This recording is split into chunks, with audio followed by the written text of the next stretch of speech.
The bell rang, and a little later, sighing in surprise, Dan, straightening her hair, opened her eyes wider in amazement and asked, "What does all this mean?" Choi Sel, blushing with embarrassment, admitted that he liked Dan and, frowning in order to give his words the greatest confidence, said that from the moment he saw her for the first time, and as they became closer, he liked Dan. Dan thought for a moment, not knowing what to say, and placed her palm on her chin, lowering her head and looking to the side. Sawa was silent, waiting for an answer. Then, after apologizing to Dan, he lowered his head, suggesting that it was very awkward when the person Dan didn't like said that. Dan was brought out of her thoughts when she heard these words and exclaimed that this was not true, asking what Sawa meant when he said that she didn't like him. She exclaimed that there was nothing like that, and, having calmed down a little, said that Sawa was kind. He clenched his hands into fists and frowned, preparing to listen further, and Dan added that he was also cheerful and funny. That's why she didn't understand why she didn't like Sawa. However, something still got in the way. Very soon, Yashin, who was standing on the street, noticed the man he was waiting for. Looking at him, he asked, "How did it all go?" However, seeing Sawa's sad state, he realized that it was better not to ask. Placing a comforting hand on Sawa's shoulder, who was struggling to hold back tears, he asked, "Is it true that Sawa was preparing for such an outcome?" Sawa, with an offended frown, said that Dan told him that she wanted to focus on her studies. Yashin, looking a little to the side in irritation, sighed because he realized that Dan could have come up with something better, especially since everyone knows that she is not an excellent student. Sawa suddenly asked, "Why are you like this?" But before he could finish the question, the ball that the other school children were playing with suddenly flew towards him. However, the blow did not happen since Sawa, without looking in the direction of the ball, simply extended his hand to the side, blocking its path. The school children, who noticed that the ball flew towards Sawa, ran closer, asking for forgiveness and asking whether Sawa was okay. Sawa, ignoring this question, continued to hold the ball in his outstretched hand and asked, "Why does it look like that?" Yashin admitted that this is a big mystery even for him, since Sawa goes in for sports and does it very well, and also counts the calories he consumes. He imagined Sawa playing basketball, as well as the minimum amount of food on his plate, and noted that if everyone on a diet tried at least half as much as Sawa, there would be no obese people in the world. Among other things, Yashin listed that Sawa also did jump rope and ran, and realizing that all this was to no avail, Yashin asked if Sawa went to the hospital. Sawa admitted that he did this many times. Yashin asked what the doctor said, and Sawa, sighing, bowed his head in a doomed manner and replied, "They say that if, despite all my efforts, my weight remains the same, then with a 99% probability it's all down to genetics." Returning home, Sawa closed the door behind him, thought about genetics, and looked at the photographs on the table. He thought it would be great if it were true, because then, even though it would be unfair, he could just accept the state of things. Taking in his hands one of the photographs in which Sawa's parents were, he thought that in his youth, as now, his mother was used to compliments. Touching his father's image with his fingers, Sawa remembered that he had never seen him in person, but had heard a lot about him. Sawa's father was a very successful Siam fighter, and although his career was short, his records and strength are still known today. Sawa thought about his father, who won and received an award, and suddenly thought that being overweight was no big deal, since his mother told him that he had this type of body and should increase his thoughts just by breathing. Walking a little further into the apartment, Sawa noticed a salad on a plate and a note asking him to stay strong, as diet is good but Sawa is most beautiful when he is healthy. Frowning, Sawa admitted that this made him angry and, looking into one of the drawers in the kitchen, looked at the packages of snacks and asked himself, what good is a diet if it doesn't work? He remembered how many years of stupid efforts he had put into this matter, and taking the cooking utensils and food, he decided that instead of worrying pointlessly, it was better to eat properly. Taking one of the snack bags in his hands, Sawa was about to open it, but suddenly froze. Covered in sweat from exertion, and was surprised that his hands did not move to open the bag. As a result, swearing, Sawa took the salad, pricking vegetables on the fork, and began to eat it with a dissatisfied expression on his face. When the sun began to go down, Sawa went for a run, and although covered in sweat from fatigue and tension, he suggested running. The phone attached to Sawa's clothes announced that he had already run a distance of 4 km. But Sawa did not stop when he heard this and suddenly noticed that his pace was faster than usual today. Remembering the expression on Dan's face when he talked to her, Sawa decided that he would never give up. Some time passed, and it became completely dark outside. Stopping, Sawa caught his breath. Breathing heavily, thinking that he had covered a distance of 15.5 kilometers, he had broken his personal best. Now, with difficulty straightening his back, he realized that he had run too much. However, suddenly looking around, Sawa asked if this place had always been here. It was the first time he saw it, and as he was about to grab his phone, he decided he needed to look it up on the map. Suddenly, someone announced that Sawa was very nimble, noting that he moved like 10,000 pigs. Sawa froze in shock when he heard someone else's voice. Looking in the direction from which the sound came, he noticed a dark silhouette on the bridge. He assumed that there was no way to hide, and jumping high into the air, he landed next to Sawa. Sawa moved back a little, afraid of what was happening, and thought that the distance was about 6 meters. He asked if Bab was okay. Bab asked Sawa not to be afraid, explaining that he was not hunting him. He gave his name, announcing that he was serving as a judge. When Bab said this, his eyes shone, and streams of magical energy appeared around him. He added that he was responsible for monitoring the monsters on this peninsula. Sawa did not understand what this meant, and Bab, seeing his amazement, assumed that Sawa knew nothing at all. In this case, he decided that it was good and suggested not to speak for long. He asked Sawa to follow him and took out a piece of cloth, which he threw towards Sawa. Sawa covered his face with his hands, screaming in amazement, and the next moment, the piece of cloth that Bab threw enveloped him like a cocoon. Sawa clenched his jaw, unable to get out of it. He didn't understand what was happening and asked himself about it. Sometime later, the cocoon suddenly opened, and Sawa fell to the ground. Bab, catching the cloth, folded it. Sawa, rising to his knees, grabbed his head with his hand and asked, "What kind of nonsense is this?" He suddenly opened his eyes wider and began to look around, noticing that the situation around him had changed greatly. Bab welcomed him to the world of monsters, and Sawa froze in shock, raising his palm and frowning. Bab, looking at him seriously, advised him to look around, noting that in this case, Sawa himself would understand everything. He asked if Sawa saw this. Looking around, Sawa noticed terrible monsters, and Bab announced that everyone who had gathered here were the inhabitants of this world, that is, monsters. Sawa was scared when he saw all this, and Bab said that once, people were afraid of monsters and worshipped them as gods. But now, these creatures are spoken of only as superstitions and ghosts.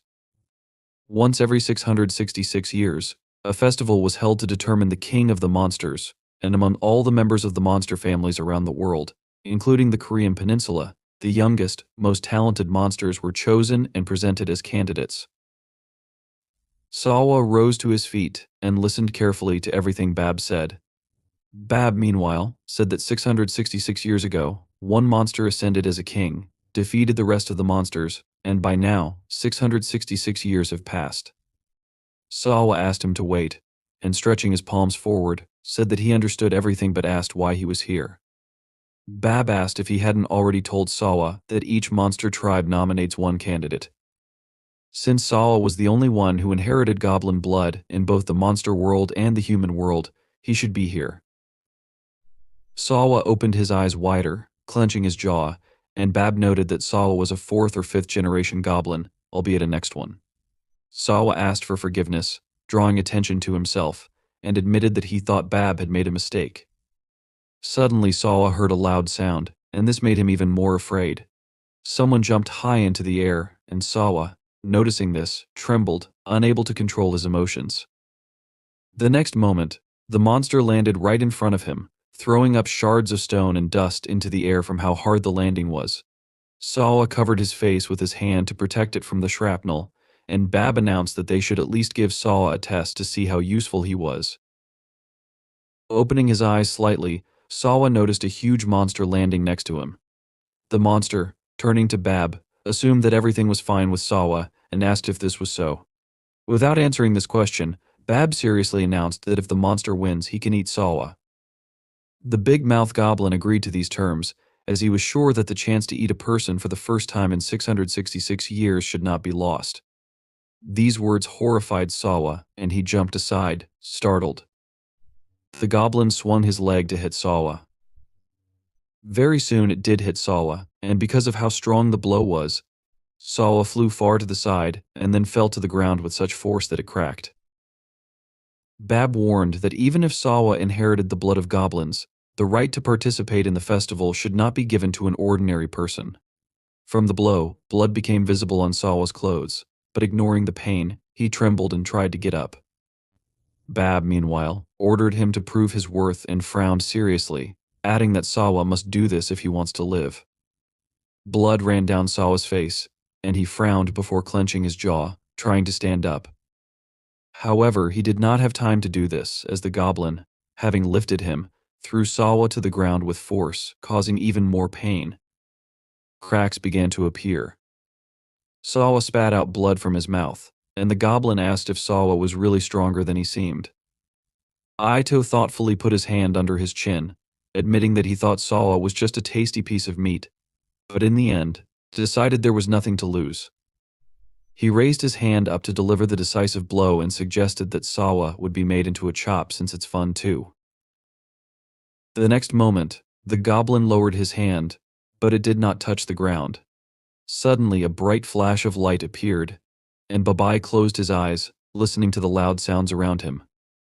The goblin didn't quite understand what was happening but continued to press on, while Sawa, suddenly changing, stood up, holding the goblin's hand. Since ancient times, goblins had limitless capabilities, and now even Babai was surprised to see that Sawa stopped the blow. As a result, the main strength and weapon of the goblins became something special.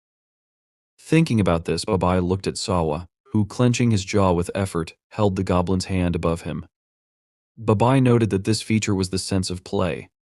Because if someone is a goblin, the talent is already in his body. It was an instinct that no one had learned. Now, under the influence of this instinct, Sawa bent down a little, and after that, he used the mountain throw. Lifting the goblin into the air, he threw him to the ground with force. Huge stone slabs rose from the ground, and when the dust that flew into the air due to the impact cleared, everyone saw a goblin lying on the ground and Sawa standing next to him. Sawa suddenly changed. Instead of a man, he became a half-goblin. Squinting his eyes, he tried to catch his breath, looking straight ahead, ignoring the blood running down his face. The awakening was finally complete. Sometime later, in the store, someone asked his interlocutor what happened. Then, Sawa singingly announced that it was all over. His interlocutor, remembering what Sawa had said about his changed body in the fight with the goblin, asked what kind of crazy dream that was.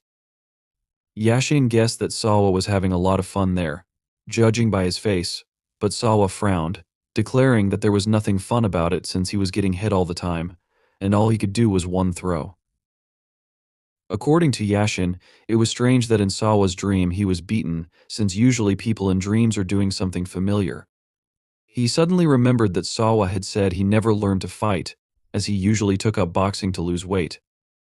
Sawa agreed that this was very strange, as the dream was indeed very vivid. He recalled the moment he started to throw and noted that he felt like he knew what he needed to do from the very beginning. Sawa suggested that he could do it even now if he wanted to repeat it. Seeing the concentrated expression on Sawa's face, Yashin smiled and asked if Sawa was getting too caught up in this.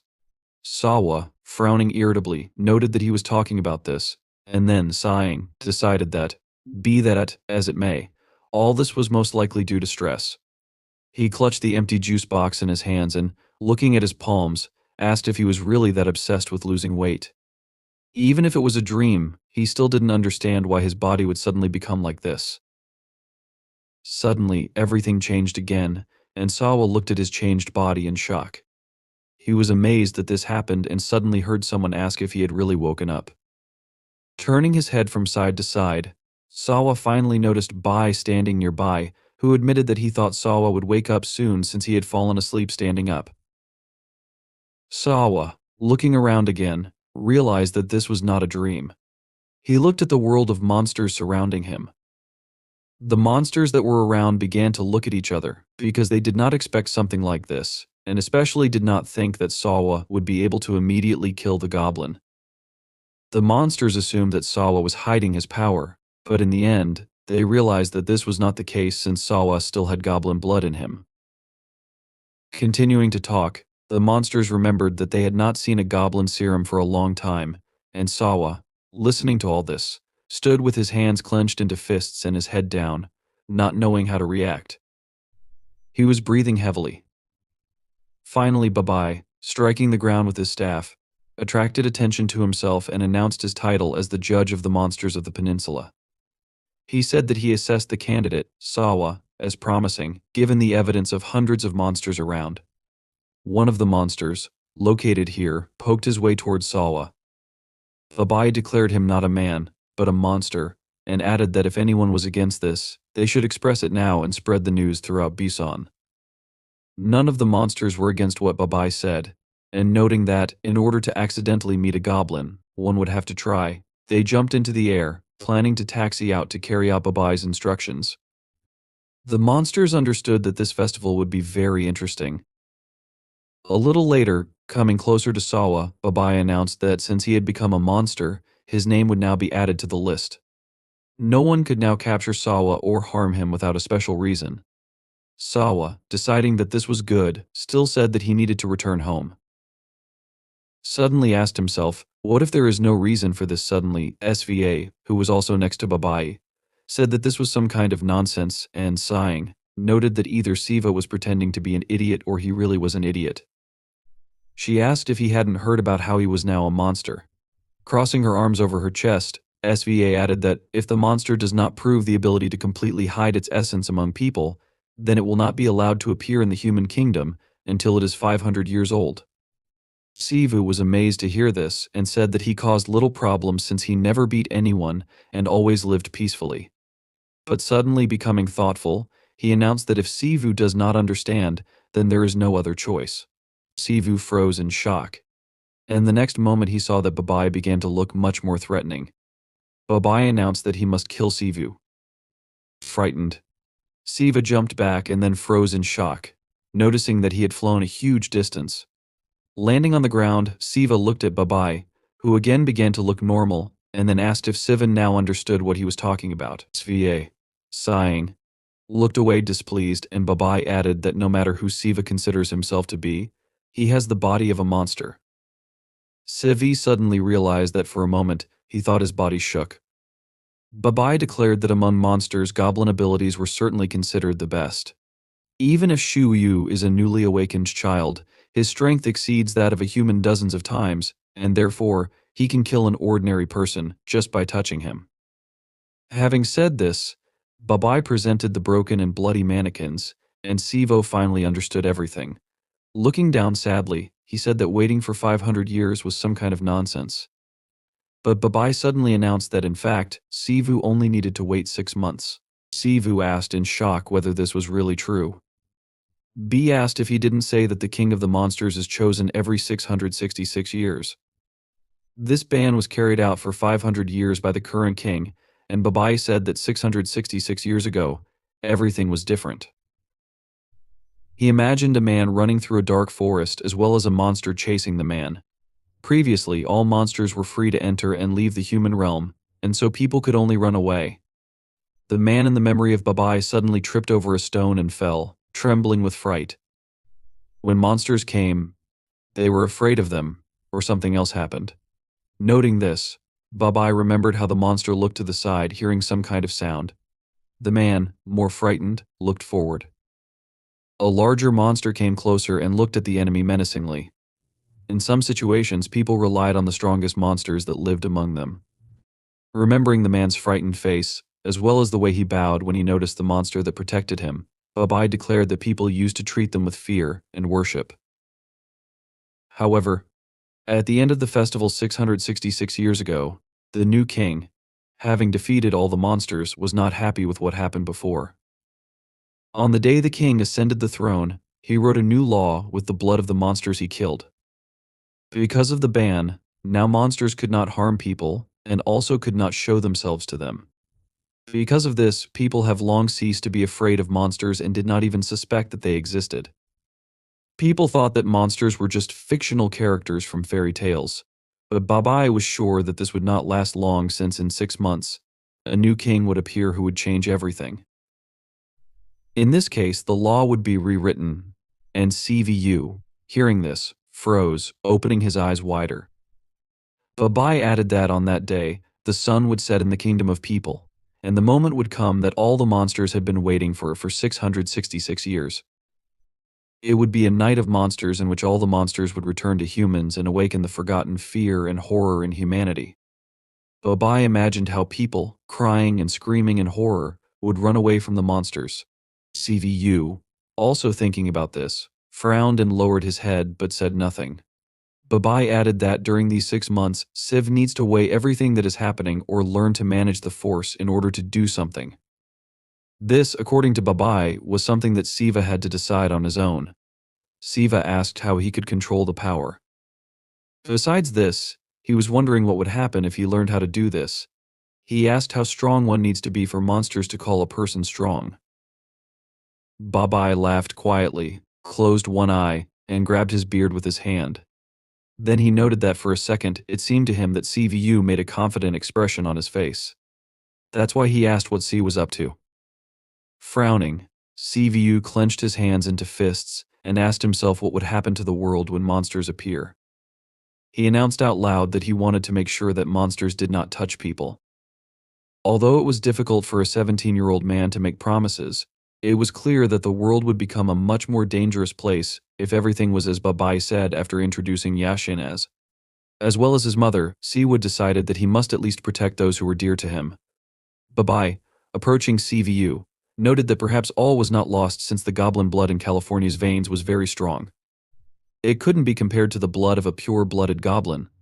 But if C could properly use all of his powers, then no monster would dare to offend those who held Siwa dear. Although the likelihood of this was small, Babai noted that she would never know what might happen. She warned that he would be able to extend the law if he could win the festival and become the king of the monsters. Swa suddenly interrupted Bai's speech, ordering him not to talk about the impossible. She pointed out that although Sai was not the worst monster, he still had no chance of winning the festival. She asked if B understood this. B and CVU, hearing Self's voice, turned in her direction. Babai suddenly remembered that he had not yet introduced himself. He asked permission to do this and, pointing to Subiyoe, called her name, saying that she, just like Siwa, would take part in the festival for the sake of her people. Self, straightening her hair, sighed and then asked why Sivan needed her name. She did not understand why this was necessary, since she was sure that she would never see Shiva again. Moreover, she added, she did not come here to meet anyone. She recalled that B had said he wanted to take a test to see if he could return to people and promised that she would be angry if he went back on his word. Bye-bye, without reacting to this, explained to Siv that Subiwa was in the same situation as him. Despite her young age, she wanted to get to people.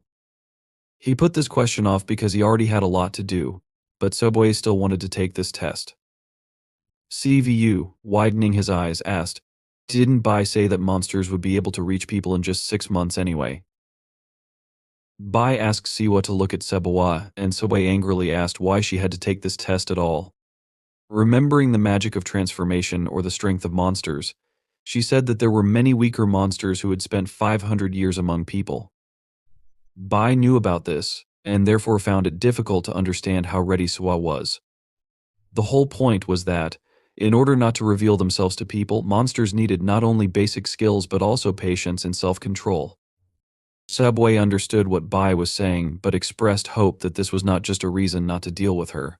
Bai said that her assumption was nonsense because, if that were the case, he would not have even called her here. He explained that the festival was coming soon and the old law was about to expire. He asked why he should listen to Soe's whims when he was already busy. However, according to Bai, Selo was lucky since there would not be a better opportunity to see how she got along with people. This was Subway's chance, and Bai noted that, as far as she could understand, Siwa was human, so there was no better judge than him. Siu froze in shock, and even Subway was surprised when she assumed what Bai wanted from her. Bai promised that he would give Subway until the end of the month, and asked her to help Siwa deal with the monster's powers, including transformation magic.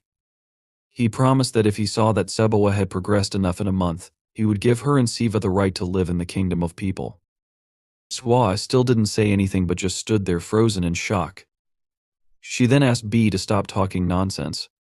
Pointing her finger at CVU, she angrily asked what she could teach him in a month.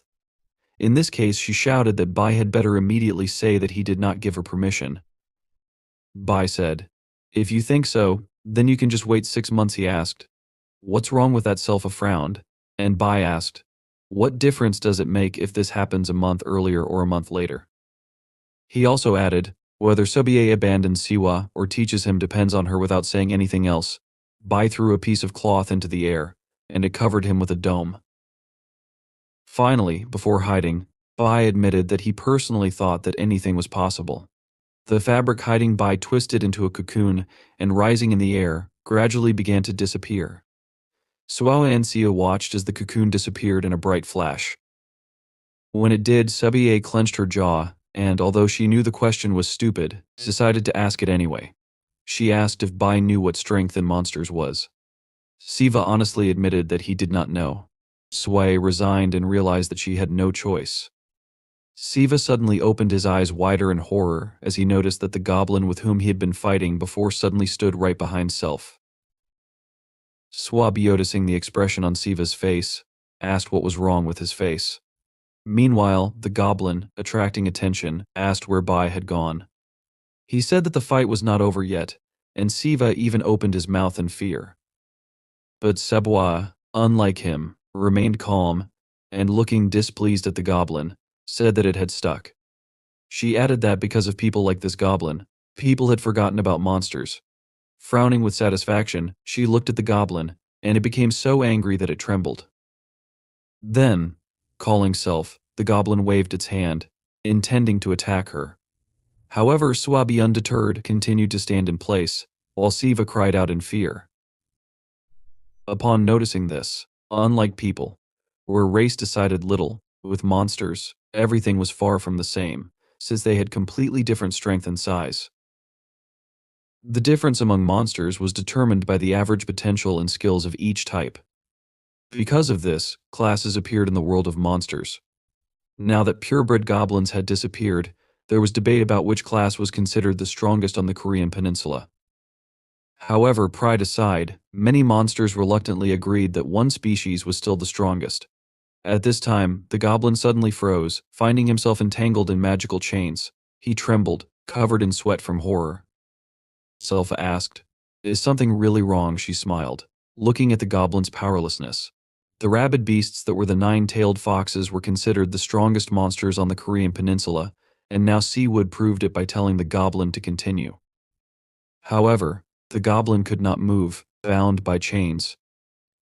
A series of surreal scenes flashed before his eyes, but the goblin no longer groaned in pain.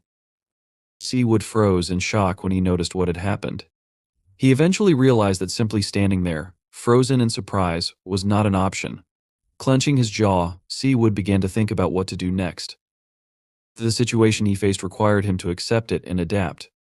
Suddenly, Seawood noticed Self, who was looking at him seriously, noting that he had seen it. It was magic. It was the ability to absorb and use energy and powers. Swab also explained that there were 2 types of magic, one called unique and the other called acquired. Siva listened attentively, and Subaway added that she was sure Siva already knew what unique magic was. An example was the Goblin Serene, which was a special ability for the goblin race, passed down through the blood of Siva. To use this ability, one did not need to learn anything special. You just needed to get the hang of it, and using this ability would be as easy as breathing. However, Swa added that this was not the case with acquired magic. She explained that anyone could use it if they mastered it. This required training and practice, not to mention quality. Pointing her finger at the goblin, she asked if Seawood could see this. Swa noted that the goblin had not taken the time to train, relying on his natural size and strength. Now, he had been humiliated by a simple binding spell. She also added that the goblin was a clear example of creatures much lower than her level. The goblin was still trying to do something, but all that happened to his body was trembling. Swa finally announced that, be that as it may, since it had come to this, she would teach Siva. She offered to clarify everything at once, and it admitted that she did not like difficulties. So, if the result was unsatisfactory, she would not control her anger. That is why she advised Siva to give up immediately if he was not ready for this, since for someone who had been human only a few minutes ago, this would be very difficult. Siu had not yet responded but simply lowered his head in thought. Swab warned that he could die if he disappointed her. Suddenly, Siva frowned with determination, promising that he would do whatever he could or die trying. If Swab would teach him, he needed to learn at all costs. Swa, seeing this determination, thought for a moment, putting her finger to her chin. Siva added that he could not afford to worry about the future now. Swa Chebie, smiling, noted that Siva most likely would not cope, but suggested that it would be better to try than not to try at all. In the end, she suggested that they eat first. Siva asked again in confusion. Subway recalled what she had said: magic absorbs energy and strength. She extended her palm forward, and a magical light appeared above it. Swa added that this was the power of all the inhabitants of the monster world. However, much of it was not available to Siva, since this power was usually gained when a person breathed air and ate food in the world of monsters. But Siva had just arrived in their world. Swa said that with the normal diet of the human world, it would not be possible to gain anything. So all that Siva had now was his innate strength. With a smirk, she asked, "Is it true that you're hungry?" After such efforts, as Sway assumed, Siva would probably want to eat. Siva awkwardly put his hand on his neck and admitted that he was not that hungry. However, he suddenly opened his eyes, trembling, and looked at his hands, on which the veins became clearly visible. Siva did not understand what was happening, and only began to tremble more and more. Swad recalled that she had already spoken about this and, looking at Siva, said that he had little strength left. Now, there was very little left since that battle with the goblin had drained everything. She remembered how Seawood had used the technique and explained that this was what usually happened with power. Subway, approaching Siva, who was bent over with trembling, ran her palm over his back and noted that the solution to this problem was simple. Walking closer to Siva, she pressed herself against his back and, leaning toward his ear, asked if he could see the goblin. Siva did not answer, and Sebaway said that among monsters there is a rule: if the judge declares the winner of the duel, then the death and life of the loser are in the hands of the winner. Sebo, also looking at the goblin, ordered Siva to eat the loser.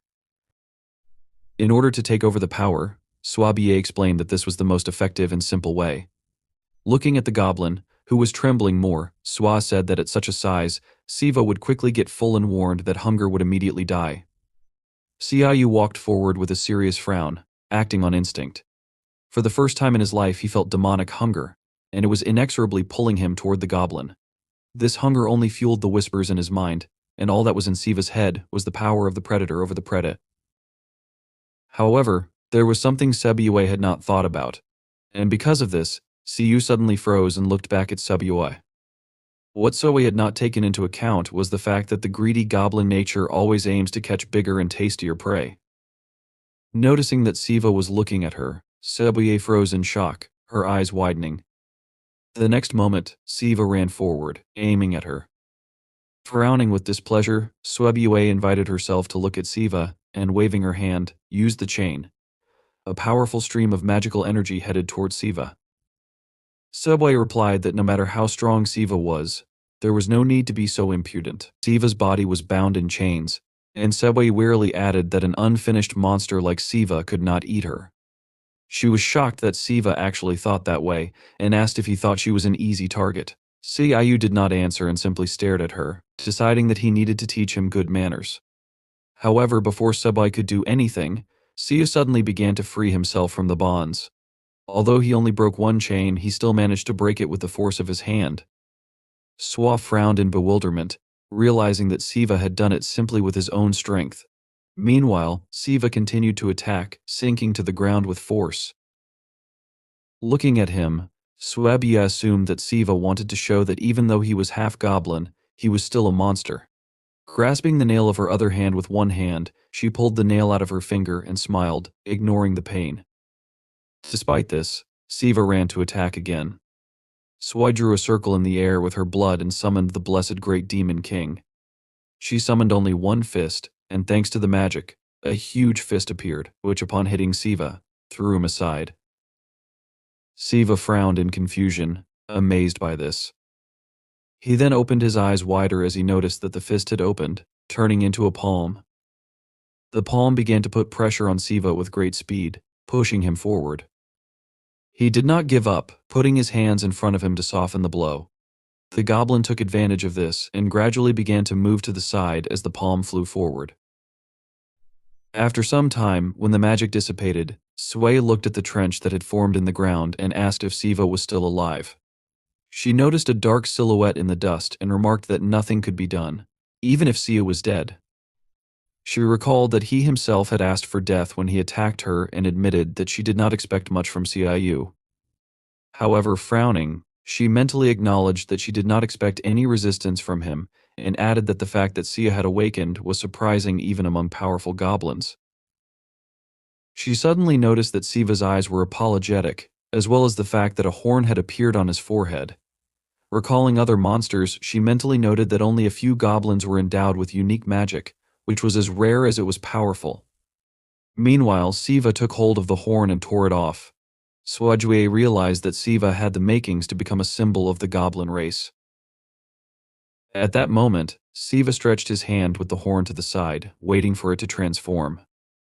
Suboyi, grinning, admitted that for an unfinished goblin, Siva was quite good. She was ready to fight, and Siva used a unique magic called the Goblin Club. Siva was an outstanding monster genius who received 9 tails even before reaching the age of 100, a talent that had been passed down in the family of demonic beings on the Korean peninsula for 1,000 years. This is why she felt it so clearly. Siva stood in a fighting pose with a tense body and bent knees. He held in his outstretched hand a goblin club. A clot of magical energy collected in his hand. Sebowai understood how dangerous this was, though she was seeing it for the first time. She looked at him confidently, frowning, thinking that if we talk about the amount of power monsters have, she would not lose. But she asked herself in bewilderment, what kind of pressure is this? Siva collected dark clots of magical energy in his hands, and they rushed toward him in waves. He confidently leaned on the ground with his foot. Swa looked at him intensely, her eyes wide open. Immediately after that, Siva made a sharp jerk toward her while holding the magical weapon behind his head. This technique was called the transformation of a goblin club. Sway stood opposite him, preparing to defend herself with a thunder strike spell. She put her hand in front of her, looking up tensely. A few moments later, Siva fell on her with powerful force. There was a large explosion that was both deafening and dazzling, and fragments scattered in different directions. Swai looked ahead, and after a pause, said yes then. She noticed that this was what a goblin club felt like, a huge force. A muscular arm grew out of the ground near her. Siva flew at her with burning eyes. Swai looked at him from bottom to top, gesturing with her fingers. She said, "What does this mean? Do you need to show us what you're capable of?" At that moment, a massive red hand was squeezing the magical energy that Sayu possessed. The hand pulled him towards itself, yanking him out. Siva, like a toy, was thrown up with the hand, after which a huge palm clenched into a fist and hit him with great force. Swa smiled, her face filled with satisfaction, as the sound of an explosion echoed. The blow to Sayu was heard with enormous power, sending him flying a long distance into the distance. Swa watched what was happening, exhaling the air from her lungs. She noticed that this was clearly not enough. Looking ahead, she thought that, based on the incredible endurance she had just seen, she would need to hit him 5 or 6 more times before he came to his senses. At this time, the giant hand next to her was tensely holding the goblin club, while someone was pulling it from the other end. Swabiu looked in that direction, surprised, her eyes wide open. When the dust and steam cleared, she saw that a figure was holding the goblin club. Upon closer inspection, she realized it was Siva, whose veins began to glow with a bright purple color. Swab looked at this in surprise. She couldn't believe it. She understood that he was fighting with only one hand, but she asked herself in shock, how could he fight against the Demon King? At that moment, Siu raised the goblin club above his head, glaring ahead with rage. He transformed the goblin club, making it so that the giant hand could no longer hold it. All magical energy rushed toward Siu. She watched as Siu, with glowing veins and a clenched jaw, furiously fought off a huge number of powerful blows. She thought that, even though he was a half-breed who had opened his eyes only a couple of minutes ago, he was already at this level. It seemed to her that the ratio of magic to strength didn't matter at all. However, she also thought that it seemed his magic had reached its limit. If they continued like this, he would simply tear his body apart. She closed her eyes and exhaled the air from her lungs. After a pause, she said, "What to do?" Siva, with swift movements, took the goblin club like a spear and pointed it toward the hands trying to grab it. Using various techniques, he attacked them with dark magical matter. Swab raised her index finger and bright red blood oozed from it. She said, "3 tails," but then interrupted herself, saying, "No, 5 tails." When she said this, she drew a circle with her blood over her head. At that moment, she thought to herself that she had every reason to be proud. Siva, raising a huge weapon high above his head, which was formed from thick dark matter, was about to attack. Swabier, having almost finished drawing the circle of blood, said with a calm expression on her face, "It doesn't matter that this is your first time. An enemy with such strength can be considered a worthy opponent." After she finished drawing the bloody circle above her head, a huge red man appeared next to her. He appeared due to the use of the Great Demon King's deception spell. The upper part of the Demon King held a melee weapon with a sharp blade, similar to a glaive. Siu jumped and tried to attack the emerging Demon King using his goblin club. The Demon King prepared for a counterattack. With a sharp movement of his hand, he cut the floor with his huge blade. After that, he made a strike of 6 cuts and 5 connections. This strike was the first a dazzling flash of bright light, like rays emanating from the ground, struck upward. From such a strong blow, Siva flew up many meters into the air. His face looked pale and lifeless, his veins swelling even brighter, turning a deep purple color. Swaba, with the upper part of the Demon King behind her, calmly watched what was happening. A few meters away from her, a huge territory was burned to the ground, and only the body of Siu lay there. She walked up to him and, heavily exhaling the air from her lungs, said that there was no point in this. She then asked if she was late. Siva lay there with his mouth open, moaning. Swat apologized to him, telling him that she was very sorry and that he would die soon. She began to explain to him, saying that the collapse caused by magical exhaustion had already begun. Then she added, asking if he understood that it was on his conscience. Standing in front of him, crossing her arms over her chest, she noticed that he was such a fool he didn't know his place, and couldn't stop even when his body began to fail him. Irritated, she remarked that she thought her grandfather would scold her severely. She turned away from him, but then she heard him mutter something. Turning to him in surprise, she saw that Siva was saying painfully, "Mom." Large drops of tears flowed down his face abundantly. Sway looked at him with a serious expression on her face, then strained to exhale the air from her lungs. She said that this was serious. Stretching out her hand in front of her, she began to collect magical energy. Lifting him with the help of this energy, she brought him closer to herself with a gentle movement of her hand. Grabbing him by the back of his head, she pressed his face to hers. After that, she kissed him, holding his exhausted and broken body. When she pulled away from him, purple energy glowed in their mouths. She walked away from him and spat to the side. Siva fell heavily to the ground. She talked about how, from the filthiest to the magic of the fox pearl that she had recently received, she had come a long way. Seriously looking down at him and wiping her mouth with her palm, she told him that if he didn't live up to expectations, he would receive serious punishment from her. Sometime later, Siva opened his eyes. He jumped up sharply and screamed in fear. He didn't realize where he was. He was lying on a bed, several candles near him, in a clean, well-kept room. Looking around in fear, he asked, "What is this?" After that, he heard the door creak open. He sharply looked in that direction. Swai entered through the open door, holding a cup on a tray. Without looking into his eyes, she walked closer and closer to him. Siva looked up at her in surprise and fear. In the cup Siwa brought him, there was a thick, dark liquid. He took a deep breath of air from his lungs and, with a frustrated expression on his face, lowered his head and said that he was very sorry. Then, he told her that he remembered everything he had done. He explained that he didn't know how it happened, but he noticed that, despite being fully aware of what had happened, he could not control his body. Sitting on his feet, leaning on his knees, he bowed to her and shouted that, no matter what, he was very sorry. He told her that she had only been trying to help him, but because of him she was in danger. Subway sat opposite him, also putting her legs under her and crossing her arms over her chest. She carefully watched him. Then, emotionlessly, she ordered him to drink. Surprised, he raised his head to her and asked her again. She pointed her finger at the cup and ordered him to drink it before it got cold. He obeyed, calling her respectfully and thanking her for the drink. He took the cup in his hand and, looking inside, asked himself if this was some kind of traditional medicine. After that, he began to drink the liquid. His face suddenly distorted, and he grabbed his mouth to prevent himself from vomiting. His whole body began to shake. Sway threateningly told him that if he spit it out, she would kill him. Siva asked her what it was made of. Swai answered him with a question, asking, "Who knows?" After that, she noticed that this information wouldn't help him finish his drink.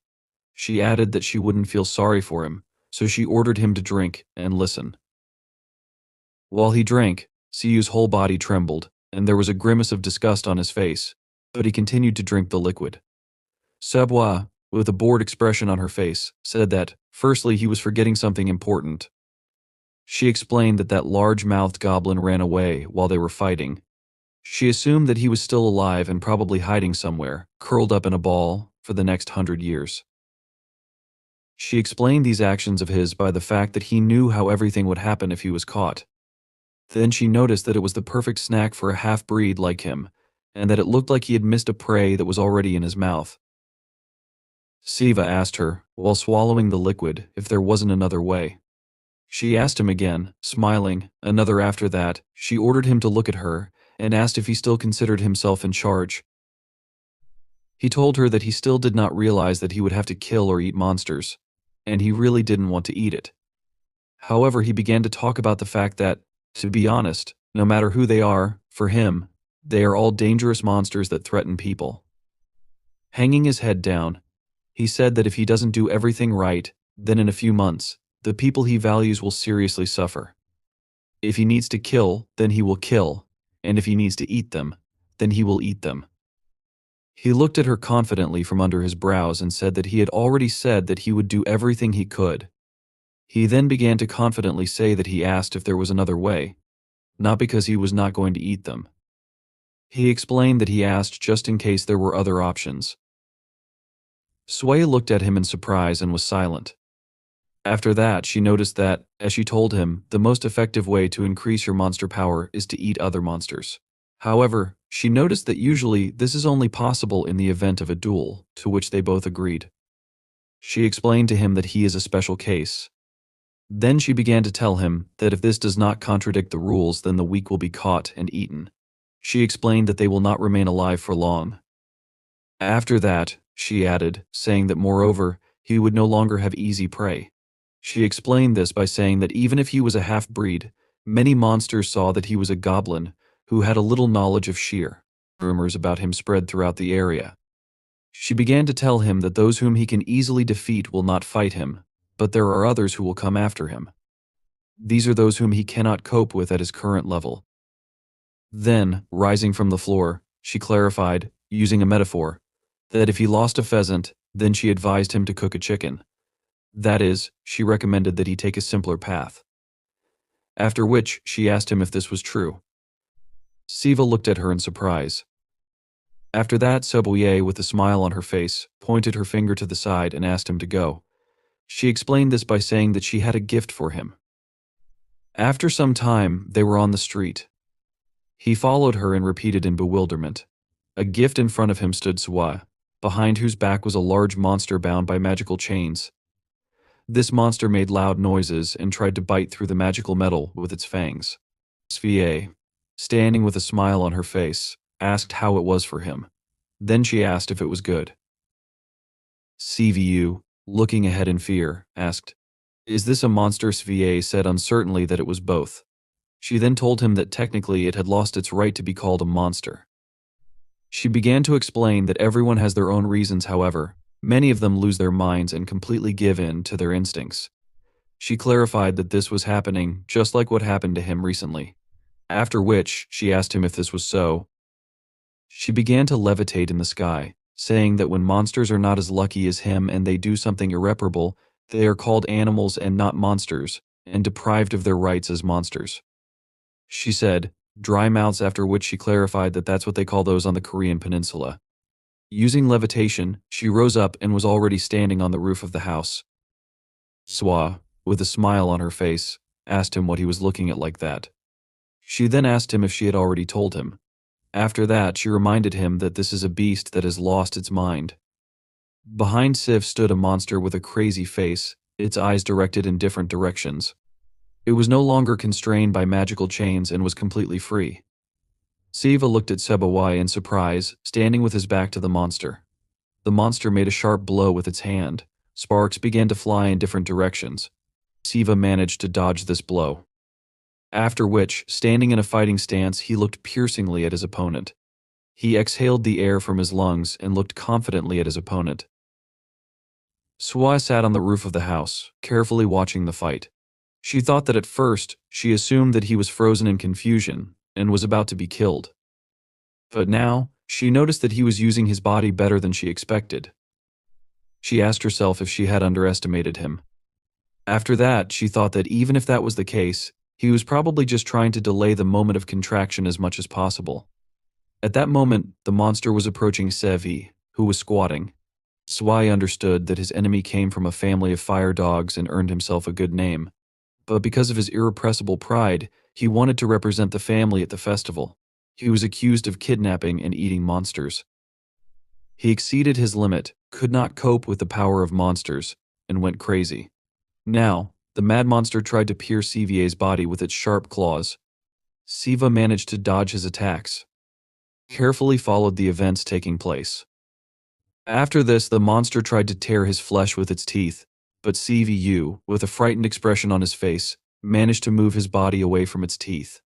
The villager watching this thought about the fact that, as she had assumed, he could not consciously use a baton. After that, she finally thought about the fact that she didn't expect anything else. She doubted that Siva would win this fight. She understood that, although he was crazy against him, he was still a lot higher in strength. While she was thinking about this, the monster made another blow with a loud scream. Svie understood that. Moreover, that part of the Siam that emphasizes throws and wrestling would not work against him. She understood that this was a cruel but effective method to awaken his instinct, which awakens only when he is on the verge of death.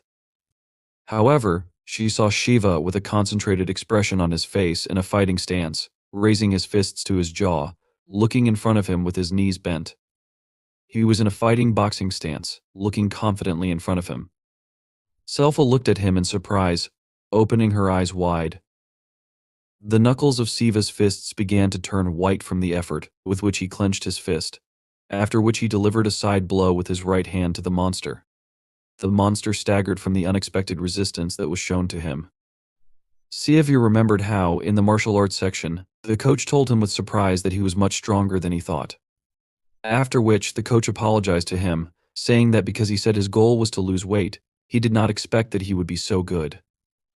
After that, he asked him if he ever wanted to take up boxing seriously. CVU, with a tired expression on his face, regaining his breath, was silent in response, drops of sweat flowing profusely down his face. He then replied that when he loses weight, he will think about it. The coach, with a smile on his face, asked him to wait. Then he noticed that he would lose it on his own if he constantly exercised. The trainer, with specialized pads on his palms that are designed for sharpening strikes, suggested that Sev train for 6 months. After which, he noted that if he wanted, he could help him with diet and exercise. Then the coach said that with such a skill, he would reach the competition. The coach put his hand on his shoulder and encouraged him that the excess weight would certainly fly off his body on its own. Siva smiled, looking at the floor, and thought that it would be nice if boxing had an effect. Unlike other martial arts trainees, his goal was not physical strength or fighting ability, he wanted to lose weight. When he thought about this, he dealt many sharp blows to the monster's entire body. He wanted to lose his weight in his usual and simple desire. However, despite all these desperate desires and despite his constant efforts, they did not come true. However, he did not give up, and since primary school, he has been involved in 16 sports. At this moment, Siu struck the monster with crushing blows with his legs, causing the monster's bones to begin to crunch. Of the 16 sports that he practiced, 7 were combat sports. Although he did not train for long and his weight did not go away, his efforts and natural talent as a goblin made him perfectly absorb all the skills from those 7 sports. Siva furiously struck many blows at the frightened face of the monster. While jumping with his legs, he crushed its jaw, and fragments of fangs flew out of its mouth. Selfa looked at this in incredible surprise, with her mouth wide open, and asked how to explain this. The defeated monster lay unconscious at Sivik's feet. Sivu, looking at this and regaining his breath, asked, "How can he eat it now?" While the monster was lying on the ground with smoking fur in the place where Sivo was struck, and with fragments of teeth near its mouth, Sivo examined his body in surprise. Svie watched this while sitting on the roof of the house and asked herself, "Is this martial arts?" After that, she mentally hoped that this was not innate strength. She thought that this power was invented by people, and it would not be useful against the bodies and strength of monsters. She understood that he received the body of a monster quite recently. However, in a real battle, he was able to quickly figure it out and apply his skills. She thoughtfully put her hand to her chin and looked at him, realizing that his potential was much greater than she thought. Siva turned to her and asked what to do now. Looking at her, he said that it seemed to him that he had won. After which, he hesitantly said that he didn't need to eat it completely to prove it. He didn't have time to finish because Seboe interrupted him with a smile on her face and said, "Of course not after that." She invited him to talk about it when he finally defeats the monster. Then she asked him, "Right?"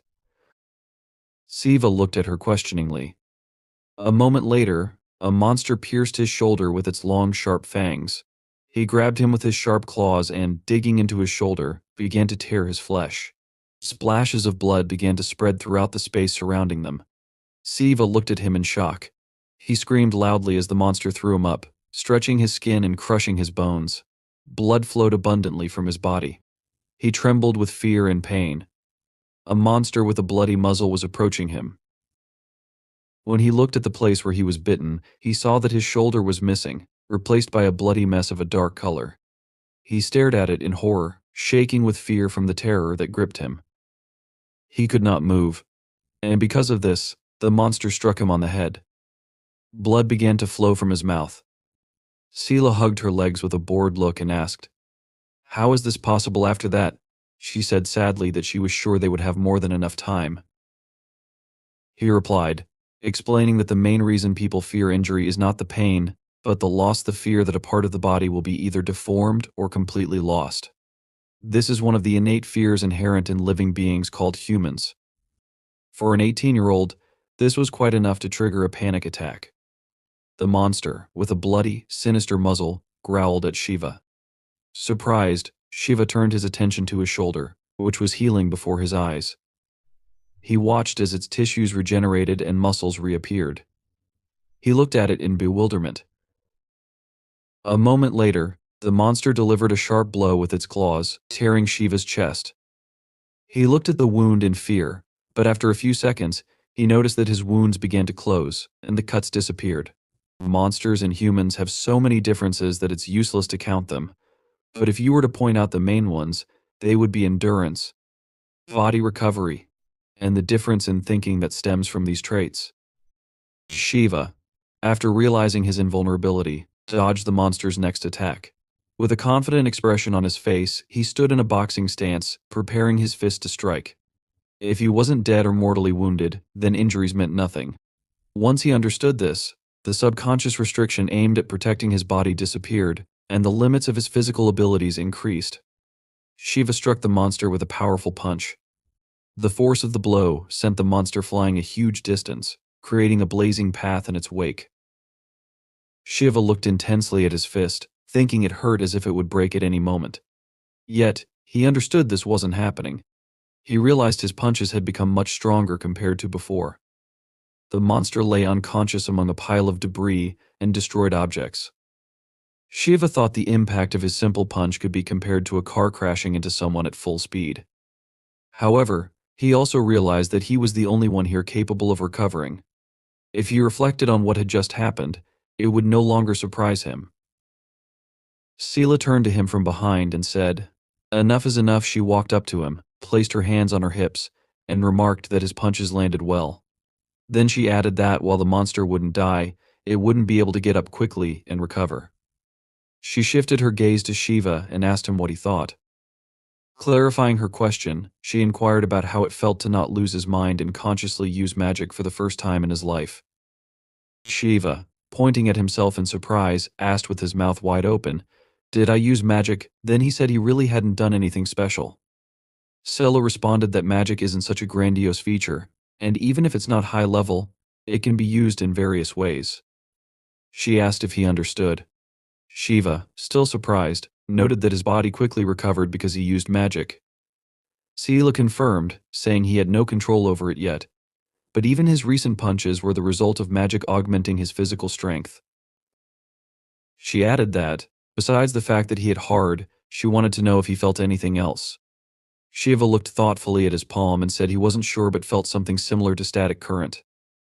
Sela answered that if he wasn't lying, then it was likely magic. Due to his inexperience, he couldn't sense it accurately. Sela then looked to the side and extended her hand, which began to glow with magical energy. She moved her index finger and explained that she had forced him to fight to gain experience. Because the fight was bloody and he tried to win, he subconsciously used magic. With a gesture of her finger, she began raising the defeated monster. As she did this, she mentioned being a little surprised, noting that she thought it would take him 10 days to figure things out. She then complimented him, saying he was more talented than she had initially thought. Shiva, with a shy expression, lowered his eyes to the floor and began scratching his head awkwardly. Using her magical power, Sela brought the monster's body closer to them. She said it was time to finish things. Then, she looked at Shiva and asked if he was ready. She added that her next question might be inappropriate but still asked if he had killed before. Shiva answered negatively. Sela remarked that, in that case, it would be better for both of them if he finished the monster with one blow. She explained that if he merely wounded it, the monster would recover and retaliate. She indicated that the finishing blow should be aimed above the navel. She explained that for most humanoid monsters, this is a weak point, the place where they store their energy. She advised Shiva to gather his magic and channel it into one blow. Shiva exhaled heavily and began approaching the monster's body. He focused energy in his fist, looking straight ahead with confidence. It's always hard the first time, he thought. Even when one strives to gain strength, kills and devours everything in their path, excuses and reasons rarely suffice. In Shiva's mind, memories resurfaced from his life as an ordinary, mediocre, overweight guy, someone who once had close people in his life. Clenching his jaw with rage and baring his teeth, he struck the center of the monster's torso with a sharp, powerful movement of his fist. A copious splash of blood erupted from the monster's back. Sela asked him if he had grabbed something in his fist, then told him to open it. Shiva opened his palm and saw a glowing purple ball. Sela explained that it was the monster's internal core, known as a magic pearl, which stores magical energy. She told him that if he swallowed it, the monster's magic would become his own. Without hesitation, Shiva swallowed the pearl. He stared at his body, expecting something to happen, but when nothing did, he wondered if something was wrong. Suddenly, an unusual shadowy bird landed on his shoulder and commented that something strange was happening. The bird explained that loud explosive sounds usually occur when someone swallows a magic pearl. Shiva, startled, looked at the bird in fear and screamed in confusion, asking, "What is this?" The bird flapped its wings and transformed into a girl named Solai. Shiva stared at her in surprise. Sela, irritated, asked Soli what she was doing there, adding that she was certain Soli had no connection to her soul. Soli apologized and said, "Do friends need a reason to meet?" She admitted Sela was right, but explained that she had come because she had business. Looking ahead with a smile, Soli asked, "Is this the half-goblin everyone is talking about?" She spread her wings and said, "Pleased to meet you," before introducing herself as Sela's childhood friend. Shiva, surprised, bowed and introduced himself. Sela looked at Soli with displeasure and asked, "What's the matter?" Soli explained that, as they knew, she worked part-time. Sela, annoyed, asked part-time. Soli clarified that it was just a term people use. Shiva, still surprised, thought about how strange she sounded and wondered about something else. With a smile, Soli said she had caught 2 demons and came instead of the old man to deliver the reward.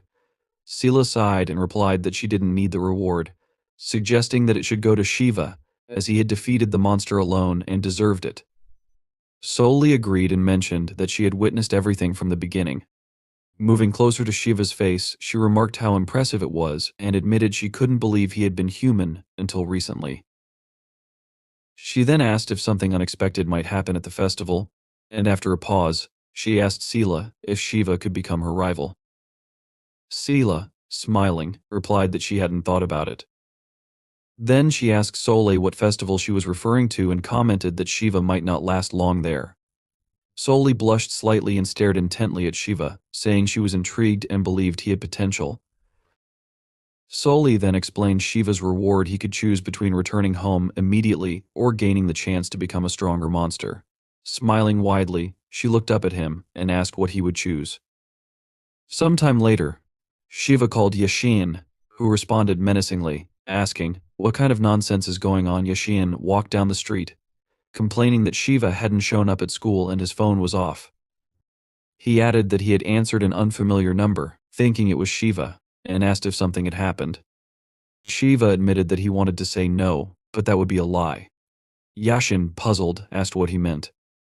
Shiva, addressing him by name, said he had a crazy request and that only Yashin could help him.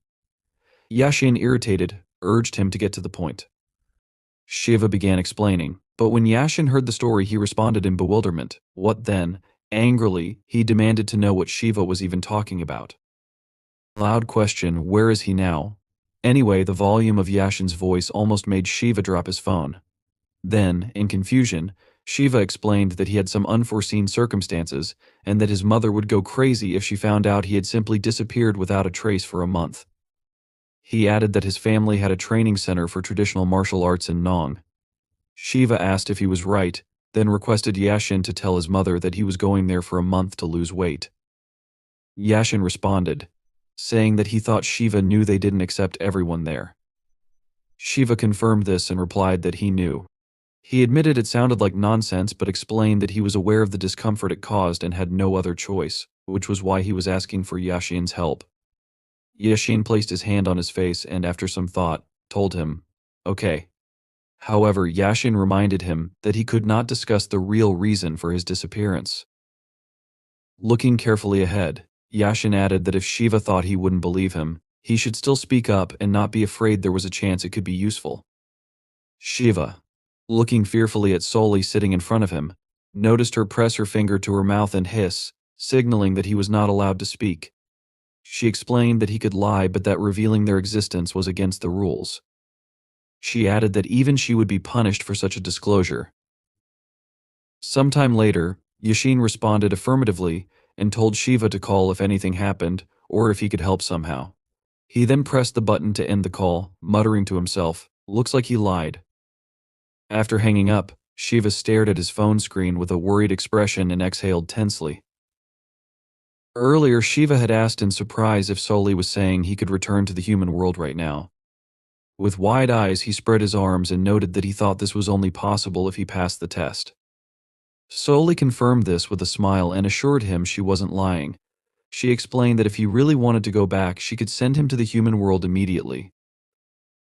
Sela, irritated, crossed her arms over her chest and looked away angrily. Soli then looked at Shiva and asked him what he would choose. Shiva stared ahead tensely before finally replying, "Okay," and stated that he would leave in a month, after passing the test. Soli looked at him in surprise, her eyes wide, and asked, "Ha?" She then inquired why he made that choice. Shiva, frowning, looked down and explained that if he didn't study properly now, Something worse could happen, worse than not being able to return. He said the fight had only reinforced this belief. Clenching his palm into a tense fist, he declared that he needed strength to handle such situations. That was why he had decided to strengthen his monster abilities. Looking menacingly ahead, he affirmed that this would happen. Before he could finish, Soli, gazing at him admiringly, raised her thumb and smiled. She remarked that his words were cool and noted that he sounded like the protagonist of a story. Seal approached him irritably and asked if Soli was having fun. Crossing her arms, she accused Soli of teasing Shiva with a choice that didn't really exist. Sela suggested simply giving Shiva a reward instead, declaring that this was no reward. She called Soli a fool and pointed out her bad habit of misleading others under the guise of evaluating them.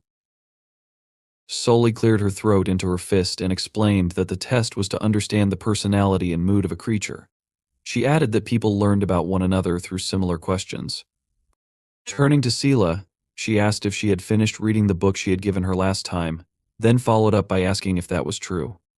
Shiva, surprised, thought to himself that it was true and noticed that Soli seemed very different from other monsters. Her way of speaking and the atmosphere she created felt oddly familiar. Sela, with irritation, asked if Soli was referring to the stupid theory she admitted. It was so simple and childish that she hadn't made it through even a few pages. Soli, with a sad expression, explained that she had created it specifically to help Sela understand. She added that if Sela wanted to become human, she needed to at least learn the basics. Exhaling heavily, she said she would take Shiva somewhere for a while and asked Sela if that was okay. Sela, emotionless, told her to do as she pleased. Soli, smiling, spread her wings and, with a series of flaps, transformed into a bird, a demonic crow. Shiva stared at her in surprise. Soli, in her bird form, told Shiva that she had not suggested anything impossible and asked if he agreed. She continued to say that she was a monster with the right to move between the human world and this one, under the condition that she would bear responsibility for everything that happened there. Next, she told him that once every 6 months for one day, she had the right to take a monster who had not passed the test to the human world. She then suggested that he might feel sick, but assured him that she thought he could handle it. Then, she asked him if that was true. Siva asked her in bewilderment. What Sebawa, looking above herself emotionlessly, saw Somi grab Siva in her bird's grasp and fly away. Somi told Sebawa that she would return soon. Returning to the present, Siva thanked her for lending him the phone. He handed the phone back to her, saying that, thanks to her, he had been able to calm down a little. Somi, rocking on her office chair with a smile on her face, told him that she was glad to have helped. After that, she asked him if he was sure that one call to a friend would be enough. She noticed that there was still a little time left and asked him if he wanted to see his family. Siva looked down and told her that he only had his mother, and that she was currently on a business trip. He added that, to be honest, it was easier for him this way, because if someone had been at home, a scandal would have started. Then he asked her if she was hungry. He explained that it couldn't be called payback, but he would buy dinner as well. Swab, putting the phone screen to her chin, looked at him thoughtfully and asked, "Is it true?" Then she abruptly rose from her chair and loudly shouted that it was. Super. She said that she had long wanted to try something since her first visit to the human world, but it was difficult for her to get it, so she had not had the opportunity until that day. Siva looked up at her in surprise and asked her what it was. After that, she began to tell him an extensive list. Sometime later, the dining table was filled with a large number of different dishes. There were seaweed, cold cuts, soups, various snacks, and other dishes. Su, holding a bowl of rice in his hands and looking in front of him, said that he had set the table with everything he had at home. Then he asked her in confusion if she would really like this. Solmi, appetizingly devouring the dishes, zealously confirmed this by shouting that she was very pleased. She explained that she had long wanted homemade food, but all the human food she had tried before had to be bought herself or eaten at school. Siva looked at her in surprise again and asked, "At school?" Solmain licked the spoon and said that she goes to school. Then, she asked him if he knew Hojin School. Su asked her loudly if it was true, and she told him it was next to his school. Claudia explained that she had been going there since the beginning of this year, But she did not have close friends who could treat her at home. She assumed that he was the first one she had visited. Sue, while eating food with wooden chopsticks, thought about how someone like her should have many friends. Sometime later, Soul Mane thanked him for the food. There were many empty plates on the table that had recently been filled with various dishes. She told him that it was very tasty and not at all like food from a restaurant. After that, with a smile on her face, she held a cup in one hand, clicked her fingers with the other, and a certain object appeared from a steam cloud near her face. She told him that she needed to give him the reward she had mentioned earlier. Then, looking at an emerald-colored scroll, she said that it was called the Monster's Inventory. She explained that the name was a little misleading, but it was something like a bag or a phone for monsters. After that, she unfolded the scroll with a gesture of her hand, saying that just like she had just done, he could freely summon it. She added that he could also show what he wanted, because all he needed to do was swipe his finger, like on a phone. Then she lowered her hand inside the scroll, saying, "This is what's inside." She took out a box from the scroll, explaining that he could store things in it and retrieve them whenever he wanted. She also explained that he could carry everything with him without worrying about sizes. She handed the box to the surprised Siva, saying that there would be other uses for it, and as soon as he started using it, he would quickly figure it out. When the box opened, inside were several dozen coins, a scroll, and a leather object that looked like a piece of clothing. With a smile on her face, Soul Mane pointed her finger at the items and said that in the middle was the inventory he would use, along with a small pile of coins. She explained that the coins on the left, marked with a goblin face, were highly valued in the monster world. The 40 coins he earned were a significant amount, and she advised him to use them wisely. When Siva took one of the large gold coins in his hand, he noticed the image of a monster bearing its teeth on it. Soul Mane continued, explaining that the object on the right was a goblin treasure passed down from hand to hand. She clarified that treasures acquire different abilities if the power of monsters is poured into them. With fascination, she looked up, rested her cheek on her hand, and imagined various artifacts. She asked if he knew how in old fairy tales there were magical objects that appeared out of nowhere. She recalled how an old man gave her the box, mentioning that for defeating the Shutterwalk, only coins are usually awarded. However, the old man had packed all this for him personally, hinting that he had big plans for Siva. Siva thoughtfully repeated the phrase "big plans" and asked if it concerned the award for the festival. He clarified that he was referring to the event where the King of Monsters is chosen. Soul Mane confirmed this, adding that, although it wasn't as developed as human traditions, monsters also had a concept of a homeland. Resting her head on her hand, she talked about how, if a monster from the Korean peninsula became king, they could brag about it. Moreover, she mentioned that this was a sore point from the last festival. Sue asked if a monster from the Korean peninsula had almost become king. Soul Mane confirmed this, explaining that from what she had heard, the monster held out until the very end, and the fight with the King of Monsters had been evenly matched. Siva, with a sad expression, said he was very sorry that it didn't work out. Soul Mane agreed and added that the most interesting part was that the monster in question was also a goblin, just like him. Saying this, she pointed her index finger at Siva, who looked at her in confusion. Soul Mane reported that the goblin had been so strong that none of the Korean monsters could compare with him. Siva, looking at the treasure in his hands, said that even so, he had not suspected he was a monster until yesterday. He admitted that, to be honest, some part of him still didn't believe what was happening. Siva looked closely at the treasure and admitted that every minute he felt ready to wake up from all this as if from a bad dream. Soul Mane asked him if it was true. She added that she couldn't believe it because he had adapted so quickly and seemed to have gotten used to what was happening. She told him that when she saw him for the first time and heard the confidence in his words, he had made an impression on her.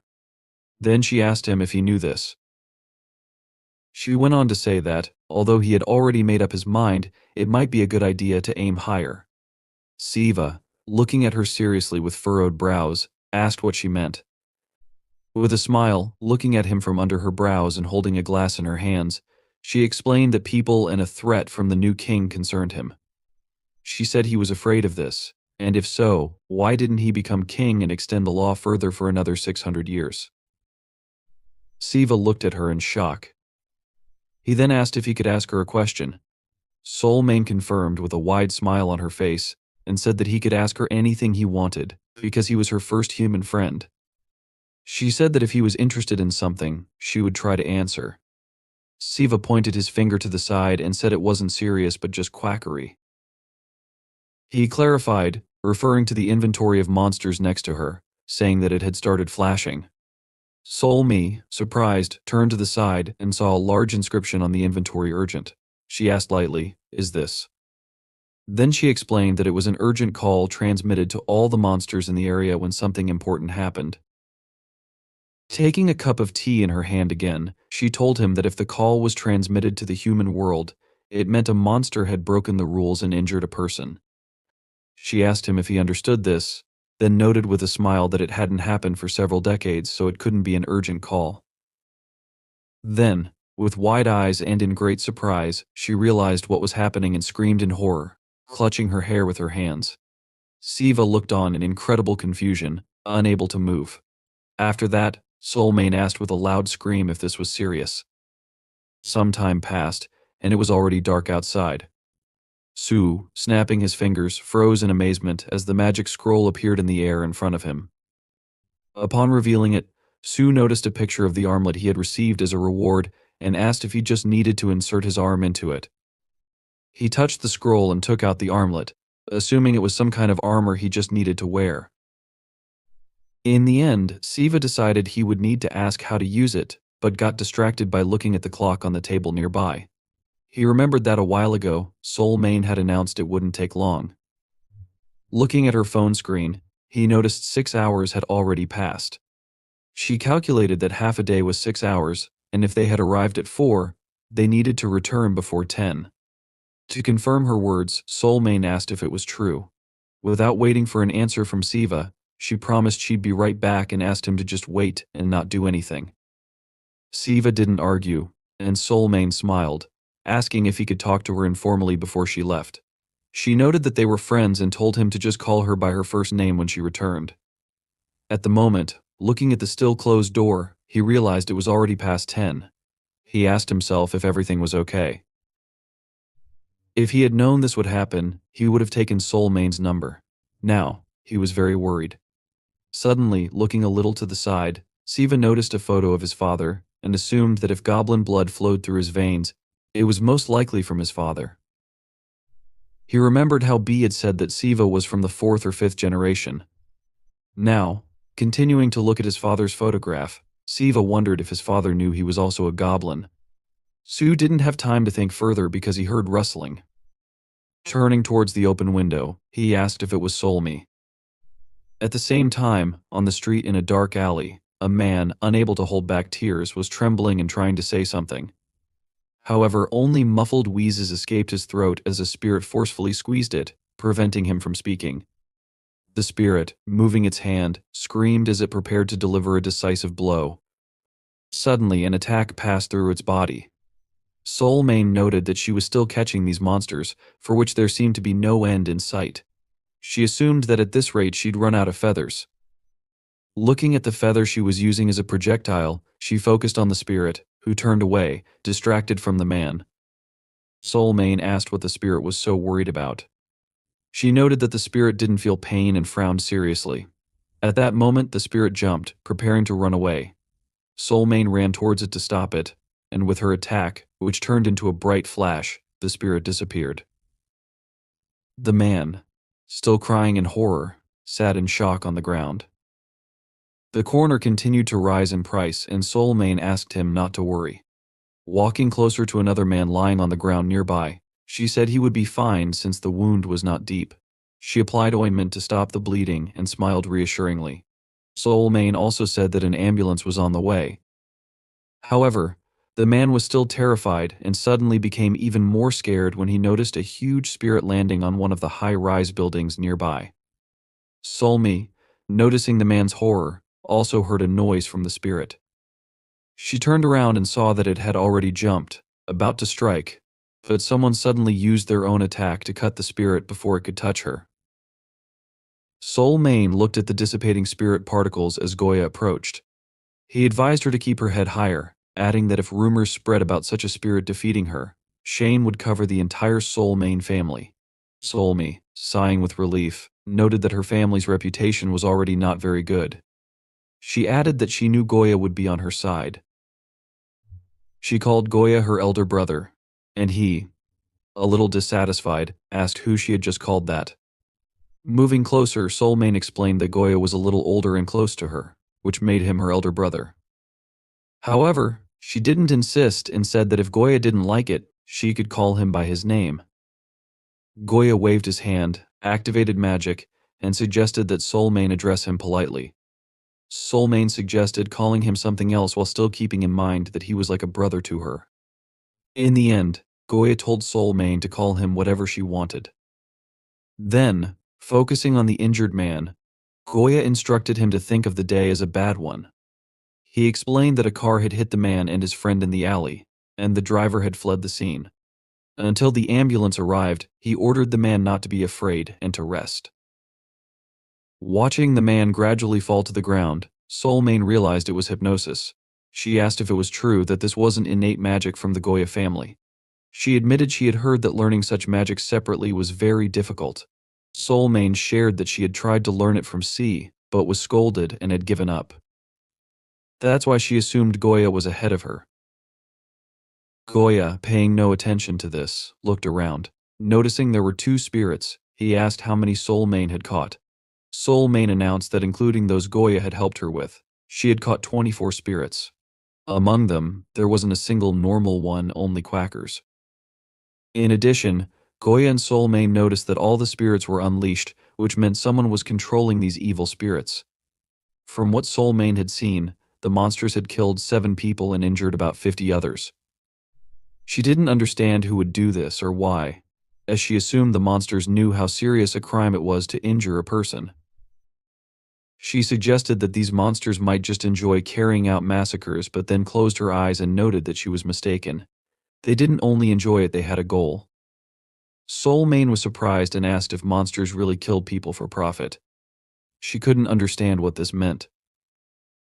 Goya noted it was obvious, as their generation knew very little about it. He explained that long ago goblins ate people not because they were hungry or sadistic, but because consuming human blood and flesh was incredibly beneficial for monsters. Speaking about this, Goya imagined a monster eating a person. Soulmane admitted she couldn't believe it, as she had never heard of such a thing. She was very amazed at what Goya told her. Goya noted that, in the past, this was common knowledge, but it simply didn't reach their generation. He added that one could easily become stronger by eating human flesh. He asked if the human world would remain as peaceful as it was now if this became widely known. He believed Soulmane understood what he was talking about because she had passed the qualifying test. Very few young people, like Soulme, who weren't even 500 years old, dared to go through such difficulties and take such a challenging test. Goya understood that only outliers like Soulmane or others like him could do this. He remarked that the human world was a boring place with no point in visiting until the law changed. This was exactly how their generation viewed the world of humans. But now, with the festival approaching, Goya understood that everyone was trying to become a little stronger. He knew there were monsters who knew the secret of human flesh and were willing to take the risk. He noted that Soulmane should also be aware of this since Babai was helping her. He reminded her that in recent days, many had gone crazy in their pursuit of power. Soulmane froze, remembering the monster that Shiru had recently fought. Goya said that stupidity was not an excuse but a state of mind. He was sure that if he were in the place of these monsters, he would never have created such chaos. Instead of attracting the attention of evil spirits who couldn't even move covertly, he would have done everything himself, kidnapping people one by one. Before eating them, Soulmane assumed that the one responsible for everything that had happened was very cowardly. She understood that anyone who dared to attack a person unable to resist was indeed despicable. Thinking for a moment, she suggested that even if a criminal used evil spirits, they would have the ability to summon them in hundreds. In this way, the monster would feel that using spirits was safer than personal intervention. Soulmane suddenly wondered if she should somehow convey to this monster that, Instead of acting like an attention-hungry fool, it could simply do something different. However, she suddenly realized something, her eyes widening in shock. "This simply cannot be," she whispered. She called herself names, hastily shouted something unintelligible, and then bid Goya goodbye, asking if he could clean up everything here. In the next moment, Soul Mane flew away, leaving behind several feathers in the air. Goya, not understanding what had happened, simply watched her go. Meanwhile, Sivu, approaching the railing of the balcony, asked in surprise, "What is this?" He noticed that a second ago it had been closed off. Looking around in bewilderment, he tried to figure out what was happening. At that same moment, a monster appeared behind him, gradually approaching closer. It thought smugly that everything had turned out to be very simple. It was confident that it wouldn't have tried so hard if it had known Sivu would be defenseless. Raising its hand, the monster prepared to strike. However, Sivu suddenly crouched down, dodging the blow, and without wasting a second, grabbed the monster's hand. Pressing his feet harder against the floor, he launched his counterattack. The monster quickly realized that Sivu had anticipated everything. Sivu used the goblin stream technique to throw the monster off the balcony and to the ground, simultaneously following up with a lightning strike. Catching his breath, Sivu admitted to himself that he thought his heart would jump out of his chest. Mentally, he reflected that this ability, though he didn't like to call it, that was one of the unique traits of goblins. He remembered the time when a monster attacked him similarly from behind, biting him on the shoulder. Briefly distracted, he glanced at the broken partition of the balcony and asked aloud, "What kind of nonsense is this?" He eventually realized that he could rarely be defeated by the same attack twice. Continuing to examine the destroyed balcony, Sivu sighed and recalled the cold sensation on his back right before the previous bite. Now, if he hadn't recognized that same feeling, he might have been killed just moments ago. Realizing this, Sivu frowned warily and managed to dodge the blow. In any case, he had thrown the monster without overthinking, but he was relieved he hadn't harmed anyone else. Squinting, he carefully looked down at the massive hole that had formed in the ground. As the dust from the impact cleared, the crack became more visible. Suddenly, Sivu heard someone tell him not to worry. Frowning, he noticed the monster grinning and explaining that it had already put all the people in the area to sleep. The monster remarked that if everyone had started screaming at once, it wouldn't have been able to clean up everything properly. In the next moment, Sivu suddenly felt a snake's body wrapping around his neck. Trembling, he grabbed the snake's body with his hands, trying to pull it off. The monster, now with a snake tail growing from its back, observed him with amusement. It noted that this was precisely what it had been looking for, and asked if Sivu was really the goblin everyone had been talking about. Smirking, it remarked that Sivu's strength seemed quite insignificant. The monster admitted that it thought Sivu would hit harder. Pushing off the wall with its feet, the monster began to fall, dragging Sivu down with it. Frowning, Sivu clenched his jaw and struggled to stand as the monster swung its tail and slammed him into the ground with force. Dust and stones rose into the air, and Sivu, closing his eyes, cried out softly. The monster remarked that it hadn't intended to throw Sivu so far and sarcastically asked if he had weakened after the previous fall. Sivu didn't answer.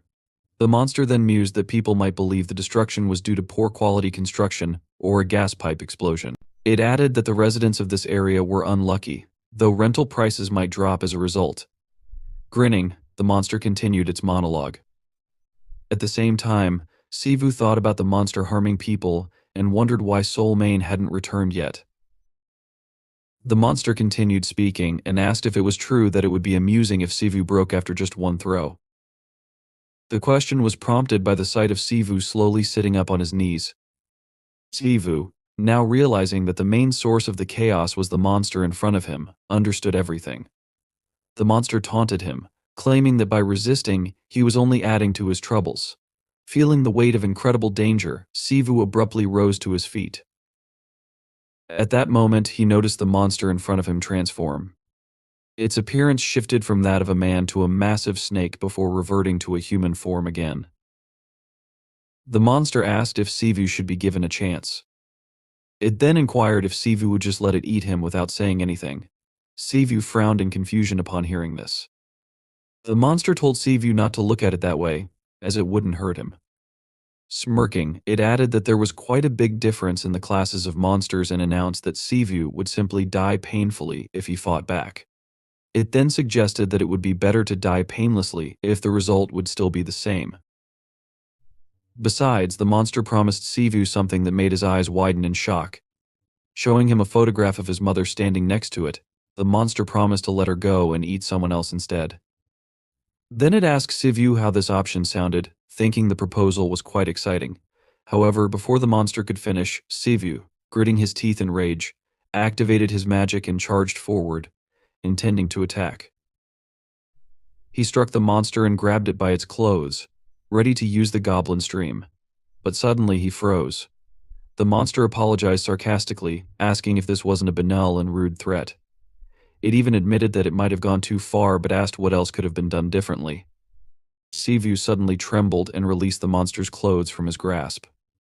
The monster, showing 2 fingers that glowed faintly, activated a unique magic called murderous blasphemy. It explained that this unique magic was a poison. Looking at Sivu, who could do nothing, it remarked that its power wasn't so bad, but the magic required physical contact to work. The monster recalled the recent moment when Sivu had attacked and mockingly asked if that attack wasn't a foolish move.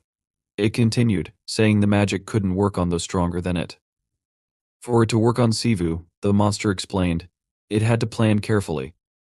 By this point, Sivu had fallen to his knees, exhausted. The monster then noted that it had heard those with a good pedigree could pin others down with just a glance. Sivu realized he couldn't muster any strength in his body, as if paralyzed by sleep. The monster remarked that life was very unfair, as the weak could only be victims under the established rules.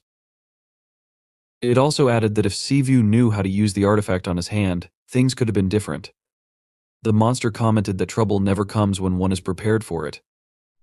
It then threw the photograph of Sivu's mother to the ground, transformed back into a snake, and promised to remember him, advising him to keep that in mind in his next life. Sivu, clenching his jaw, thought it was impossible to say he couldn't move at all, as he could feel he could make a single motion. Meanwhile, the monster, its mouth wide open and eyes narrowed, prepared to attack. Sivu froze in anticipation, clenching his fists and gathering magic. Noticing this, the monster froze in amazement. Suddenly, Sivu extended his hand forward, unleashing a powerful magical attack. The monster, hit by the attack, cursed as it realized it had almost died. Seizing the opportunity, Sivu, mustering his strength, jumped forward and struck the monster while it was distracted. However, the monster managed to react in time, swinging its tail and throwing Sivu back. He slammed into the wall, causing it to crack. The monster was surprised that Sivu could pull off such a move, despite the poison already circulating through him. Sivu trembled, unable to move anymore. The monster, impressed, asked if it was really possible that even a weak goblin could not be underestimated. Suddenly it felt something sharp pierce its body. Looking down, the monster saw a sword embedded in its torso. Yashin, who had approached unnoticed and was hiding his face behind a mask, called upon the storm ancestor, who resides above the 9 heavens and presides over the Ministry of Thunder. As Yashin chanted the spell, the sword in the monster's body was imbued with magical energy, transferring the power into the monster. The night was just beginning. Hearing Yashin's voice, Sivu forced himself to open his eyes and look at him. Yashin, his body shrouded in a magical aura, addressed the monster. He called its actions nonsense and began approaching it. The monster, now in human form, pulled the swords out of its body and taunted Yashin, calling his weapon useless. It asked sarcastically if the main skill of a human exorcist was to speak in a deep voice. Grinning through the pain, it mocked Yashin, questioning where he learned to talk like that. The monster realized it had gained some time but suspected it had already been overtaken. It asked how Yashin had managed to get there but quickly dismissed the question, recognizing it wasn't important. What mattered was that Yashin was dangerous and on a completely different level compared to other charlatans. Yashin, without hesitation, drew another sword, intending to continue the fight. The monster debated whether to stay or flee. It bit its lower lip, knowing hesitation would mean death. The monster remembered Solmi, who was also very skillful. However, distracted from thoughts of Solmi, it considered that if even Yashin had come for Sivu, it still wouldn't be able to defeat him, even if he was resurrected. Clenching its jaw, the monster muttered out loud that all of this was very bad. Yashin suddenly froze in shock, noticing something. Blood began to flow out of the monster's body with force, gushing forward like a river. From the blood emerged a dark spirit that stood in front of Yashin. The monster, observing this, remarked that this wasn't bad at all. It added that this spirit's name was widely known in the West when it was sane, and noted that the roaring spirit possessed the body of a divine class monster. However, the monster admitted it did not know how the spirit had ended up in such a state. Smirking, the monster advised Yashin and the others to have fun, claiming the spirit was perfect for an appearance-obsessed person. Before leaving, the monster suggested it should finish its dish first and glanced at Sivu, who was still under the influence of poison. The spirit opened its mouth, and an attack began to form. However, before anything could happen, Yashin suddenly ran forward, holding his sword at the ready. At the moment the spirit released its attack, Yashin swung his sword, cutting through the attack. In addition to blocking the magical assault, the swing also inflicted a severe wound on the spirit itself. The monster, seeing this, asked in amazement what was happening. It turned around, hearing an incomprehensible noise, and saw Yashin instantly approaching. Yashin swung his sword and stabbed it into the monster's head. Sivu's mouth opened in shock at the sight. Yashin, who had not yet recognized Sivu, came closer to him and suggested that he was not aligned with the monster. He advised Sivu to answer his questions if he wanted to survive. Yashin intended to ask what Sivu was doing there, but before he could, Sivu suddenly admitted that he couldn't believe it. Although he had heard Yashin's voice, he couldn't fully comprehend the situation. Yashin froze in shock, and Sivu forced himself to smile. He admitted that he wanted to ask something, and then asked if Yashin truly didn't recognize his voice. Yashin removed the mask that had been covering his face and asked if it was really Sivu. He wondered what had happened to Sivu's appearance. Closing his eyes, Sivu tried to respond but ultimately said it was a long story. Gradually, he forced himself to his feet. Yashin, dropping his mask, came closer to Sivu and placed a hand on his shoulder. Carefully examining him, Yashin asked what had happened. Deciding not to ask about Sivu's appearance, he simply asked how Sivu had managed to deal with everything. Before answering, Sivu asked Yashin to stop, saying he couldn't breathe. He raised his trembling hand, and Yashin suddenly realized it was poison, not just any poison, but something far more potent. Yashin noted that the medicine he carried wouldn't be enough to cure it. Realizing there was something more urgent at hand, Yashin chose not to press with further questions. Instead, he focused on Sivu's veins, which were clearly visible. Soon, the veins gradually returned to normal, leaving Yashin amazed. He wondered aloud if Sivu had regeneration. Sivu himself was surprised when he began feeling better. Hearing a sound, he turned sharply to the side and noticed the spirit they had fought had disappeared, leaving behind a trail of blood. Following the bloody trail, Sivu and Yashin saw the tail of a snake disappearing behind some parked cars. Frowning, Yashin remarked that this was utter nonsense. Sivu opened his eyes in amazement. After some time, Sivu asked if this meant Yashin was feeling better. Yashin, sitting with his head bowed, repeated the question with disbelief. He noted that he hardly felt better at all, and added that the man he had known for 3 years had turned out to be half a monster. Sivu, now fully recovered, awkwardly scratched his cheek. Yashin continued, frustrated, saying his friend was half goblin. He vented about how Sivu had been right in front of them for 3 years, and yet they hadn't suspected anything. Yashin assumed that if his father found out, he would ridicule him. Sivu felt awkward watching Yashin's frustration and tried to distract him. He asked if it was true that Yashin had never mentioned what kind of martial arts they were studying. Yashin confirmed this, and straightening up and sighing tiredly, explained that it was his family's duty to train and destroy supernatural beings. Yashin added that if not for this duty, everyone would have considered him crazy. He then mentioned that only 6 months remained. Hearing this, Sivu realized that Yashin also knew about the festival. Unable to contain his emotions, Sivu twitched and asked, "Does this really?" Yashin explained that supernatural creatures breaking into the human world and harming people didn't happen very often, and even quite rarely. He admitted that he wouldn't mind if the monsters just fought each other. Over the past 100 years, judging by Yashin's words, monster attacks on people had been very rare, but recently, everything had changed. Sivu asked in shock how recently this had happened. Yashin frowned and explained that, for monsters, humans are a source of power. He added that monsters who want to become kings not only absorb other monsters but also humans. Sivu said nothing but was visibly surprised.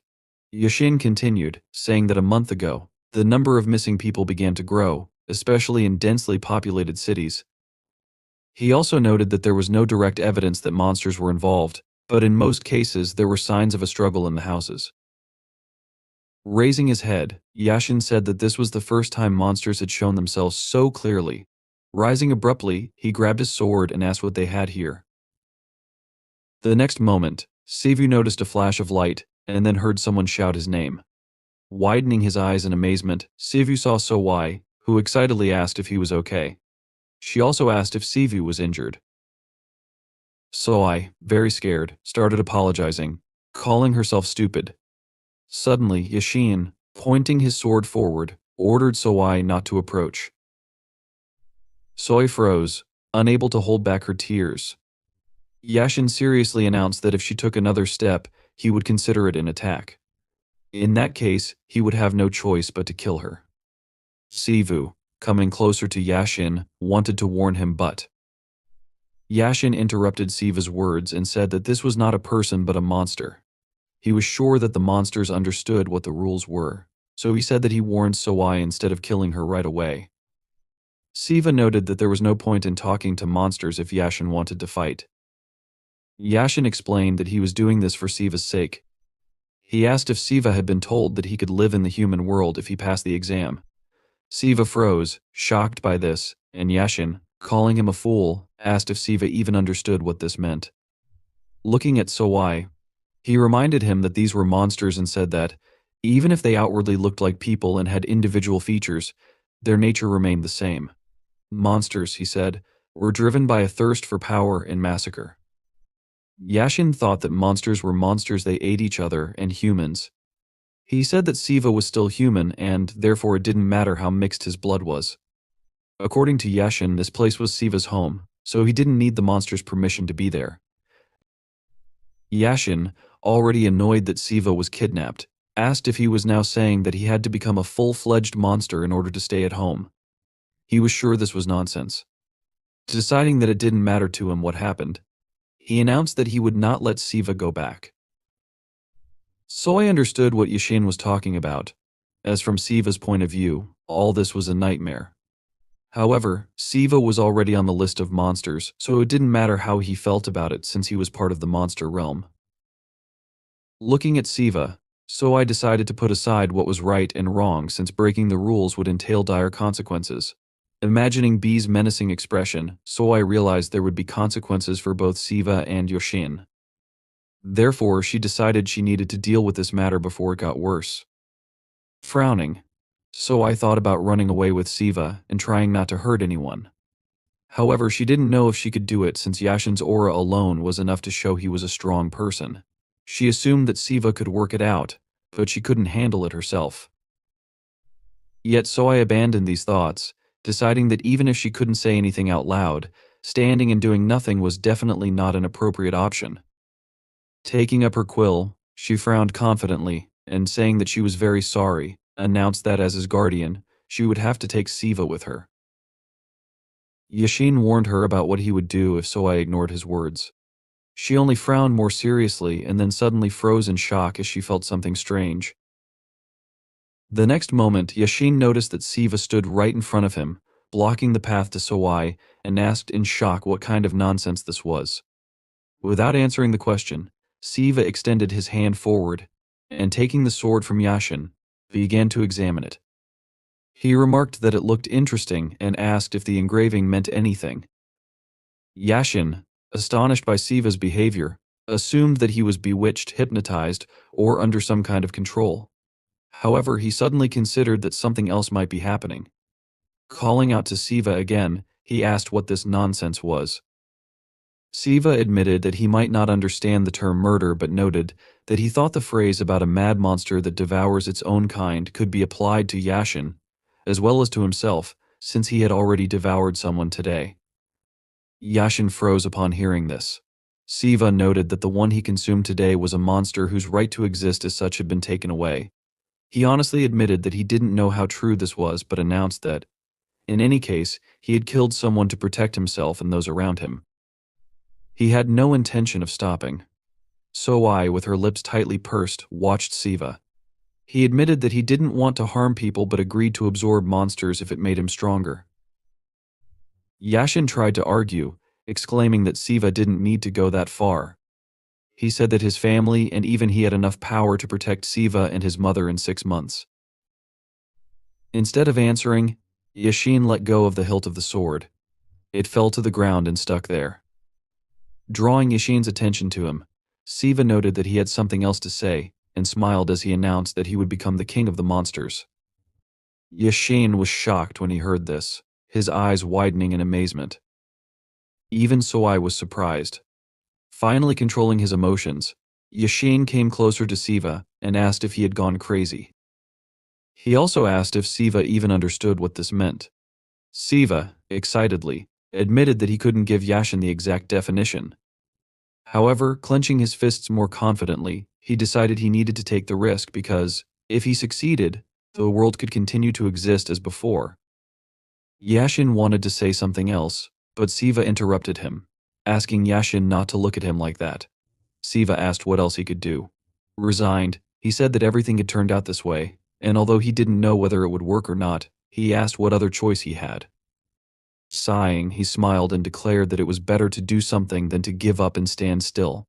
He warned that this was his belief and added that he wanted to try. Yashin still couldn't cope with his shock, and then, pressing his lips tightly together, Yashin finally announced that he understood everything.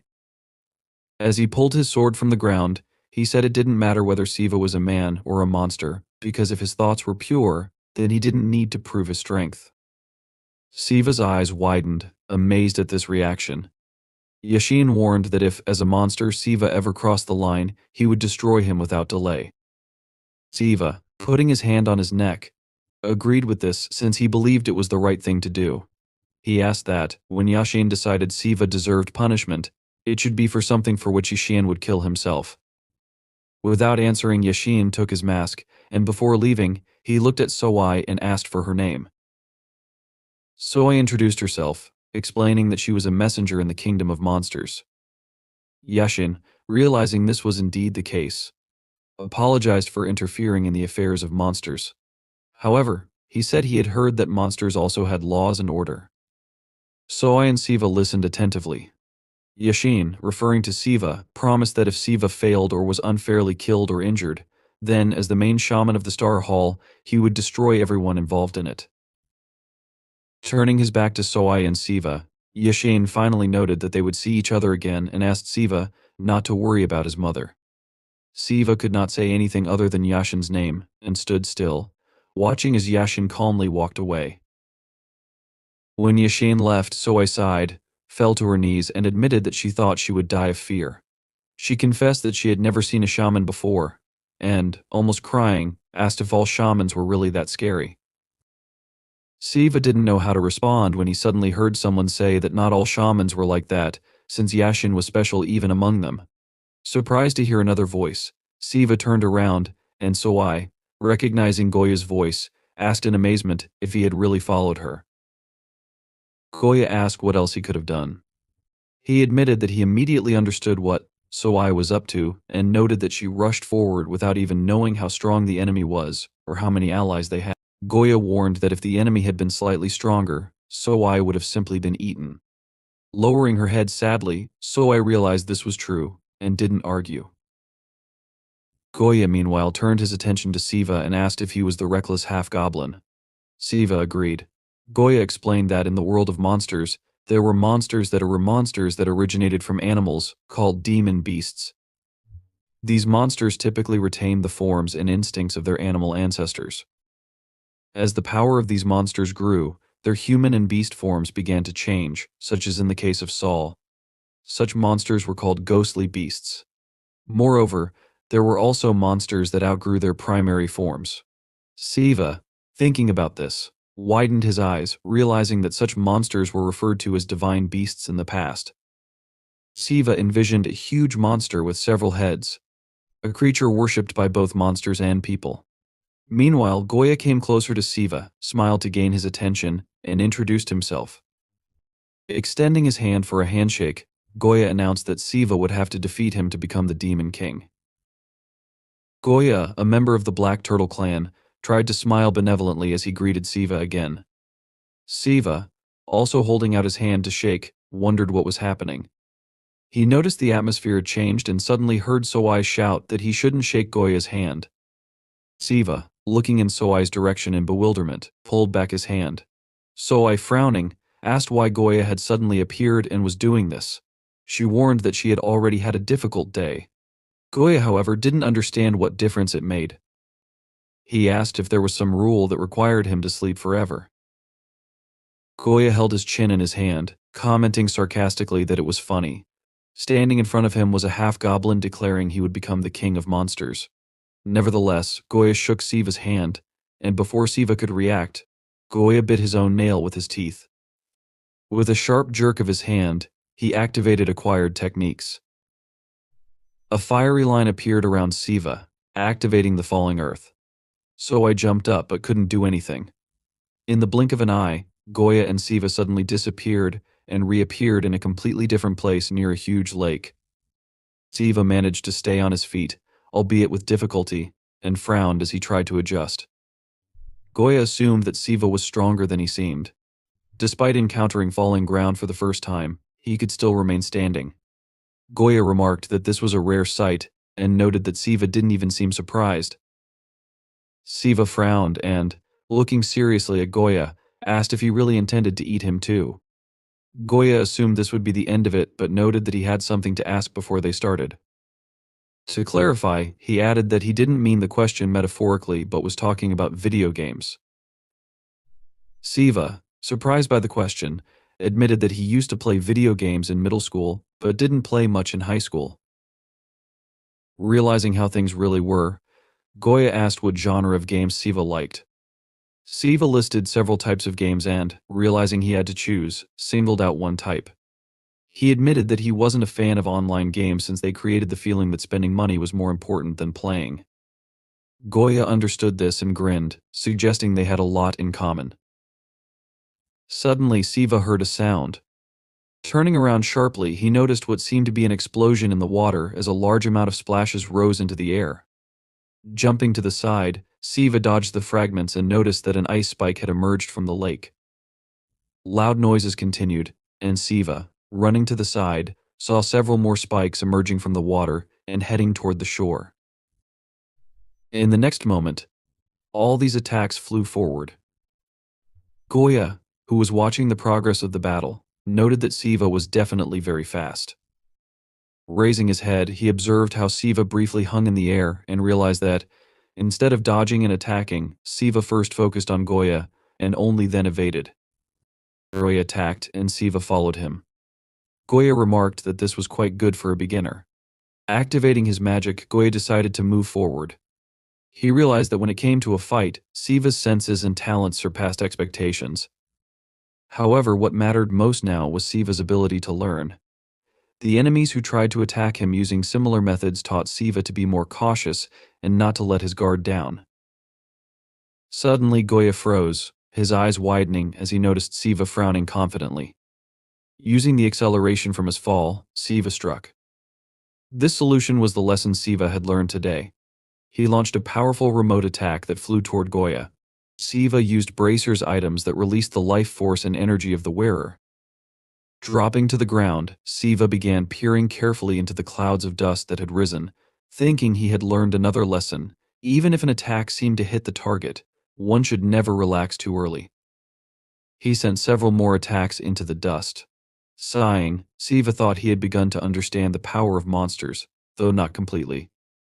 Static electricity passed through his body. According to Siva, it began in the stomach and intuitively seemed to remain at around 60%. When Siva launched a strong attack, about 10% of this power was used. As he continued to analyze his actions, he realized that each small attack consumed about 3%.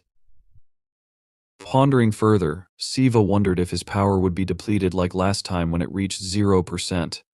He assumed he couldn't use this power indefinitely. Suddenly, he heard Goya say that it was an amazing concept. Drawing attention to himself, Goya revealed that the shield created around him had cracked. Goya admitted he hadn't expected to use his abilities so early. He guessed he had misjudged Siva since he had to rush through the first phase. Siva, getting into a fighting position again, asked Goya to explain something. He questioned whether it was true that Goya planned to eat him. Surprised by the question, Goya smiled. Although Siva didn't know how to phrase it correctly, he admitted he didn't feel any intent from Goya to harm him. Goya chuckled, admitting that this happened when someone blatantly lied. He explained that he had no personal grudge against Siva or any desire to eat him. Goya noted that, as he mentioned earlier, he was intrigued by what Siva said. He then asked if Siva knew what the king of monsters truly was. Siva assumed it meant someone literally becoming the ruler of all monsters and asked if that wasn't the case. He believed it involved introducing laws and ruling over other monsters. Goya asked if that idea wasn't strange when considered carefully. He pointed out that the competition was based purely on strength, and that the election cycle occurred every 666 years, meaning the king would rule for centuries. Goya reminded Siva that this was decided by a single festival. He explained that all monsters obeyed this strange custom since ancient times, adhering to it simply because it was tradition. Siva thought about it but didn't respond. Goya elaborated, stating that monsters were true to their desires and instincts. Just because the strong introduced laws and rules didn't mean all monsters would follow them. He asked if it wasn't true that, without such measures, the massacres wouldn't stop. To prevent this, the ancient monsters created a safeguard the king of monsters to avert inevitable catastrophe. All monsters agreed it was necessary to protect this figure. Thanks to this, monsters across the world obeyed the king in exchange for harmony in their existence. Goya believed it was fortunate that, for 10,000 years, kings had ruled the monsters of their eras without much change. While policies varied, the core purpose remained the same. The principles of the survival of monsters remained the same, with only one exception, according to Goya, and that was the king of the generation. Siva widened his eyes, listening intently. Goya asked Siva to imagine if human leaders one day made a law against eating meat, and asked what would happen then. Siva realized that everyone would start protesting violently, and there would be no guarantee that this law would be implemented, since it couldn't end with protests alone. Goya agreed that this was indeed the case, and asked if it was true that the monsters had held on for 666 years, no more, no less. With a shrug, Goya assumed that this would tell Siva how important the king of the monsters was to them, and how much they had suffered in order to not offend tradition. However, now the monsters were running out of patience. Goya asked if Siva understood what he was talking about. Siva realized that if the next king made the same law, not everyone would be as obedient as before. He asked if that was what Goya was leading to. Goya, pointing his finger towards Siva, noted that he quickly understood everything. He explained that even if the king orders the monsters to obey, they may not listen. And even if the king of monsters is the strongest among all, if the majority of monsters do not want to obey, then nothing can be done. If it comes to this, not only will the new king of monsters fall, but the very existence of the king of monsters, the power and symbol of it, will literally fall to the ground. Goya introduced the crumbling crown and asked if Siva now understood what he was saying. He was sure that few would turn a blind eye to the impudent words and promises of someone who wanted to become the king of monsters and keep everything as it was. Goya moved closer to Siva, noting that the young monster could laugh and move on, but the older ones would simply tear Siva to pieces. Goya understood where the wind was coming from, and although he admitted that Siva was good, he noted that he did not fit the typical stereotype of monsters. The problem, according to Goya, was that Siva didn't understand how the world worked and foolishly doled out his condescension in all directions. Siva suggested that Goya was asking him to take back his words, and Goya confirmed this, honestly admitting that, at first he thought Siva was just an inexperienced monster that Goya could crush with one foot. However, now Siva turned out to be more mature. Goya noticed that Siva quickly understood everything and had good potential for growth. That's why he invited Siva to come under his command, promising to allow him to become the ruler of the Korean peninsula if he allowed Goya to become the king of monsters. Goya asked if it was true that this was a good proposal, even though, as a ruler, Siva could not completely destroy the people. He could leave a few who would be close to Siva, but Siva, without immediately agreeing, asked how strong Goya was. Siva noted that Goya was convinced that he would become a king, but wasn't sure whether Goya had objectively assessed himself. Goya was surprised by this question and admitted that he couldn't say he was the strongest on the peninsula, but explained that, among the representatives, there was no one stronger than him since there was still an age limit. Siva thought for a moment and finally agreed, extending his hand toward Goya, deciding that he would accept the offer if it meant he could protect the people around him. Goya shook Siva's hand and smiled, noting that he thought Siva didn't disappoint. He was sure that Siva did everything right. Siva, seriously, said that he wouldn't feel guilty and activated his magic. Goya frowned, sensing this, and Siva warned that it was Goya who broke the trust between them since he pretended to shake hands, deceived Siva, and attacked first. As far as Siva understood, this was Goya's method. Now, grabbing Goya by the clothes, Siva used a different type of goblin fighting technique, which was completely different from what Siva had shown before. He used all 60% of the remaining energy, leaving very little, squeezing out all his strength. Siva did this not reflexively, but with cold calculation. For the first time, he implemented the technique with full confidence and intelligence. Intercepting Goya, Siva used Goblin and Mountain Flip, throwing Goya to the ground without hesitation.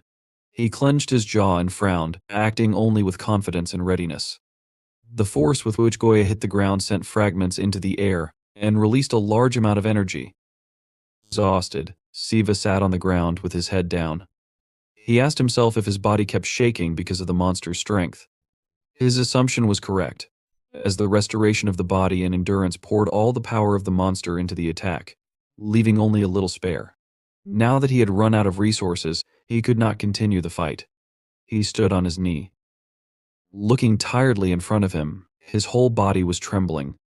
Siva glared ahead with anger, frowning his eyebrows. Goya stood in front of him, saying that he should hold back his bloodthirstiness until the last moment and then spend all his power on one blow. He noted that only heaven grants such talent for battles, a unique monster art called Arctic Chase, which freezes water and allows one to control it within a certain radius around the target. Siva looked up at Goya menacingly. He tried to lean on the ground with his trembling hands and continued, saying that if the difference in the basic strength of the monsters between them were even a little less, maybe Goya would have eaten him. Arctic Pursuit is an art with which one can attack and defend without restrictions. Goya stood, half of his body frozen, the frozen part cracked. He then looked down at Siva and asked what his last words would be. Siva answered him, nothing special after that. He began to say that even if he had a will, he wouldn't read it to him. Since Goya rushed at him with the thought of killing and devouring him from the very beginning, Siva had been preparing for that. He added that such a fate could await him too. Then he added, besides, I'm not finished yet. Goya looked at him in surprise. Siva was able to get to his feet and took a fighting stance. He confidently said that if Goya wanted him to beg for his life or something like that, then he thought it was too early. His eyes were still burning brightly, and he was waiting for his opponent to show a weak spot so that he could strike at the right moment, or perhaps the fighting spirit of the goblin was awakening in him, something he hadn't suspected before. Goya looked at him with a smile on his face and said that he spoke well.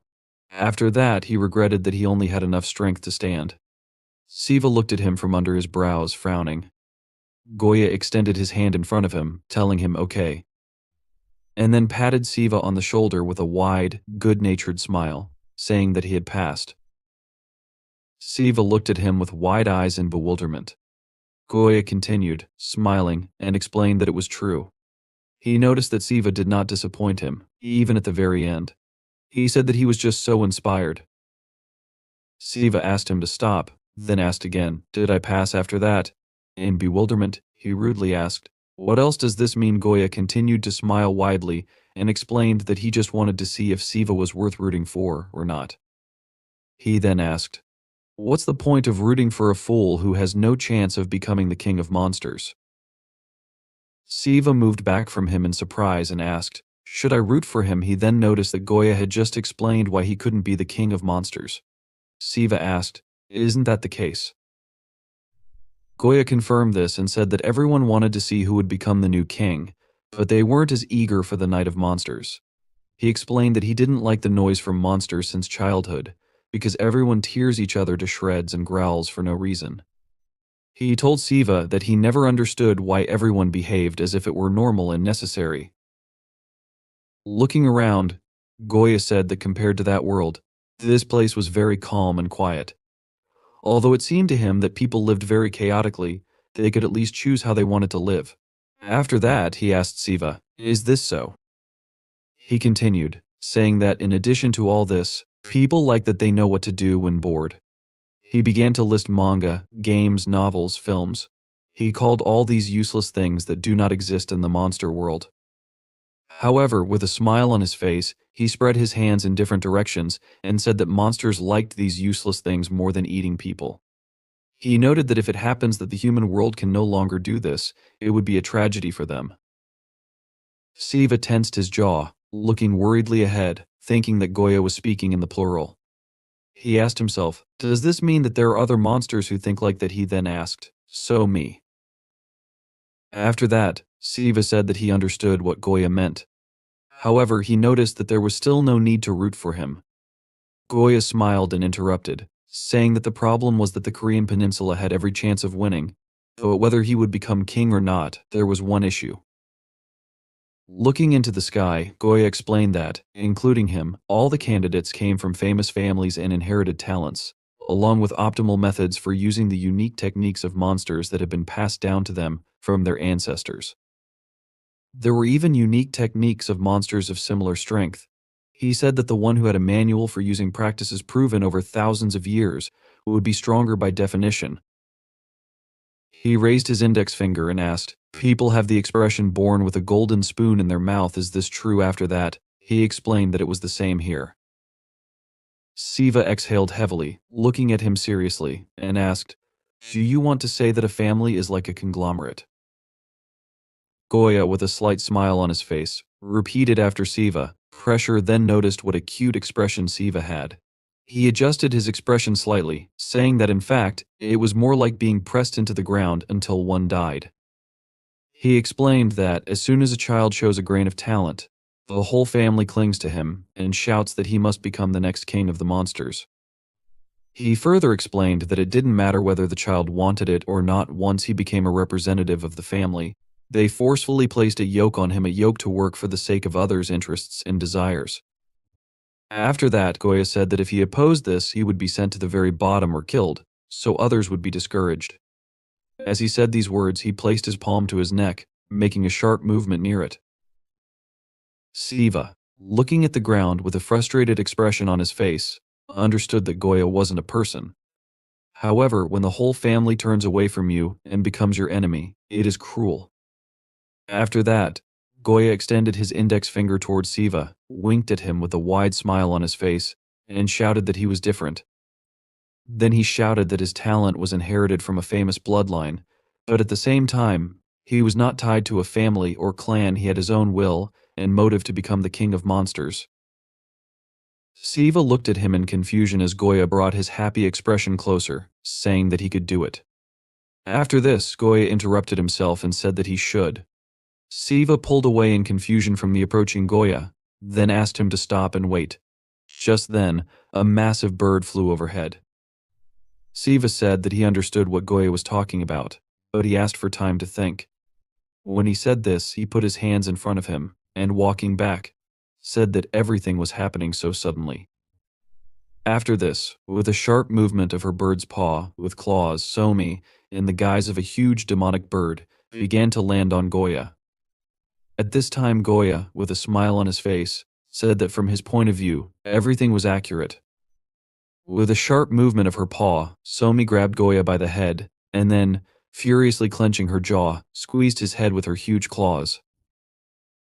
Siva looked at this in horror, opening his mouth and eyes wide. Then, Somi, with a sharp movement of her paws, threw Goya many meters into the distance. The throw was so strong that, like a ball bouncing on the ground, Goya flew into the distance, piercing a tree with a loud explosion. Somi landed on the ground and waved her wings menacingly in front of her. She used a unique monster art called the First Wind. Siva, putting his hand out in front of him cautiously, asked her to stop. Somi, at that moment, directed many of her pointed feathers, which looked like arrows, in the direction where she had recently thrown Goya. Siva, looking to the side in surprise, began to approach Somi. She told him that everything was fine and that there wouldn't even be a scratch on her. After that, looking into the deep forest, where many trees had been broken, she said that it seemed to her that Goya had dived somewhere far away because she knew that now a curse would come to him. Siva asked her again, dived he then asked in bewilderment, who is he even? Somi explained to him that the one he met was not entirely original. To put it simply, he had something like a split personality. A black turtle, according to legends, is a creature born from a snake and a turtle, and became one of these. However, if you trace the origin of this, it is generally accepted that it was a simple turtle.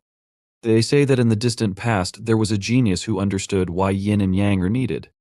He separated yin and yang from his monster power, and thereby divided the power of the monster. As a result, he broke through all his innate limits and awakened as a divine beast, which is exactly how the black turtle appeared. Somi continued to say that after this, the heirs of the black turtle were born, who adopted the unique abilities of this one.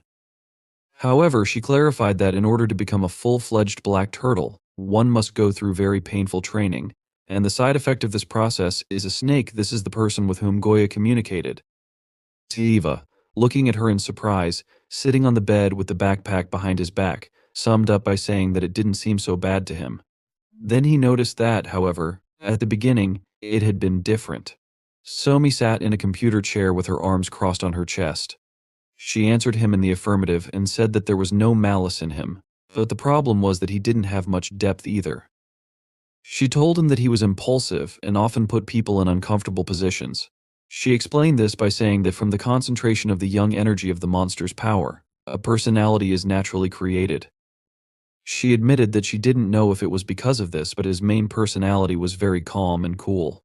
She told him that it was completely subordinate to the turtle on this side, is responsible for analysis and strategy as far as she knows. She then said that, for some reason, the Goya snake was crazy from the very beginning. However, personality is half the problem since, for some reason, it even has the ability to gain control of the body whenever it pleases. She noticed that it often does this, which is why sometimes troubles happen. Heavily exhaling the air from her lungs, she rose from the chair and said that this is why, even when he was chosen as a representative of the family, many were against it, calling him half a turtle and similar things. She sadly added that he was so talented that his opponents were quickly convinced. However, she interrupted herself and wondered aloud, "Is he ready?" She explained this by saying they needed to return as soon as possible. Sivo, with a heavy expression on his face, lowered his gaze and answered her in the affirmative. Soul Mane approached him and asked him not to worry. She explained to him that all this was not his fault and that, even if they were reprimanded for being late, it would not affect him in any way. Sivo told her that he was not worried about that. Instead, he drew attention to the broken veranda that had been damaged during the battle with the monster. He told her that they had been gone for a month, so his mother would be very nervous when she saw it. Soul Mane looked at this with a smile on her face. A voice from the side asked them not to worry about it. Sivo and Soul Mane turned in surprise toward the voice. It belonged to an old man who, while entering the apartment and combing his beard, said that tomorrow everything would be restored. He explained that they had people responsible for such things. After that, looking carefully at Solmi, he ordered her to go first. He explained his order by saying that he needed to tell Sivo something in private. Solmi, confused, put her hands in front of her and began to speak loudly about how everything was her fault. She quickly explained that it happened because of her miscalculation. Bai emotionlessly confirmed this, saying he already knew. He added that she simply did not need to be there, as the three of them had something to discuss. Sivo and Solmain looked at him in surprise and asked again, the three of them. Bai looked behind himself and said that he knew such sudden visits were rude, but he needed to shake one more hand. Selfa entered the room and, looking around, said, "This is how people live." Holding her hands behind her back, she inspected the closet and noted that it was not bad. Then she observed that there wasn't enough space, but it was cozy in its own way. Sivo turned his head from side to side in confusion and asked if she had received permission to enter. She answered negatively, adding that she was unlucky, as she wasn't allowed a 12-hour visit every 6 months. She explained that she wasn't going to go out into the human world, where she had to hide from view. Looking emotionlessly at Sivo, she said that she was simply dragged out here. Annoyed, she told him that the old man said he would explain everything if she followed him. She then asked, maybe it's worth starting already? Bai answered in the affirmative, and, stroking his beard, said he needed to share what happened that night. He began his story by saying that, when it got dark in Kocho, that is, in Seoul, about 50 crackers appeared. They obeyed someone and attacked people on the street. After dealing with them, he managed to find out that the control method was very crude and the attacker hadn't removed traces of themselves. He explained that this is why he thought the trick was meant to lure out Solmain and target Sivo. However, Solmi, peeking around the corner, asked in surprise if he wanted to say this wasn't their goal. Bai clarified that he wasn't saying it wasn't their goal, but rather that they may have had more than one goal. Sivo looked at him carefully, arms crossed over his chest. Bai continued, saying that night, at least 200 people disappeared from the streets in the Seoul metro. He added that this number was based on reports made to human police stations and concluded that the real number of missing people was likely more than 500. Hearing this, Sivo and Solmain stared at him with wide-open eyes, their faces filled with shock. Solmi, in a confused state and with a downcast look, said she couldn't believe it. She concluded that this meant it wasn't just one or two individuals. She assumed there must be a group of at least 5 people involved. She noted that if they worked hard on a list of suspects, they could solve it. Bai interrupted her reasoning, saying she was right. He added that, if the perpetrator was from the Korean peninsula, they would easily find them. However, looking to the side, he mentioned that traces at the crime scene pointed to an unpleasant conclusion. Bai stated it was impossible to accurately count the monsters that came from other regions. He added that, in their native places, they would have been caught immediately, so they decided to act here instead. Bai clarified that if they did not find and punish the invaders as soon as possible, they would start hunting people in Korea, where it would be much more difficult to catch them. He emphasized that this needed to be resolved quickly, or the situation would worsen. Saw looked at him in shock, her mouth slightly open. She said, "That's why." Bai confidently responded that he needed a monster with the will and ability to protect the human world. He added that they needed all the help they could get. Turning to the boy, he revealed that he wanted to make an offer to the two of them. He explained that they knew they had to take an exam this month, and if they agreed, he would change the format of the exam. Sivo and Sawa listened attentively as Bai continued. He stated that their task was to find and kill those who had invaded the Korean peninsula as soon as possible.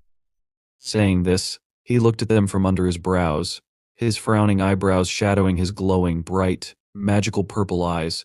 He confidently declared that this would be their test. Meanwhile, Yashin walked along the morning city street with his head down, hands in his pockets. There were large bruises under his eyes, as he had not slept all night. He thought to himself that he shouldn't have let the main character go like that. Feeling remorseful, he decided he had behaved like a coward. With a gloomy expression, he reflected that if the scoundrel didn't return, it would be entirely his fault. Realizing he needed to take preventive measures, someone approached him and mentioned that his phone was turned off. It was Sivo, who, with a hysterical smile on his face and scratching the back of his head, acknowledged that he knew Yashin would be going to school. He asked if Yashin had a minute and explained that a lot had changed since their conversation yesterday. Sometime later, sitting in a cafe, Yashin, in furious bewilderment, asked Sivo, "What?" Turning to him, he loudly questioned if he had gone crazy. The cafe worker and other visitors turned to look at them in confusion. The main character, trying to de-escalate, asked Yashin to be quieter. He explained that he wasn't going crazy. Turning to the cafe patrons with a smile, he apologized for the outburst. Holding a glass of his drink with one finger, he said the conditions weren't bad. He then asked Yashin if it was true that he could remain here and not in the world of monsters. He added that this way, neither Yashin nor his mother would need to worry about him. Yashin, heavily lowering his head into his hand, asked if Sivo even knew what class he belonged to. Sivo responded by asking how Yashin knew about class distinctions.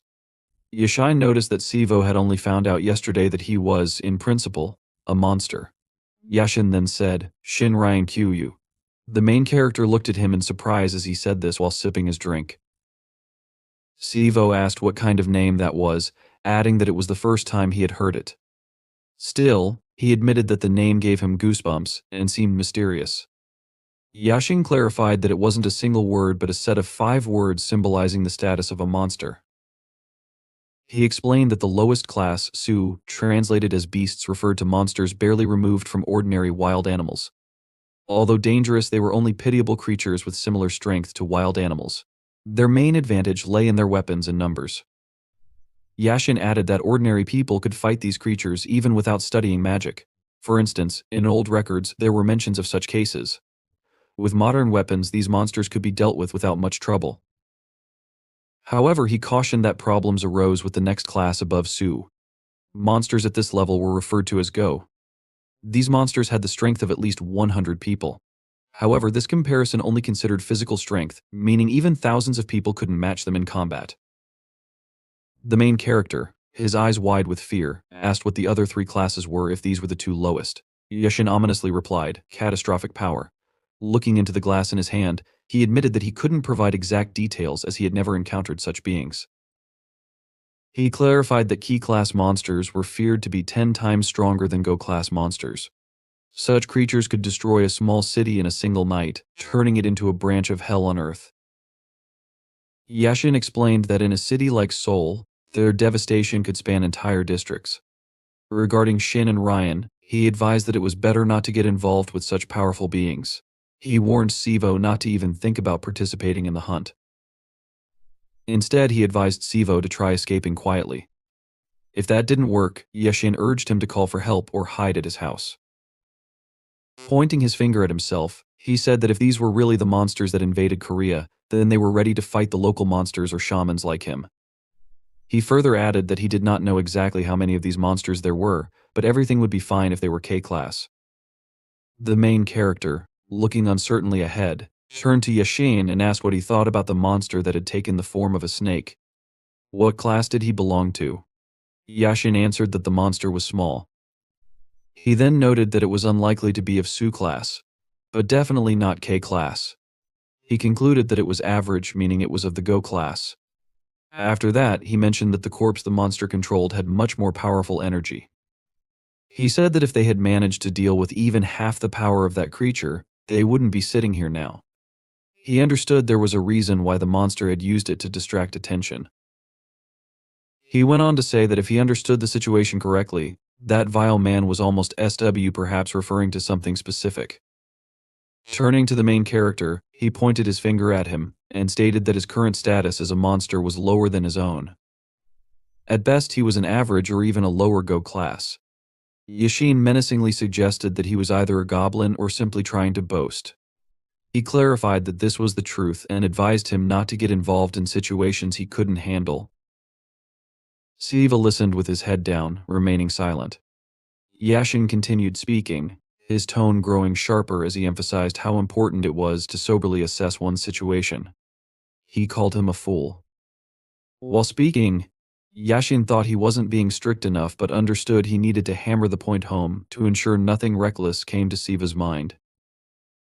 Siva tried hesitantly to respond, but Yashin loudly interrupted, asking him to speak louder. The main character raised his eyes and, with a determined expression, said that if he encountered that monster again, he was 100% sure he could defeat it. Yashin looked at him in bewilderment.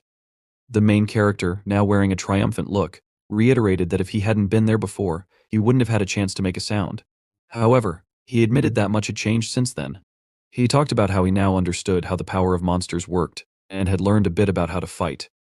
Yashin pierced him with his gaze, thinking he was a fool, and that such reckless thinking would destroy him one day. Sometime later, Shira looked at Yashin in surprise as he stood up from his chair. She asked if he was heading to school. Glancing at the screen of his phone, he noted it was already time.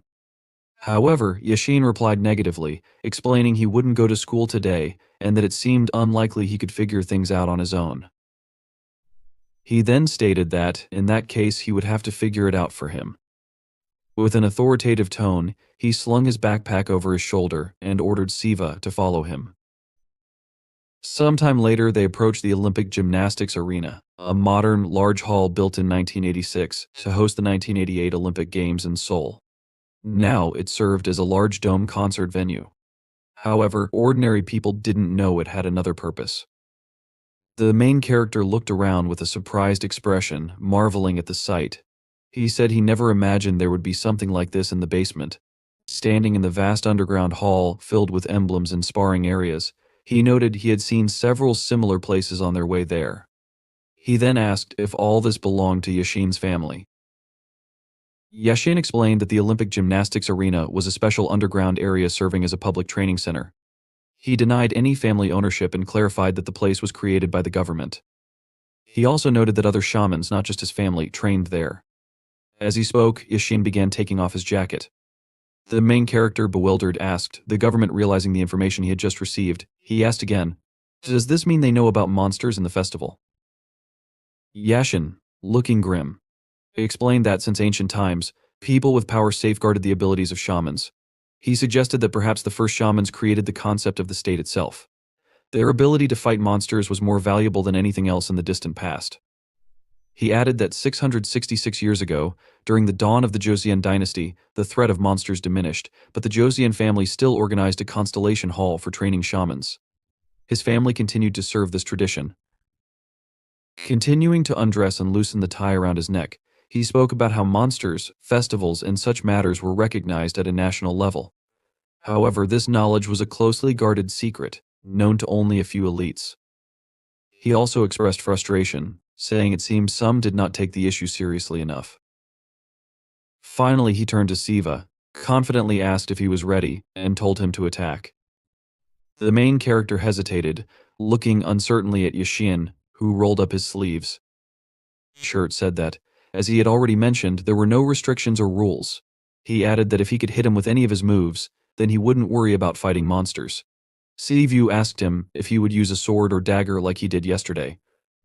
Yashin answered negatively, explaining that they could only fight under such conditions. He then mentioned that although shamans are different, most often they can show only half of their skills without weapons. He clarified that the situation was so serious that, no matter what, shamans couldn't part with their weapons.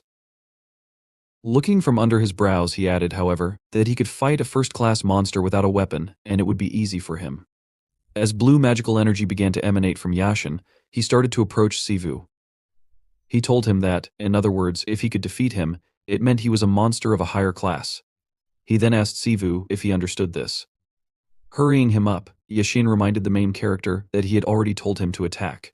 Then he asked, "Isn't that so?" Sivu looked at him uncertainly with a confused expression. His legs were shaking, and a bead of sweat ran down his face. Yashin looked in surprise, his eyes wide open, as the main character suddenly jumped on him and raised his fist behind his back to strike. Sivu stretched out his other hand in front, trying to grab Yashin. However, Yashin, with a sharp movement of his hand, was able to repel the attack and then hit the main character in the jaw with his fist. The blow was so strong that Sivu staggered, turning his bruised face to the side. Yashin continued to counterattack, stepping forward with a sharp movement of his body. He delivered a roundhouse kick, sending the main character flying several meters into the distance. Sivu's body tore through the floor covering before slamming into the wall at the opposite end of the hall. Yashin didn't bother asking if he was okay, there was no point. He already knew everything the second he struck. He had seen Sivu's regeneration ability. Yashin looked ahead confidently. Drops of blood remained on the torn floor covering.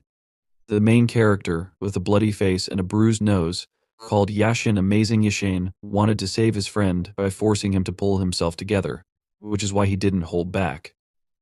The main character stood up confidently in a fighting pose. Using the sleeve of his jacket, he wiped his bloody nose, leaving crimson streaks on his light jacket. Looking at Yashin, Sivu told him that he was like the protagonist of a manga, as the blow dealt to him felt close to zero.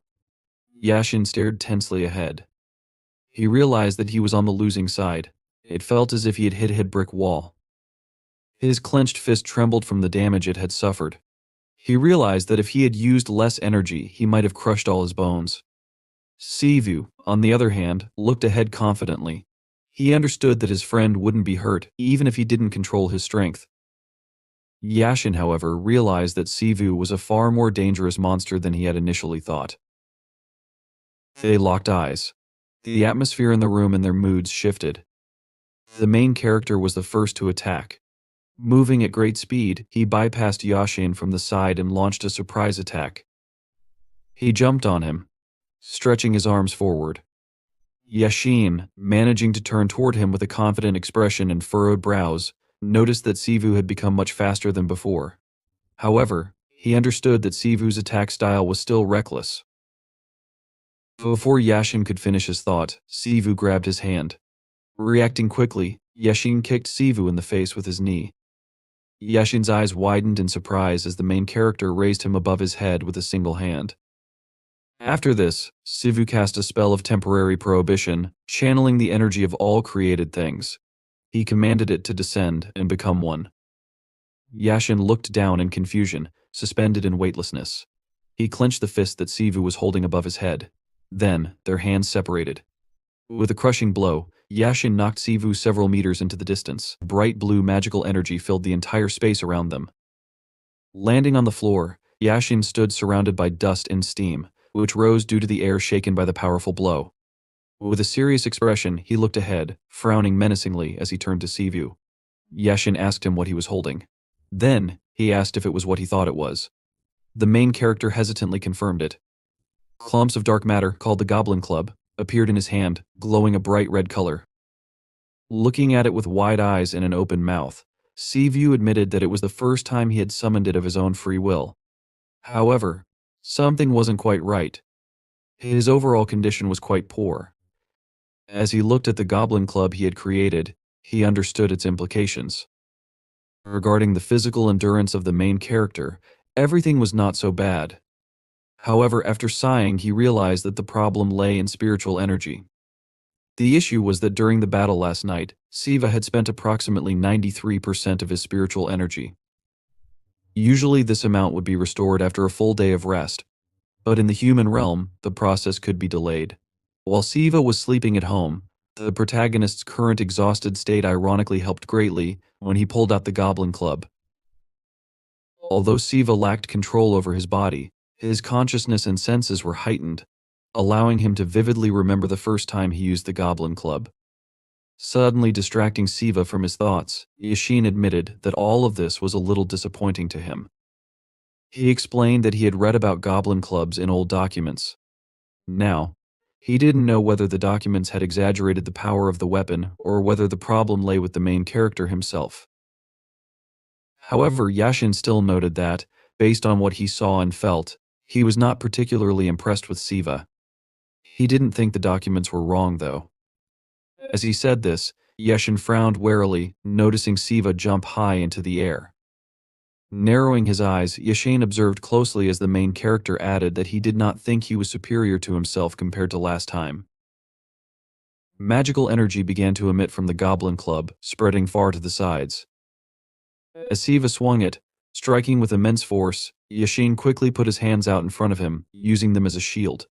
His own magic protected him from the attack. Yashin continued to closely observe Siva, paying attention to every movement and expression. Yashin realized that the protagonist was more powerful than he had imagined. However, he also understood that there was nothing here he could not defend against if he was in his enhanced state. Continuing to think about it, Yashin noted that the cost of stamina and energy per hit after a large jump would be quite high. Now, Yashin had no reason to deliberately close the distance. He could simply maintain his defense and wait for Siu to exhaust himself.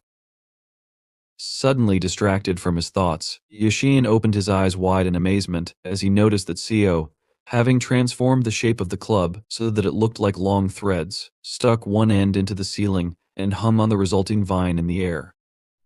Now, the main character understood that this could work. Yashin, shocked, asked what Siu was doing. The protagonist smirked and noted that it would be difficult for him to defeat Yashin up close.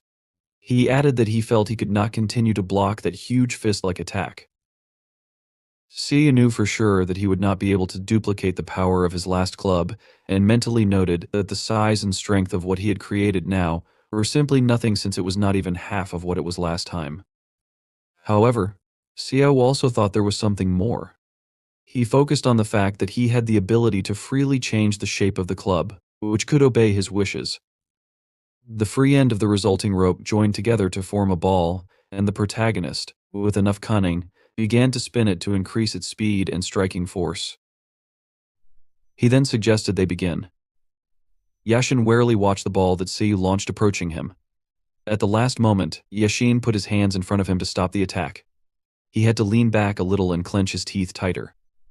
Although he moved to the side, he did not receive much damage.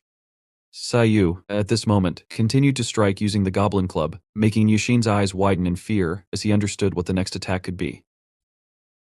Pushing off from the ground, Yashin jumped high into the air, deflecting to the side. In the next instant, the attack launched by the main character pierced the floor with force at the spot where Yashin had previously stood. Clenching his jaw, Yashin mentally noted that there was no noticeable difference in the aura compared to what it was before. However, there was simply a change in form and control of it. In addition, Yashin realized that Siu's strength had also increased manifold. After landing on the ground, Yashin raised his head, looking at Siu, who continued to hang from the ceiling. Yashin asked if Siu really wanted to play dishonestly. The main character, spinning a new ball, grinned, admitting that he himself was not the most honest. He also asked if it was true that Yashin wanted them to fight. He reminded him that this was a test to see if he could fight the monster or not. Siu asked if, in this case, Yashin didn't think it was better to be mean in such a fight. Siu was sure there was no point in fighting honestly in a battle to the death. Yashin froze as he understood that Siu's arguments were so strong that they could not be disputed. Meanwhile, Siu continued to speak. He noted that, if you think about it, although the situation was a little strange, in the end they appeared to be just two good friends who were teenagers, as well as two guys smirking.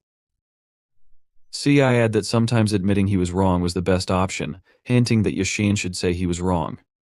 Immediately after these words, the main character noted that Yashin might be right about something, but he asked what to do if Siu's own abilities were not enough for a fair fight.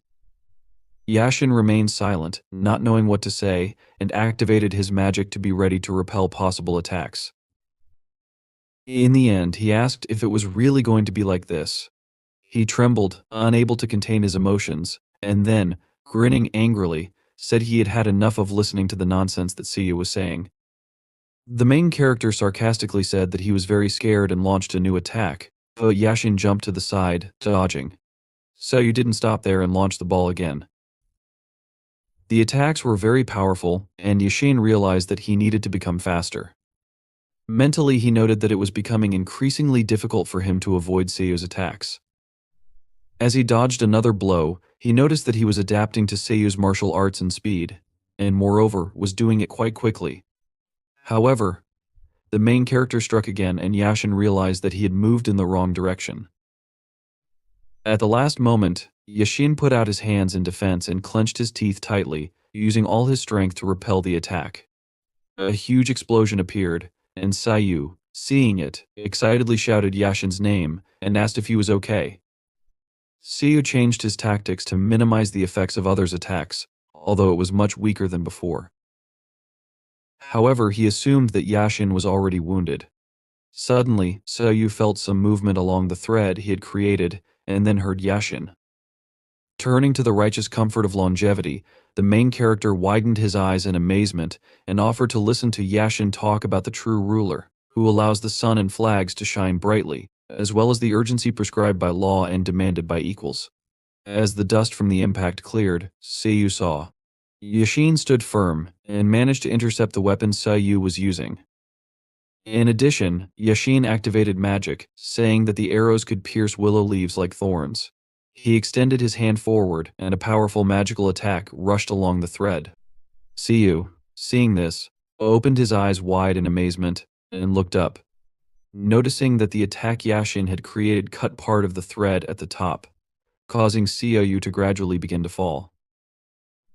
Without waiting for the main character to reach the floor, Yashin ran to attack. However, Siu pulled part of the weapon in his hands to hit Yashin from behind. Yashin, sensing this, turned his head and managed to dodge to the side just in time, avoiding damage. Still, Yashin continued to speak and recite a spell, referencing the monarch of cold swords that changes the color of the crimson skies. At that moment, Yashin did not use any rituals to aid his fighting skills. As a result, this hindered him greatly, since he could not use most of his techniques. Siu frowned as he watched Yashin closely, realizing that even if Yashin could use these techniques, it would still be difficult for him to control his powers. Yashin, surrounded by a magical aura, almost reached Siu, who stood without attacking in response, watching Yashin in amazement. Meanwhile, Yashin spoke of the urgency prescribed by law and demanded by equals. Adding his energy, he created a weapon of divine power. A shining sword appeared in Yashin's hands, a heavenly sword known as the Ark of the Motherland. The protagonist, realizing Yashin had created a weapon, clenched his jaw and tried to attack. However, even though this sword was made hastily, the power it wielded was astounding. Both attacks, launched from different directions, collided. Very soon, Siu was surprised to notice that his weapon was cut. It was a moment before the end when Yashin froze for an instant, carefully observing the shocked expression on Siu's face. Yashin hesitated because his friend stood before him. However, pressing his lips tighter, he still decided to bring everything to an end precisely because his friend stood in front of him. Despite the destruction of the Goblin's club, Siu was not ready to give up. Frowning, he clenched his palm into a fist to strike. At the same time, Yashin swung his sword. But in the next moment, he froze in amazement as he saw the sword begin to dissipate before reaching Siu's body. Before Yashin could ask anything, Siu's fist suddenly flew into his face. Yashin stumbled back a little and fell to the floor.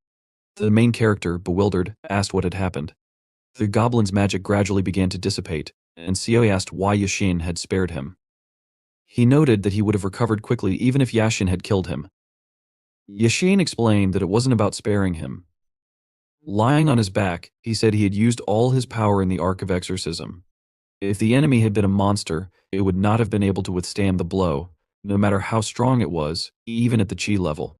Yashin compared it to how Siu's club had shattered and explained that his technique could recognize beings similar to Siu beings who were different. The main character did not reply to this. Yashin, cursing softly, called Siu kindly and looked at the ceiling, unable to hold back the tears that suddenly welled up in his eyes.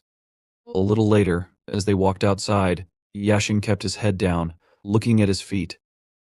Finally turning to Siu, who was walking beside him, he asked the main character to say at least something.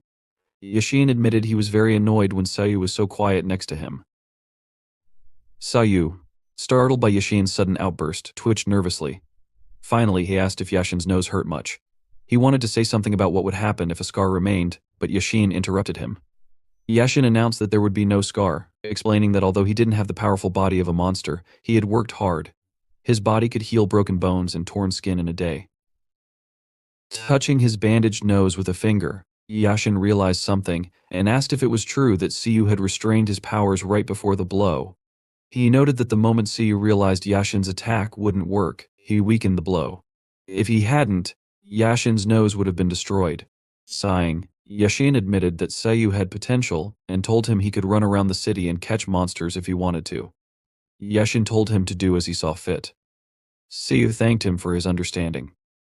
However, Before Siu could finish speaking, Yashin admitted there was something he still didn't understand. Yashin explained that he had acted this way because he had made a promise. Finally, he handed Siu 3 vessels attached to a ring. Siu, surprised, noted that they looked like pumpkins.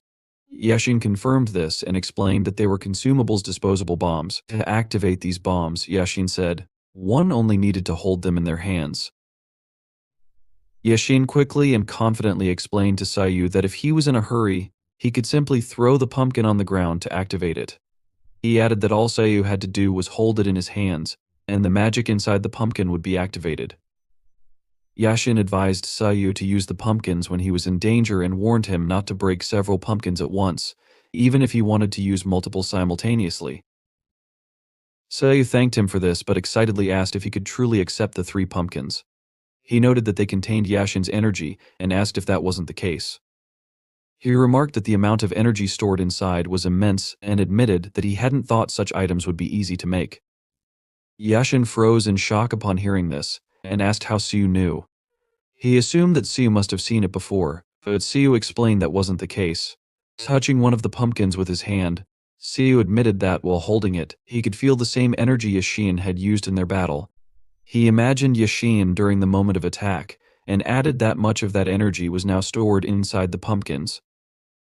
The main character's observation turned out to be correct. Inside the pumpkins were 3 differently colored streams of energy. The pumpkins were a type of storage Dharma weapon, primarily used by Yashin's family. During his free moments, Yashin poured his energy into the specially processed pumpkins, which could then be used in critical situations to perform magic. The energy inside these pumpkins could help the bearer cast spells that would otherwise be too difficult to concentrate. Yashin, still unable to process his emotions, recalled that the purpose of processing the pumpkins was to seal energy. However, it was nearly impossible to look inside or determine how much energy was stored and of what type. Trying to find an explanation for what had just happened, Yashin asked Siu to show him his hand. Siu, surprised by the request, asked why it was necessary. Assuming there was something in his palm, he extended his hand toward Yashin even before receiving an answer. It was said that a person's destiny could be read from the length and shape of their palm, though this was often untrue. However, some insights could still be gleaned. Bending over Siu's palm, Yashin carefully observed it and realized that Siu possessed not only the predisposition but the embodiment of talent. Yashin trembled, his eyes wide, and released the protagonist's hand. He understood that this level of talent was akin to a spiritual person, a master, or a guru, similar to a shaman. Although Yashin wasn't entirely certain, he realized that the 3 colored streams visible during their fight meant something significant. This revelation was enough for him to draw a conclusion. Seeing Yashin's stunned state, Siu asked in bewilderment what was going on. Ignoring the question, Yashin thought about reporting this to his father. But he abandoned the idea, deciding he could handle it himself without needing anyone's permission. Siu, still confused, looked at Yashin, who continued to process the revelation. Yashin concluded that Siu's talent was so immense that, even if he were accepted as a student from the street, no one would oppose it. He hoped it wasn't too late. Although they couldn't hide the fact that Siu was a monster, he was also half human, with a strong will. Covering his mouth with his hand, Yashin ordered himself not to think too much about it. He knew his comrades, whom he called stubborn idiots, would never accept this situation. They would likely misunderstand everything. Yashin admitted to himself that if it weren't for Siu's extraordinary talent, he wouldn't have looked at him so kindly. After all, Siu was a goblin with the talent of a shaman. For a moment, Yashin wondered what would have happened if he had discovered all this just 3 days earlier. In the end, hiding his amazement, he smiled, closed his eyes, and remarked that Siu had a very complicated life. The protagonist, surprised, opened his mouth and asked if Yashin could really see all this just by looking at his palm. Yashin responded evasively, saying that he might or might not have done so. He then asked when Siu planned to return to school. Siu, glancing at his tracksuit, decided he needed a new uniform first, as it was the only clothing he had. He also noted that his legs seemed to have shrunk by 1 size. Yashin admitted that this was impressive, but added with a smile that everyone's reaction at school would make it all worthwhile. He wondered how many people would recognize Siu if he didn't reveal who he was. Siu froze, opening his eyes wide, then looked at Yashin with displeasure. He asked if it was true that Yashin was enjoying himself. He admitted he had a headache just thinking about it. Yashin, however, despite Siu's frustration, was genuinely looking forward to the moment. Yashin was talking about it just recently when he suddenly took out his phone. Looking at the screen, he said that this simply could not happen, since it was already very late. Now he understood why he was so hungry, and Siu offered to eat nearby, saying that he would treat Yashin. Yashin didn't understand why Siu was suggesting this and asked if they couldn't go to Siu's place to eat there. He recalled the kimchi fried rice Siu had made last time, and noted that it was delicious, especially when Siu added pork to it. Yashin added that he could buy meat at the supermarket, but Siu awkwardly looked a little to the side and admitted there were slight problems with this, since he now had a guest at home who was most likely sleeping. Yashin asked again, bewildered, and Siu confirmed this, adding that he needed to go somewhere after they had eaten. Yashin froze for a moment, then, drawing Siu's attention, he sighed and seriously said that he didn't need to force himself to say anything if he didn't want to. He recalled that he had told Siu to do whatever he wanted with the monsters and promised that he wouldn't pay attention to it. Assuming that Siu had something to do, Yashin decided he would just go, noting that Siu would treat him next time. He moved forward a little, but before leaving completely, he turned toward Siu and told him not to be sad, as if he had committed a crime. Yashin advised him to straighten his shoulders and walk confidently, no matter who he met, because he was more than strong enough to do so. Some time passed, and Siu, emerging from the tunnel, looked around. He noticed that this was a rather old area, and made this choice because the building seemed abandoned. He asked if he was in the right place. Just to be sure, Siu checked his phone and suddenly noticed a massive door ahead, hidden in the shadows. After reading the sign above the door, he saw the inscription House of the Rising Dark Moon. Siu asked in bewilderment what this meant, as he didn't understand the inscription, having only mastered HI at the second level. Suddenly, the door Siu had approached opened, and a guy came out, looking at Siu seriously. The main character realized that this was a monster and mentally noted that the monster was very strong. Without paying much attention to Siu, the guy simply walked past, and Siu looked after him in fear.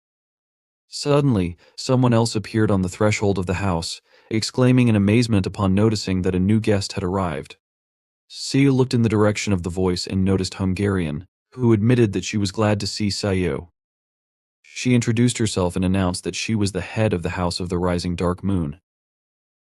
Siu, having greeted her, introduced himself and added that someone had told him about this place yesterday and had given him the address, warning him to come here first. Hearing Siu's name, Hungarian was surprised, as she had already heard about him. She asked Siu to pass and pointed her hand toward the doorway. Siu walked inside and looked around. It wasn't dark inside, but rather a black fog enveloped everything. He frowned, looking around, but very soon, he came into an illuminated area and froze, his eyes widening in amazement as he noticed a spacious courtyard in front of him. Sometime later, Siu and Hungarian sat down at the table, and after pouring tea into cups, Hungarian asked Siu to try it. Siu thanked Hungarian for her hospitality, cupping his cup with his hands, and asked if they were not in Seoul. He noted that there were no houses on the horizon, and also added that the air and wind seemed very fresh. Hungarian confirmed everything, explaining that the House of the Rising Dark Moon was separated from the human world. She added that their home had stood on the edge of civilization for hundreds of years, and was therefore full of fresh air and energy. Hungarian suggested that Siu might not understand why this was needed, and, in case he was going to ask about it, she immediately clarified that it was a store offering various goods to help the inhabitants of the monster world adapt to the human world. Siu listened attentively, and then remembered how Babai had said that if Siu came to this place during the day, they would help him. Now, Siu was guessing what needed to be done if there was a monster store here. Snapping his fingers, Siu summoned a scroll, from which he took out a small box. He showed the contents to Hungarian, and remembered that someone had told him this was currency from the monster world. He asked if he could use it here. Hungarian, looking closely, realized that it was a monster coin and said they could help Siu with everything, both with purchases and exchanges. Siu was surprised to hear about the exchange, and Hungarian confirmed this, explaining that there were monsters who worked in the human world and often exchanged coins for human money. She added that, at the current exchange rate in this nation, one monster coin was worth 3 million won. Seiyu's eyes widened in amazement as he thought about how much one coin from the world of monsters was worth. He wondered how much the total would be, since he had 40 coins in all. In the 17 years of the main character's life, he had never had more than 720,000 won. Distracting Seiyu from his thoughts, Hungarian closed her eyes, waved her hand, and asked if he wanted to look at the goods.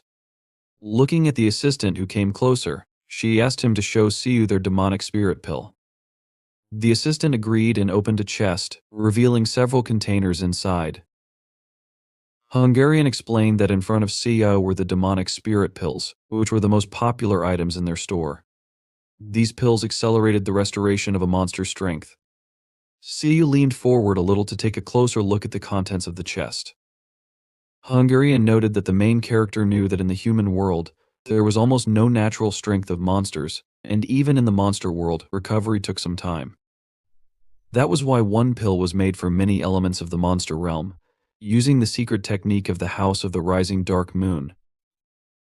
Hungarian added that even in an environment where monsters were naturally weak, one could regain strength immediately after consuming the pill. Seiyu exclaimed that he was buying these because he needed pills like these. Looking sharply at the chest, he noticed that the colors of the containers in which the pills were stored were different, and asked if there was really a difference in their effects. He looked at Hungarian again, and she explained that the color of the container indicated the class of the demonic pill. She also decided to talk about the prices for these pills, which were measured in monster coins called nang. Hungarian asked for 10 nang for one silver pill, 3 nang for a gold pill, and 1 nang for a black pill.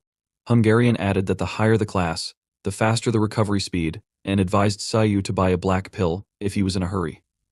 The main character thought for a while and decided to take 1 black pill. He asked if he could eat it right away. Smirking, Hungarian said that he could and explained that if Seiyu took the pill immediately, the effect would appear closer to night. She mentally added that, in reality, there would be no difference. Thinking about the fact that monsters often argue about strength, 2 criteria could be distinguished: the size and the speed of absorption of Niden. The size of a Niden, as far as Hungarian knew, was also called the total amount of strength of a monster, which increased with age and the number of creatures consumed. However, there was something else. Hungarian thought that the speed of absorption was not so simple, as the environment or the food that the monster absorbs to restore strength played a role. It was very difficult to increase speed using third-party methods, and therefore this factor usually depended on talent or the influence of bloodline. Thinking about high-ranking monsters, Hungarian mentally noted that they would spend 3 or 4 hours absorbing the Black Demon Spirit Pill. However, she realized that with a half-monster's body, even half of it would not be absorbed in a few days, after which the pill would leave the body naturally. Hungarian also thought that she had not lied. Watching as Seiyu prepared to eat the pill, she mentally noted that if he absorbed at least part of it, his Niden would be restored by night. According to Hungarian's assessment, the black pill was too strong a medicine for the protagonist, and with one such pill, he could restore Niden 3, 4, or even 5 times. As Seiyu swallowed the pill, Hungarian wanted to offer him something else, but she didn't have time to finish her sentence. Suddenly, a blindingly bright flash of light illuminated everything around her. The light and energy splashed into the air in a high column, accompanied by a loud sound. Hungarian realized that everything she had thought earlier was irrelevant. The effect of the pill was not limited by Seiyu's size. When the light dissipated, it became noticeable that the table on which the dishes were standing had overturned, and the dishes had scattered across the floor. In surprise, Hungarian leaned back and opened her eyes wide, thinking that this couldn't be happening. She remembered that the main character had just swallowed the pill, and only a few seconds had passed since then. She was shocked to see that, in such a short time, the entire volume of the monster's power had been restored in Seiyu. She looked forward to where a dark silhouette could be seen in the cloud of dust remaining after the explosion of magical energy. Siu sighed, lowered his head slightly, and remembering that it was the third day of his life as a monster, stretched out his palm forward. Looking at the aura of magical energy spreading uncontrollably from him, he asked if it was true that even a low-level pill worked this well. For the first time, Siu experienced 100% or more of his monster power. A few minutes earlier in the House of the Rising Dark Moon, Donggu, holding a liquid container in his hands, asked the guest what he thought about it. Smiling, he said that this was a specially prepared six-flower liquor in honor of Yum's visit. He added that the liquor was made from 6 flowers that grew on the Sansa River, explaining that this made the liquor more flavorful. Donggu was the leader of the House of the Rising Dark Moon, and Yum, having tasted the drink, said it was not bad, although he admitted that he did not like serving such good alcohol to a newcomer. Smirking, Yum added that he hadn't seen Hungarian for a long time and mentioned that she said she would return after seeing someone. He asked if this meant she didn't care about him as a guest. Smiling excitedly, Donggu asked how that could be possible. He explained that Hungarian was just a little late because she had some work to do, and noted that the guest Yum was talking about had paid a short visit. Yum froze, frowning, and asked who the guest was. Donggu didn't know the details but remembered that some people said the guest was a half-monster with goblin blood flowing through his veins. Putting his hand to his chin, Yum admitted that he thought there would be something interesting but now realized it was about Siu, whom he called an idiot. Yum added that Babai was also a laughingstock for going through so much trouble to find a half-monster and force him to fight in the festival. Yum added that Siu couldn't even be called a monster, let alone a festival participant. Hearing these words, Donggu suddenly twitched but didn't say anything. Yum, noticing this, remarked that Donggu had gone quiet and asked why. He assumed pouring him alcohol was boring, but suddenly he realized something else and asked if it was because Donggu, as a half-monster loser himself, didn't like Yum's words. Donggu clenched his palms into fists. Yum lowered his head and suddenly said that his older sister once told him about thousand-year-old traditions that everyone respects. However, Yum had also heard that, in reality, the Dark Moon family was just a group of half-breeds who had nowhere else to go. He asked if this was true. Yum noted that all the members of this family were strange creatures, neither humans nor monsters. According to him, the members of this family did not consider themselves human, but no one in the Monster Kingdom considered them true monsters either. This entire place, he claimed, existed as a result of the suffering of half-breeds, created so they wouldn't feel useless. No matter the truth, Donggu only clenched his fists tighter. Yum admitted that his words were quite smart, but he smirked and declared that the day would never come when the members of the Dark Moon family would be called true monsters. He asked if he was right. Donggu remained silent for a while, then smiled and asked how people like Yum could know the future. Noticing Yum's empty bowl, Donggu lifted the jug and asked if it should be refilled. Smiling slyly, Yum asked if it was really true that once a person was a merchant, they would always remain one. However, even if that were the case, Yum decided he was bored of mocking Donggu. He lifted the cup he had been drinking from. Donggu simply apologized for everything that had happened. Yum then asked when he could leave. Donggu explained that all procedures and preparations would be completed that day. He noted that they had exchanged all the monster coins Yum gave them and had prepared all the documents and housing useful in the human world, as Yum requested. Chuckling, Yum admitted that Donggu and his company were working much faster than he had anticipated. Donggu said Yum risked his life for their people, which was why he tried his best. Interrupting, Yum announced that he did not do it for the House of the Dark Moon but out of disgust. Strangers, Yum claimed, were allowing themselves too much, and as their leader, he couldn't leave things to chance. He asked if this was true. Taking a sip, Yum thought more seriously. He believed that investing in the reputation of his species would ensure even his father could not deny his right to participate in the festival. Yum reflected that, although he wasn't far behind his brother and sister in natural talent, being born 100 years later than them meant he was treated differently. Yum knew he had to first gain recognition as a candidate, then catch up to and surpass his siblings within 6 months. Placing the bowl on the table, Yum asked where Hungarian was. Donggu hesitated but said he would go and fetch her. Yum interrupted, explaining there was no need. He added that he wanted Hungarian to serve him while he was in the human world. Donggu was very surprised to hear this request. Yum reassured him not to overthink it and explained he wasn't interested in a half-breed, even if she was pretty. He stated that he did not come to the human world to waste time and had other tasks besides hunting strangers. Stammering, Donggu tried to protest, saying he couldn't comply. Yum, knowing this, asked if Donggu wasn't a merchant. He suggested that, if so, Donggu should simply shut up and serve the client in the highest class. Yum asked if it wasn't true that the client is always right. Dung pursed his lips tightly, unsure of what to say. Yum ordered Dung to inform Hungarian immediately. Before Yum could finish speaking, an explosion suddenly occurred, caused by Siu eating the pill. Donggu and Yum simultaneously turned in the direction of the roar, equally amazed. Through the window, they saw that the dust had already dissipated. Yum, stunned, asked what nonsense this was. In this world, everyone knew that qi, like water, flows in everything that exists. For living beings, this water was like a small puddle that accumulated over time. Its composition and usage varied among creatures, but the basic principles were universal for all species, monsters and humans alike.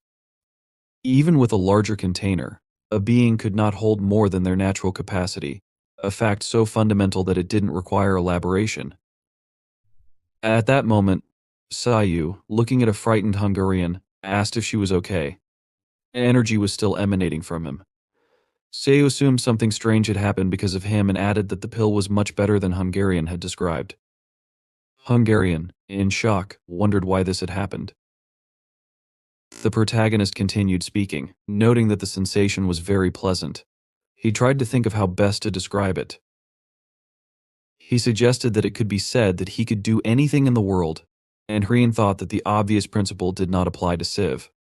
Suddenly she froze, hearing someone approach and ask what was happening. It was Yum, who, displeased, asked, "What kind of ignorant idiot brazenly releases energy in this place?" He decided he needed to take this chance to teach Siv a lesson if Siv didn't understand how to behave. Hungarian, drawing Yum's attention to herself, said that it was her fault and the main character had nothing to do with it. She asked Yum not to be angry, but Yum ordered her to shut up and announced that he did not ask her or allow her to open her mouth. He also assumed that Hungarian thought he was an idiot and insulted her. Hungarian did not answer, but Yum confidently said that the power of the monster he felt after the roar came from Savi, whom he considered a failure.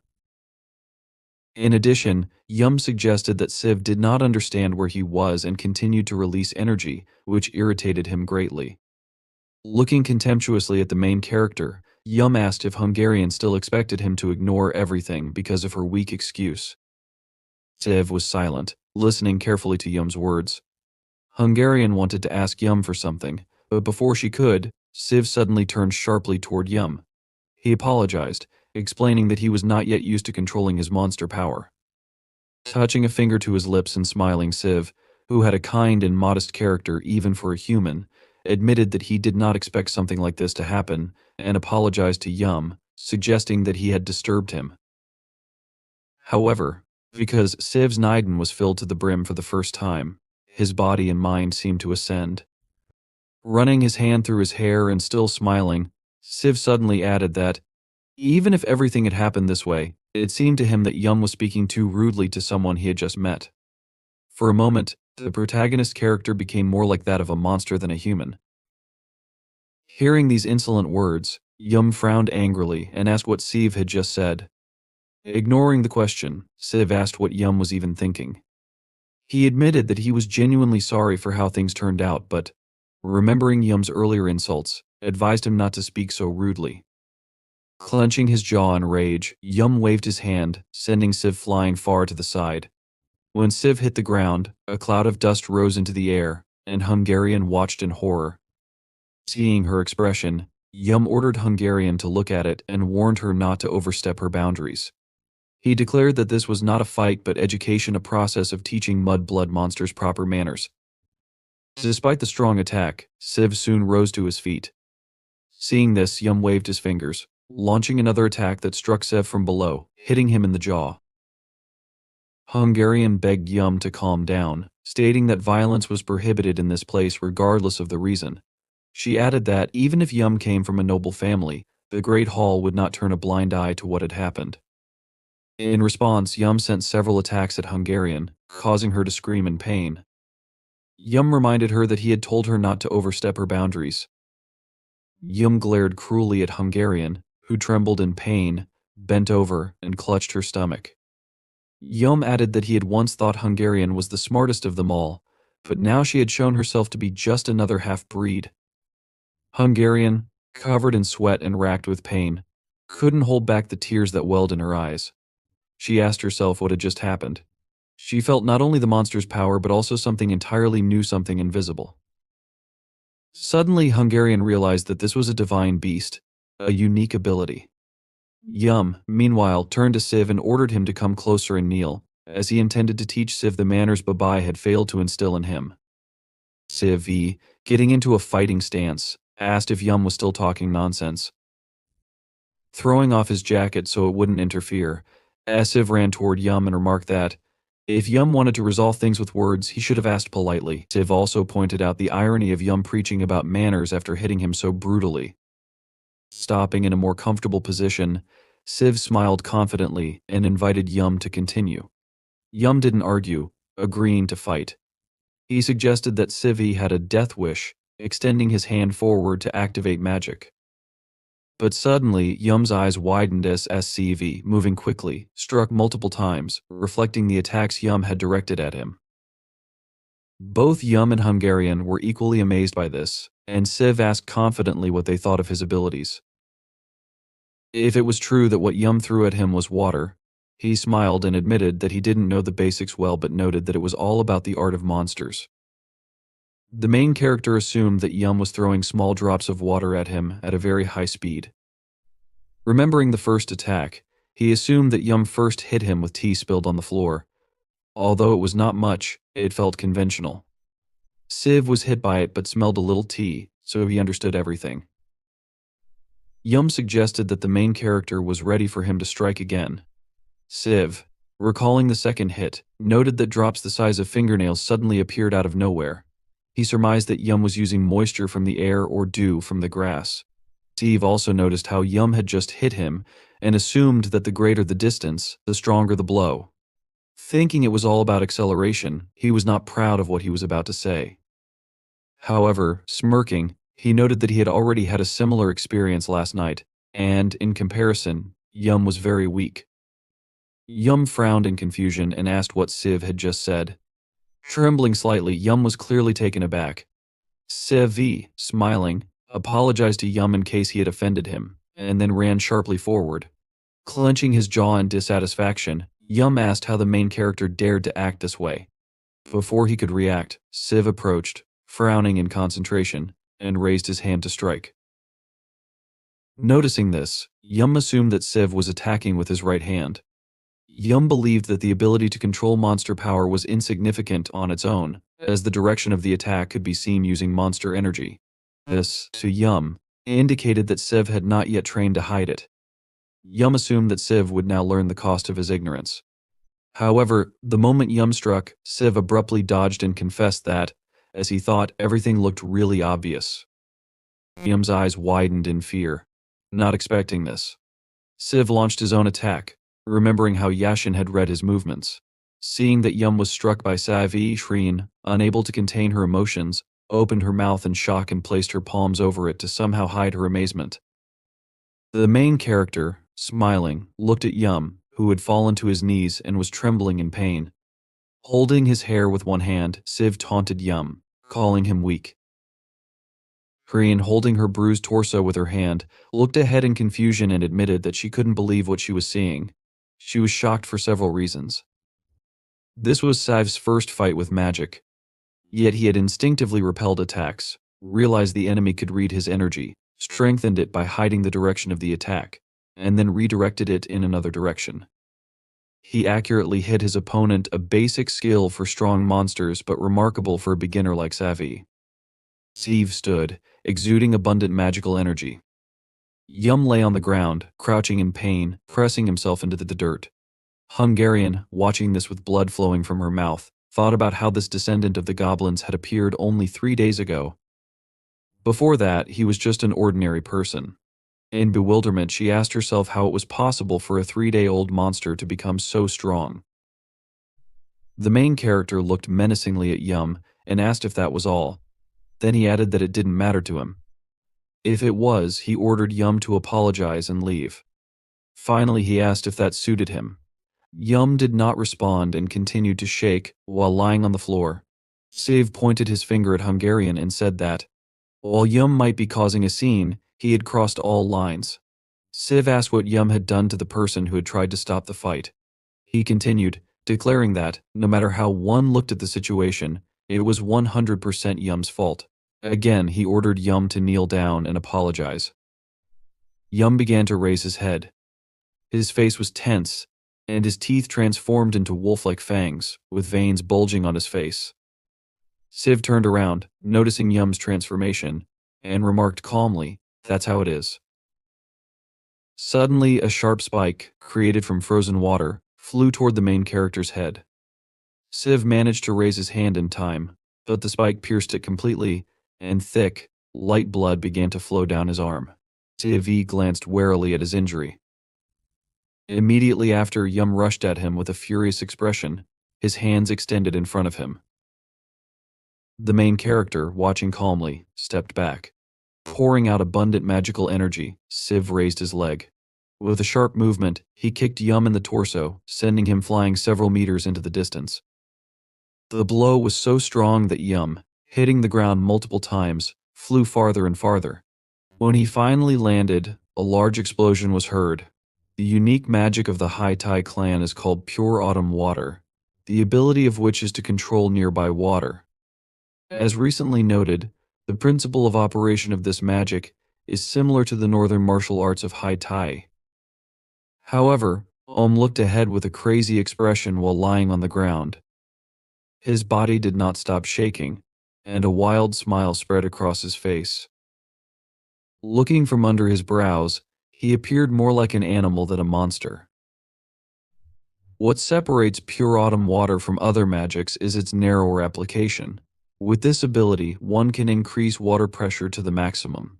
The main character looked ahead in confusion, blood flowing from his eye sockets, nose, and mouth. The veins on his neck were swollen, and his eyeballs had turned a painful red color. Another feature of this magic is the ability to use water as a weapon.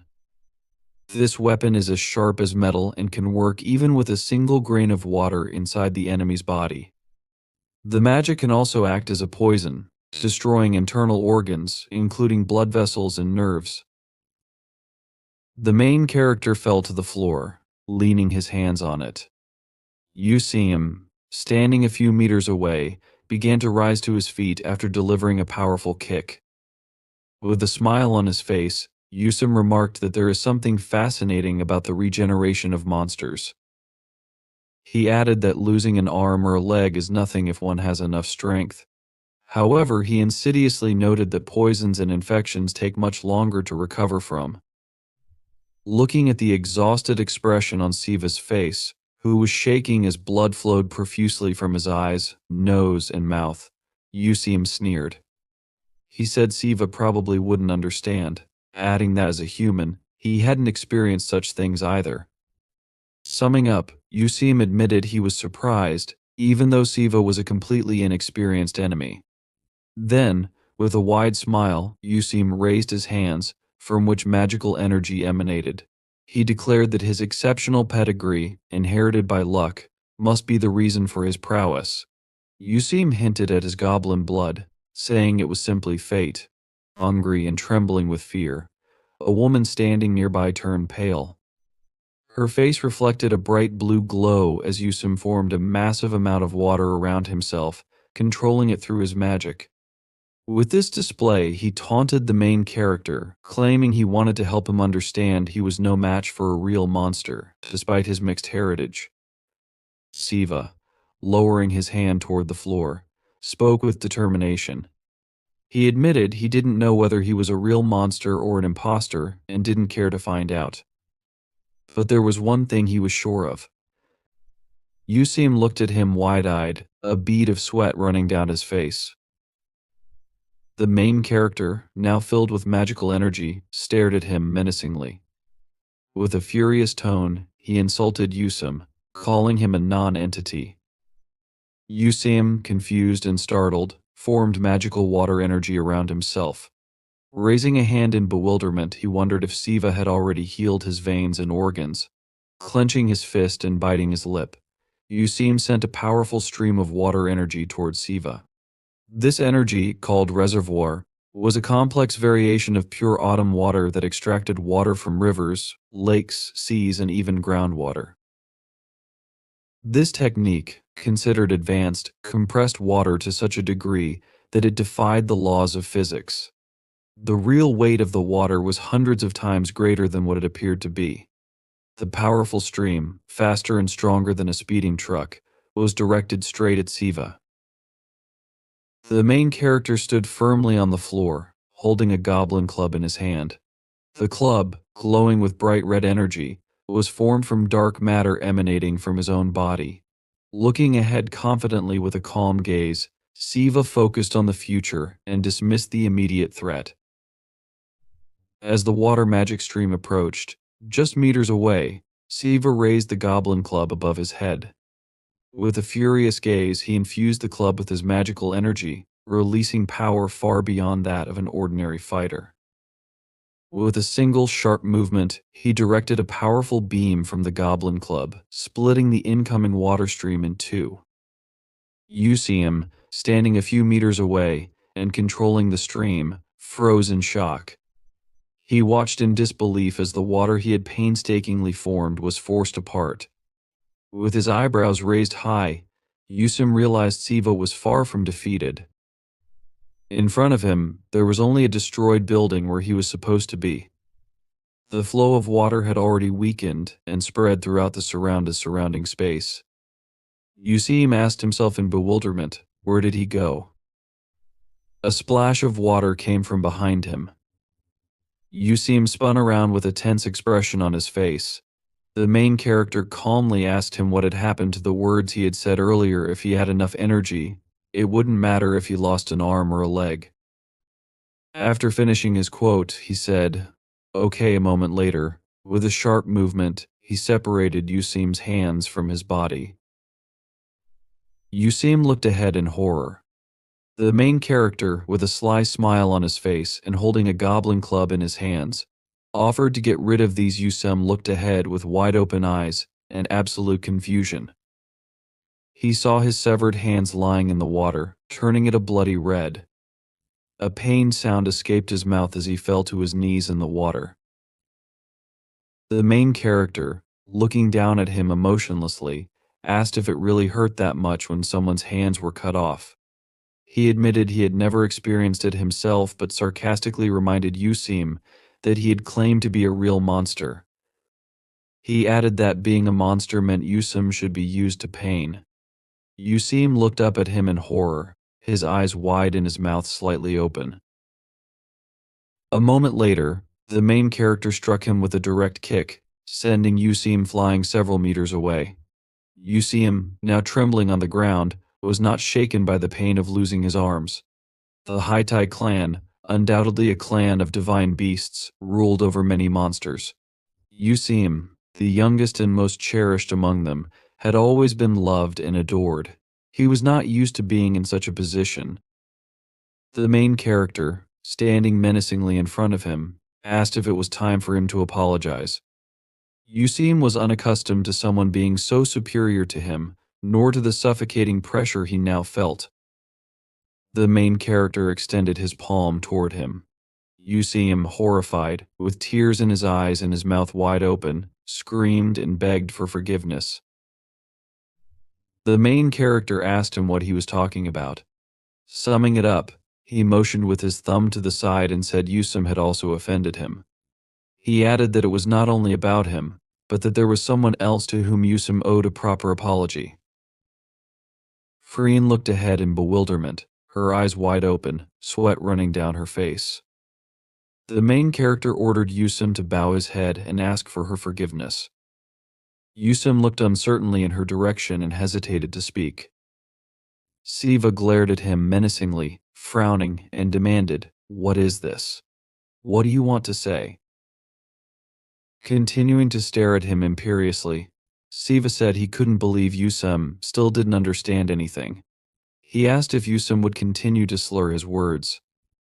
Then, the main character noted that if apologizing was difficult for him, he should do it in his own way. Yusum, trembling violently, walked toward Hrian on unsteady legs. He fell to his knees in front of her, bowed his head, and said he was very sorry. Sometime later, in an apartment in a multi-story building, a voice called out from a room, addressing the main character and asking if he could hear her. The voice then asked if she had told him to bring water. After cursing, she yawned and irritably asked if he wasn't at home. Lying in bed, dressed in sleepwear, she pulled off the blanket and scratched her head. Looking to the side irritably, she wondered aloud if he had gone somewhere, leaving their guest alone. Looking at the small wooden houses illuminated by sunlight, Muang said he couldn't believe it. He noted it was the first time in 10 years something like this had happened. Interrupting himself, he realized it had been a while since the event. He admitted he hadn't thought anything significant would happen during this time. Muang stood with his hands folded behind his back. He was the head of the House of Cultivation of Humility. Behind him stood Dongwu, who had his head lowered in guilt.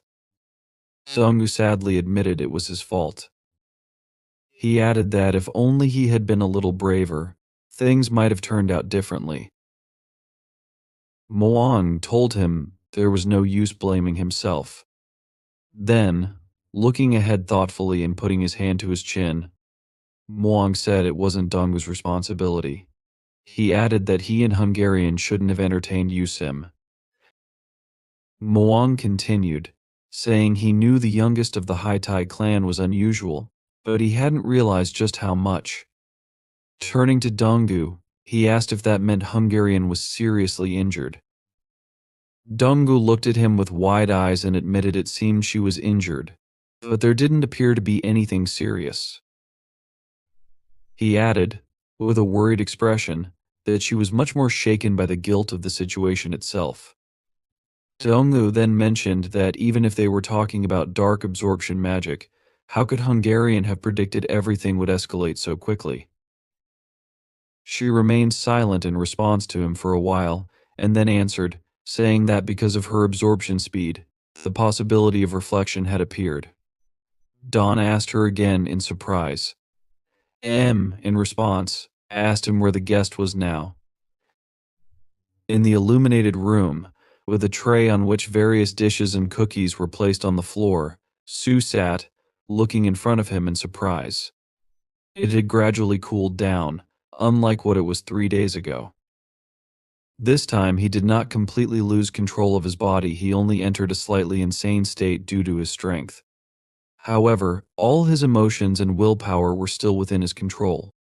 The life energy he had released, along with the hot emotions, had cooled down. Moreover, the so-called time of reflection quickly overwhelmed him. The main character, in a completely confused state of mind, looked ahead with his mouth slightly open and asked himself what had happened in the first place. He lay on the floor, looking at the ceiling, and thought. To be honest, he assumed the fight was justified.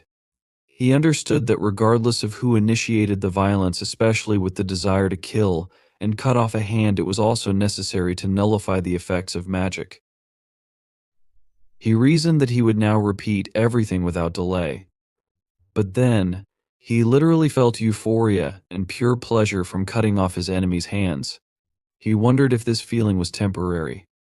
Then, thoughtfully, he tried to process the situation. However, his reasoning was interrupted by a voice from the side, asking if it could come in.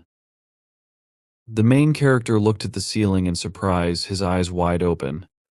Then, he abruptly jumped out of bed, looked at the shadow behind the door, and answered affirmatively to the person addressing him.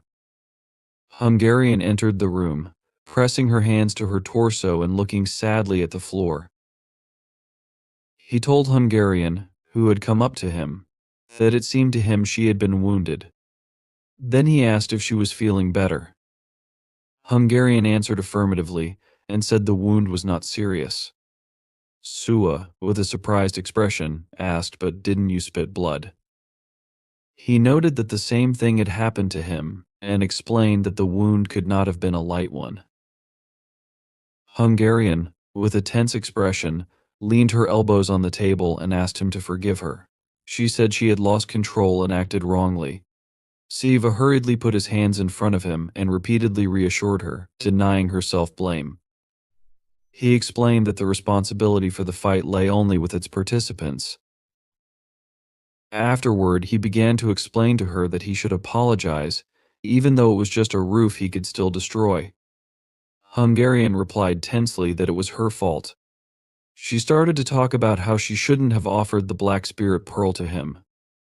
She explained that the effect he needed could have been achieved with the help of silver and gold, but she had recommended black, knowing its implications. Siva looked at her in surprise and then asked in confusion if she meant to say she had deceived him. He also noted that the Black Pearl was the most expensive option. Hungarian, with a gloomy expression, told him that, as he had already heard, she was a half-breed, the child of a human father and a monster mother. Such hybrids were not uncommon, as children were often born from relationships between two different races. Those born from such unions inherited qualities from both parents. In other words, they were neither fully human nor fully demon. Hungarian, looking at the floor, told him that most half-breeds were born with the essence of life and could sense the energy of monsters. However, they could not absorb it. She confessed that this made their situation pitiful and useless. They experienced an eternal thirst they could not quench. They could touch the world's hot spring, but never drink from it. She continued, saying that even if they swallowed medicine like the bright lotus pill, it would only wet their lips. This was why she was jealous of him. The main character looked at her in great surprise, his eyes wide open. Hungarian concluded her confession by saying that, among half-breeds, he was a true miracle. Addressing him as master, she explained that, despite his mixed origin, his monster abilities were comparable to those of pure bloods. She then admitted that the dark elixir was not for her personal benefit. She confessed that she had seen something in him that she desperately wanted for herself. Unable to accept her inability to obtain it, she decided to play a cruel joke. With an exhausted expression, sitting on the floor and straining her face, she admitted she had committed an act of deception and incompetence as a seller. She acknowledged, with pain, that this was a crime punishable by death. Beads of sweat poured down her face as she explained that no matter what punishment or fine she received, it wouldn't suffice. Marian, who stood behind her scratching his beard, repeated her words, saying that it didn't matter what the punishment would be. He then continued, noting that ultimately, the blame would shift to the one who accepted the apology. Hungarian turned back in bewilderment and asked, "Sir?" The main character also looked in surprise at the moral tone Miriam had adopted as he entered. Miriam sadly lowered his eyes. He held his hands behind his back and, confusedly, said that he had to apologize for everything. After this, he introduced himself, saying his name was Miriam and that he was the head of the House of Cultivation of Humility. He then turned to Hungarian and asked her to stop putting on a show. He called her the manager and ordered her to go and entertain the guests. Hungarian looked at him in bewilderment, her eyes wide open, and tried to say something. However, she was interrupted by Siva, who reassured them that everything was fine. He added that he understood their apologies and accepted them with a smile on his face. Placing his hand on his chest, he remarked that there was no need to think about him anymore. He then added that, if possible, he would like to return the money for the Black Pearl. Hungarian, standing humbly beside him with her eyes closed, nodded. Miriam confirmed this with a smile, saying it was fair. Hungarian bowed and left the room. She walked down the corridor with a sad expression on her face, bruises under her eyes from fatigue, and her posture hunched. Miriam remained in the room. Turning to the main character, he commented that what he had offered was more of an excuse than an apology. However, he noted that it was good that Siva had accepted it. The main character, placing his hand on the back of his head, observed that, in his opinion, the mistake was small. Miriam sat opposite him. Both of them were near a table on which several different dishes were laid out. Miriam mentioned that if Siva agreed, he would like to arrange a conciliation meeting in the future. Siva, pointing his finger in front of him, asked again, conciliation. Miriam raised his hand to clarify, explaining that he had fought with a man named Yum, who was the youngest son of the Hai Tai tribe, that is, divine beasts. The main character, holding cookies in his hand, thoughtfully asked himself, him. Then, he wondered if Yum truly belonged to such a prestigious lineage, as it wasn't how he had imagined them. Miriam continued, stating that the Hai Tai tribe could not humiliate the dignity of the divine beast. He said he understood the circumstances and didn't believe this would turn into a serious problem. However, he added that some unfavorable misunderstandings could arise. Yum, with tears in his eyes and a furious expression, had menacingly left for the human world, vowing to make him regret it. Miriam explained to Siva that, before things got worse, he needed to arrange a meeting to hear the opinions of both parties about what had happened. He added that their recklessness had put them in an unpleasant position and asked Siva not to be too strict. Siva interrupted, saying he understood what Miriam was talking about and reassured him that everything was fine. Putting a cookie in his mouth, he said there was no need for him to go and take responsibility for resolving the conflict. Miriam looked at him in surprise, his eyes wide open, and began to speak. However, Siva cut him off again, extending his hand toward the table. He explained that if they came to him, he would tell them what had happened in his own words. He admitted that he had escalated the situation from simple apologies to violence and insults, so it would be clear to anyone who was right, and chewing his cookies confidently and looking ahead, he stated that Hanan and the gentleman should apologize for failing to apologize and for escalating the situation into a fight. He remarked that he would rather just fight because it was easier for him. Miriam told him that this was a deep thought. Then, with a thoughtful expression, placing his hand on his chin, he warned that the Hai Tai should not be underestimated. Even Lord Yum's younger brothers were on a completely different level than the foolish monster Siva had fought. The main character, licking cookie crumbs from his finger, agreed, saying this was to be expected. He added that, although he had seen only a few monsters, he had already fought two stronger than himself. He admitted that they didn't seem bad to him.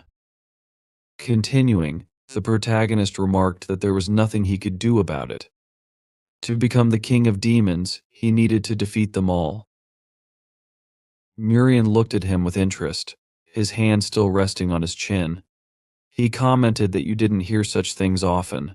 Then, he noted that Siva seemed to be serious. Miriam, turning to him, asked what would happen if he said something like that elsewhere. The main character anticipated the response and asked, "Could I die?" He then added that he already knew this and was ready for it. Explaining, he remarked that Yum had gotten excited out of nowhere. If he had mentioned wanting to become the king of monsters, it would have caused a real disaster. Miriam carefully observed him and wondered what kind of person this guy was. The main character, looking thoughtfully at the ceiling, said that the mere thought of people like Yum in 6 months walking around the world, it was scary even to think about. Miriam, addressing him, said that if he wanted to stop this, it was a very bold statement. He noted that he had heard many such declarations before. The main character, with a smile on his face, allowed him to laugh as much as he wanted. Then he remarked that he truly believed what he was saying. Miriam responded negatively and said that he didn't even think of laughing. Looking seriously ahead, he stated that, on the contrary, he was very interested in him. When he said this, he addressed him as a dear guest as he spoke. His silhouette began to glow with magical energy. He looked piercingly at Siva, resting his head on his hand. Miriam reasoned that earlier, he had assumed this was just a poor guy who was unlucky. Now, he realized he had rushed to conclusions. He reflected that, since the era of the previous owner, this was the first time his premonition had played out like this. After his reasoning, he lowered his hand into the sleeve of his cloak. Without a doubt, this was incredible luck. Miriam placed an object on the table. The main character looked at it in surprise and asked what it was. On the table was an item that resembled a piece of metal, decorated and painted with intricate designs. Miriam explained that it was a gift given to guests as an apology. However, he noted that presenting it that way might make the main character reluctant to accept it. He then asked if he should have phrased it differently. Miriam, continuing to look carefully at Siva, remarked that it might be too early to talk about this. However, he told him that he wanted to invest in his future. After some time, in the multi-story building, the main character returned to the building where he lived, entering his apartment with a tired expression on his face. He glanced at his phone, thinking about how busy his day had been. When he saw the time, he realized it was almost lunchtime.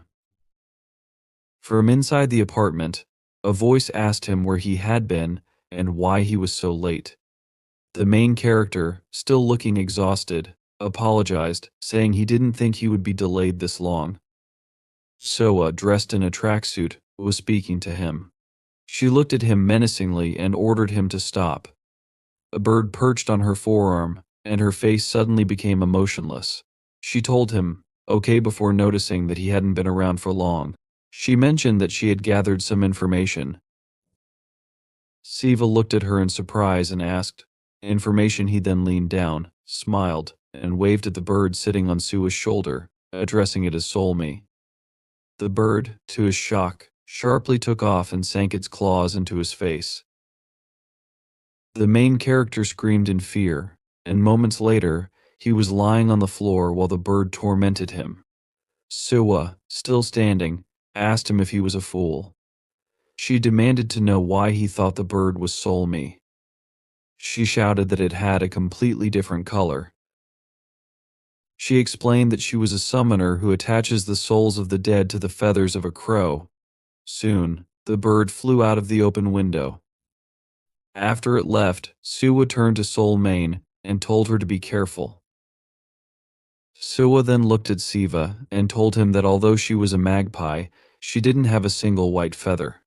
She explained that, as a child, this had upset her greatly. She added that Soul Mane might not get angry if he accidentally said something because of his personality, but it didn't mean she wouldn't be offended. The main character, now with a battered face and scratches, held his eye, which was oozing blood. He confirmed her warning and promised to be more careful. Sua, still looking at him, said that regardless, the magpie was sent by Solmi. She told him that last night, she ran around collecting information. Over the past month, she said, a large number of people had gone missing in the city. The last known locations of these missing individuals were concentrated in specific areas. She suggested that these areas might be hunting grounds for strangers and informed him that today, they would hunt at one of these points. The main character looked up at her confidently. Sua turned to him and told him that, before heading out, he needed to prepare. Siva zealously confirmed this and asked her what he should do. Before he could finish, Sua interrupted him with a sharp blow to his jaw. The main character sat on the floor, holding his swollen and bruised jaw. He looked at Sua in bewilderment. Standing in front of him, she told him that she understood the conditions weren't ideal, and as an unexpected guest, she wouldn't complain about any changes in service. However, she questioned if he really expected her to wear his sweat-soaked clothes. As she asked this, she began to take off her sports jacket. She told him that she had assumed he would bring her something decent since he'd been gone so long.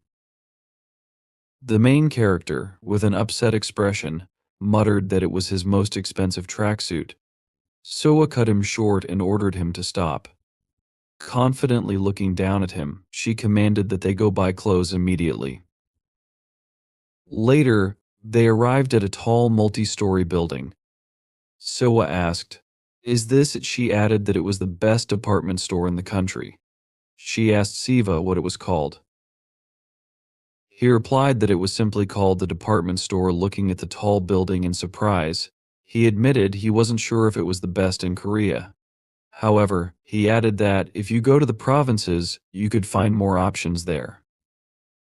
Sua crossed her arms and smiled at the building, remarking that it was quite impressive for something built without magic. She asked him if it was true that humans had created it. The main character looked intensely at the department store. As a young man, he had never been inside such a place before to buy clothes.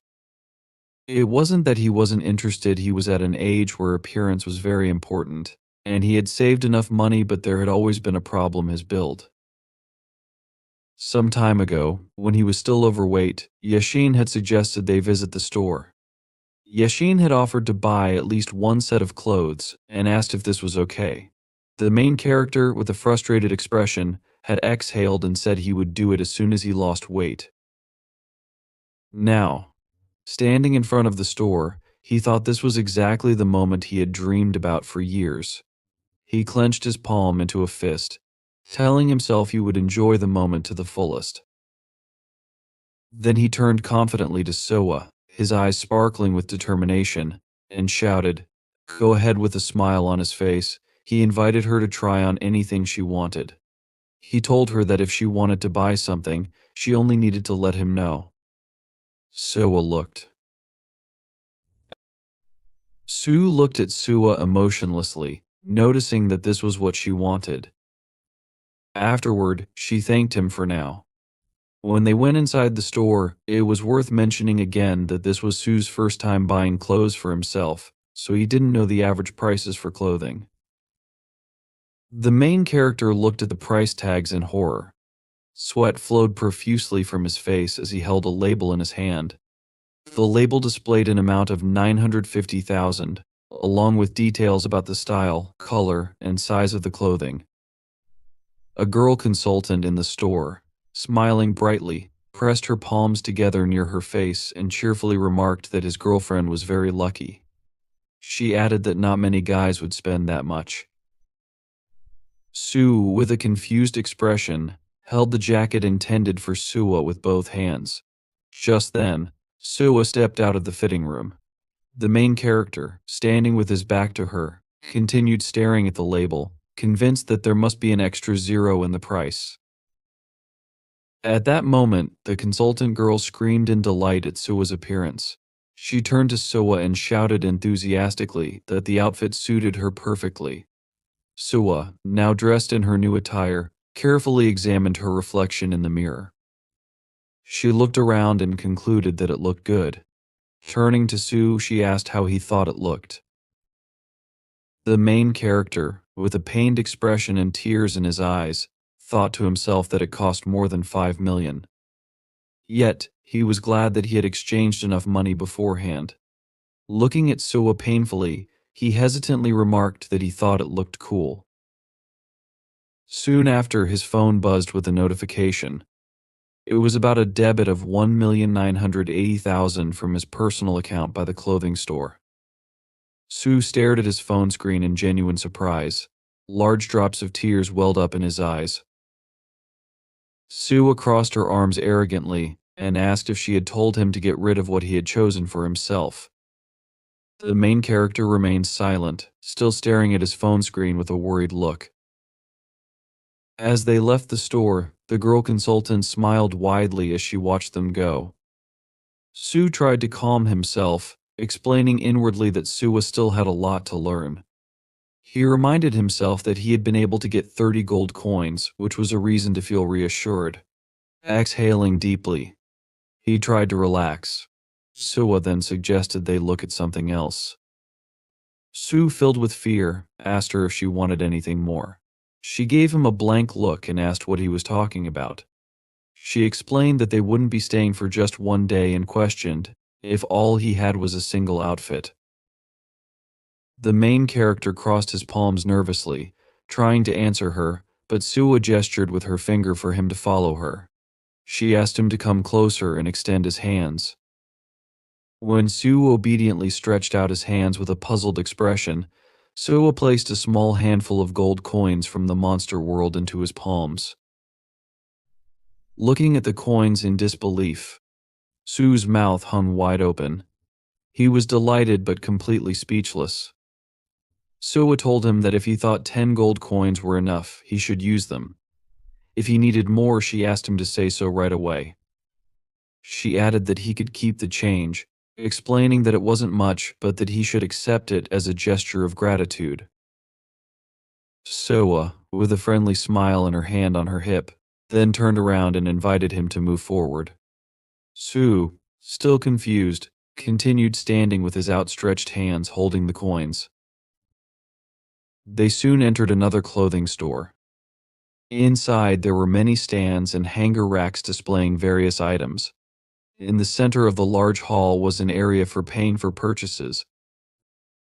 Suwa, wearing a new light outfit, looked at her reflection in the mirror and smiled. She asked Su how it looked. Su, clasping his palms together with a smile, shouted that it was great. Suwa then tried on another outfit, adding a jacket to the previous one. She asked Su what he thought. The main character clapped his hands in admiration and shouted that she looked beautiful. Suwa, looking uncertainly at the floor and scratching the back of her head, dressed in a third outfit. She asked him if he was sure. Su, with a wide smile, gave her a double thumbs up and shouted enthusiastically, "Absolutely." A few moments later, Su was lying on the floor, bruised, with light smoke rising from his head. Suwa stood above him, her fist still outstretched and smoking. Su, now on his stomach, asked in bewilderment, "But for what?" Suwa, looking slightly unsure, told him that she wasn't certain, but for some reason, it had infuriated her. After these events, the main character, holding several bags of clothing, followed Suwa out of the store. Su noticed that, to be honest, he was a little surprised. Suwa asked him why he was surprised. Su looked at her with wide eyes and raised eyebrows, assuming this was her first time in the human world. He asked her if that was true. Suwa looked at him with interest, and the main character continued, saying that, despite it being her first time, she chose clothes as if she already had a formed taste. Moreover, she knew more than him. Suwa, looking ahead, explained that it was all because of Sum.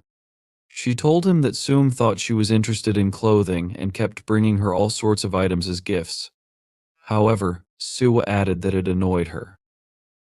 The main character looked at her in surprise and wondered if she had actually read all the material Sum gave her. Suwa continued to explain that the reasons she came to the human world were complex, but she didn't get a chance to finish. At that moment, Su suddenly bumped shoulders with a man in glasses walking past him. The man shyly put his hand on the back of his head and apologized. The woman walking beside the man told him to be careful and quickly invited him to hurry along. Suwa, observing the scene, commented that she thought the man was a typical example. However, she also remarked that it seemed to her people had, in general, degenerated. The main character, surprised, asked what she was talking about. Suwa noted that the man pushed him by mistake and asked Su if that was true. She continued, saying that one word or one look should have solved the problem. Then, she told him that he was the same. She explained that if someone behaved that way, They should have made the person pay, not necessarily kill them, but make sure they wouldn't even dare to look at them again. In her mind, an image appeared of Sue beating the man with glasses to a bloody pulp. Sue, greatly surprised, asked if she thought such measures were necessary. Sue answered affirmatively, looking piercingly at him. She said this was the problem with the human world. She explained that he didn't know all the details, but if a monster behaved like that, they would be called weaklings no matter how strong they were. She elaborated that if someone was perceived as weak, it meant they were no longer dangerous. Even if they were serious opponents, they could still be defeated without consequences because they'd be seen as victims. Crossing her arms over her chest, she noted that Sue probably bowed to high tie too easily. She remarked that Sue might have had one, but he let him go too easily. The main character looked at her in amazement and asked how she knew. Looking to the side, she repeated his question. How do I know? She explained that as soon as he entered the house, she smelled a wet dog. Then, she noted another stench, one that was both special and rare. She asked him if it was the youngest of the three, a talker without dignity. She also described him as ugly and other such traits. The main character stared at her in bewilderment, his eyes and mouth wide open, before confirming it. He then asked if she knew him. Sue replied that she didn't really know him but explained that he was her friend's brother. She told Sue that, about 20 years ago, she and her friend got into a fight. Sue said that during that time, rumors about her started circulating, and she quarreled with her friend because of a fictitious rivalry, despite being almost 100 years older than her. She admitted it sounded stupid. The main character looked at her in shock and asked if she actually fought with her friend. Sue closed her eyes, nodded, and replied affirmatively. She added, "Why not?" Then she anticipated his next question and quickly answered that it was pointless to ask if she won because of course she tore her friend to shreds. Sue explained that she told her friend it would be better if they never saw each other again, and that she didn't want to see her annoying face. Since then she hadn't seen him, but according to Sue, he continued to walk around, threatening her behind her back. Sue reacted to her story with a surprised sigh. Sue pointed her finger at his face and told him that, in any case, the point was this: when you win, you have to win correctly. She looked at him seriously and raised her index finger, telling him that, as a human, he couldn't quickly understand how monsters thought. She advised him that when he used violence he should do so confidently. This, she explained, would reduce the need for more violence. The main character looked down tiredly and told her he would remember this. Then, Sue pointed out that he needed to be ready to face anyone he met here. Sue raised his surprised gaze and repeated her words, asking, "Who will I meet here?" Meanwhile, the man in glasses and the woman who had encountered Sue earlier were running through the shopping center. The woman repeatedly urged the man to hurry up, holding his hand and pulling him forward. He suggested they take their time, but the woman, with a frightened expression, explained that if they were even slightly late, their reservation would be canceled. She added that she had been waiting a week for it. Suddenly, the guy whose hand she had just held disappeared. She turned in his direction in surprise and asked what was wrong with him. Then she reminded him that she had already said they were in a hurry. She looked behind her and saw no one. Looking around in bewilderment, she asked, "What?" At that moment, magical energy rushed away from her. The girl asked the missing guy where he was and begged him not to joke with her. With a frightened expression on her face, she sat on a chair at a table. Her lips were pierced with staples as she leaned her head on her hand, speaking seriously. This girl's name was Madeira. Holding a cup in her hand, she said, 20 guys, and they all taste disgusting then." She remarked that everyone was disgusting except those who could fight. She noted that it was better to eat those who were next to them.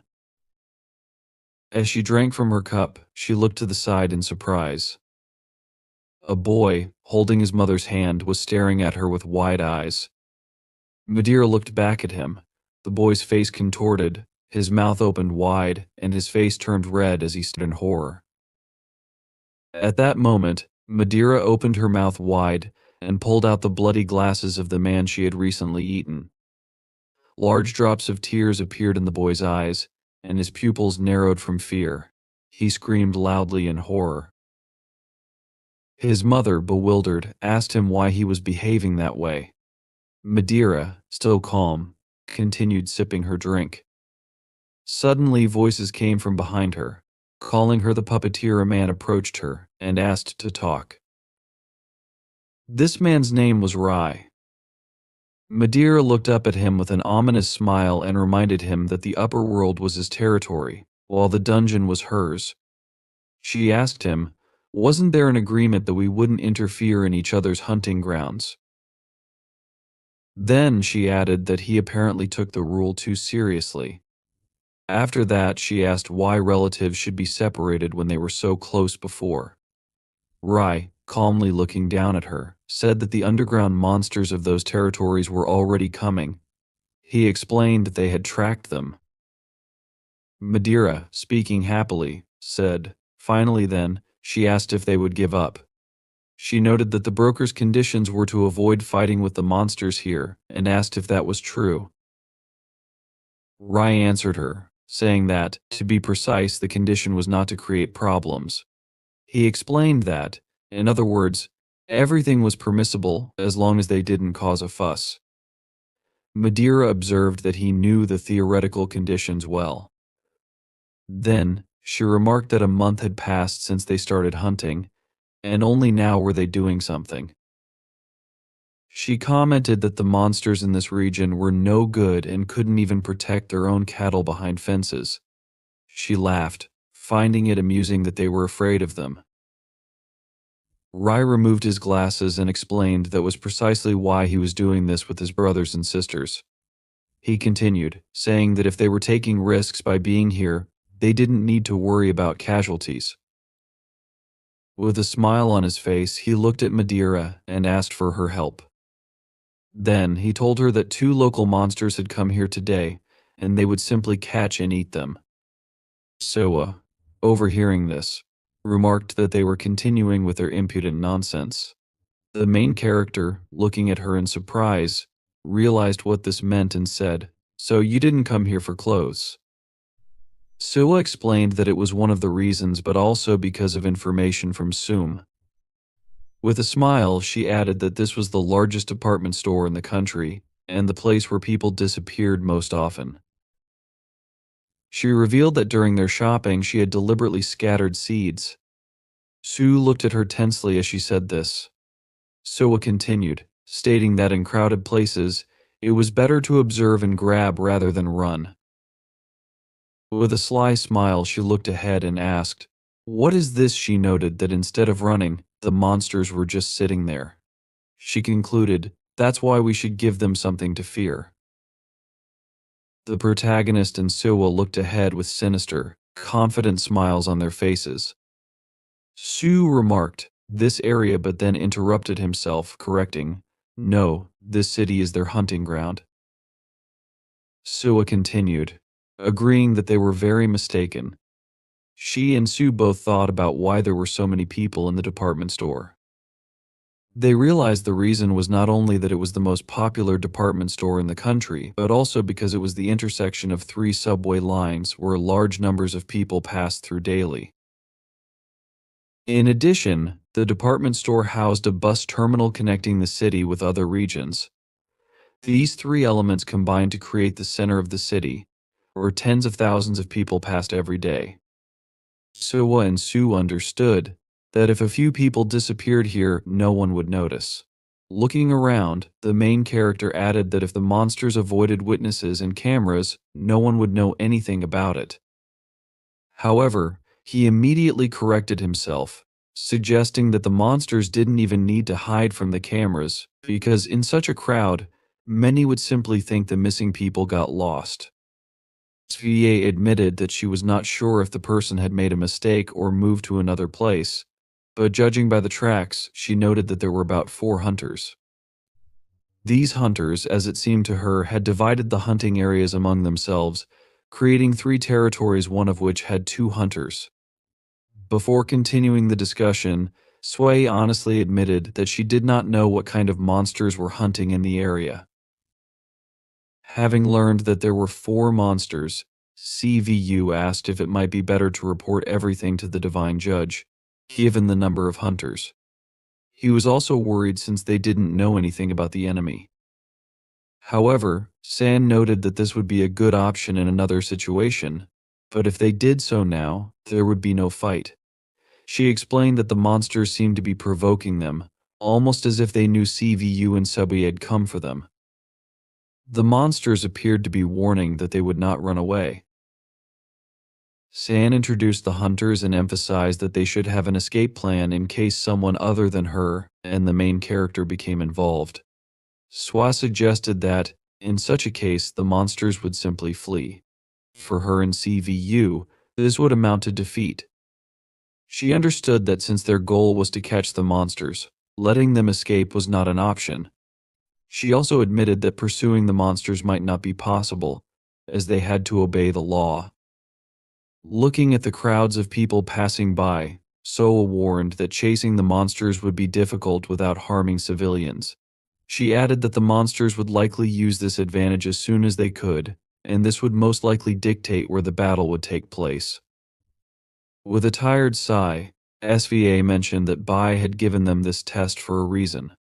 She admitted that she saw no other solution unless they ran toward the monsters without a plan and approach that seemed reckless. Swa doubted that the area near the subway or terminal would be empty. Still, he glanced at his phone screen and asked if it was true that the department store would be closing soon. Though the staff remained after closing hours, Sawa grinned, realizing it wouldn't matter anymore. Meanwhile, in the garden on the roof of the department store, Brendan Byron noticed a man approaching. He asked the man where Madeira was. Ray explained that Madeira had left, stating that she did not want to get involved. He recalled how Madeira had told him she wasn't interested and would rather relax and eat. Taking a sip from a nearby cup, Madeira admitted she wouldn't give up her comfort, just to hunt and consume 2 incapable people. Ray frowned as he remembered her reasoning. He had assured her there would be no problem since 4 of them would surely be enough to win. Interrupting him, Madeira remarked that it was only Ray who thought so. Setting down her cup, she noted that it sounded as if Ray was inviting her to play roulette with odds of 50/50 at best. Smiling, she added that she understood Ray might be unhappy but asked what she could do. Madeira admitted that the hunters she had observed this month were unreliable. She asked Ray if he truly believed he could stop her by force. Ray clenched his jaw in frustration and asked if Madeira seriously meant what she was saying. He assumed she thought she could interfere with him and the others. However, standing up, Madeira calmly admitted that she wasn't planning to interfere with anyone. She asked Ray not to worry and revealed that she needed to find a new place to hunt.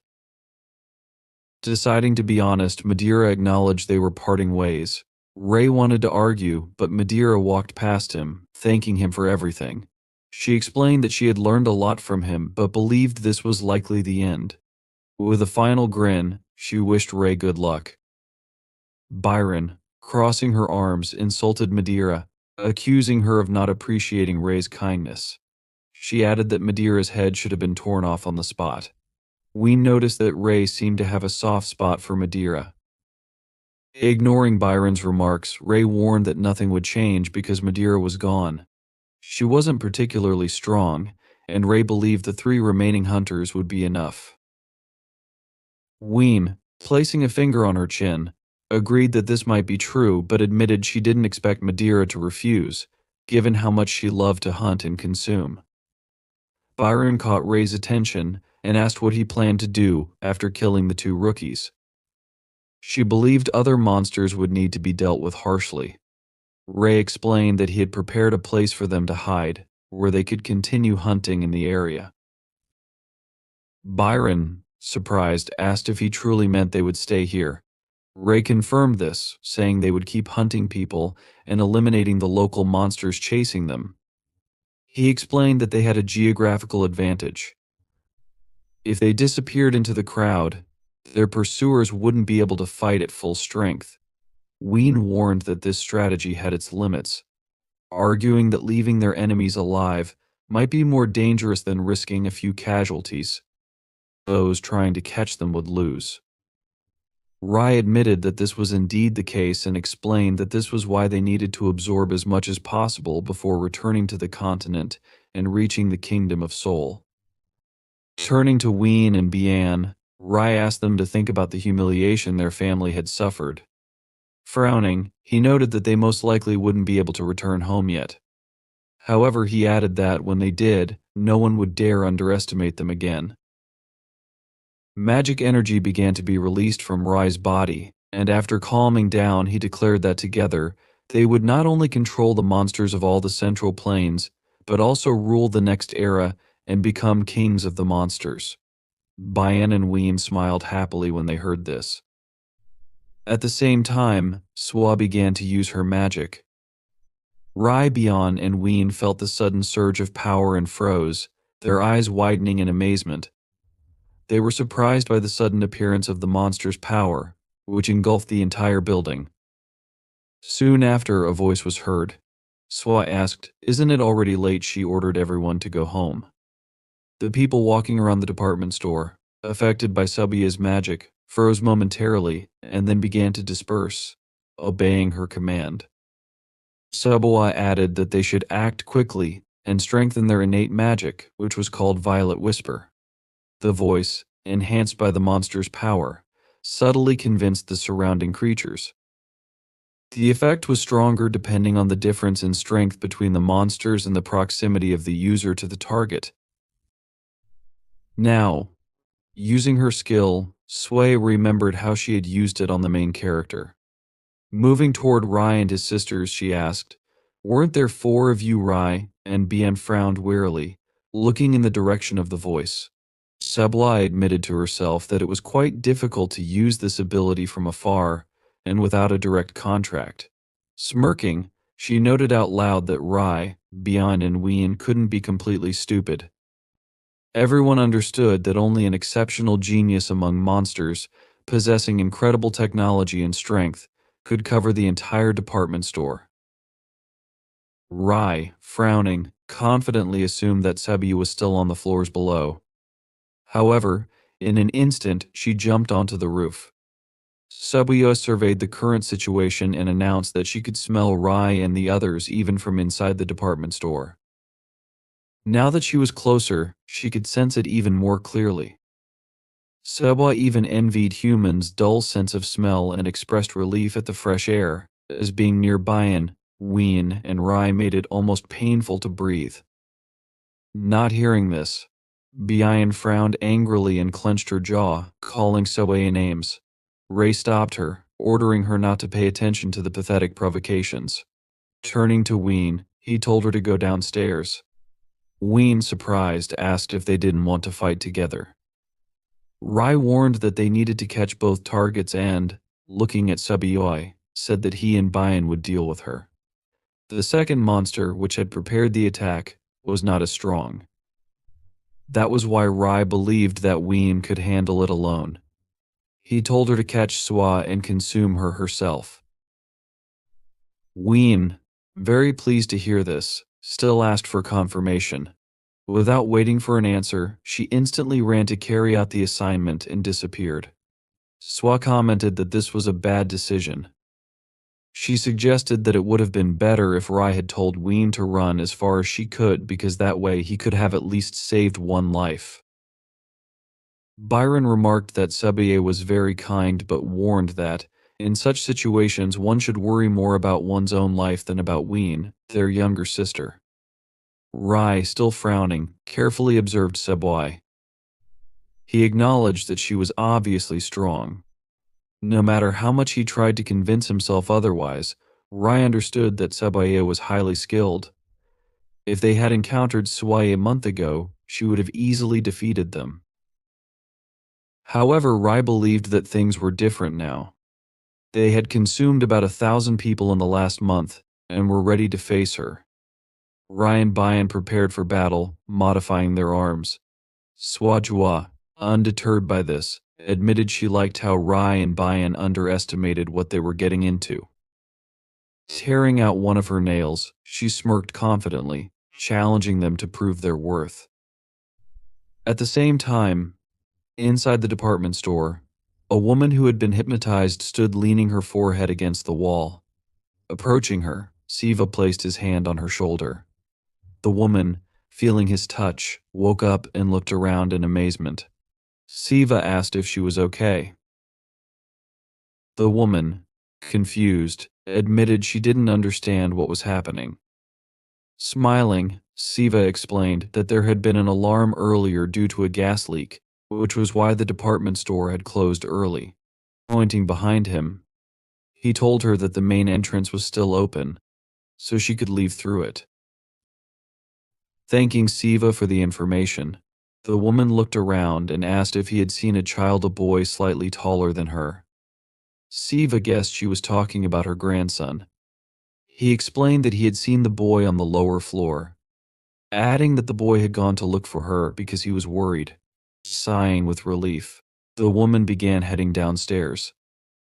Siva watched her go, satisfied that she was now safe. After she had left, Siva closed his eyes, sighed, and assumed that there was almost no one left in the department store.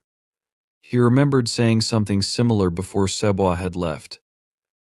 Swavia explained that if they were lucky, there would be no one left at all, since she could whisper to people up to 3 digits away. At the same time, crossing her arms over her chest, she clarified that if there was a certain level of resistance to magic, persuasion might not work.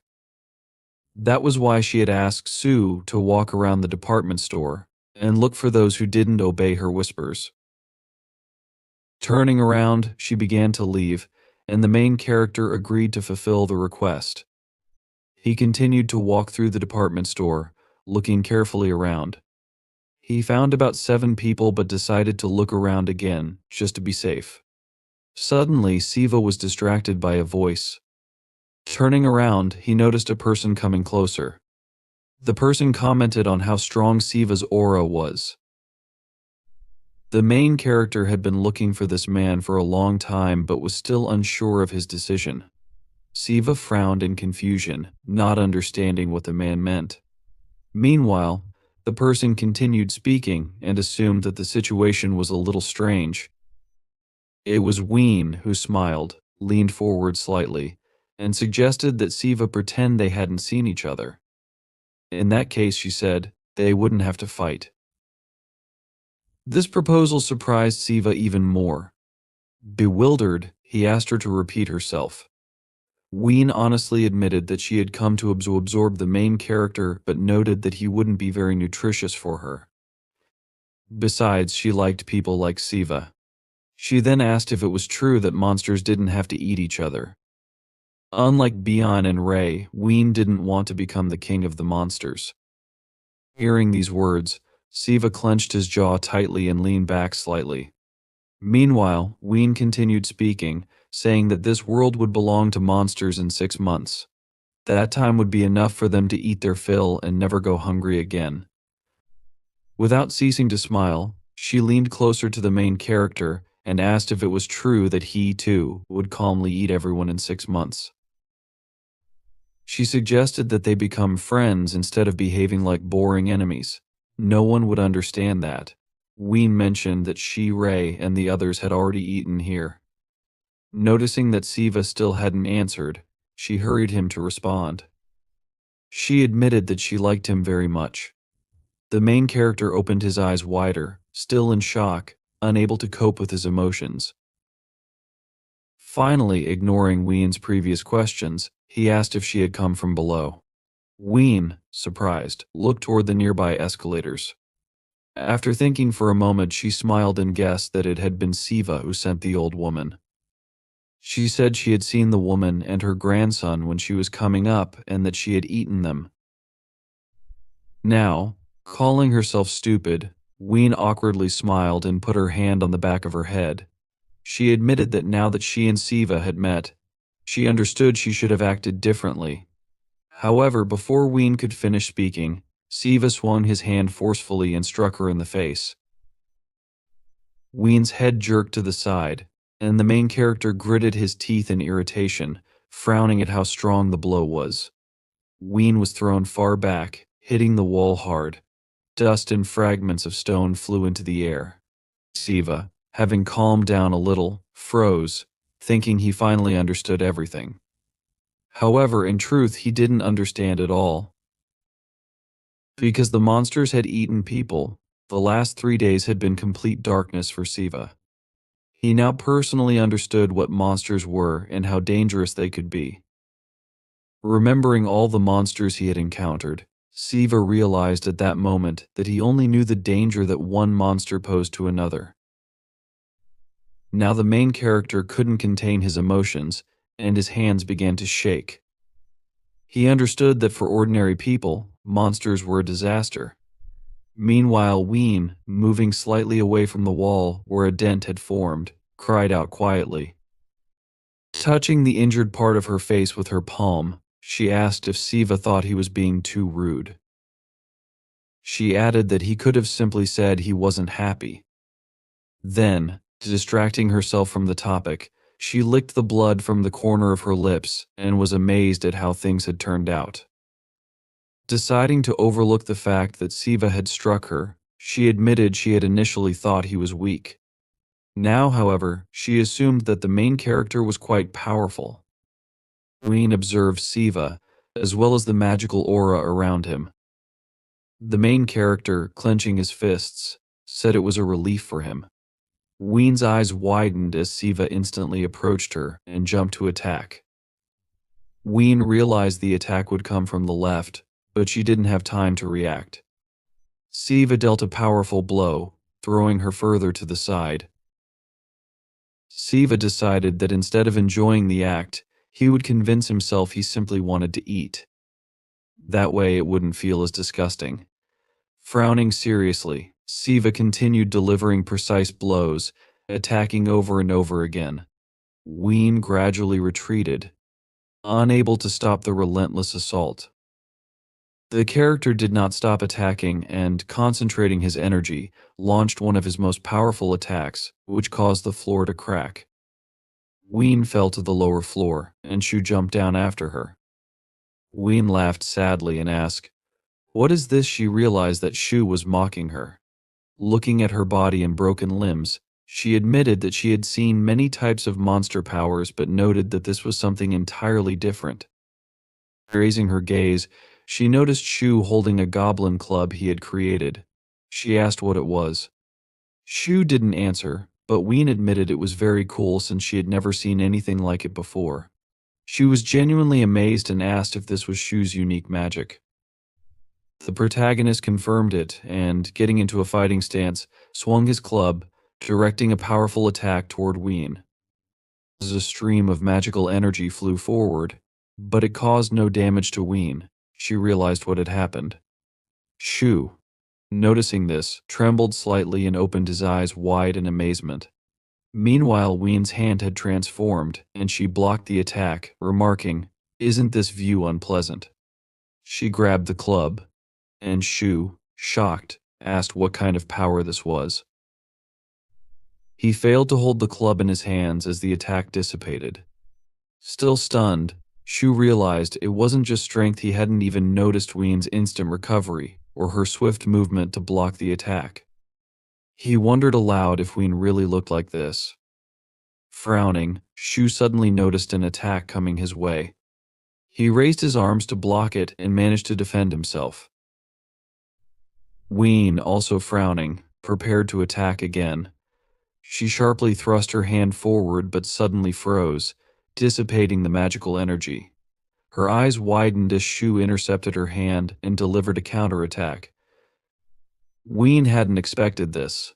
The main character pressed his feet harder against the floor, continued holding Ween's hand, and then lifted her, throwing her far back. Ween's collision with the wall caused a small explosion. Still recovering from the attack, she confidently said that if Shu knew what she truly looked like, he would have run away without even starting a fight. Breathing heavily, Shu remained silent, observing her carefully. Meanwhile, Ween explained that this was her unique magic, or, to put it another way, her original form. Looking at her arms and legs, which had also changed, Ween admitted that this was her real appearance. She noted that her face and torso were equally unpleasant. The main character didn't know how to respond. Smiling excitedly, she explained that the problem wasn't just how she looked. Ween knew this and asked if it was true that she smelled like a decomposed corpse. She added that, until recently, she hadn't known what she smelled like. For a long time, she and those like her had been called Yaka. Unlike other monsters, they were a species born to devour humans. Remembering the trembling, nearly lifeless human bodies they consumed, Ween explained that if they didn't eat human flesh, they couldn't absorb life force naturally. Shu asked if this was true. Ween continued, explaining that even naturally strong species like hers and her relatives mostly survived by devouring the bodies of the dead on battlefields. She painted a grim picture but noted that they had been treated poorly. Ween admitted that she had heard her kind was nearly extinct because of these laws. Humans, she noted, were tasty and nutritious for other monsters. Being deprived of access to their primary food source, most of her kind had starved to death. Several of Ween's kind had tried returning to the human world to feed, but other monsters killed them. Hearing this, Shu frowned slightly. Ween said her parents were among those killed. Lowering her gaze, she admitted that she wasn't very sad because she barely remembered her parents. However, her heart broke whenever she thought of Rai and Bayan. She explained that the three of them, parentless, lived in the shadows of the human world. They couldn't maintain their human forms and lived in the sewers, covered in human filth. They didn't even know how terrible they looked. Ween remembered how she recently lived with Rai and Bayan, but now, smiling, she asked Shu to look at her. She declared that she was now sweet and beautiful. Ween added that instead of the dark, smelly sewers, she could now walk under a clear, fresh sky, bathed in sunlight. However, she said there was something even more important. She asked if it was true that eating humans wasn't a terrible crime. She explained that they had been doing so for tens of thousands of years, except for the last 666 years, and would continue 6 months from now. Ween declared that she wasn't willing to give up this wonderful life for a second because of some law, as she had already lost too much. Shu was amazed at her confession. Returning to their original conversation, Ween asked if Shu could simply pretend. She recalled that she had finally met a monster she genuinely liked and didn't want to fight him. Shu did not want to kill because of the law. Instead, he decided to talk in order to clarify the situation. He warned Ween that he was not a monster and also expressed hope that the law would remain in effect forever. That was why, instead of talking nonsense without meaning or empathy, he suggested that Ween simply attack. Ween bit her lip, thinking about it. Then, lowering her head, she finally understood everything. Sharply moving forward, she began to attack, although she admitted she was sad things had turned out this way. Activating her magic, Ween launched the first blow. However, Shu was already prepared, defended himself, and frowned, wondering if Ween was even faster and stronger than before. He realized that a head-on fight was hopeless if this wasn't even Ween's full strength. Shu had all the qualities of a monster, but it was obvious he was special due to his bloodline, talents, and the combat experience thrown at him in such a short time. His mental toughness, skills, and ability to control the energy of monsters had significantly influenced his newfound strength. However, in this particular situation, the enemy was several times faster than his learning speed. Thinking about this, Shu looked at the enraged Ween who was charging to attack. He mentally noted that the difference in strength between their species was very noticeable. Ween struck, slightly hitting Shu. The protagonist realized one peculiarity when he dodged the blow, and it didn't hit its target. It instead struck the wall behind him and broke it. After apologizing, Ween admitted she wasn't yet accustomed to her new strength and speed, since she had only recently acquired them. Shu paused to catch his breath and realized there was one factor that erased any difference in strength: human flesh. Ween, stopping briefly, admitted she was almost used to her new powers, confidently noting she could deal with Shu without any problems. The protagonist, without answering, suggested that human flesh wasn't just a nutritious diet for monsters. By consuming human flesh, monsters gained effects similar to an elixir, but with many pleasant bonuses and no side effects. Shu imagined a person injecting themselves with an elixir and thought about how, over the past month, constant consumption of flesh had made Ween grow so significantly that even she hadn't realized it. Drawing Shu's attention, Ween asked him what he thought about using the spell he used earlier. Without answering, Shu snapped his fingers to summon a scroll and frowned. Ween noted that among all the protagonist's attacks, that spell was the strongest. Given its range advantage, it had the best chance of defeating her. Still, Shu wasn't sure of its effectiveness. Frowning, he put away the scroll and began to concentrate his energy. He punched, sending streams of magical energy toward Ween. However, she dodged and ran forward, assuming the speed and power of the spell wouldn't be much different from his barehanded attacks. She realized the spell was unlikely to be as effective as she had feared and ran forward to deliver an actual attack. Shu blocked it, although it required considerable effort. Striking again, Ween admitted she had no choice but to kill Shu and eat him. Soon after, when Ween briefly stopped, Shu, covered in blood and trembling, bowed his head. Ween suddenly admitted it would be nice to at least know his name since she would be pleased to meet him. Despite this, she continued attacking. Shu, thinking about the strength of the battle, realized there was still a chance of victory. He sighed but recognized some peculiarities. At that moment, Ween suddenly froze as if realizing something. She mentally noted that Shu not using his club was akin to gambling with his life. Suddenly, Shu grinned, grabbed her hand, and explained, "This is how it's done. It's called Goblin Sarim." He declared victory in the fight. A few hours later, someone asked Shu if he had truly fought with a black turtle. Shu, who was driving in a car, awkwardly scratched his cheek with his finger and admitted he wasn't sure fought was the right word. Despite putting in all his strength, there was no significant effect on the opponent. Although Shu tried, his opponent seemed constantly relaxed. Sihua, who was riding next to him, noted this was understandable since Shu's approach was wrong from the start. She remarked that Goya's blood was thicker than water, and his strength and skill in controlling it were exceptional. Goya pretended to be indifferent, but he was impeccable in combat, making him the best of the best. Additionally, even among monsters 300 or 500 years old, few on the Korean peninsula could match Goya's strength. Shu, frightened by this, simply asked if it was true that Sequoia was 500 years old.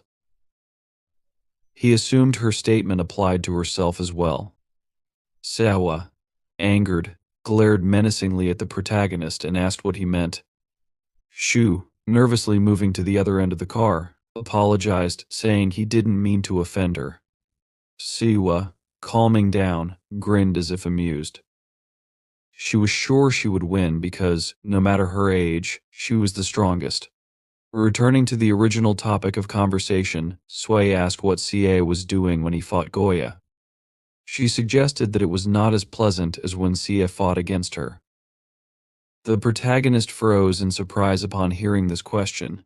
He eventually responded, revealing that he had tried to use the tools he received from Solmi, as well as the Siam at full power, to defeat Goya.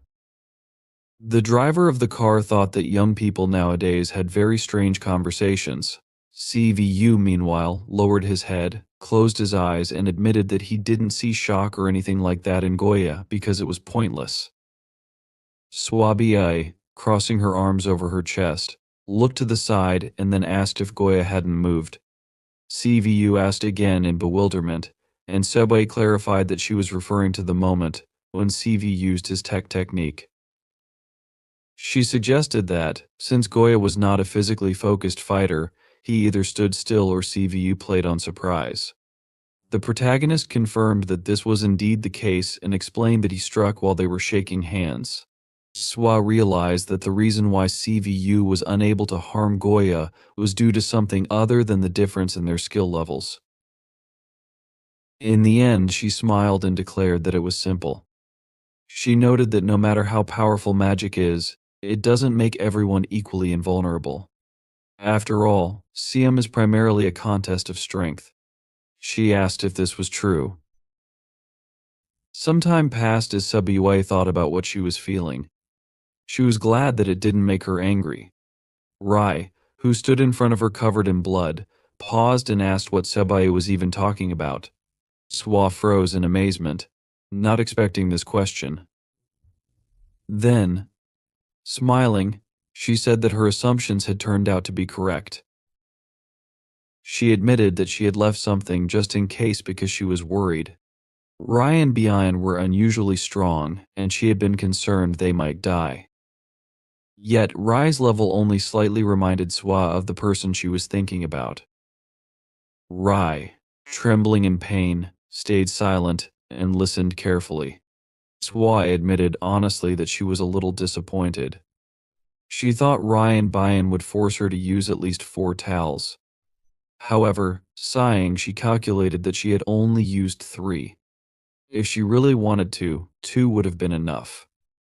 She realized that wasn't necessary and suddenly admitted she was wondering how many monsters similar to Rai existed on the Korean peninsula. She assumed that Rai and the others had crossed the border secretly. Looking at Bian, who was badly wounded and sitting a little away against the wall, she returned her attention to Rai. She asked if it was true that he should know at least something. She inquired how many monsters had come to the peninsula from outside. Additionally, she wondered who had brought the low-level monsters to hide there for a while. Frowning and clenching his jaw, Rai asked if Subway really thought he would just tell her this information. Swabi asked if it wasn't obvious. Smirking, she admitted she didn't know how Rai and the others had done it but noted that they lived there secretly, breaking the laws. Pretending that everything was fine would be ridiculous. This was why Seboy advised Rai and Bian to be obedient and cooperate with her if they wanted to save their lives. Rai, angered by this, clenched his teeth and forcefully refused to accept Swa's terms. His body began to mutate. Swa stood calmly, watching this. Tearing out another nail, she assessed Rai, thinking that, judging by his energy, he could be considered strong even by the standards of his ki level. At that moment, Rai ran to attack. Swa summoned the foot of the supreme demon, suppressing the emperor. The next moment, a huge foot appeared directly above Rai, trampling him into the ground as it obeyed Swa's order to suppress him. Swa warned that it didn't matter what Rai did, as the result would be the same. Despite his immense strength, Rai's style relied on primitive brute force. Even if he were 10 times stronger, the outcome would remain unchanged. The small part of Rai's body that remained trembled in pain. Seboy asked him to understand that power was not just about raw strength but about how the monster used it. Solmi, in the form of a bird, landed on Sue's shoulder and exclaimed that this was indeed true.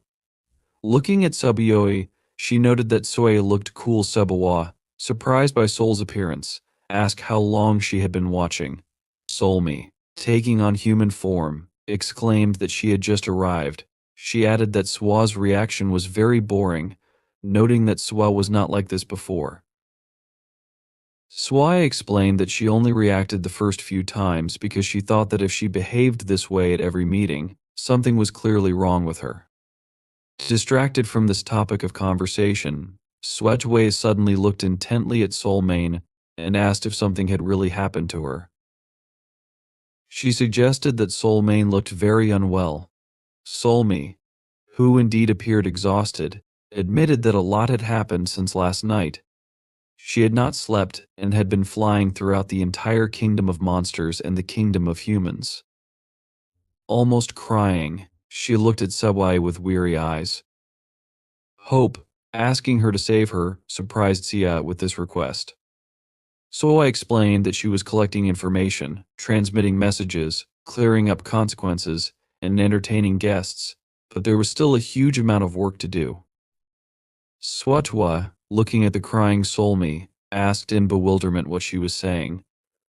Soulmane asked Silwa to help her charm a few people, and Silwa agreed, but then asked what Soulmane meant when she said she was entertaining guests.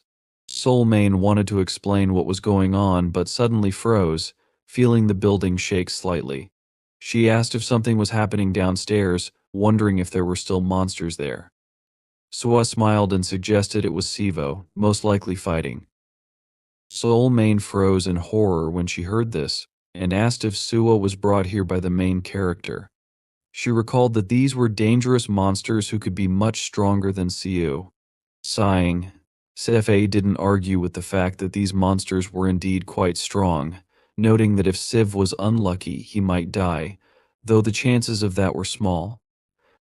However, she questioned why they needed to seek out weak monsters for the main character, simply because it could be dangerous here. She asked if Sue's skills would improve over the next 6 months. Sai bit her lip, listening to Sua's words, as Sua continued, noting that if Sawa's bloodline were ordinary, then, at his current level, he would be considered quite worthy. But the main character is a goblin, and even if we put aside his desire to become a king, his very nature means that he will fight non-stop. If Sawa doesn't fight all the battles for them, that means Sai just wants to block his way. Somi looked down, not knowing what to say but still wanted to object. Sawa announced that there was nothing to worry about. So I looked at her in bewilderment, and Sawa advised that blood is thicker than water. She told Soi not to be afraid but just wait, since everything would be over soon. CVU, at this time, continued to fight with Ween. She approached him and struck, but despite this, she continued to stand. Ween frowned and asked how he did it. She struck continuously, but the main character reflected the attacks. Due to the force of one of the strikes, he jumped slightly to the side. Ween froze in shock for a moment, thinking that her attacks had hit properly more than 10 times. Suddenly, she realized something had changed. The moment Siva blocked her blow, she asked what exactly had happened. She then noticed that Shu had stood up and asked if he was still standing. The main character suddenly thought about the Goblin Siam, because unlike the Goblin Club, only a few had this privilege. The whole point was that goblins were born with instinctive fighting skills. However, if it was just a technique that relied on strength, Goblin Surim would not be called a magical ability. Suwu imagined a man fighting a monster who, at the beginning, could not do anything and was trembling, clenching his teeth in despair. But then, he suddenly opened his eyes and realized he was hugging a tree. Because of this, goblins were not just known as monsters who fought well, but as monsters who could not be defeated through fighting. Sivo understood all of this and, taking a step forward, apologized to Ween as he understood something and got carried away. He wanted to try something as soon as possible so as not to forget this feeling. Ween was very surprised to hear such words. Meanwhile, Su Yu, frowning confidently, suggested ending this. Ween immediately ran to attack, and Su, looking at her, thought if the blow cannot be neutralized, then there must be a movement that will soften it. This means we need to act differently. Ween, meanwhile, announced that she was returning what she had received earlier and hit the main character with her head. Siu, feeling this attack, mentally noted that the movement itself was simple. Ween leaned slightly to the side, looking at Siwa, and he, frowning, realized it was necessary to minimize the damage by redirecting the force of the impact. This was a basic principle, not only in Siam but also in many other fighting techniques and self-defense. However, the protagonist learned that this was not all. It was possible not only to reduce the damage received but also to release it at a point of contact with the body to neutralize it. Sivi knew that goblins called these roots. Just as it was difficult to break a tree with strong roots, it was equally impossible to move a goblin who understood the root technique. In case the goblin stands firmly on both legs, minimizing the damage received, this increases the strength of the goblin Siam. Su Shu remembered his fight with the largemouth goblin, as well as the first time he used a club in a battle with Sawa, and mentally noted that, in this case, the goblin was beyond his previous boundaries. Only then could the goblin show true strength. Having managed to intercept Ween, Siu picked her up and threw her forcefully to the ground. Ween's eyes widened in horror as her body crashed through several floors. The main character jumped after her and, stopping on the desired floor, froze for a while. Ween asked if she could request a favor. She asked that Siu simply finish her off before she died from her injury. If her power wore off, she would return to her original form. But she wanted to be as beautiful as possible, even in death. Siu, however, said that he was not going to kill Ween because she had a lot of testimony to give about the other monsters that crossed the border and how they did it. Ween laughed desperately, noting that it would be good if he wanted to keep her alive for another reason. She asked if she was hoping for too much. Suddenly, the main character felt some movement. Frowning, he turned around, fighting off the attack. At the same time, Siwa, in order to hurry Somi to answer the question, asked what it meant when she talked about entertaining guests. She also wondered where these guests were from. Soli said that, among those who crossed the border, there were several monsters from the mainland. In the mainland monster kingdom, the monsters knew about the incident, so they sent help, thus taking responsibility. Sawa, crossing her arms over her chest, asked what was wrong with that. She admitted that she would like to meet these monsters if they were powerful and curiously asked what their level was. Soi thought that these monsters had all the necessary skills but excitedly noted that, out of pride, they had sent an assistant with a particularly high reputation in the monster world. Dealing with such an assistant would be very difficult. Sawa asked if Soi was talking about reputation. She suggested that the monsters from the continent might have sent some kind of elder who had been sleeping for the last 1,000 years. Soi said it was not like that, recalling that others said the monster they sent was a direct descendant of a great bloodline. Sawa asked whose descendant it was and why it was here.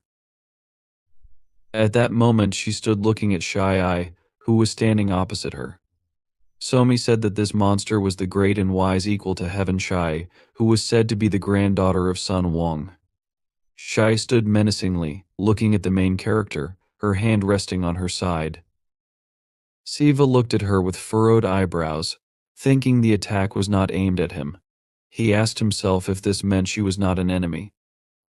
He then introduced himself to her with a serious expression, saying his name was Choi, the main hero, and that he hunted foreign monsters on the orders of the divine judge. Shia interrupted his speech, saying that she didn't care who he was.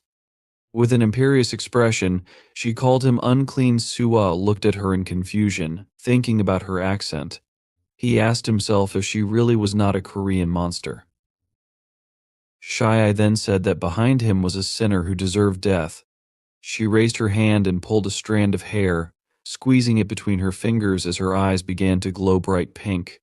She said that once, she would have turned a blind eye to this, no matter the reason he was there. But she threatened that he would not have a second chance. She pulled out one of her hairs, placed it on her palm, and exhaled a magical stream of air, sending the torn hair into flight. The main character looked on in confusion, his eyes wide open. A strong explosion was heard at the opposite end of the room.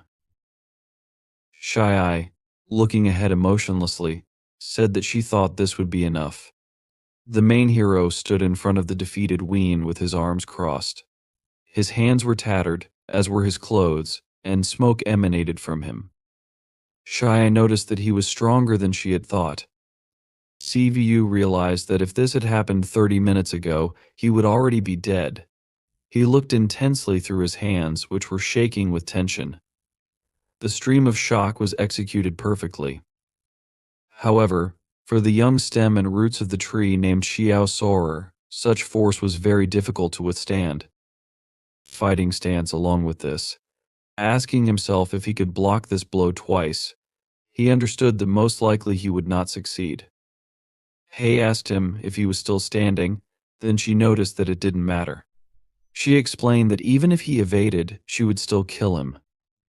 Hay was glowing with bright magical energy, and a dazzling pink light emanated from her eyes.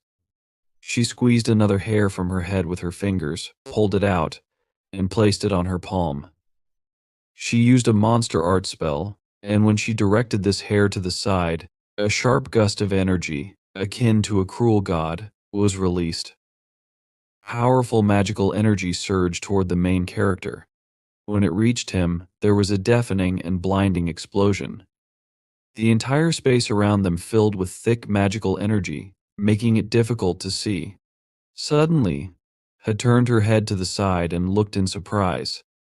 The Demon King's fist was heading straight towards her, and then it hit her with great crushing force. The main character leaned tensely on his legs, looking ahead in surprise. His hands were bruised, and his clothes were tattered and dirty. The Demon King's hand had carefully shielded him from the earlier attack. Swa stood with her arms crossed over her chest, chuckling as she remarked that something seemed wrong. She explained that she had come to check, and it appeared there was some kind of circus going on here. Bright magical energy glowed behind her, spreading outward, as she looked menacingly ahead and turned to Hay. Frowning, Sui asked Hay who she was. Then she asked if Hay had come from China and now pretended to be doing something useful. Hay looked at her emotionlessly, her palm out in front. Swa continued, saying that instead of catching those whom she had been ordered to catch, Ha had decided to fight with some weak representative. With a serious expression, Swa kept her gaze on Hay and ordered her not to stand there with such a stupid expression. She demanded that Hay explain herself if she didn't want to die. Ha looked at Subwa in surprise but remained silent. Swa then turned to Siwa and asked if he was okay. The main character confirmed with a painful expression and said he didn't seem seriously injured. Subjuted that it looked that way. Then she asked what had happened to the monster and the source of the noise. Sivi tried to answer her, but Swa interrupted, saying it didn't matter. She suggested that the real reason probably lay in something else. The main character, shocked, asked about this real reason. Subye smirked and explained that he stood out from the crowd, even if he didn't realize it. With a sly smile she added that it didn't matter how long he lasted, because he couldn't do everything exactly as told. Turning confidently to Hay, Swabai accused her of wanting to make an example of them, and asked whether she should capture them. Hay replied that she hadn't wanted to come to the Korean peninsula, but everything turned out worse than she thought. Looking surprised, she placed her hand on her forehead, saying that no one here understood the problem. Hay asked how they could tolerate working with people like this. Swabiwa, smirking, remarked about the mess happening and questioned whether Hay thought it was acceptable for things to be done poorly. She confidently grabbed a nail with her fingers and challenged Hay to name the place, saying she'd solve the problem. The main character looked ahead in confusion, illuminated by the bright magical energy emanating from Subaway and Hay. The two stood opposite each other, powerful magical energy rising and spreading upward as they locked eyes. Soy's gaze confident, Ha's gaze worried. Swa grabbed her nail, and Hay grabbed her hair. The main character, worried, put his hand in front of him and pleaded for forgiveness. An unexpected scream interrupted them, ordering them to stop. This furious cry belonged to Soi. Clenching her fists, Soi turned to Subioe and angrily asked what she was doing. She reminded Soi that she was a guest and explained that conflicts should be resolved without fighting. Soi furiously asked whether Subioe planned to constantly fight with everyone instead of eating breakfast or lunch. She demanded to know if Subioe would take responsibility for the problems. Soi hesitated, her eyes wide, and meekly answered in the negative. Soi then turned to Hei and criticized her as well. Addressing Hei, she accused her of being the first to use magic, even if Siwa had been rude. She reminded Hei that fights between monsters without a magistrate's intervention violated the absolute laws issued by the King of Monsters. Soi explained that, as a representative of the magistrate's will, she couldn't ignore such violations. Glaring at Hei, Soi threatened to call her to the main court and report the incident. Soi turned to the frightened main character and sarcastically remarked how surprising it was. She explained that although Soi was an errand girl, not everyone could perform such a role. Subway clarified that Soi was a candidate to take over the heavens, and dealing with monstrous creatures was not easy. Delivering bad news to such beings without fear or giving in to injustice required a strong will. Hei released her hair with a chuckle, acknowledging her loss of composure. She admitted that proving anything to them was pointless. Swubby raised an eyebrow with interest, while the main character looked at her worriedly. Hei turned away, menacingly gazing behind her, and declared that she came to punish sinners, not to get involved with their methods. Out of respect for their land, she wouldn't interfere but warned them not to obstruct her. She specifically advised that the fox referring to Subway stay out of her way. Swa irritably called out to her, but before she could finish, Soi interrupted with an exasperated and distorted expression. Soi stood with a deathly terrifying face. She clenched her jaw, frowned her eyebrows, and the veins on her face bulged. Her bruises under the eyes and disheveled hair gave her a particularly frightening look. Then Soi exhaled deeply and said that, no matter how, the destruction had gone according to plan. She mentioned they had captured another one in the clothing store. The walls of the store were smashed to pieces, with fragments scattered throughout the room. Through the hole in the wall, the city at night was visible. Soi, placing her hands on her hips and turning to the main character, said that he had done a good job. She clarified that many people had disappeared here, and thanks to him, starting tomorrow, it would be peaceful. The main character looked at her in surprise, his eyes wide open, and asked, "Are there many such places in Seoul?" Then he noted that if this were true, they should at least close such places off to people. So I asked him not to worry and explained that he was not the only one who hunted at night. She told him that, like Goya, a monster from the human world, others like them had entered the human kingdom and were carrying out their mission. Everyone had been assigned their own hunting ground. With a nervous smile, she admitted that although it was not easy, she hoped to catch most of the outsiders today. Soa, looking at her emotionlessly with half-closed eyes, asked if there were others from the monster kingdom besides them. Then she asked Soai if there were really so many useful monsters in such a boring place as the human kingdom. Soai hesitated before answering, saying that this was not entirely true. She explained that not only monsters took part in the hunt, humans were also involved. She said that the old man told her that direct cooperation hadn't worked out, but they had reached an agreement regarding the zones. To the south of the Han River, their monsters were responsible, while to the north, human shamans organized purges. Siva looked at her in sincere surprise, his mouth slightly open and eyes wide. Mentally, he asked himself, really? At that time, Yashin was sitting near a thick bush, carefully restoring his breathing. A shaman's mask was on his face, and his blade lay next to him. From the outside, someone turned to him and asked why he had decided to do everything himself. A girl named Soan stood in front of him, holding a fan in her hands. She said she would go with him because, according to the law of Dorum, he could take 10 more shaman assistants with him. Then she asked him if this was true. Soan was an assistant to a free shaman. Yashin took the blade in his hand, leaned on it to stand up, and told her that he could handle it himself. He added that there weren't enough people for today's cleanup. After that, he explained that it didn't matter how many people were present because they would only get in the way. He told her he was more comfortable working alone since he hated giving out individual orders. Soan looked at him and replied that there were more reasons to use this opportunity to practice command. She explained that this was the role and duty of a shaman. Yashin removed the wooden mask from his face and told her that he had never asked for anything as a shaman.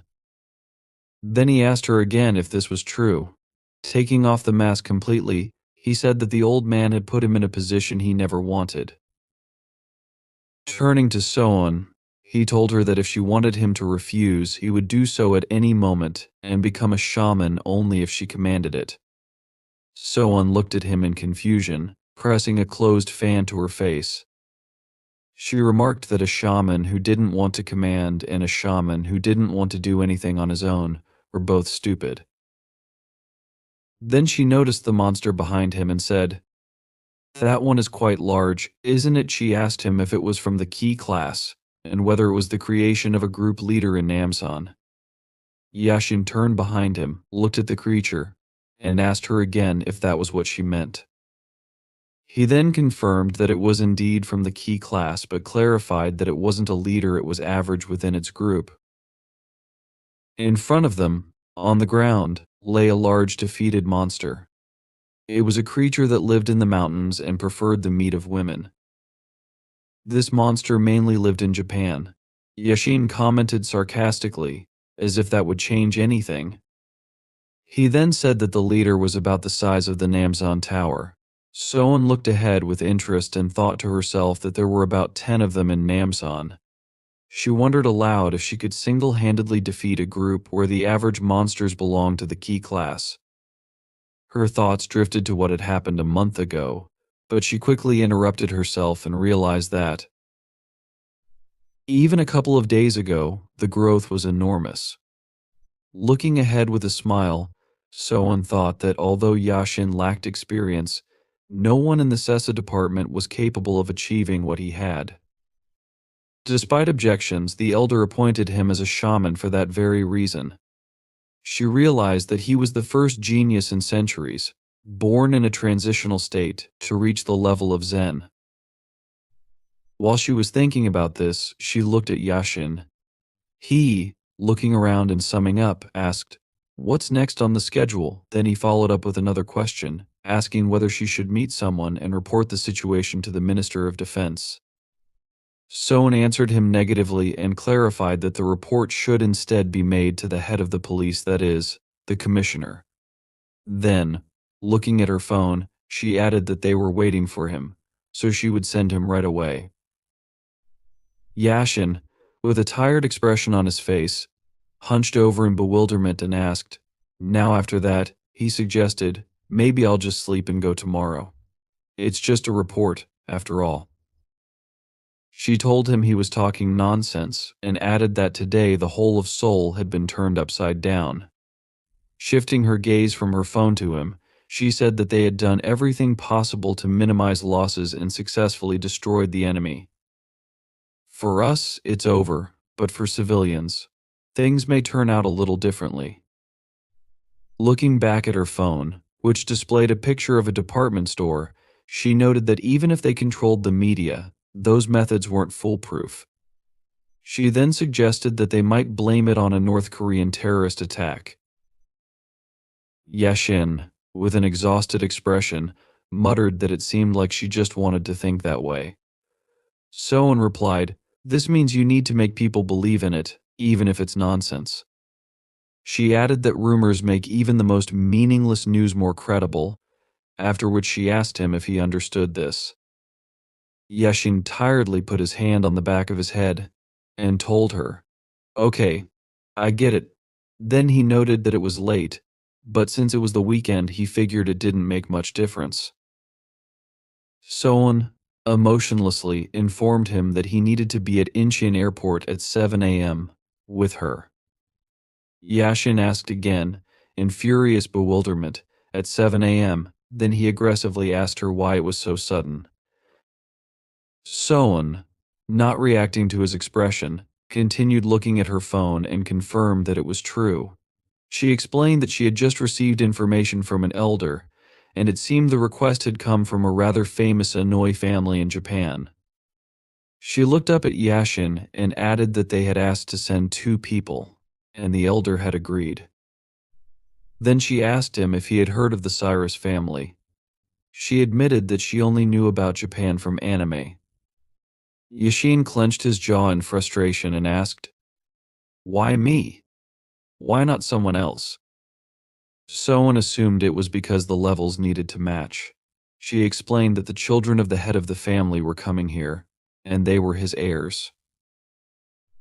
As the sun set and painted the city in golden red hues, a plane began to take off. A guy named Yoshihiro walked through the building, carrying a suitcase next to him. He remarked that just one look at the airport made everything seem somehow unreal. Then he noticed that even the air here was different. Yoshihiro turned to his sister, Yuzuru, and asked her if this was true. They were in the airplane terminal. She asked him to simplify what he meant, and then noted that this was their first trip overseas. She asked again if that was true. Yoshihiro, holding one hand in his pocket and gripping his suitcase with the other, replied that he knew it was difficult but hoped Korea would turn out to be a fun place. Yuzuru, who was walking behind him, carefully looked around. A little later, as they approached the airport building, 2 people said hello. It was Yashin and Soan.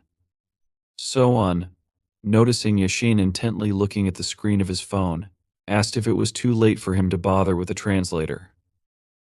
Yashin asked Soan not to make any noise, pointing out that those who had arrived were guests and that he couldn't just talk about anything. Frowning, he asked what made Yoshihiro and Yuzuru's father approve of this business trip in the first place.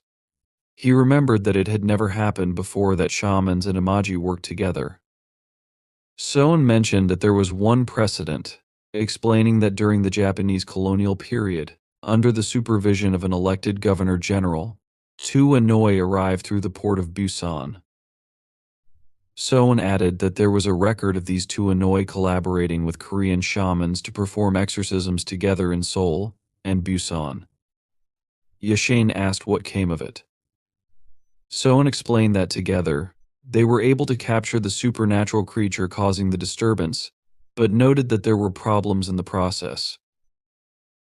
From what Soan knew, she could tell that the atmosphere was far from friendly, especially between one of the resulting pairs, who didn't get along at all. She introduced the man and woman, saying that it eventually escalated to the point where one of them was ready to kill the other. The damage both sides suffered during their skirmishes was greater than what they received during the exorcism.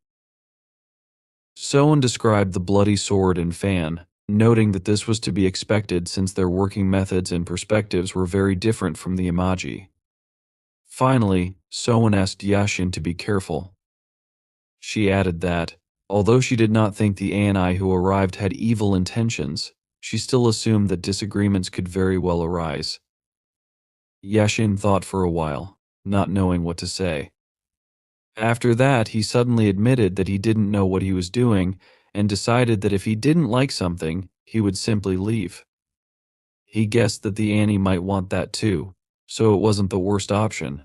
Suddenly noticing several people in the distance, Soan asked Yashin to look at them and froze. She assumed that Yoshihiro and Yuzuru also knew their faces since they had sent photos. Looking towards Yashin and Soan, Yoshihiro raised an eyebrow. Before coming closer, Yashin wanted to say something, although he knew it would sound rude. Soan, understanding his intention, decided she would agree right away because, in her opinion, Yoshihiro and Yuzuru didn't look very good. Yoshihiro suddenly walked a little forward and, stopping opposite Yashin, grinned. Yashin, ordering himself to remain calm, noted out loud that he was glad to meet him. Yoshihiro suddenly bowed, greeted them happily, and thanked Yashin and Soan for coming to meet them. Yashin was sincerely amazed at this behavior. Meanwhile, Yoshihiro introduced himself, saying that he was 16 years old but, if counted according to the Korean system, he was 17. Placing his hand on the back of his head, he closed his eyes, smiled, and asked Soan and Yashin to take care of them while they were here. Yashin, hearing the way Yoshihiro spoke, asked if he really knew Korean well. Yoshihiro exclaimed that this was true, explaining that he had been studying Korean since middle school. However, he added that Yuzuru's command of the language was even better. Turning towards Yuzuru, he asked her in their native language what she was doing. Yoshihiro ordered her to quickly say hello. Yuzuru raised her head, looked at Yashin and Soan, greeted them, and then returned to staring at her phone screen. Yoshihiro was displeased with her reaction. Turning back to Yashin, he asked him to forgive Yuzuru's behavior, explaining that she was not. Yoshihiro explained that Yuzuru wasn't very good at social interactions. He mentioned her name, noting that she was 2 years older than him. Yashin, closing his eyes, said that there was nothing wrong with that, and thought it was better not to judge by appearances since both Yuzuru and Yoshihiro were risking much more. He briefly kept his gaze on the board while Yuzuru stood to the side. Sometime later, they got into the car and drove off. Yashin and Soan told Yoshihiro and Yuzuru that they had booked a hotel in Central Seoul for them. Soan added that they should immediately let her know if they didn't like the place or the hotel itself. However, Yoshihiro replied that everything was fine, saying that since they had asked at the last moment, they were grateful that Yashin and Soan had at least found something for them. Before continuing the conversation, Soan glanced at Yashin, indicating with her gaze that she was addressing him. Yashin, understanding what she wanted, asked if he could find out more about the purpose of Yuzuru and Yoshihiro's visit.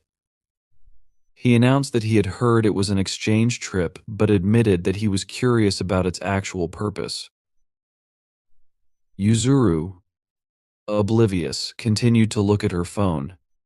Yashin asked if they had come to help drive out the monsters, or if they just wanted to see the sights and engage in cultural exchange. He explained that they needed to know for sure, so there would be no misunderstandings later. Soan, not yet interfering in the conversation, focused on driving, her eyes fixed intently on the road. Yashin mentally noted that he had asked directly but decided this was better than beating around the bush. Yoshihiro didn't answer right away. After thinking for a while, he finally revealed that they had come to investigate. He explained that a certain monster might have fled to Korea, and they wanted to find out more about it. Yuzuru, hearing Yoshihiro's words, looked up at him and was about to say something, but Yoshihiro interrupted her. He firmly announced that there should be no problem since their father had told them to act at their discretion. He reminded everyone that this was the land of Soan and Yashin, not Japan, and therefore decided it would be wrong to hide any information. In addition, Yoshihiro noted that when people speak openly, cooperation is more productive. Bringing attention back to himself, Yashin asked what kind of monster Yoshihiro was talking about. He understood that if this monster had come here, it could be a dangerous spirit-class monster. However, Yoshihiro clarified that this was not the case. Frowning, he admitted that he didn't know what it was called in Korea. He then explained that, in Japan, they divided monsters into 4 categories. The first category consisted of demonic beasts, which were animals that had lived so long they gained intelligence and supernatural powers, eventually becoming monsters. The second category included vengeful spirits, which were human souls that received supernatural powers due to strong emotions like affection or resentment. The third type were tagami, spirits of old objects that were also referred to as monsters. Yoshihiro continued, explaining that unlike the previous three types demonic beasts, vengeful spirits, and tagami that originated from animals, people, or objects, energy monsters were called spirits. However, there was one exception to this. Hearing this, Soen and Yushin froze. Yoshihiro revealed that they called this type of monster Targami. Weary, Yushin closed his eyes and placed his palm on his forehead. He asked if it was true that in Korean, these monsters were called the Dark God. Soen, sweating from tension, confirmed that it was indeed the case. She explained that the Dark God was a monster that did not fall into any of the four categories. It was, in essence, a monster created from emptiness. She noted that, until now, no one knew how these monsters appeared. It was believed that the dark gods were born from the fears and desires of all living beings in the world, both humans and monsters. Although there was a division between species, there were never two dark gods in one era. Soen explained that when an existing dark god dies, another dark god appears hundreds or thousands of years later. While their form and abilities varied between species, all dark gods shared an invisible potential for growth and an endless thirst for it. In addition, Soen added that judging by historical records, from the moment they appear, dark gods are incredibly intelligent. They grow stronger through devouring and endlessly strive for power. Dark gods were considered too dangerous even by monster standards. In the past, when a dark god appeared, great chaos would ensue, and monsters and shamans would join forces to defeat it. Soen asked Yoshihiro if he knew what species this dark god belonged to. Yoshihiro replied that, as he had said before, they didn't know. He added that they weren't even sure the dark god was in Korea. However, thanks to a divine prediction of its appearance, they knew that the dark god had already been born and was heading west across the sea. Very soon they arrived at the hotel. Yashin, promising that they would contact Yuzuru and Yoshihiro in the evening, told them to rest for now. After Yuzuru and Yoshihiro left, Soen asked Yashin what he thought about all this. Yashin closed his eyes, sighed, and advised Soen to think and rest. He decided that they needed to help Yoshihiro and Yuzuru as best they could, and also report this to their father. Yashin understood that if what Yoshihiro said was true, then this was a disaster. There was simply no worse problem for them right now. Soen wanted to say what she thought, but Yashin interrupted her, declaring that he already understood. He admitted that he had been thinking about something while destroying monsters the previous night. He wondered if someone was behind these monsters and what the purpose could be for whoever was controlling them. Yashin noted that each of the monsters he fought was ordinary, but they had all become stronger by devouring people. Although the monsters did not know how to use this power, Yashin realized that if other monsters were the same, their destruction was just a matter of time. He concluded that these were meaningless sacrifices unless the reasons behind them were questioned. Frowning, Yashin asked what would happen if the monsters originally had a different goal. He assumed that whoever was orchestrating this was flooding the streets with low-ranking monsters so that Yashin and the others would underestimate the situation. Looking at the people passing by, he speculated that this might be the goal. Soen, holding her chin in thought, lowered her head, agreeing with his reasoning. She admitted that she had thought the big purge last night would end everything. However, if a dark god was among the monsters that hadn't been caught, everything would be completely different. Yashin warned her that the dark gods might already be involved in this. Soen's eyes widened as she looked at him in confusion. Yashin recalled that not only were there monsters here, but there were also monsters from China and Japan. He assumed that there were fewer monsters from other regions, but they were still present. He suggested that if the dark god came from Japan, there was no guarantee that similar monsters wouldn't come from other places as well. In Soan's opinion, all of this was too complicated since dark gods were so rare. Yashin thought they might be overly worried but warned her not to relax.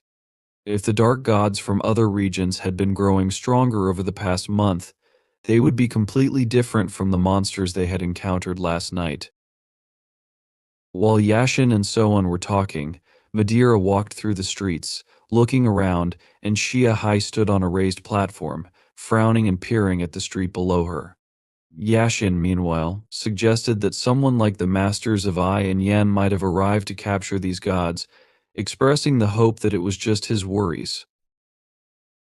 Around the same time, near Mount Moya in Seoul, Xia stopped in the forest and looked around, deciding that this place would be suitable since there were very few people on the mountain. Swa, grinning, noted that even if a few people noticed them, it wouldn't matter because this wasn't a department store filled with people who shouldn't see monsters. She added that everything would be fine if the number of people was controlled. CVU, closing his eyes, smiled, lowered his head, and noted that this was for their own good fortune. Noticing his reaction, Sui fell silent for a while, thinking. Then she asked if it was true that the main character couldn't sleep the night before because of the two people who had died in the store. Su sharply opened his eyes upon hearing this and looked at Subiyue in shock. She admitted that she didn't think it was Siwa's fault. If anyone was to blame for the situation, it was her, since the spell wasn't strong enough. She also admitted that this might sound like an excuse but explained that it was the first time she had cast this spell remotely and over such a large area. She suggested that the main character might not be any better because of this. Seo, hanging his head sadly, admitted that this was true but explained that he was just wondering if there was anything he could have done. Swai explained that this was why she called Shiva here, because situations similar to the one yesterday would happen again. From that day onward, whenever Swai had the chance, she decided to teach the main character. This, she noted, was her original role. She added that Siwa needed to understand a lot in order to become a full-fledged monster. Even if the main character's skills weren't as strong as hers, purification was still a useful thing. She imagined Siwa trying to cast a spell and explained that there were also a large number of spells similar to barriers, banishment, search, and seals that could be useful in different situations. Swa ordered Siwa to prepare for the training, and he agreed with a confident frown.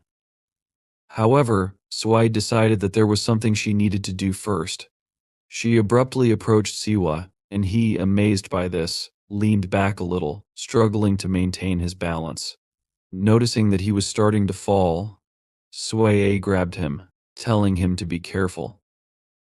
Looking at the shocked expression on his face, she warned him that even if Siwa was a goblin, he shouldn't be distracted. Continuing to hold Siwa and hover over him, Swai decided that this was an excellent position. Grinning, she advised him to relax, let go of his strength, and not to twitch. Leaning even closer, she promised that it would all be over soon. From the moment Subway activated her magic, Siwa felt the scent of an unknown flower and the subtle smell of peach quietly creep up on him. These aromas overwhelmed him with a subtle sensation he had never experienced before, and his heart began to beat as if he had been running intensely. Sivu opened his mouth in amazement but said nothing, staring at Sway looming over him. After that, he closed his eyes, and when he opened them again, he suddenly recognized the landscape in front of him. He froze, not knowing how to react, and suddenly heard someone behind him. The voice reassured him not to worry, as what was in front of him wasn't real. Turning sharply, CVU saw a grinning Sabwa, who explained that this place was the depths of Siwa's mind, the most inaccessible part of his consciousness. She also said that what Siwa saw, heard, and felt was based on his memories. Relieved, the main character thought it was very good that everything was make-believe. He asked if it meant this was just a fantasy that didn't really exist. Then, He asked about Subi herself. Subi responded that Siwa was talking to the real her and added that she had a special trick for him. One of Sui's unique spells was called Violet Whisper. Through the senses, it introduced false stimuli into the brain and created visual or auditory hallucinations. Such a spell could make a person forget what they had already seen, or force him to perform simple actions that Siu already knew about. However, there was something a little stronger than this. It not only introduced the stimulus but also opened the gates of the mind. Thanks to this, Suejiwei and the main character temporarily united their minds. Swabu explained. To put it simply, I've mentally come to visit you sighing.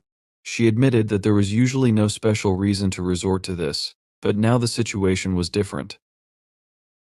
She activated her magic again, noting that, to be honest, the results of their future tests were interesting even to her. Saya was shocked when he heard this. Suajwa, extending her hand to the side, created a dark silhouette and offered to see how Siu would hold up against this opponent. The dark silhouette began to move forward, gradually taking on the outline of a person. The main character, smiling nervously, asked her to wait and said that this could not be happening. Sua warned him that the familiar sight meant nothing and noted that this was the first time Sia would face this opponent. A copy of Siu emerged from the shadows, resembling a time when he looked more like a goblin. Swa suddenly noted that it was impossible to say this copy was the same as before. She explained that the copy was created from the information in Siu's memory, as well as from her own memories of fighting him. Since she combined both sets of memories, the copy was of quite high quality. Swabian asked if the main character wasn't curious to see which of them was stronger, and by how much. CVU admitted that he wasn't sure about this. Swabia, snapping her fingers, remembered something else, and added that the amount of the monster's strength was the same as at that moment.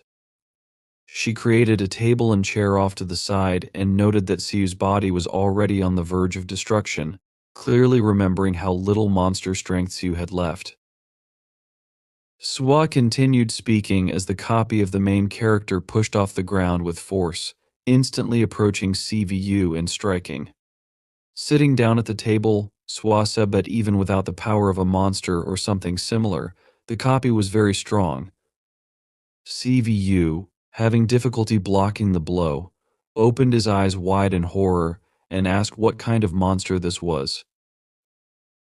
He mentally noted that while the copy lost some momentum when it stepped onto the ground, the impact of the strike was still incredibly strong.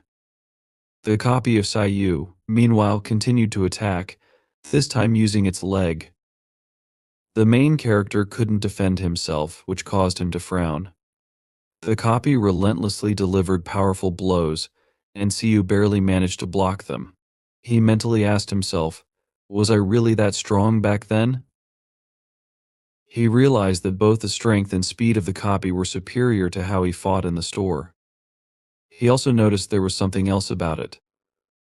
Just as Sayayu prepared to counterattack, his copy jerked sharply and hit him in the face with its knee. Holding her cup of tea in her palm, Swa asked if it wasn't true that this wasn't easy. She recalled that she had already said Sayu had talent and admitted that, if she weren't a monster who used her body directly, it might have been even more difficult. Siu, ignoring the blood running down his chin, frowned as he thought about how his copy possessed an inexplicable level of fighting instincts. Meanwhile, Swabie looked on with satisfaction. Carefully watching the battle, Siu assumed that, so far, he had survived and won only thanks to his instincts. Suddenly, he heard Swa say that this only worked when the enemy's level was low because no matter how talented a monster was, fighting an enemy superior to him, in many aspects, would be too difficult. CVU, trying to defend himself from the attacks of his copy, asked how he could defeat it. One of the blows sent him flying back a little, but he managed to land carefully. He asked himself again how he could win. Even when he put all his strength into a blow, not a trace of damage was left on his copy, not even a single scratch. No matter how much Siu thought about it, it seemed very strange to him. He couldn't understand why this was happening. Suddenly, Siva felt something that made him freeze, and even Sue was distracted, amazed at what had happened. She frowned and got into a fighting position as the copy ran forward to attack. Sivu realized that all the techniques he had used before were formed under the influence of his copy, which personified him. Even when Siu first used the club, he was able to change its form precisely because of the memory of his copy. In other words, Siva suddenly realized that what his copy could do, he could do too. He looked closely at the copy so as not to miss its moves. Despite this, the copy still managed to hit Siu, and he asked if it was true that it was using earth control. The copy froze in shock, and Siu realized that his copy was using the ability to reduce damage by transferring it to the ground. He noted that his copy was much better at this than he was at the moment, but also realized that the difference in their styles as monsters didn't matter. When the copy delivered another blow, the main character grabbed its hand. Though he assumed he wouldn't close the gap immediately, he pressed harder against the ground and threw his copy high into the air. Mentally noting that he could still do something, Siva summoned the Goblin Club. Before the copy hit the ground, Siu decided to try something. Smirking, he challenged his copy to see if he could use earth control without touching the ground. Siva got into a fighting position and delivered a strong blow with his club. Watching his copy fall to the ground, he smiled contentedly. The landing was so hard that dust and fragments of stone rose into the air. Sui smiled contentedly at the scene as well. Siu called out to her joyfully, shouting that he had succeeded. Closing his eyes, he smiled, admitting that his copy was very strong. However, since it was essentially him, it was easy to determine its weaknesses. Sabua, closing the book she had been reading, noted that Siu had done a good job and added that both Siu and his copy should acknowledge this. The main character, hearing this, stopped smiling and asked what Sua was talking about. Swabuye, smiling more, pointed behind Sivu and asked him to look. Turning around, Siva saw that his copy had risen, summoning its own club. This time, the club took the form of a massive weapon. Frowning, the copy of Siu swung its weapon. Swa, grinning, noted that at least Siu recognized the copy as an enemy worthy of him. Siu froze, his eyes wide in amazement, and stared at the enormous weapon his copy was holding. Realizing that his copy was about to strike, the main character looked with horror at his small club, and almost crying, said that it wasn't fair. At that moment, the copy delivered a powerful blow. When the club dissipated, splashes of blood were visible on the ground, along with cracks that had formed. Siu lay on the ground, trembling in pain. The lower half of his body had been torn from his torso due to the force of the blow. Siu clenched his jaw and closed his eyes, but the next moment he opened them and suddenly noticed that he was still lying on the ground intact. Siva was amazed and Sebiwa, smiling, praised him. She admitted that she thought he would be beaten much more severely, but he had shown himself well. Gradually rising, Siva didn't answer. Sui admitted that victory wasn't even an option because the battle had been planned to be unfair. The creation that was his copy had been far too powerful. A copy of Siva would have taken Sobae herself 5 tails from the very beginning. The main character remembered that the more tails Sobae used, the stronger the enemy. He asked how many tails it would take to kill him. Holding her chin in her hand, Sui admitted that it was very difficult to say. She suggested that 2 tails might not be enough, and with 3 it would be difficult. She realized that if she had to finish everything quickly, she would use 4 tails. Suddenly she added that, to be honest, each new tail allowed her to increase her strength by 1.5 times. CVU, thinking about it, realized that the difference between 3 and 5 tails was 1.5 times squared, meaning it would be more than twice the force. Swabue, looking to the side, said that she could deal with most of the monsters even with just one tail. She suddenly activated her magic, making her appear more threatening, and called out to the person she noticed a mouse peeking from the shadows. Hungry, leaving her hiding place, asked for forgiveness, admitting that she was afraid she would interfere. She dropped to one knee and, closing her eyes, swore that she was not planning anything bad, but was simply watching. She asked Subway and CVU to believe her. CVU, seeing Hungry, was very amazed. Hearing this, Sway looked in his direction and asked if they really knew each other. CVU confirmed that they did indeed know each other and explained that Hungry was from the House of Humility Cultivation. Hungry then explained that last time, she had made an agreement with their leader, and as an advance for this agreement, she had come to hand over the things prepared by the leader.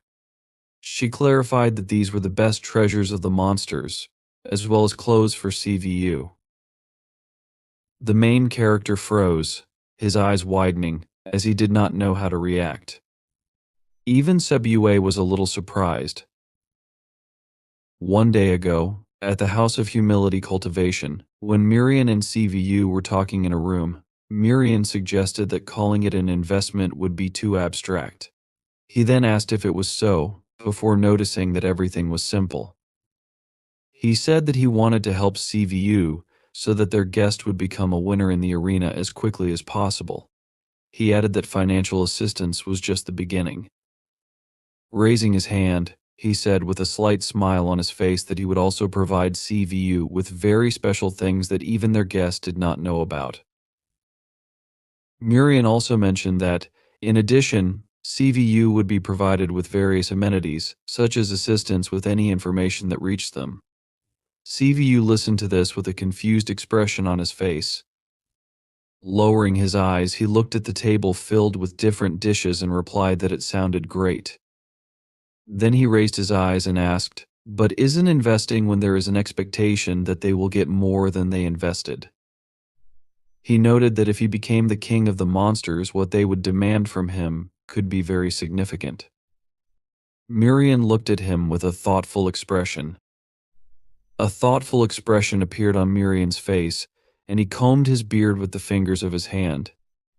He confirmed this, noting that CVU was very smart. He stated that, in this case, he would speak directly. The main character listened intently to what he was about to say. Mirian explained that they wanted absolutely nothing in return for now. He said these words with a wide smile on his face and laughed loudly, his expression friendly. CVU looked at him in bewilderment. Mirian continued, explaining that, as he said, this couldn't be called an investment. He told CVU that, at the moment, he had nothing more to say. He suggested they be honest and admitted that he was not the only candidate in whom they were investing. The main character looked at him in surprise, his eyes widening. Mirian continued, explaining how not only the two sides were investing in candidates. He clarified that this was a given, as the king of monsters would rule the kingdom for the next 666 years, in sickness and in health. He said that relationships with the king would affect not only everyone personally but also the fate of entire groups. He then turned to CVU, sitting opposite him, and called him dear. He told him that those who weren't strong enough to dream of becoming a king at least wanted to be his faithful followers. The main character listened carefully to Mirian's words. Mirian added that, even if it was a stretch, they were going to select the most promising candidates. He explained that they were planting seeds for the future. CVU, looking uncertainly at his interlocutor, put his hand on the back of his head and said that, after hearing all this, it became much clearer to him. He then asked, "But aren't their monsters unhappy with this approach?" He explained his question by saying, "Doesn't anyone wonder why they are not being helped or why someone else is being helped?" Mirian closed his eyes with a smile on his face and confirmed this, saying that of course there were such people. He then explained that there were no particular problems with them, and such dissatisfaction was resolved by itself. After that, he gave an example, mentioning the youngest of the Hai Tai family, with whom he had a conflict. He said that the young member should have received their sponsorship since he possessed attributes such as the potential and hidden power of a divine beast. Murian said that they considered these qualities enough to invest in him. He then extended his hand in front of him and said that one guest had contacted them directly, claiming he was not worthy of their resources. When Murian spoke about this guest, he pointed toward the main character, who was looking at him in surprise. Murian continued, saying that this guest convinced them it was better to give the resources to him instead. He ended his speech by saying, "This is how everything is."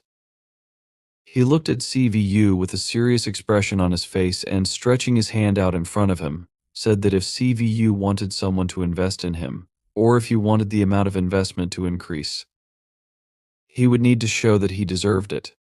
He added that if CVU thought he was worthy but disliked his opponent who had received the investments, then he simply needed to overcome them. Murian told him that, as the competition progressed, those without support would be destroyed, and only those with the greatest chance of becoming the king of the monsters would remain. He looked piercingly in front of him, saying that when this moment came, they would discuss the terms of the investment and, of course, agree on this deal or not depending on CVU's personal choice. Murian then asked him to consider this as a regular service until that time. The main character, holding his hands on his feet, looked ahead in surprise and was silent. Sometime later he examined his hands in surprise. He then examined his new robe and said that it was amazing. With wide open eyes he noticed that, although he had pulled it right onto his clothes, he was still very comfortable. Then he noticed that the fit was simply perfect. Swa, standing opposite him, crossed her arms over her chest and noted that this was a common thing for an elven. She added that he didn't need to keep getting things since he could simply call upon them when necessary, as if from spatial storage. Sway then turned her question to Hungry, asking if there was a special set of commands. Hungry crossed her fingers in front of her chest in the affirmative and answered, saying that such a gesture seal had already been created. She asked them to simply say put it on, and if they wanted to take it off, they should say take it off. The main character also crossed his fingers in front of his chest, as Hungry showed, and said hesitantly, so, take it off. After this, the robe CVU was wearing began to shrink and disappear. The main character looked at it in bewilderment, surprised and screaming in fear. Siva began alternating his orders. He shouted, put it on. After that, he shouted, take it off. Swajue, with a serious expression on her face, calmly watched him and frowned her eyebrows. Hungry looked at her warily, standing behind her. Siva continued shouting, commanding, put it on. After that, he again commanded, take it off. Subwai asked him if he was having too much fun. Siva looked at Subway carefully and thought that this Gumo girl was a nine-tailed fox. He understood that, despite the attempts of their house and many other factions, she was a genius who refused investments by firmly answering them that she would not be in debt to these insignificant forces. At this time, Subway irritably asked the main character if he was a child. She then looked behind herself in surprise. She looked at Hungry and asked her what else she had to say. She told Hungry that if she gave everything, she should just leave. Swa asked her why she should stand there. Hungry opened her mouth and put her palms out in front of her. Swa asked her if she was trying to find something. Siva exhaled heavily from his lungs and then asked Swa. He turned to Hungry and asked her if there was anything else to tell them. He then asked what the gentleman had told her. Swachue continued to look at Hungry menacingly. Hungry put her hand to her chest and said that, last night, there were those who survived the hunt, and they knew the location of one of these groups. She then said that the gentleman would like to convey this information to him and offered to help in clearing them out. The main character looked at her in surprise as she said this. Sway looked at her with her eyebrows furrowed, then asked her to wait. She said that she understood why she was telling him about this, Then she asked her, "But how did they know this?" She warned Hungry that she had better not lie. Hungry stood, pressing her hand to her chest and looking ahead. She said that Mr. Siva would remember Mr. Yum from yesterday. Siva repeated after her, Yum after that. He asked her if she was talking about Hai Tai. Hungry answered in the affirmative and explained that last night, Mr. Yum took part in a hunt and settled down on the outskirts of Seoul with two other creatures. The main character sighed in surprise and asked if they were seriously injured. He then asked if it was Yum who reported the location of the remains. He understood that something was wrong here. Hungry told him that, instead of receiving a report from them last night, they learned that Mr. Yum's partners were killed by those they were hunting. After that, she told him that Mr. Yum was able to escape alone. Sway opened her mouth with a surprised expression and asked her to stop.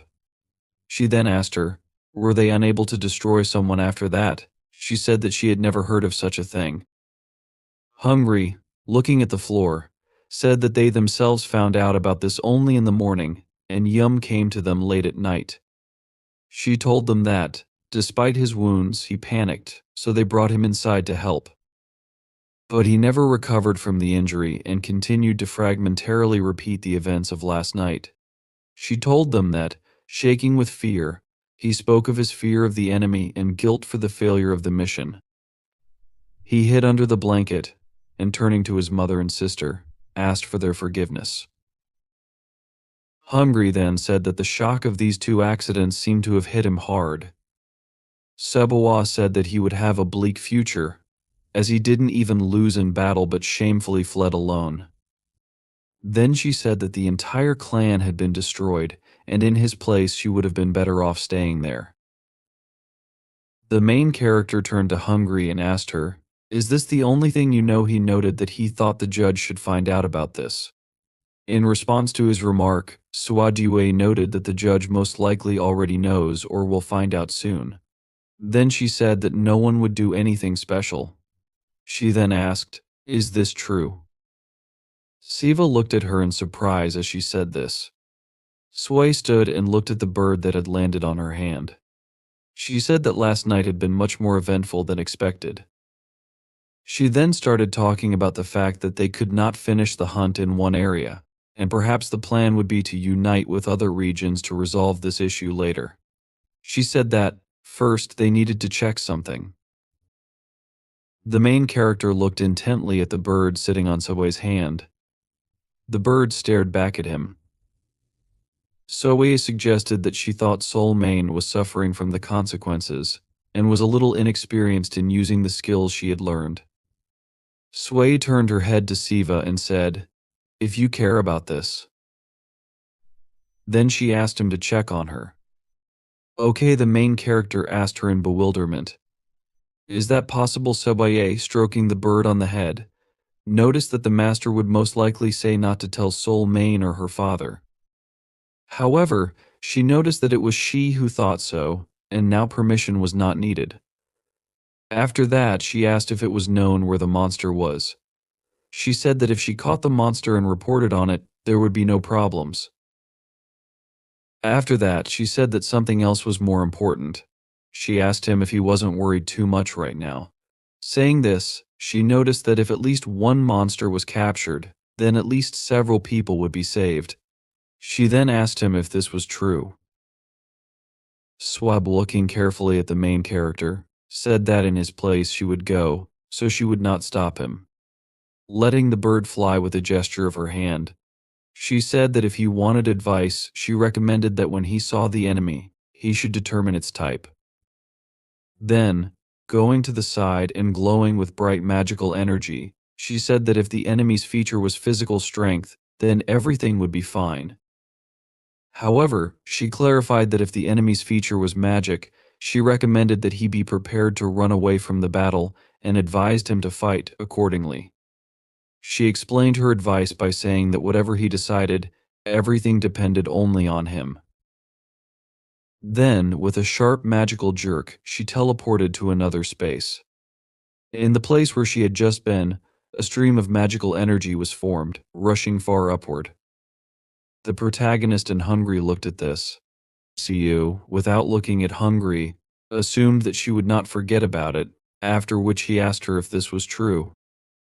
Hungry looked at him in surprise, her eyes wide open. The main character turned to her with a serious expression and asked her to tell him everything that Yum had told her. At the hotel where the newly arrived guests from Japan were staying, Yoshihiro asked his sister where she was going. Walking away from him, she turned around gloomily and repeated his question, "Where are you going?" She then told him that it was obvious that she was going sightseeing. Then, she asked him if he had come here to stay in the hotel. Yoshihiro answered her negatively, after which, with furrowed eyebrows and placing his hands on his sides, he told her that she understood what he was talking about. He then explained to her that he was asking if she really cared about Ceci. He further said that they had already discussed this and asked her if this was true. He explained that they were guests and this was not Japan. Yoshihiro reminded her that there were rules and customs that they did not have. He then asked her if she had already noticed. After that, he said that they did not want to help, even if they cooperated with them as needed. Yuzuru exhaled heavily from her lungs and asked him back, "What about you?" Then she asked him again, "What do you think of me?" She looked into his eyes intently, asking him if he thought that she would just go hunt monsters. She asked him another question in a foreign territory where I don't even know the streets. Yoshihiro looked down at her in surprise and asked her in confusion, "But you won't go?" Yuzuru pointed an irritated finger in his face and said that he was pretending to be a temporary leader. She told him to behave accordingly. With furrowed brows, she told him that instead of doing stupid things, he should concentrate on doing his main job properly. Yuzuru then pointed at his confused expression with her finger. "Who is causing them problems with the Suid family?" Yoshihiro chuckled in response, confused. Yuzuru, not paying attention to him, left the room. Turning around, she told him that she would return in the evening, and if he was worried, he could call her or do something like that. The door slammed shut, and Yoshihiro continued to look ahead in confusion towards the closed door. Then, exhaling air from his lungs, he said that even if he called, she would not answer. Yuzuru, who was in the elevator, thought that no one knew how long they would be there. After that, she pressed the button in the elevator with the picture of the number 1. She understood that she couldn't actively interfere because if the monsters wanted to find her, then so be it. Around her, the magical energy of a bright blue color began to increase. Above her hand was a short anthropomorphic spirit with a certain object in her hands. She formed it thanks to her magic. Looking in front of her, she said that she needed great luck. After which, she asked the spirit she had formed in her hands, "Could you do it?" Kira Yuzuru is a Shikigami shaman, meaning she can control various spiritual beings. The spiritual being she summoned told her that it was possible, given how much she had collected up to this point. 7 lucky children increased their shaman's day luck by maintaining energy and normal luck. There are 7 types of luck: wealth, health, love, business, study, family, and society. Yuzuru took out a paper bundle of magical energy from the box that the spiritual being she had summoned was holding in her hands. Pulling it out, she thanked it with a smile on her face. The shaman cannot choose which of these types of luck she will get. The 7 lucky children automatically give the luck that, in their opinion, is most suitable for the shaman at the moment. Yuzuru looked at the unfolded paper package with a smile on her face and thought that she was very sorry to use such a lucky chance, but she understood that this way she could grab the monster without problems and figure it out later. When she opened the package, she saw that it was written there that she would have luck and love. She looked at it in shock, her eyes wide open. Then, confusedly, she looked in front of her in bewilderment, asking, "What is this?" It was literally written on the paper that it would be a wonderful day when she would meet the betrothed of her dreams. Then there was an inscription: "The process can be extreme after that." It was written on the paper that the color of luck is black. In an incredible rage of misunderstanding, Yuzuru loudly screamed, "What kind of nonsense is this, people on the street?" Not far from her, turned worriedly in her direction. She looked at the paper in bewilderment and asked, "Do I need this in this situation?" With an irritated expression on her face, she said that even if something went wrong, she needed a normal one. Her indignation was interrupted by a voice that sounded not far from her. The voice suggested that someone had made a mistake. Then the voice asked if he had the correct address. Someone got out of the taxi, saying that he was probably right. Then this person said that he would just walk because it seemed to him that it was close. Yuzuru looked towards the taxi in bewilderment, her eyes wide open. She saw how the main character, exhaling air from his lungs with a tense expression on his face, looked at his phone and said that if he had known that everything would turn out like this, he would have taken the bus. Seoul's Han River Park looked like. An embankment was located along the river. Along this embankment, there were many benches situated near the lawn and trees. City residents walked through this park. A guy named Bone, who was a monster, sat on a bench and carefully watched people passing by him with a smile on his face.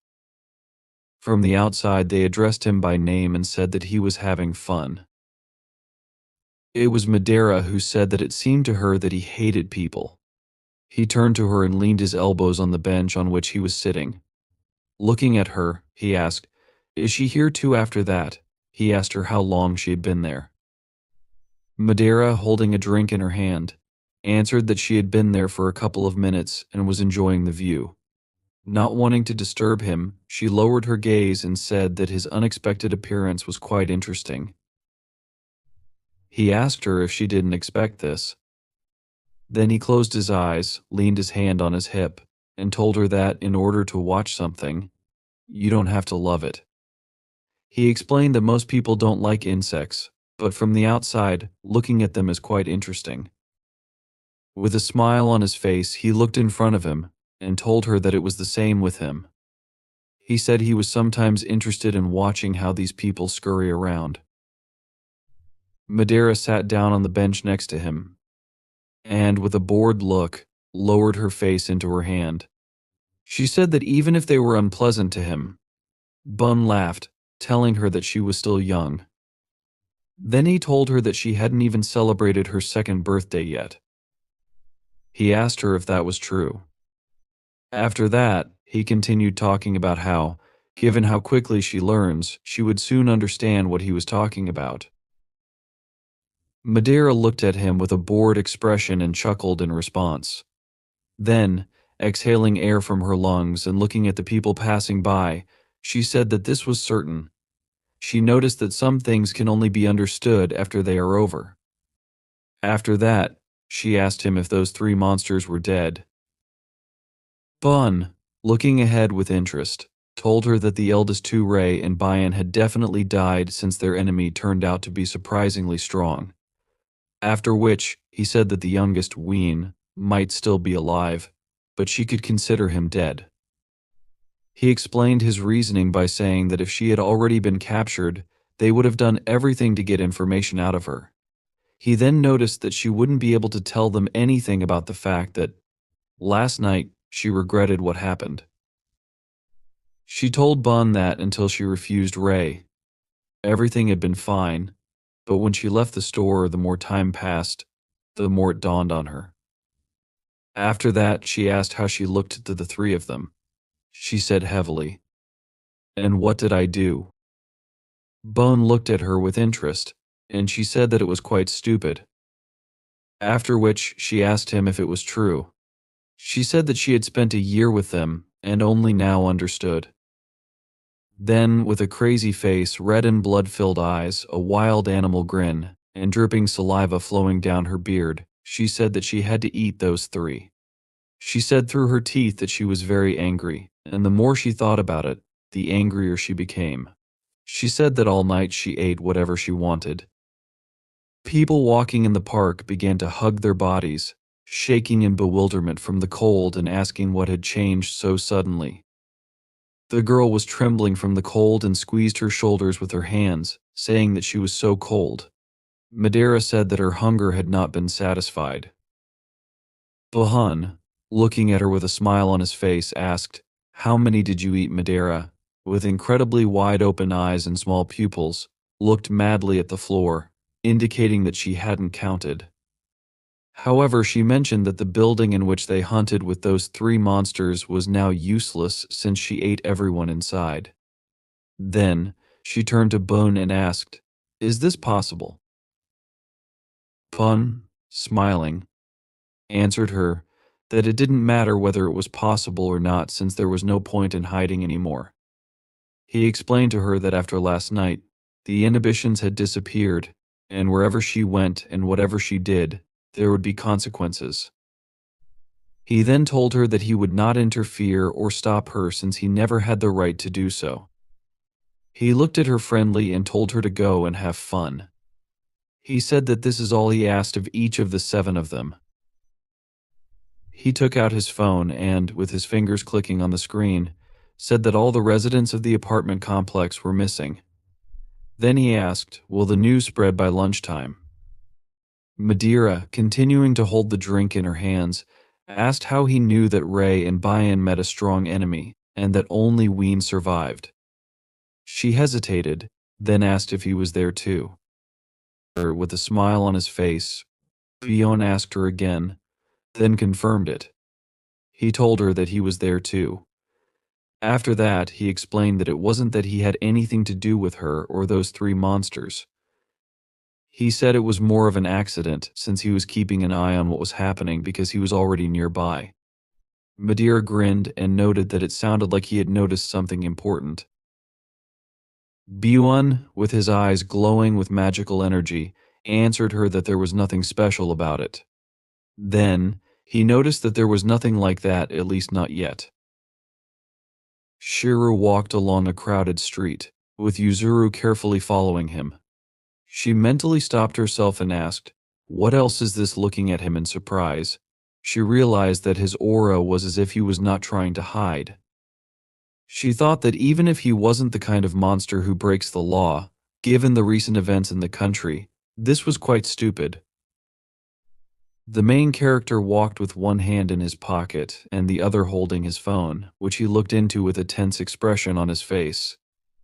Yuzuru, looking at him carefully, understood that she needed to take into account a couple of nuances. She assumed that he was being controlled by magic or a supernatural entity and realized that there was a possibility that he could not control his aura.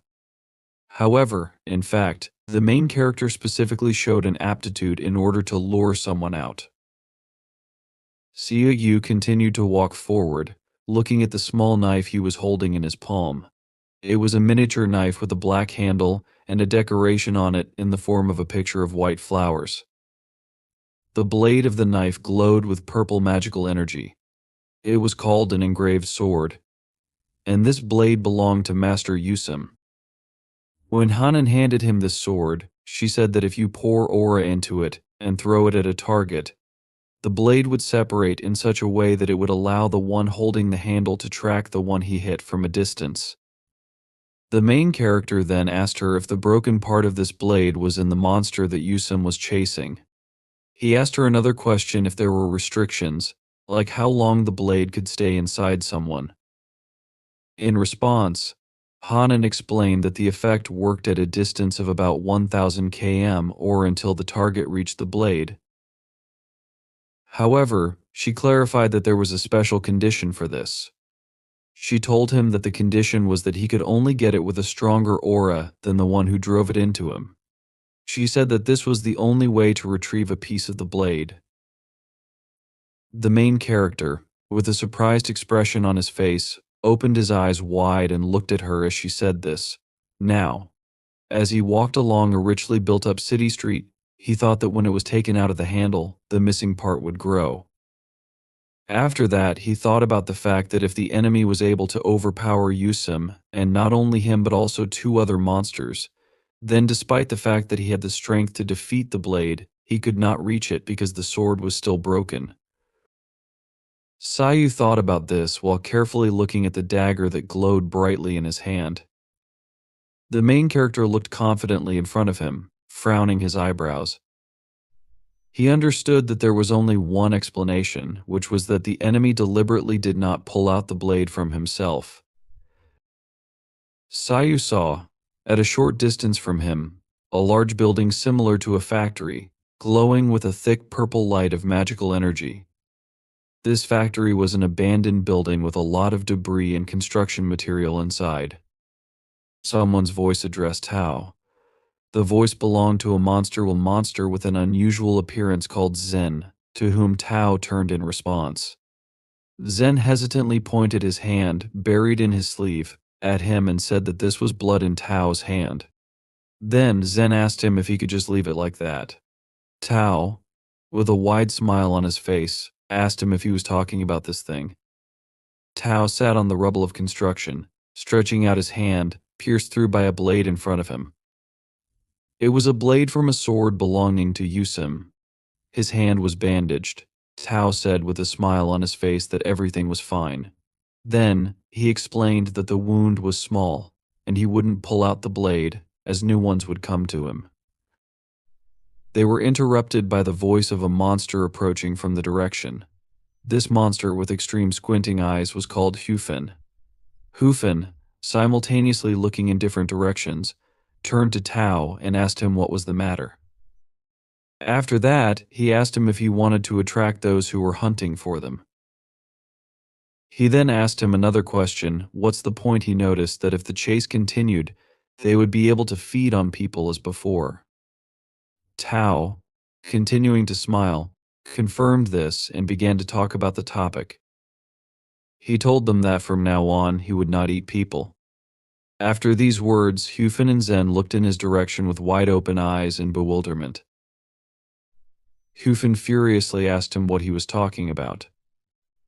Then he explained that if he didn't eat people, then he would. Tao didn't let him finish and told him affirmatively that they were delicious, and the more you eat them, the tastier they become. However, looking thoughtfully ahead, he said that for some reason, no matter how much he ate, he couldn't satisfy his hunger. He told them that he had thought about the reasons but did not find an obvious answer. He then told them that last night everything became clear to him. He mentioned the 3 monsters they fought. He noticed that they were strong. He also said that if they had encountered him as before, he would not have gone up against them. But he said, the latter fought well in the end, and be that as it may, after defeating them for the first time, he felt he was really full. After that, he said that the one who brought him here probably understands what he is talking about. He assumed that it was obvious that he was born for this feeling. Zen looked at him in confusion. Rising to his feet, Tao, with his eyes burning with interest, said that he wanted to hunt those who were worthy of defeat, and not just for the sake of taste. With his hands resting on his hips, he said that if this is a feeling that people cannot give, then he does not think that he should eat them.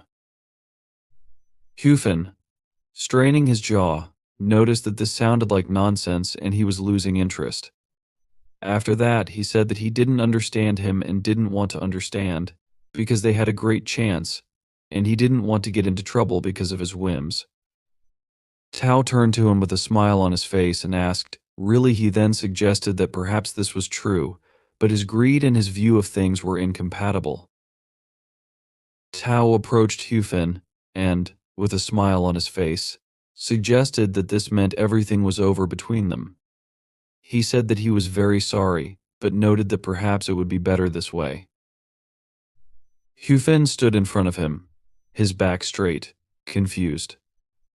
At that moment, looking confusedly in the direction of Tao, he stopped himself, thinking that if he was not going to eat people, then perhaps. He looked in fear at the hand that Tao extended to him. Tao, with a wide smile on his face and a friendly expression, extended his hand in front of him. He turned to the 2 monsters surrounding him, Hufin and Zen. He told them that although they had known each other for a short time, he had learned a lot, and if not for them, he would have died. He continued to hold his hand outstretched and said that it would be nice to continue together. However, he admitted that they were right, and he thought it would be much better if they went their separate ways. He apologized to them and thanked them. Hyufen clenched his jaw in great tension and called him a bastard through clenched teeth. He then turned to Zen and told him that if he had heard everything, he ordered him to move. He explained that they had to leave before sunset. However, Zen did not move from his place. He stood unwaveringly, looking uncertainly in front of him.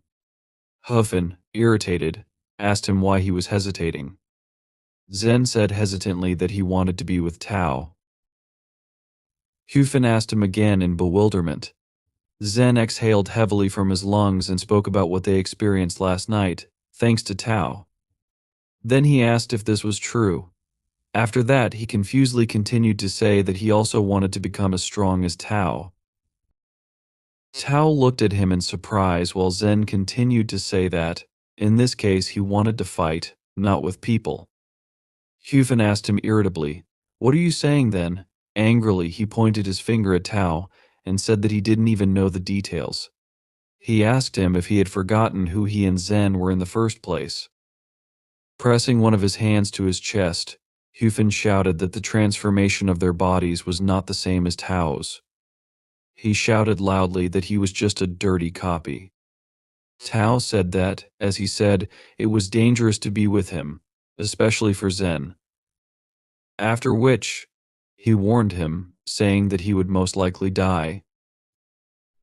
Hyufen turned his surprised face toward Tao. After this, Tao noted that, while he was with him, he promised him this, with a confident smile on his face. He clenched his palm into a fist and told him that if he died, he would not do it before him. Zen, looking in front of him in surprise, said Tao. Hyufen looked at him irritably, with his eyebrows raised high and his jaw tense. Then, he turned away from them, and exhaling air from his lungs and closing his eyes, said that he could not stand it. Told to do stupid things together. They walked away. Turning around, he asked, "They both don't eat people. Is that true?" After that, he added, "If this is the case, I would eat those who are below me and leave." Then he smiled and said, "No one would complain." Ta, with a smile on his face and looking up, confirmed this, saying it is better to eat to the maximum state of saturation before sunset. Suddenly, his face took on a confused look. He gazed ahead in surprise and said, "This is true." At that moment, the main character stood in front of the abandoned factory building where those monsters resided. Like other creatures of the night, this monster had existed for many years, spanning countless eras. Zen turned to Tao and asked if he was okay.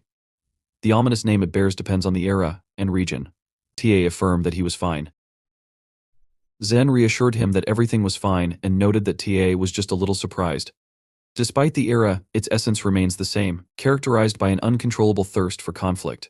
Suo looked ahead with a confident expression, frowning. Tia said he knew they would come, but he thought it would be after sunset. In the era where he rampaged most, both monsters and people called him by that name. Ta glowed with thick magical energy, his pupils bright purple. He looked ahead gloatingly, saying they needed to prepare to welcome their guests. Chiyu. The violence that consumes the world was imminent. Soon Siva entered the building, though he felt a pang of fear. Once inside, he froze briefly, his eyes widening as he sensed two distinct sensations from two directions. Magic was palpable from above, and the bloody stench emanated from below. Siva first looked up, noticing flows of aura, and then looked down, contemplating his decision in this gloomy dilemma. Clenching his teeth tightly, he still pressed forward. Outside, Yuzuru stood near the building. Slightly raising her head, she gazed at the streams of aura visible above. She frowned and asked herself, what kind of absurd horror is this? Yuzuru assumed that unless this phenomenon had a historical context, the building was like a canteen for monsters. She was certain that SCU could sense this, and was amazed that he went inside without hesitation. Yuzuru understood it was a trap with 99.9% certainty. Despite the odds, he entered. Yuzuru, clutching the paper with the prediction in her palm, mentally noted that the prediction of the 7 lucky children never lies. Even if it was a prediction of love, it guaranteed a happy day. Whatever happened, Yuzuru was certain she would meet her love safe and sound. Suddenly lowering her head, Yuzuru realized something else and asked herself what Shay was all about. Recreating the appearance of the main character in her thoughts, she noted she hadn't noticed any special features. One could say Shay was neither ugly nor handsome. Sighing, Yuzuru distracted herself from such thoughts and focused on the energy, most likely coming from above. Activating her magic, Yuzuru summoned her beast and instructed it to move ahead. The beast took Yuzuru and jumped to one of the building's upper floors. Landing carefully, Yuzuru frowned, assessing the situation. She wondered if she was being overly cautious. Seeing Zen standing in front of her, she realized he didn't seem like a dangerous monster. Zen appeared harmless as he stood, trembling violently, trying to convince himself that he could do it. Grinning condescendingly, Yuzuru decided to catch everyone who came across. Shay was descending at that time but suddenly stopped when he noticed Hyufen sitting on the ground, bending over a shapeless heap obscured by darkness. Sensing the main character's presence, Hyufen turned sharply and asked what was happening. At first he assumed a human had come, but he soon realized it was a monster. Siva lowered his head and seriously asked, "How many people have you and your comrades managed to eat?" He realized that his question was stupid and instead asked how many other creatures were there. He was sure that Hyufen could not be the only one and assumed the others had most likely gone upstairs. Hyufen, running his hand over his mouth, called Siwa a joker and asked if he understood that there was no point in asking. The main character suddenly realized that this was an opportunity to quickly kill Hyufen and leave. Hyufen, smiling, announced that because of Siva, he couldn't even calmly eat his stash and decided that Siva would have to answer for this. The main character simply smiled and said he agreed. After that, he ran into the attack. Hyufen, unable to react in time, froze with his eyes widening. Siu, clenching his palm into a fist, prepared to strike, telling Hyufen to force him to stop if he could. The next moment, he struck Hyufen in the stomach. Hyufen screamed and spat out blood, thinking how fast Siu was. Siva, without hesitation, grabbed Hyufen by the clothes and, pressing his feet harder into the ground, threw him far to the side. Hyufen flew into the wall and stopped, clenching his jaw.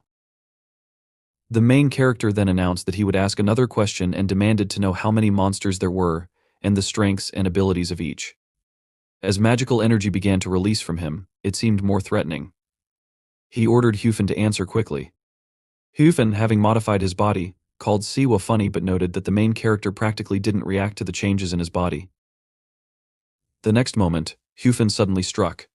Blood sprayed from a scratch on Siu's body, but Siva continued to stand without moving. Hyufen, smiling, announced that he needed to finish him off. When Siva was close, Hyufen suggested that Siu was trying to look cool but was only making things worse for himself. He added that everyone else had boldly come here, not understanding why Hyufen had such a nickname. Noticing that the main character was still standing without moving, Hyufen asked himself if things had gone more smoothly than he thought. He decided this was a good thing since, with his ability to strike from a distance, his targeted attack wouldn't fail. After striking, he sent powerful attacks towards Siu. Each hit sprayed more blood into the air. The main character continued to stand without moving or defending himself. Hyufen didn't stop, and Siu didn't move or react to anything that was happening.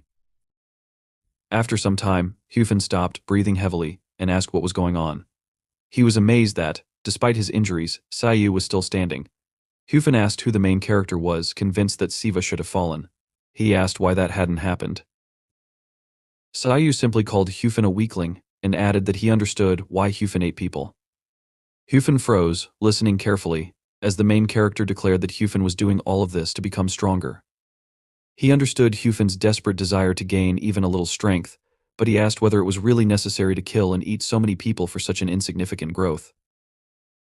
Looking at the bloody bodies on the side, Siu asked whether, even after all of this, Hyufen still couldn't get enough to eat.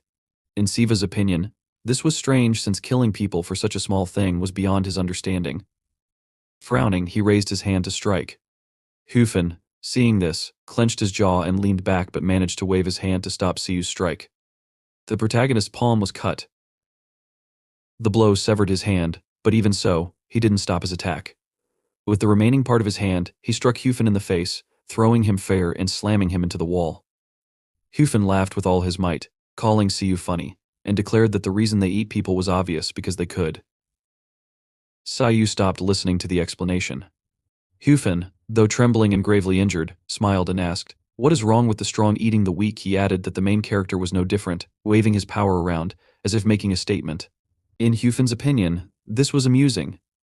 Siu did not argue. Instead, with his next blow, he plunged his hand into Hufin's body and pulled out a core from it. Hufin fell to the ground, lifeless. Siu, holding the core in his hands, looked around briefly, focusing on the bloody bodies nearby. In the end, he absorbed Hufin.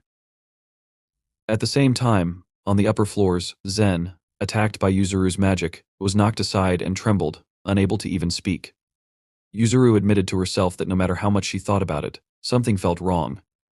She asked Zen if he was truly alone here, and whether he had a boss or allies.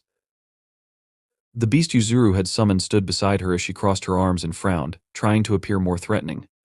Zen, still shaking, admitted he didn't know anything and pleaded with Yuzuru to stop threatening him and focus. Yuzuru, serious, declared that she was focusing and launched another attack, knocking Zen back. He was unable to repel the attack and stopped resisting. Yuzuru realized that, even if Zen didn't try, he was of average strength, but it was clear he didn't know how to fight. She assumed that Zen had been separated from, or kicked out of a group. Thinking that such a monster would be too troublesome to kill, she wondered if she should just capture him instead.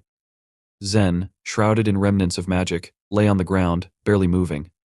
Suddenly, someone announced that this wouldn't work. Turning, Yuzuru saw Talu, who grinned and told Zen that his attitude was wrong. He added that, at this rate, Zen wouldn't even be considered a worthy enemy. Yuzuru, noticing Talu, froze with wide eyes. She thought about how, due to the unique nature of the Japanese archipelago, psychic abilities were used much more frequently in this region compared to others. Yuzuru, an exorcist since the age of 14 in Korean reckoning, had banished over 100 spirits within 5 years. But the experience she felt now surprised her. Turning toward Talu, she watched as he declared that catching the right moment in a fight was all that mattered. Despite her experience, none of the spirits she had faced could compare to Talu, who now stood before her. Talu smiled and continued, saying that even if the enemy was stronger, it was crucial to make it clear that victory wouldn't come easily. Yuzuru, ignoring his words, clenched her jaw and asked if Talu had been hiding all this time. She could feel his energy overflowing. Though he wasn't the spirit she and Yoshihiro were searching for, the dark energy emanating from him was overwhelming. Assessing its intensity, Yuzuru realized it had reached poltergeist level. As Talu approached, he appeared increasingly menacing, enveloped in magical energy.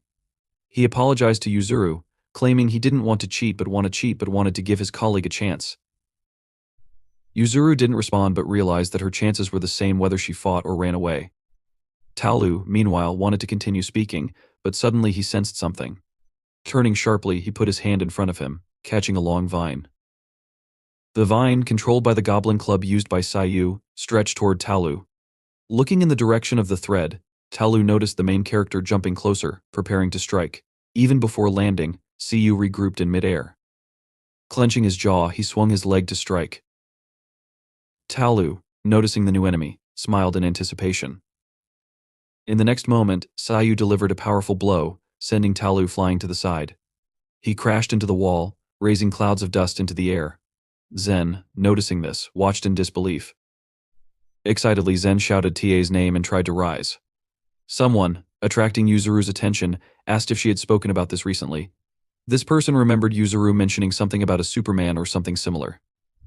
Yuzuru froze in shock, amazed at how the situation had unfolded, while her beast frowned, preparing for a possible battle. The main character, looking seriously at Yuzuru, ordered her to leave, stating that she had nothing to do here. Yuzuru, recovering from her shock, asked the main character to wait and suggested what it might mean if Shuru had also come to get rid of the monsters. Before she could finish speaking, someone interrupted. It was TA, who, despite his wounds, smiled and asked whether the main character was trying to imply that Yuzuru was standing in his way. TA added that if something got in his way, he wouldn't be able to act freely. He noted that, at first glance, Shuru was different from him but looked like the type of friend he would enjoy fighting.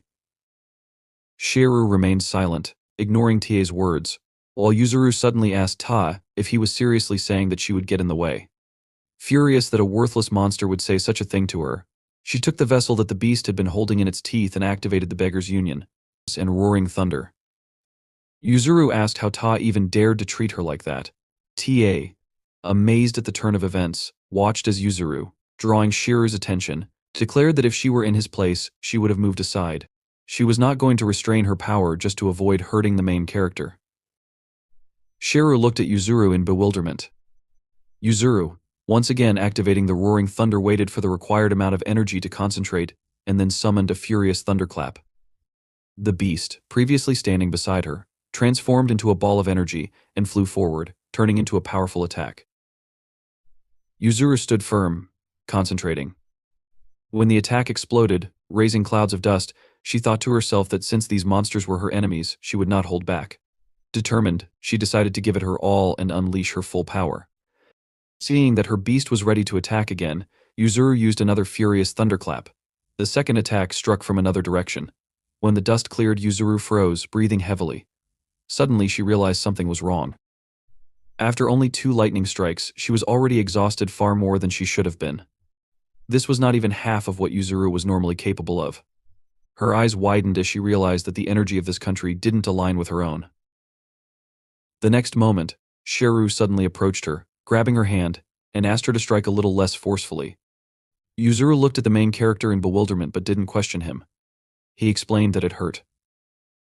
A powerful attack suddenly flew toward Yuzuru and Shiru, but the main character quickly pulled her toward him, removing her from the trajectory of the attack. When the attack dissipated, Yuzuru looked to the side in shock. Shiru frowned, noticing an opening in the wall that had formed during the attack. Yuzuru asked if TA had escaped, but Shiru disagreed. He suggested it was likely the opposite, reasoning that TA could have freed himself long ago if he had wanted to. Shiru felt the thread he was holding suddenly grow tense. Looking along the thread, Shiru noted that TA was one of those monsters completely unaccustomed to fighting. He explained to Yuzuru that this was why TA had been on the defensive and admitted he had completely forgotten about Zen during the attack. However, Shiru added that TA would return soon. He suggested that, in this way, TA might also be inviting the main character to follow him. In the end, Shiru decided to pursue him. Shiru declared that it was time for him to go and added, as he had already said, that he did not need Yuzuru's help. Yuzuru asked irritably, "What kind of nonsense is Shiru talking about?" She suddenly opened her eyes wide, scared, as Shiru asked if he needed to demonstrate something to her. He activated his magic and began to look taller and more menacing. Then he asked if Yuzuru really didn't understand how things truly were. She leaned back, frightened by what was happening. The main character, grabbing her throat with his hand, admitted that he had never killed a person, but even after one touch, he could tell something for sure.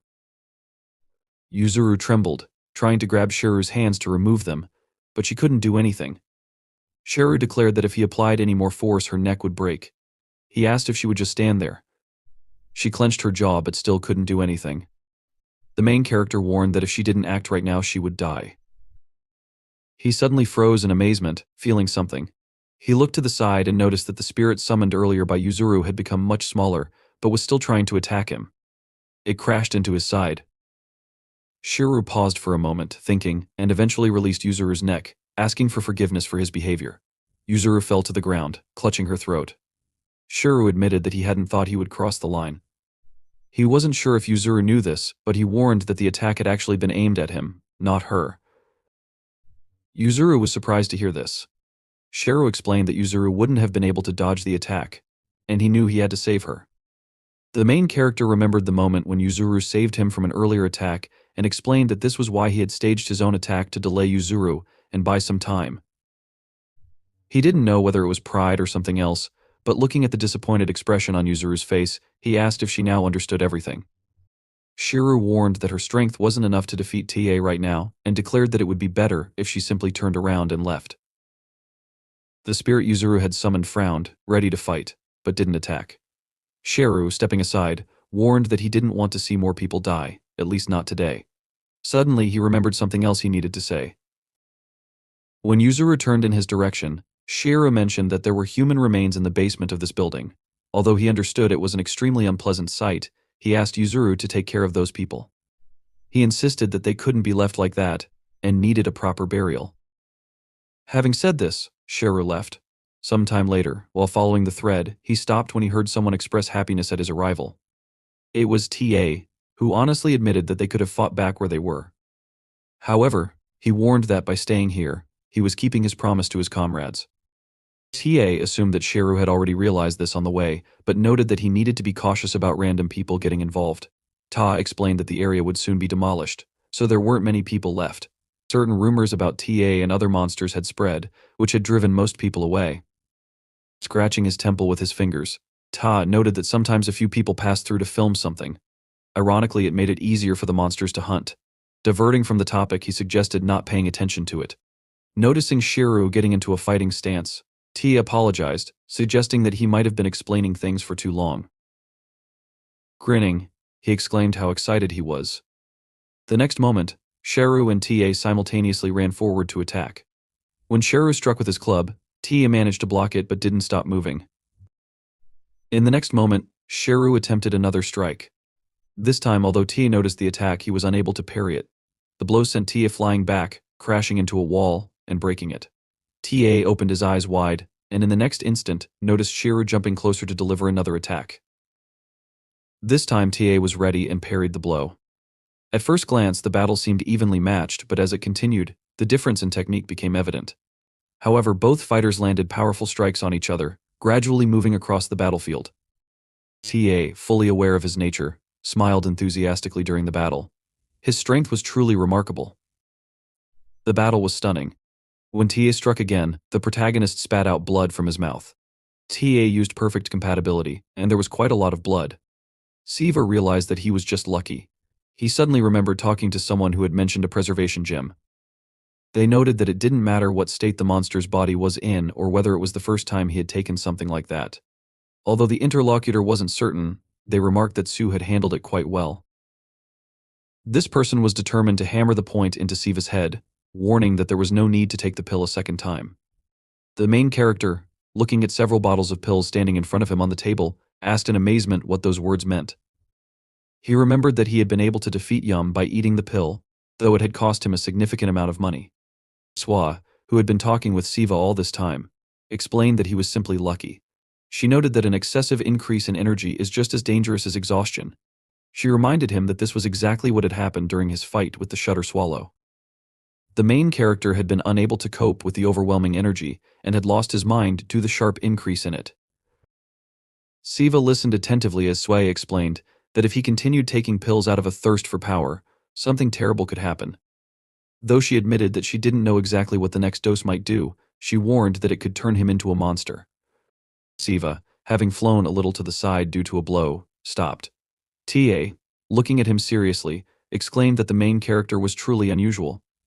He smiled enthusiastically, noting that even with the 3 monsters he had fought last night, it hadn't been possible to exchange blows like this. TA put in so much effort for the first time in his life. Siva, trembling with pain and fatigue, threw a pill into his mouth, intending to eat it. TA suddenly noticed that the main character had something, and asked what this elegant thing was. Siu couldn't answer the question. However, if someone knowledgeable about goblins had been present at the battle, they might have been able to provide an answer.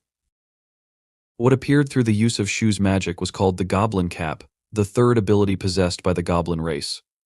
Sometime earlier, someone had been talking with their companions and swore that they had seen a goblin with their own eyes. The man, sitting with 2 others at a table, expressed displeasure that his friend was once again talking about the same old things. He exclaimed that even when looking at a cat, the friend claimed it was a tiger. But another man insisted that this time it had really happened. He recounted how, on the day he was crossing the mountain range, a snake-like creature appeared, claiming to be some kind of supernatural entity. However, a goblin suddenly appeared and saved him. The third man asked if it was possible that after saving him, the goblin had mentioned something about belonging to his race. The man who had seen the goblin pondered aloud, wondering what it had looked like. Looking up as he remembered, he began to describe it. He started with the fact that the goblin was huge, elated, and almost twice as tall as a human. Its shoulders were several times broader than his own. Yet, in other respects, and no matter how strange it seemed, the goblin wasn't much different. A man, recalling the appearance of the goblin, noted that the monster was different only in its slightly dark skin tone. Apart from this, there was nothing unusual about the goblin. Its eyes, nose, and mouth were all in place. One of the men suggested that it might have been a man, arguing that goblins should have horns. However, the man who saw the goblin declared that the monster did not have any horns and exclaimed that he had never heard of a goblin having horns at all. The man who had spoken earlier closed his eyes, took a sip from his cup, and asked if his interlocutor knew about the blacksmith in the neighboring village. He noted that, unlike his interlocutor, the blacksmith was not a cowardly person and therefore someone he trusted more. Suddenly, the third man interjected, stating that he wasn't claiming the blacksmith was lying, but that the goblin he had seen also did not have horns. Both of the other men, distracted from their argument, looked at their comrade in amazement and asked if he, too, had seen the goblin. The man admitted that it was true, explaining that he was very young at the time but had managed to witness a battle between goblins. He remembered peeking out from behind a tree and observing the two monsters. He noted, just as the other man had said, that aside from their fast movements and dark skin, the goblins looked human. No matter what happened, the goblins had simply stared at each other in silence. One man asked if it was true that goblins didn't have horns. However, without waiting for an answer, he decided it wasn't that important and instead asked what had happened. The man admitted that nothing significant occurred. The goblins simply disappeared without a trace. One of the men trembled, overwhelmed with emotion, while the other admitted that it was too dark to see clearly. He couldn't tell whether it was a cap or a helmet, but he recalled that one of the goblins had something sharp protruding from its head, resembling a horn. He assumed that this was what his interlocutors were referring to. In any case, as soon as he noticed this detail, the goblins vanished from sight. Another man suggested that the goblins hadn't disappeared, but were simply invisible to the naked eye. The narrator agreed, speculating that this was likely the case. As the ground beneath his feet began to split, trees were uprooted, and the entire mountain shook. Frightened, he had run away, now assuming that the goblins were fighting each other while remaining invisible. In the end, he admitted he couldn't say for certain what he had seen, since goblin-like creatures defied human understanding. Filling his cup again, he concluded that arguing about such creatures was pointless, as their existence transcended human logic. He proposed they drink another round and took the first sip. Legends, myths, and folklore about monsters were often based on real events, but human interpretation shaped their narratives, meaning the truth could have been entirely different. Now, TA, still smiling, looked at Siva, who stood opposite him. Suddenly, a horn appeared on the main character's head. Though folklore suggested goblins could have horns, they were not an inherent part of their body. The ghostly battle mask, better known as the goblin mask, also appeared on half of Siva's face. This mask was a form of protection created from goblin energy. Activating his magic, Siu prepared to attack. He believed the claim that the goblin mask made goblins invisible was only partially true. When the main character ran forward, he was not visible for a moment. However, this did not mean he disappeared. It was simply that his movements had become so fast that most supernatural creatures, let alone humans, could not perceive him. Siva threw a punch, but TA extended his arm forward and blocked it. However, when the attack dissipated, TA smiled, noticing that his fingers were broken. Without hesitation, Siva continued fighting, delivering another blow that caused TA to lean back, spitting blood. TA, undeterred by the blood, was soon ready to fight again. He launched an attack with a smile, while Siva looked at him intently, countering with his own strike. At the same time, Siva intercepted TA and lifted him off the ground. Activating his magic more intensely, Siva frowned in concentration. In the next moment, the street, as well as the nearby buildings, shook slightly as Siva threw TA to the ground. The magic gradually began to dissolve, and TA stopped moving, surrounded by blood dripping onto the floor. Both of his arms had been torn from his body, but he continued to smile, staring at the empty space in front of him. The next moment, Siu appeared nearby and instinctively understood how to use the mask on his face. Unlike others, he greatly lacked practical experience, and this was a tool that pushed his limits. It could be compared to the tales mentioned in folklore, which caused the protagonist to significantly increase the level of power he could harness.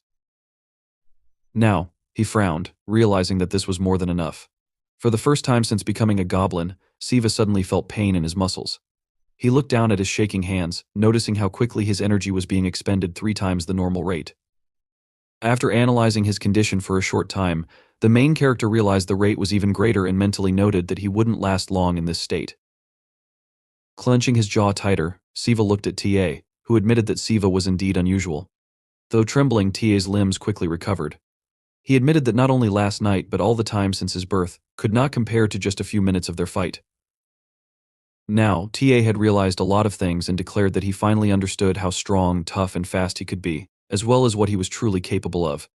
He thanked Siva again, confident that he was lucky to have met him. TA was now using a unique magic called the Iron Deity. The main character, taking out a club, asked if TA was really thanking him. Frowning, he gritted his teeth and advised TA to go to hell or wherever he had come from. Tia laughed, admitting that while he didn't know much about anything else, he couldn't agree with that sentiment. TA got into a fighting position, exclaiming that life was crazy fun, even if it meant a quick death. He especially understood this now and charged forward, intending to strike. Siva didn't have time to block the blow and was sent flying to the side. Opening his eyes wide in surprise, Siva quickly recovered and was ready to fight again. He managed to reflect all the subsequent blows that TA sent at him. Pressing his feet into the ground with such force that cracks appeared, Siva matched TA's strength and speed. At that moment, their power levels were nearly the same. However, pushing past one's limits and quickly reaching one's own ceiling often resulted in going beyond what was permitted. Now, TA, grinning, suddenly activated a new magical attack.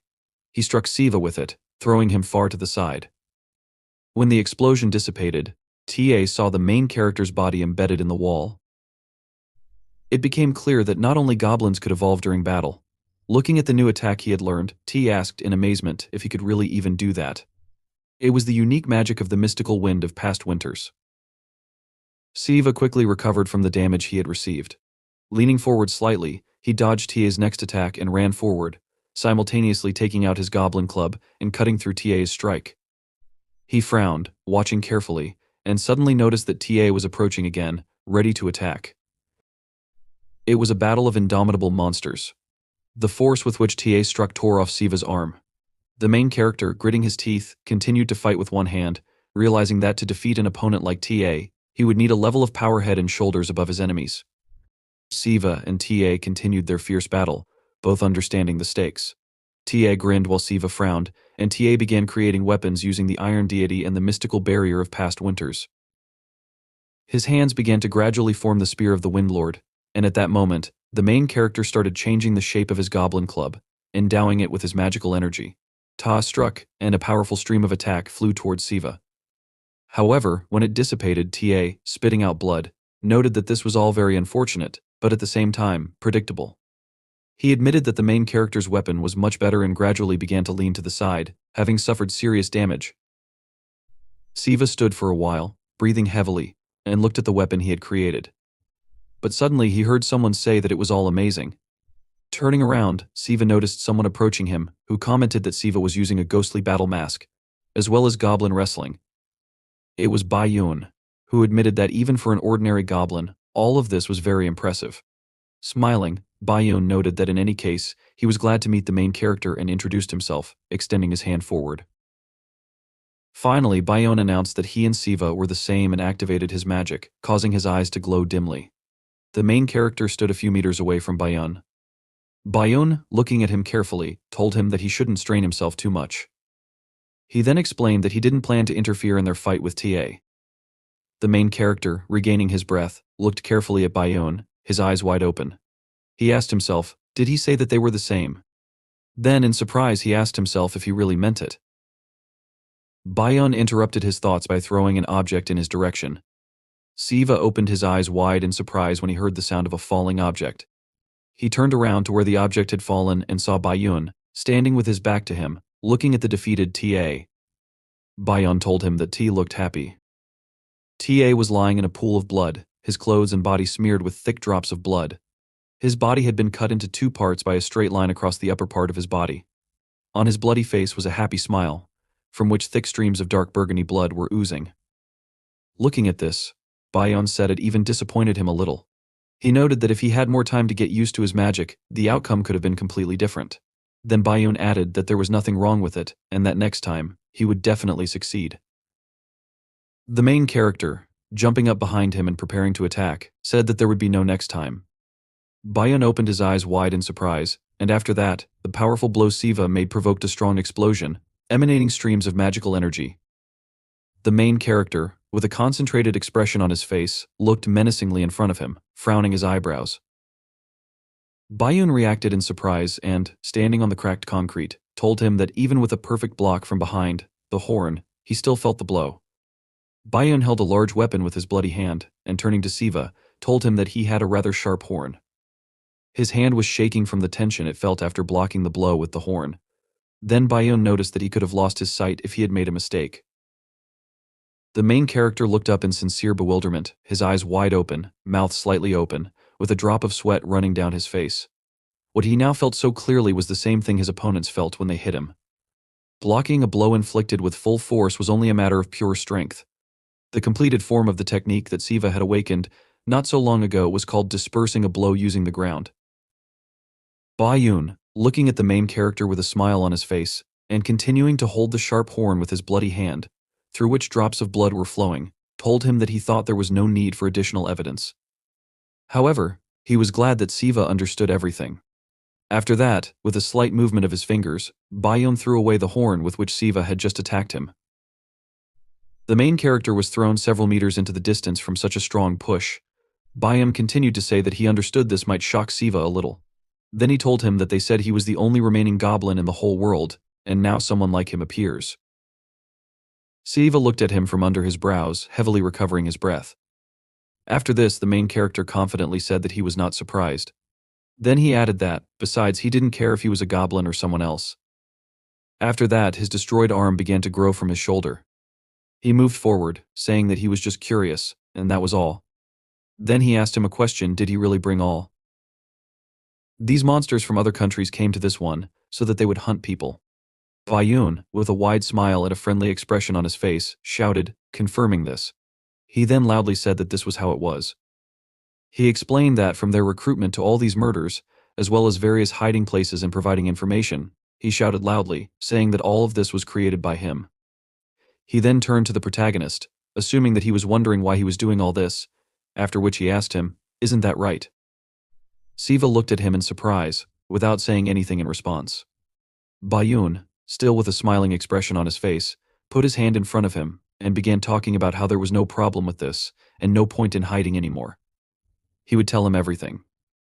After that, Bayun began to tell him that they were the same species and everything like that.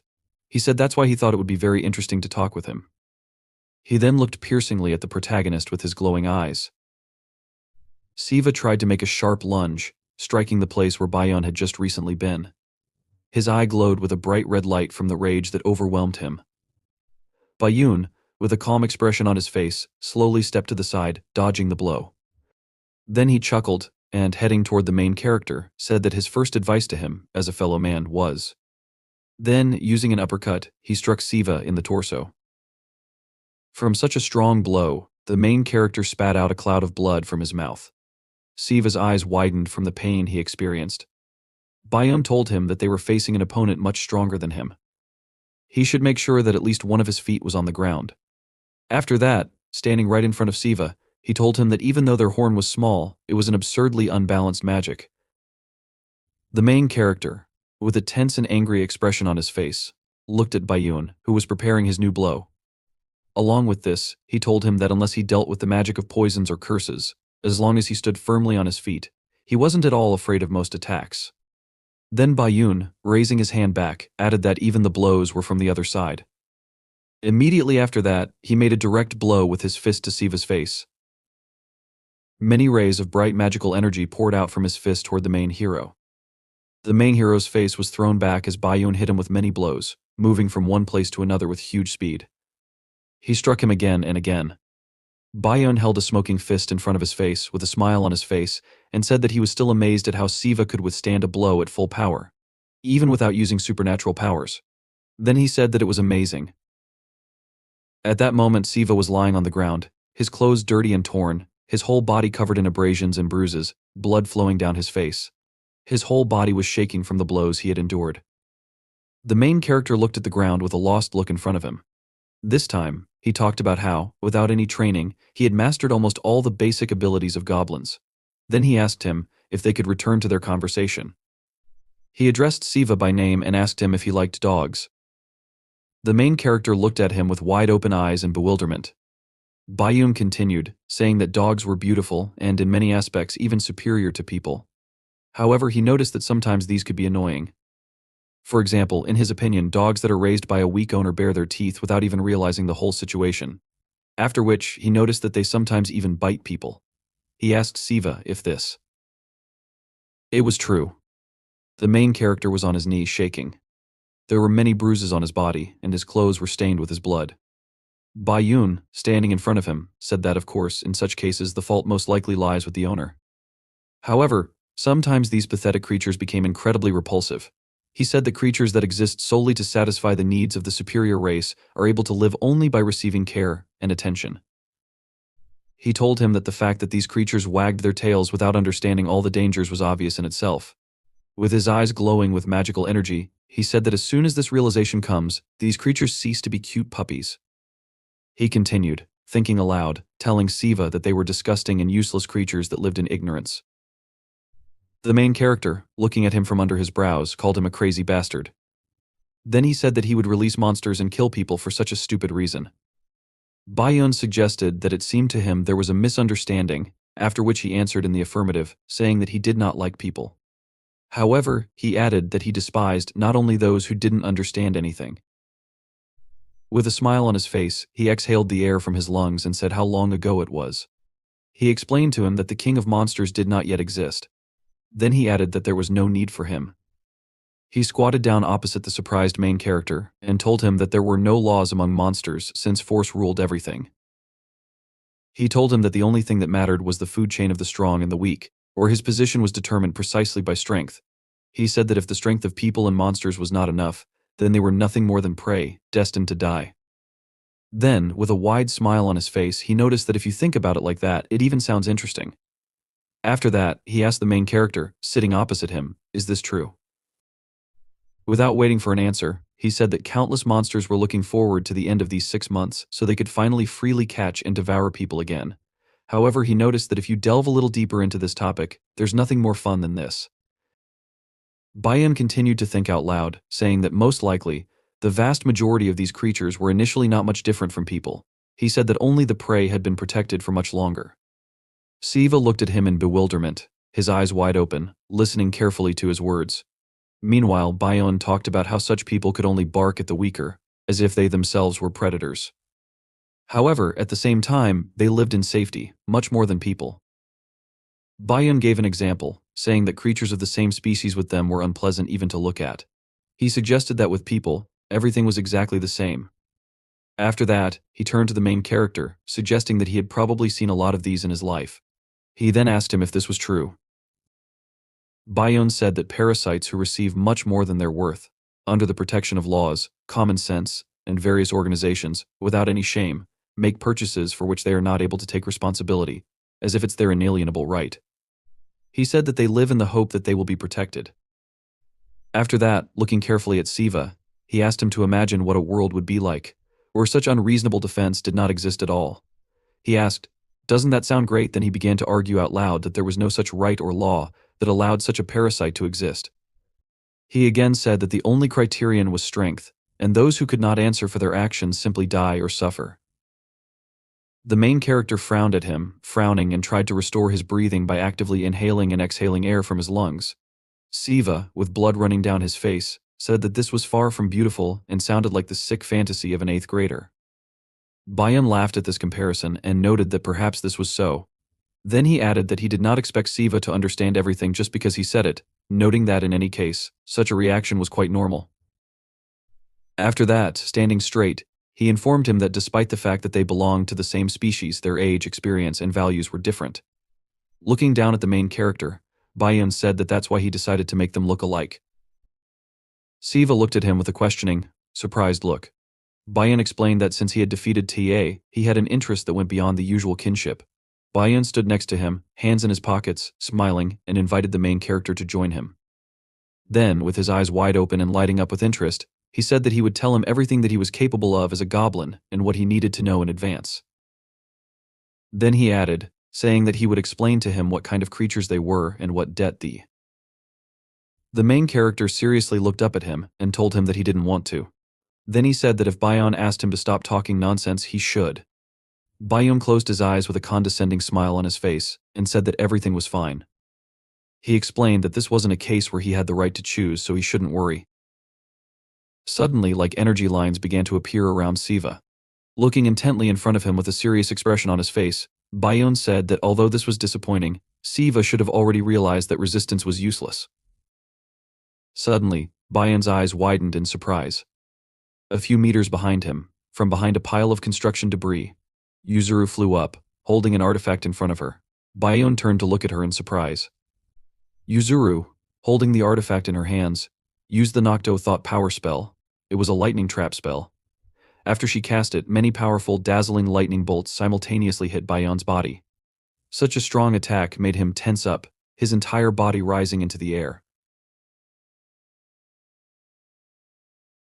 This was an attack aimed not at causing damage, but at pinning the enemy.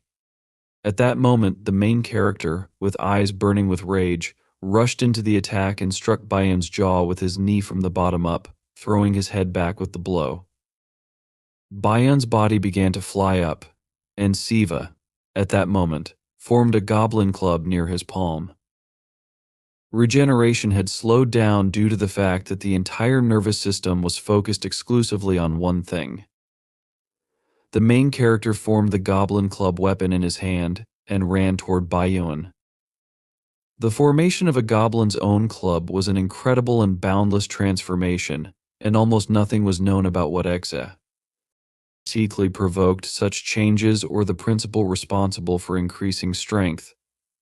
But one thing can be said for sure about the emotions experienced at that moment. After her attack, Yuzuru landed on the ground near Siva. In the past, the term that was used to refer to the Goblin Club essentially meant a weapon that could become anything.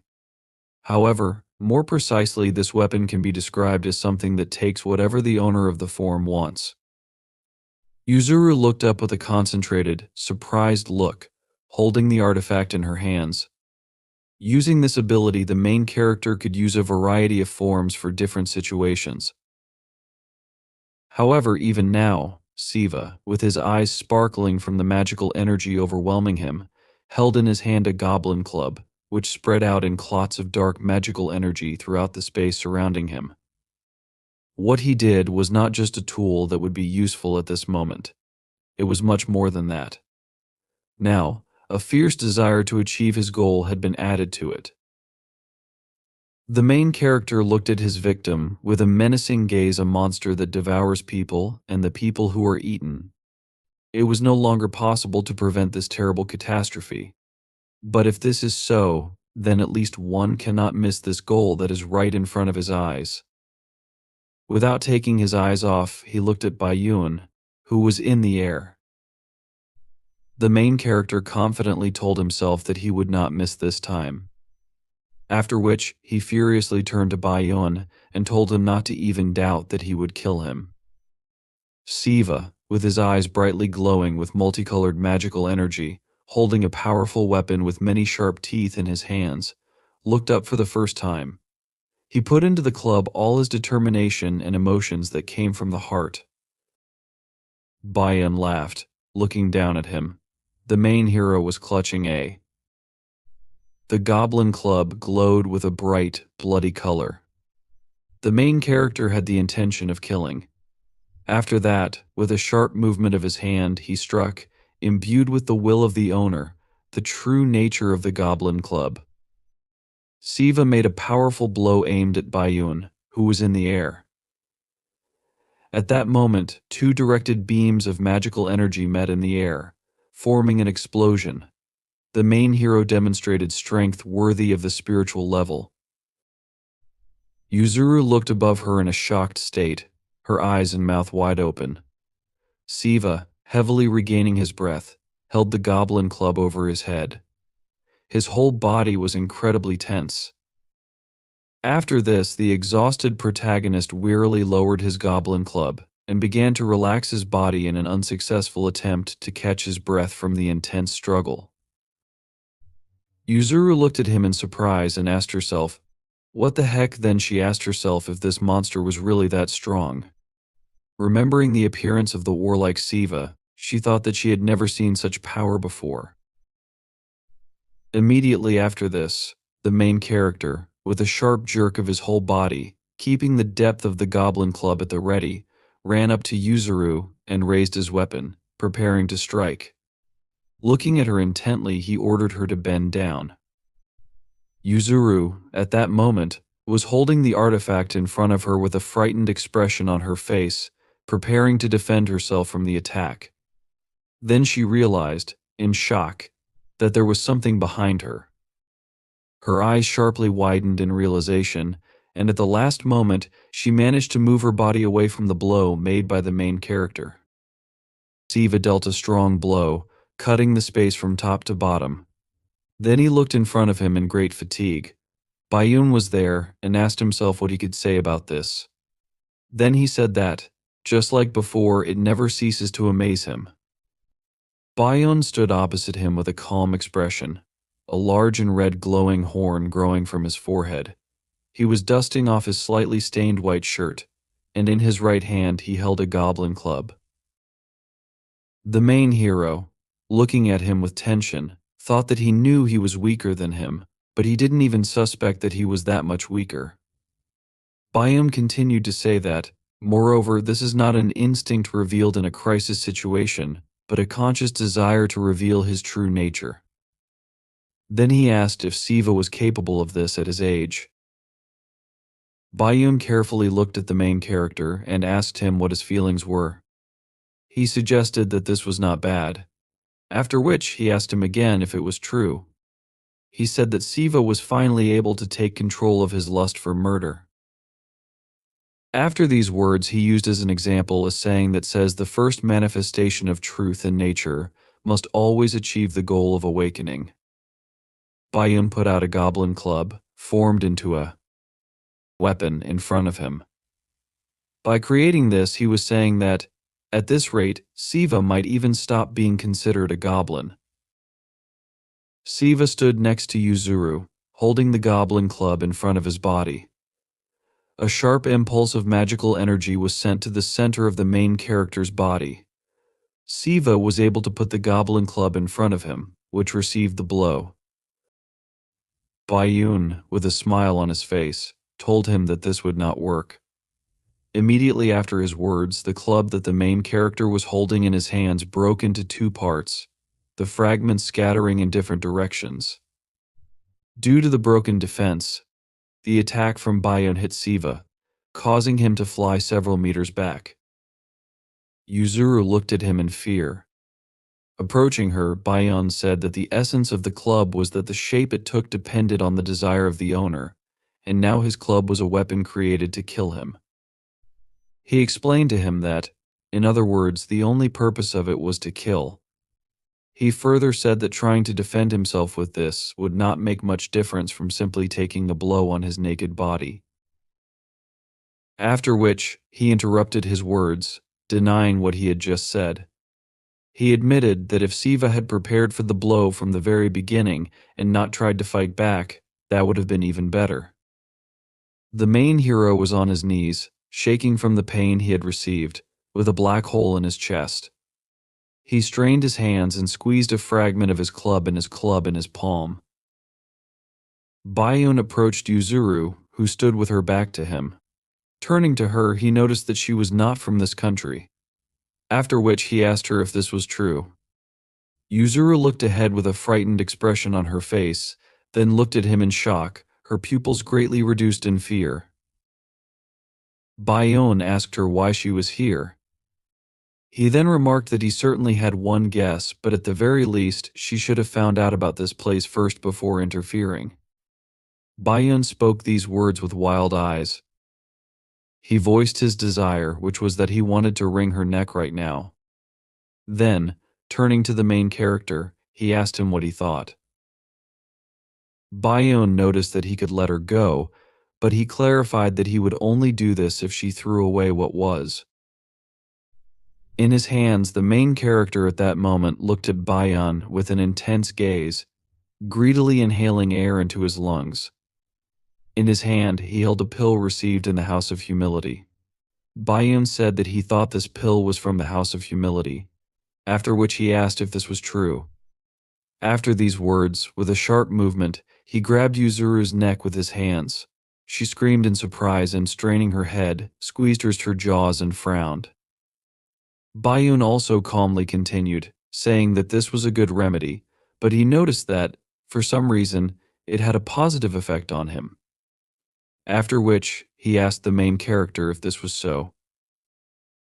Looking at him with a smile, Bayun said that this is the essence of the fact that drugs have both positive and negative sides.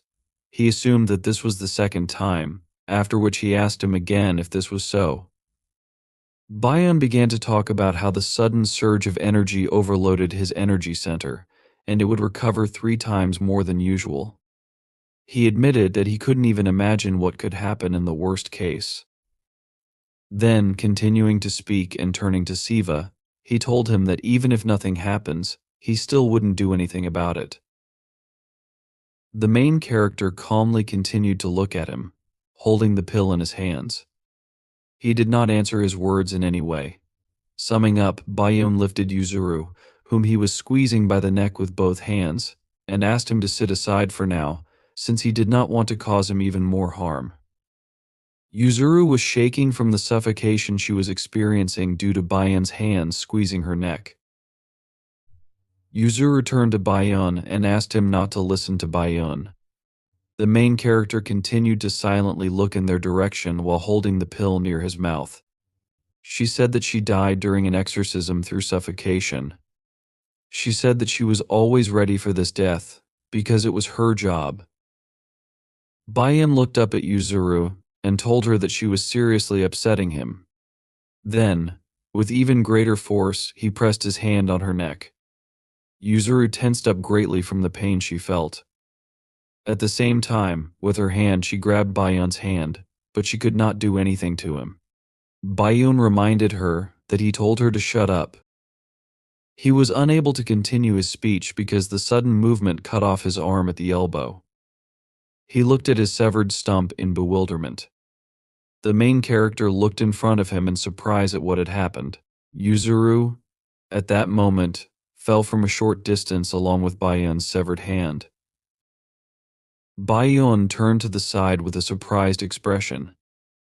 In front of him was a man in a business suit who was preparing to strike him. This man's name was Y. He frowned his eyebrows with a concentrated expression on his face and raised his fist to strike.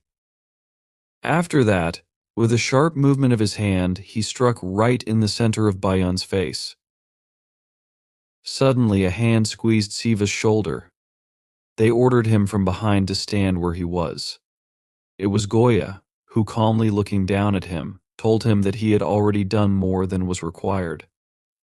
After which, he said that if he continued to use energy in a similar state, the result would become irreversible. The main character looked up at him in surprise and asked Goya. Then he asked him how he was here.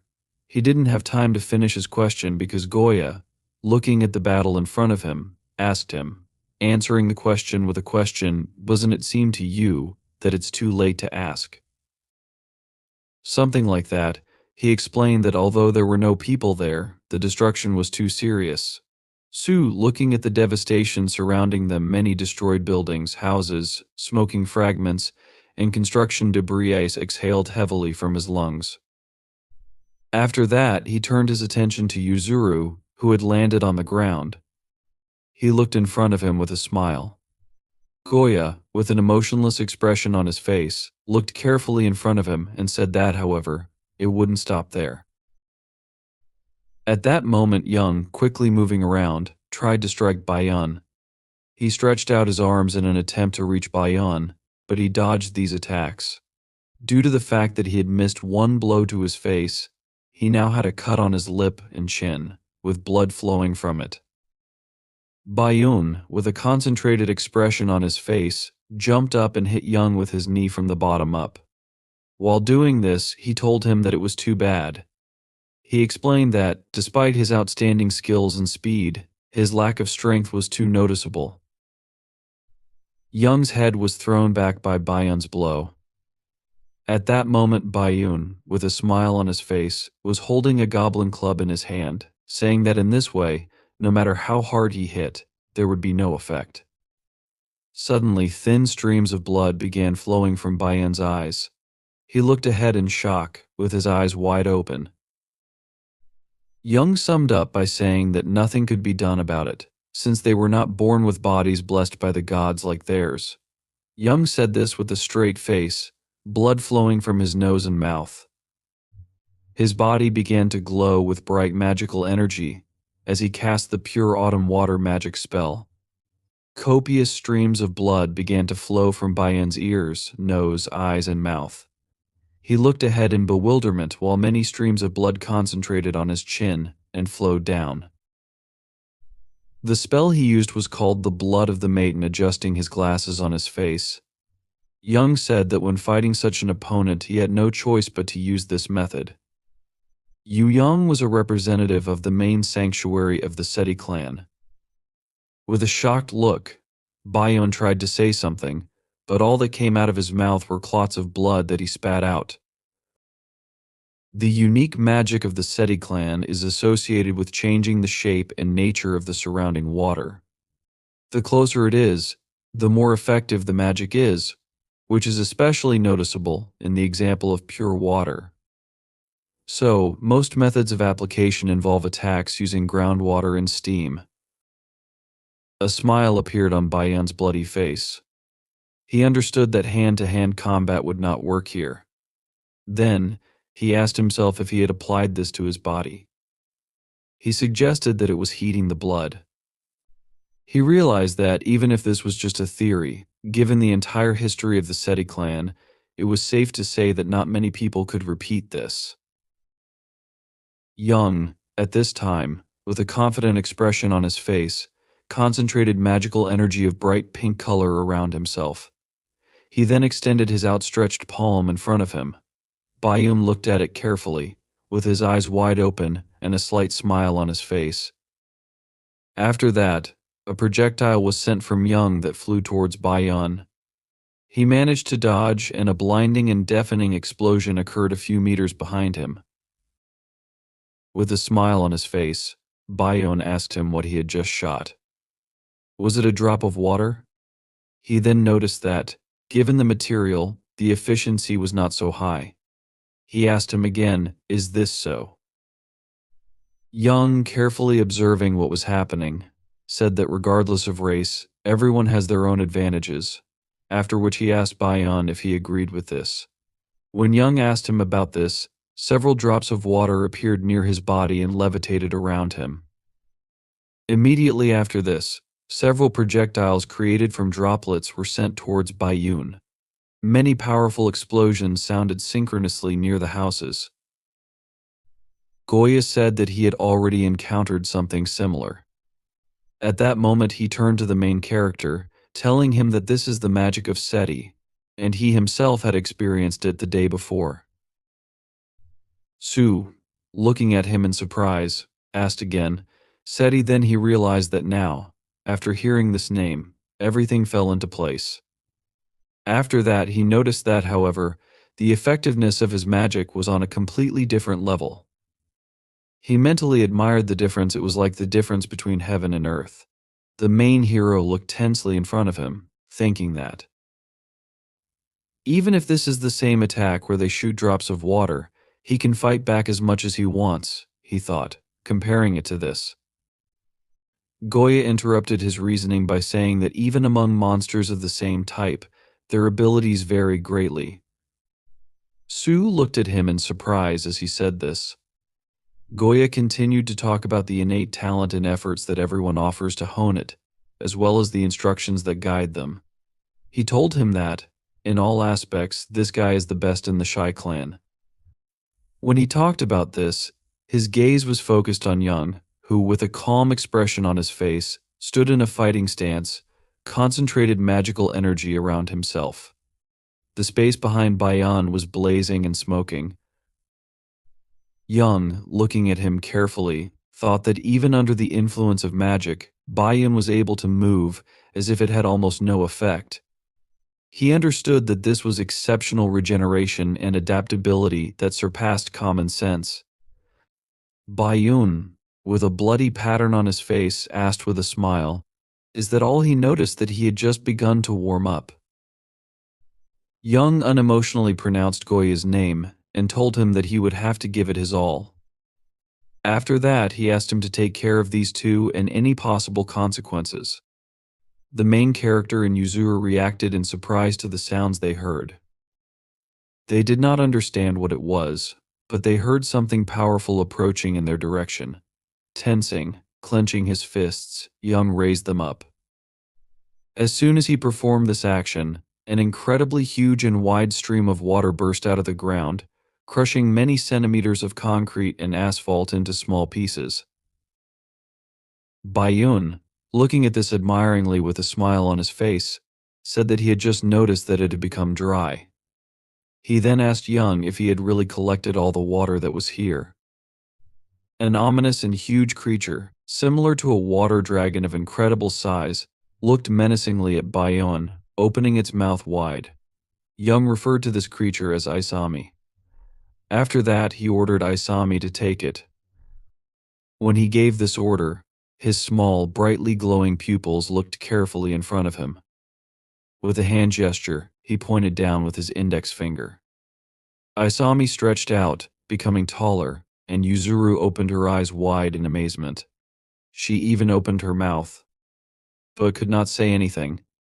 CVU was also shocked and noted that Isami was very big. Unlike them, he did not show such a reaction and simply looked straight ahead with an indifferent expression. CVU suddenly realized that this was the same magic that he had seen last time. However, remembering the battle with Yes, he recalled that back then, a similar attack was barely 2 meters high. But even so, this attack was capable of wiping out a house or several buildings at once. Isami, in contrast, was much larger and more powerful. By controlling this, Young, pointing his hand forward, ordered Isami to attack. Isami, immediately following the order, leaned forward, opening his mouth slightly, and aimed his blow at Bayun, who was standing a little to the side. Bayun, seeing Isami approaching him, smiled and exclaimed enthusiastically that this was simply magnificent. He, without resisting, simply looked at Isami and pressed his feet more firmly into the ground, realizing that everything would happen now. The next moment, Isami, who was very close, struck, and from this, a powerful explosion appeared, scattering streams of magical energy to the sides. Yuzuru, to protect herself from this, put her hands in front of her, closing her eyes. However, not feeling the shockwave, she opened her eyes slightly, noticing that the main character was standing in front of her, covering her with himself. She was embarrassed and shocked by this, and CVU, not paying attention to this, looked behind him, as he was also amazed that he did not feel the blow. They managed to avoid the consequences of the explosion due to the fact that, standing in front of them, the main character activated his own magic, building a protective dome around them. He was focused and silent, calmly holding the magic. When the explosion finally dissipated, he did not immediately remove the protection but first looked at the destruction left after Ashimi's strike. A deep hole had appeared in the ground, and the buildings closest to it had turned into heaps of broken building materials. From the center of the resulting hole, small clouds of dust rose into the air. Everyone suddenly thought of the Yan, who were supernatural beings whose essences lay in the water. However, the synergy when they were nearby did not bring anything good, since they were 2 spells, each of which manipulates water in completely different ways. Goya, frowning, mentally noted that now was not the best time for such a combination, since the synergy effect was not very successful. Looking at Young, he thought about a formidable opponent who could show his full power in the middle of the day, and realized that if this were possible, then cooperation would be the best outcome. Young stood on the edge of the cliff, breathing heavily, clenching his hands into fists. Goya was amazed that of all the people, it was he and Young who were nearby. Finally breaking down his defenses, Goya turned to Young and asked how he was feeling. Young, although he continued to breathe heavily, said that he was fine, explaining that he just needed to catch his breath a little, as it was difficult to release all his power after so long. Frowning, he looked into the depths of the resulting hole and admitted that he did not know whether his use of magic had produced a significant result or not. For some time, no one said anything, looking at the destruction around. Siu, unable to contain his shock, trembled slightly. opening his eyes wider. Someone suddenly announced that there were only two possible options. It was Young who, turning sharply, began to move away from the edge of the cliff, and said either he could have overestimated the skill of his opponent or Bayon had no intention of continuing the fight. Closing his eyes, he admitted that the latter was most likely and assumed that he had not even caused any critical damage to Bin. He thought that Bin knew that he would face this, and putting his hands in his pockets, Bin noted that even after that blow, which did not cause significant damage, it was difficult to say whether Bin would have bothered with him. Young did not answer anything to this, but suddenly frowned, clenched one of his palms into a fist, and looked seriously at Siu. The main character was amazed to notice such attention to himself, and Yuzuru, who also noticed this, looked at him in fear. Young suddenly extended his hand forward, launching a magical attack towards CVU, and he did not have time to react to block it. He was sent flying far back. Yuzuru turned sharply to the side, looking at the fallen CVU, and asked, "What does this even mean?" Hearing her question, Goya looked in her direction, and Yuzuru frowned, asking if they weren't on the same side. She did not understand why, out of the blue, Young attacked the main character.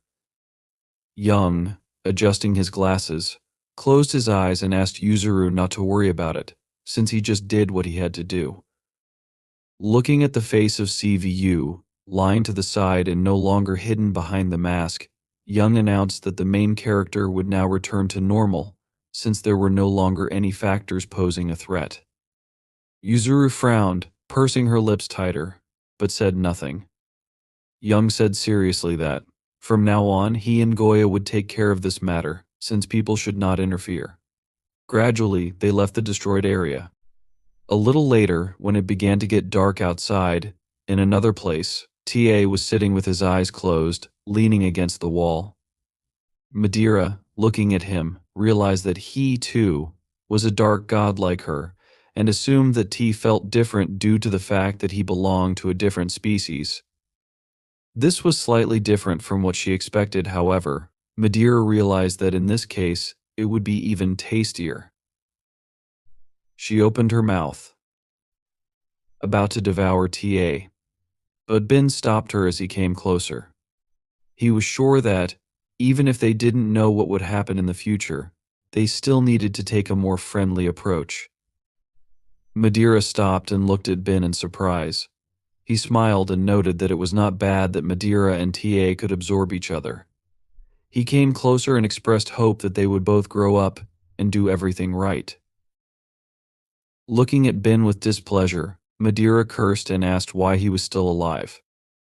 Bin didn't understand what she meant and noted that this was too much, reminding her that he was not so easy to kill. However, at some point it even seemed to him that this was quite possible, since Young knew perfectly well about his strengths and weaknesses. He talked about the roots, which was a spell used by Bin to redirect attacks into the ground. Recalling the moment before Ashimi's attack, Bin noted, in other words, if the ground underfoot is unstable, then magic will not work at full strength. That is why, before extracting all the water from the ground, Young changed the terrain as much as possible so that Bin could not completely redirect the blow. Before creating Ashimi, Young weakened the soil using underground water. Currently, Madeira, listening to Bin's story, decided that she would keep this in mind when she decided to eat him. Bin suddenly trembled slightly and asked, "Is it really amazing to face a creature that even people couldn't tame in his opinion? It was even more amazing than she, who lived 1,000 years ago." Unable to contain his delight, he smiled, still trembling, and admitted that if he could do it, he would enjoy Young to the very last bite. After taking a few sips of the drink, Madeira suddenly admitted that she didn't quite understand this, but she felt that this was a completely different sensation, one that was different from her desire to satisfy her hunger. She was sure that Bin could do as he wanted. He admitted that, although his desire to do so was great, the heavens were against it. Madeira was surprised when she heard this and asked again, squinting her eyes a little in displeasure. But before Ben explained, she noticed that raindrops began to fall from the sky. Ben held out his palm, looked up at the sky, and announced that, according to the weather forecast, it shouldn't rain today. He suggested that it would be a real downpour. This was precisely the reason for his action. He said that he and Y were very strong, and even if he faced them separately, he had no confidence that he would remain unharmed after the battle on a rainy day. Even if Ben managed to win, it would not only affect him. Given Madeira's current state, even a simple fight could lead to death. Ben asked if she thought so. Madeira admitted that she didn't like the sound of that, and Ben noted that that's exactly what he was talking about. Besides this, there was also Tao, and Ben assumed that the others had the same idea as him. Even if it only concerns them, there is an enemy that other monsters do not need to mess with. He noted that not taking Madeira with him was one thing, and although it was sad, Ben knew there was nothing he could do about it. Still, they had time, so Ben didn't despair. Sometime later, Siu slowly opened his eyes, looking at the ceiling above him. Noticing the unfamiliar surroundings, he suddenly woke up, asking himself where he was. He suddenly felt that he could not even move, as his whole body hurt. His body was actually trembling, and although it was expected, he didn't think the muscles would be so damaged.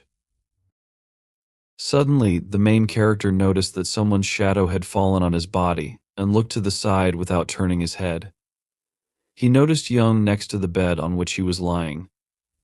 Young held the phone in his hands, carefully looking at the screen of it. Feeling the vibration, he answered the call, announcing that he had received a call. Siu listened attentively but did not say anything.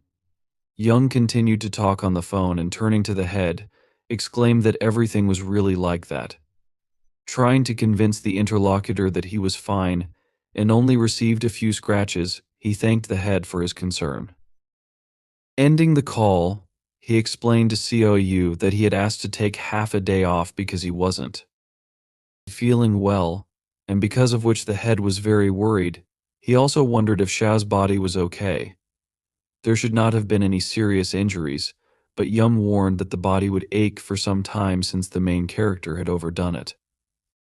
Thinking about the mask Siu used, Young asked if it was true that Siu had awakened this spell not long ago. He didn't know for sure, but he noted that the mask was clearly not the kind of spell that could be maintained for that long, and thought that it was a spell for a short-term increase in strength. This was why there was such a high consumption of magical power and physical stamina throughout the entire action.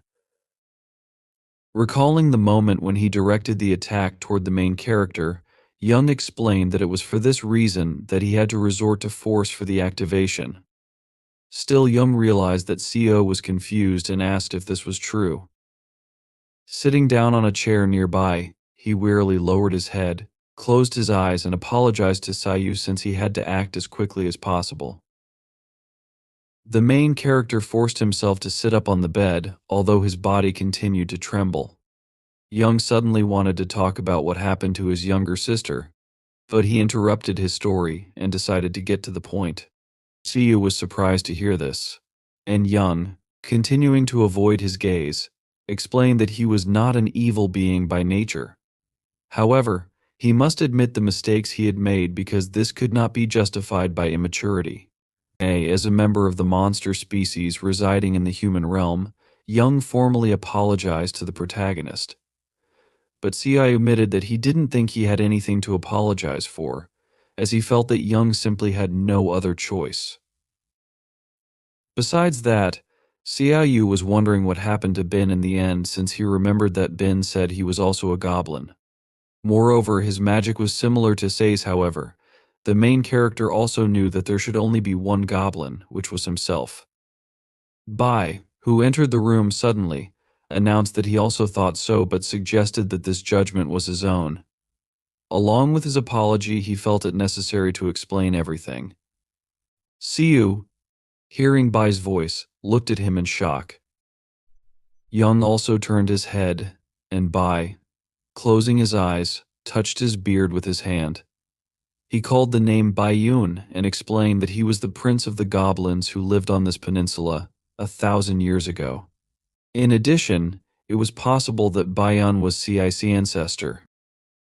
At the same time, while it was still raining outside, some people walked by hiding under umbrellas, and someone, placing their palm under the drops, thoughtfully noted that in the human world, the rain is exactly the same. It was Siwa who was amazed that people were surprisingly resilient, since she thought that in such weather, everyone would sit at home without going anywhere. Solmi smiled and asked who Siwa even thinks people are. In any case, she diverted from this topic by declaring that yesterday she was able to survive only thanks to Sa. Yesterday, while communicating with the department store staff and with all the witnesses, Solmi kept thinking that she could not cope with this alone. Recalling the moment when Siwa helped enchant the right people, Solmi noted that if she had not helped, the situation could have gotten out of control. Siwa advised Solmi to save her gratitude for the main character, since it was not at all difficult for her to do this, and she decided to help Solmi instead of communicating with the guy. Closing her eyes, Solmi suddenly admitted that she was very ashamed since she said that she would help Sa, but she herself was only causing trouble. They soon came to a small cafe that had a sign on the door saying it was open. Around the same time, two girls came out of the cafe, one of whom looked very upset. The other girl, putting her hand on her shoulder, smiled and noted that they didn't even talk normally, and the person they were talking about didn't even recognize their number but immediately offered to. Sitting in an empty seat, which was a little strange in their opinion, this person really didn't understand the hints, especially considering how many people were already likely asking him about such things. Sui frowned upon hearing this and so suddenly became embarrassed. Looking after the girls as they left, she asked, "What does this mean?"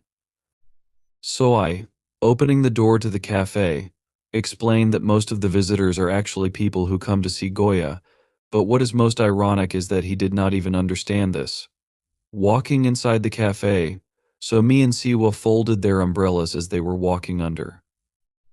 And who didn't realize it was them at first apologized, announcing that they were closing early today.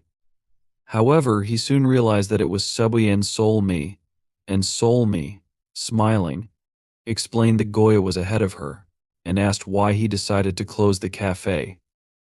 Although it was not yet evening. Sad didn't react to this, and Goya explained that they weren't originally supposed to work today since they only needed to serve a few customers, including Solmain herself and Soa. He asked if they wanted something. Solmain exclaimed that she wanted a drink, as usual, and Siwa, without answering the question, looked to the side, concentrating, closed his eyes and said, even if Solmain said that, he still has no idea what she's talking about and advised her to order what's on the menu. Solmain was offended when she heard this and asked him to stop since she had already gotten iced coffee here several times. Besides them, in this cafe, there was Wang Yi, who, sitting on the side, was eating ice cream, not paying attention to the argument between Goya and Solmi, but was distracted when he noticed that someone had come closer.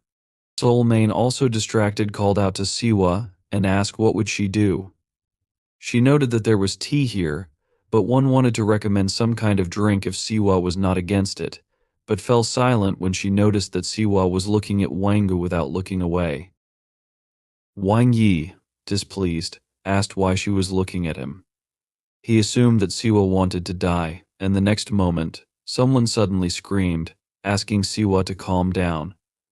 It was Solmi, who, running closer, asked if Siwa could see that Wangu was just a child. She didn't make excuses for him, of course, and Siwa said she knew that, adding that they weren't in the monster world, and Wang Yi, whoever he was, shouldn't act so arrogantly. So I asked if Siwa and Wang Yi knew each other.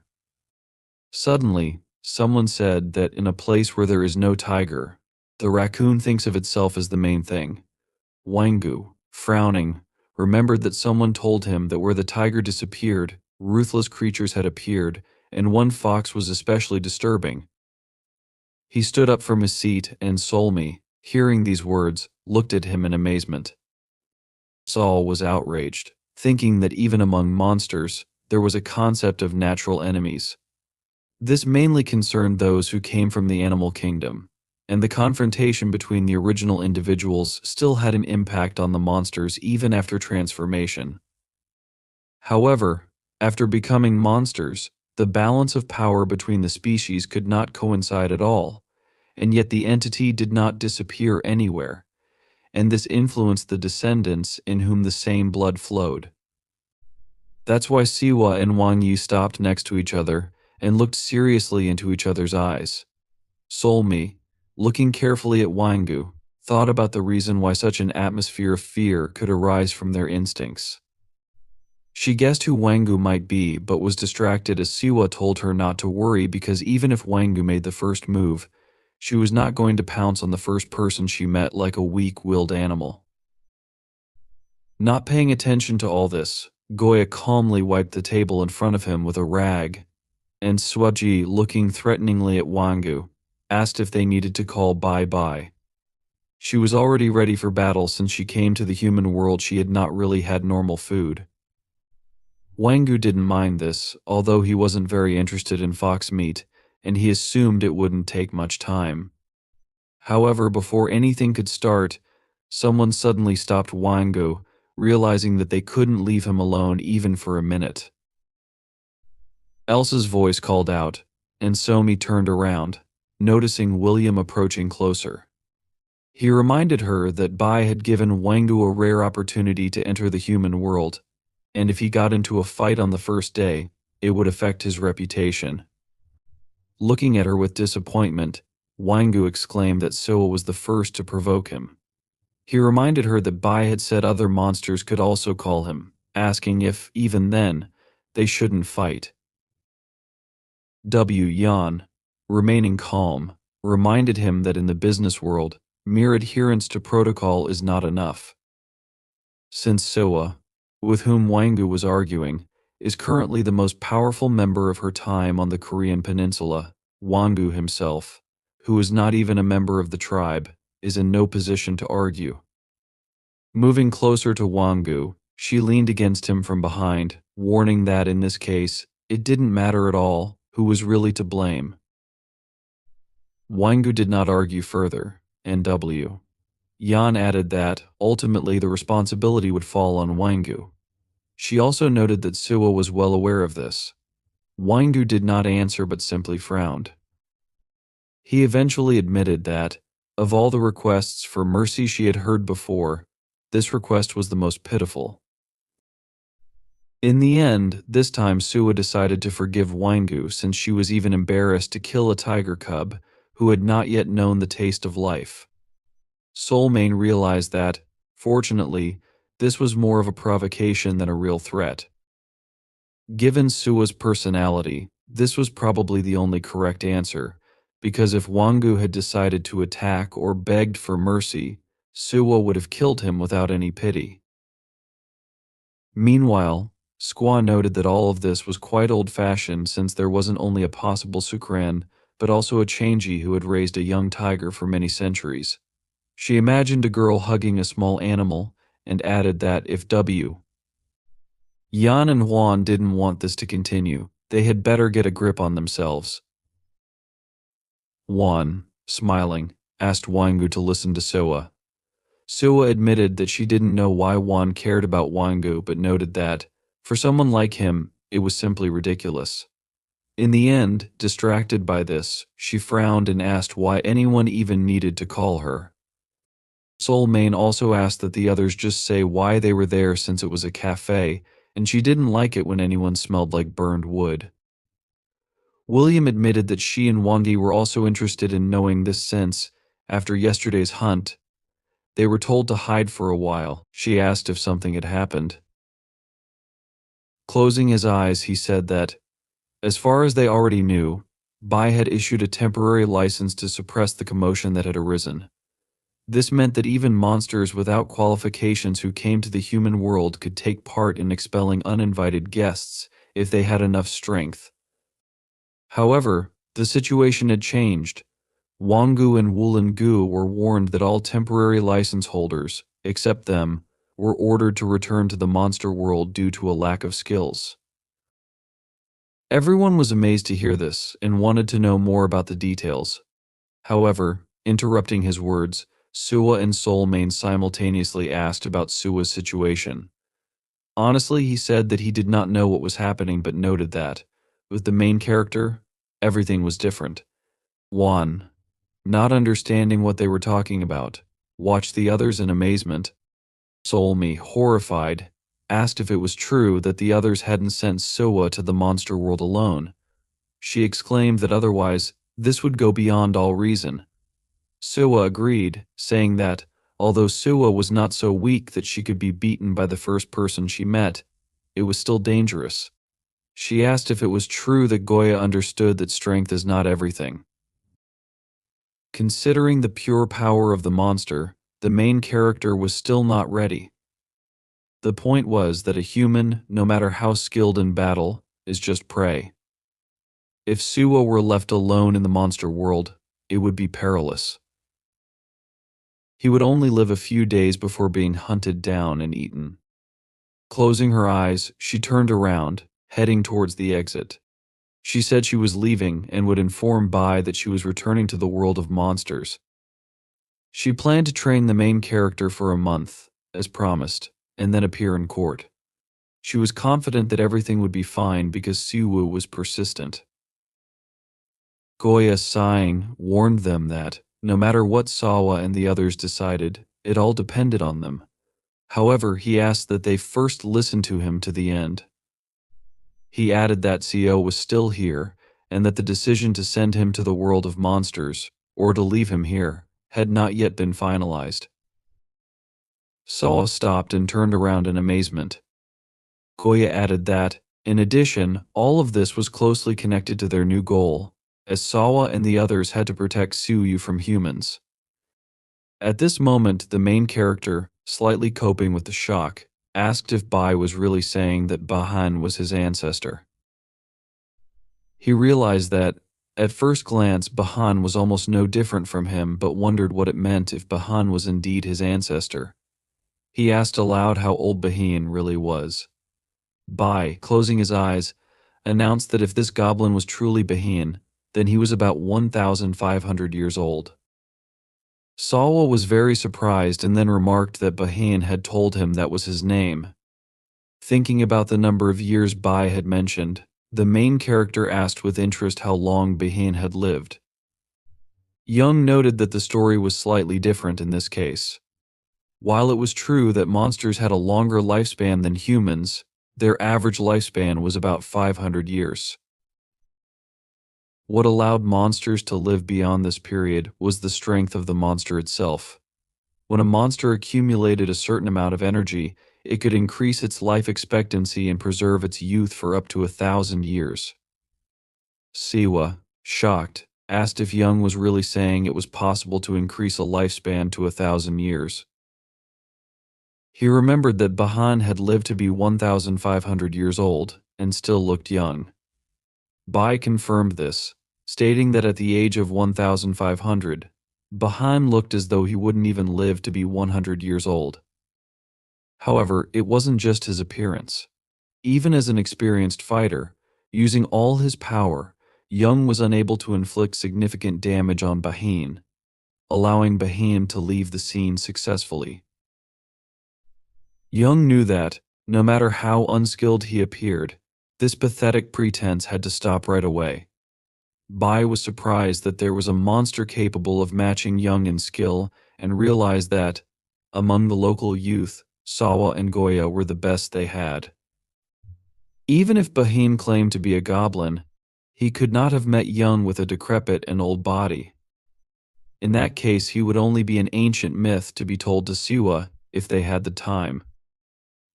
The last time goblins completely hid their traces of resistance was 666 years ago, right after the Great War. Bai explained that over 1,000 years ago, the goblins split into two opposing sides. The Goblin King of that time and his faction were defeated, forcing them to hide from the world. However, the victors also suffered serious losses, and their numbers dwindled until, 666 years ago, only one goblin remained. This last goblin was Bahan, who lived until the second half of his allotted time but eventually died from wounds received during the Great War. From that moment on, goblins were considered extinct. This was why Bai thought the main character might be a secret descendant of Bahan.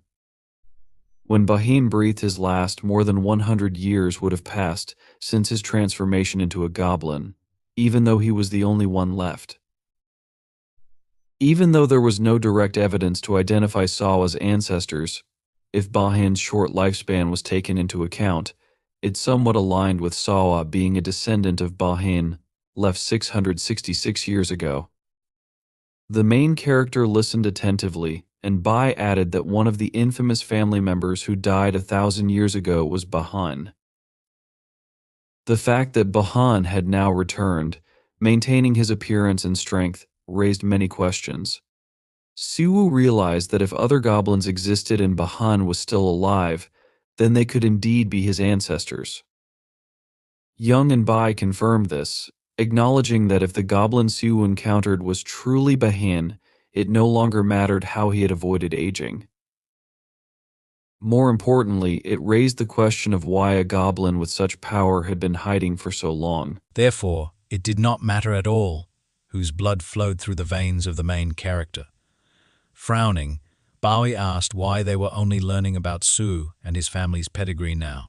He asked the protagonist to answer his questions as honestly as possible and inquired whether his parents, especially his mother, were truly ordinary people. At the same time, the front door opened, and Siu's mother entered the apartment. She asked if the main character had been there long before. After apologizing, Siu's mother closed her eyes and said she was truly sorry.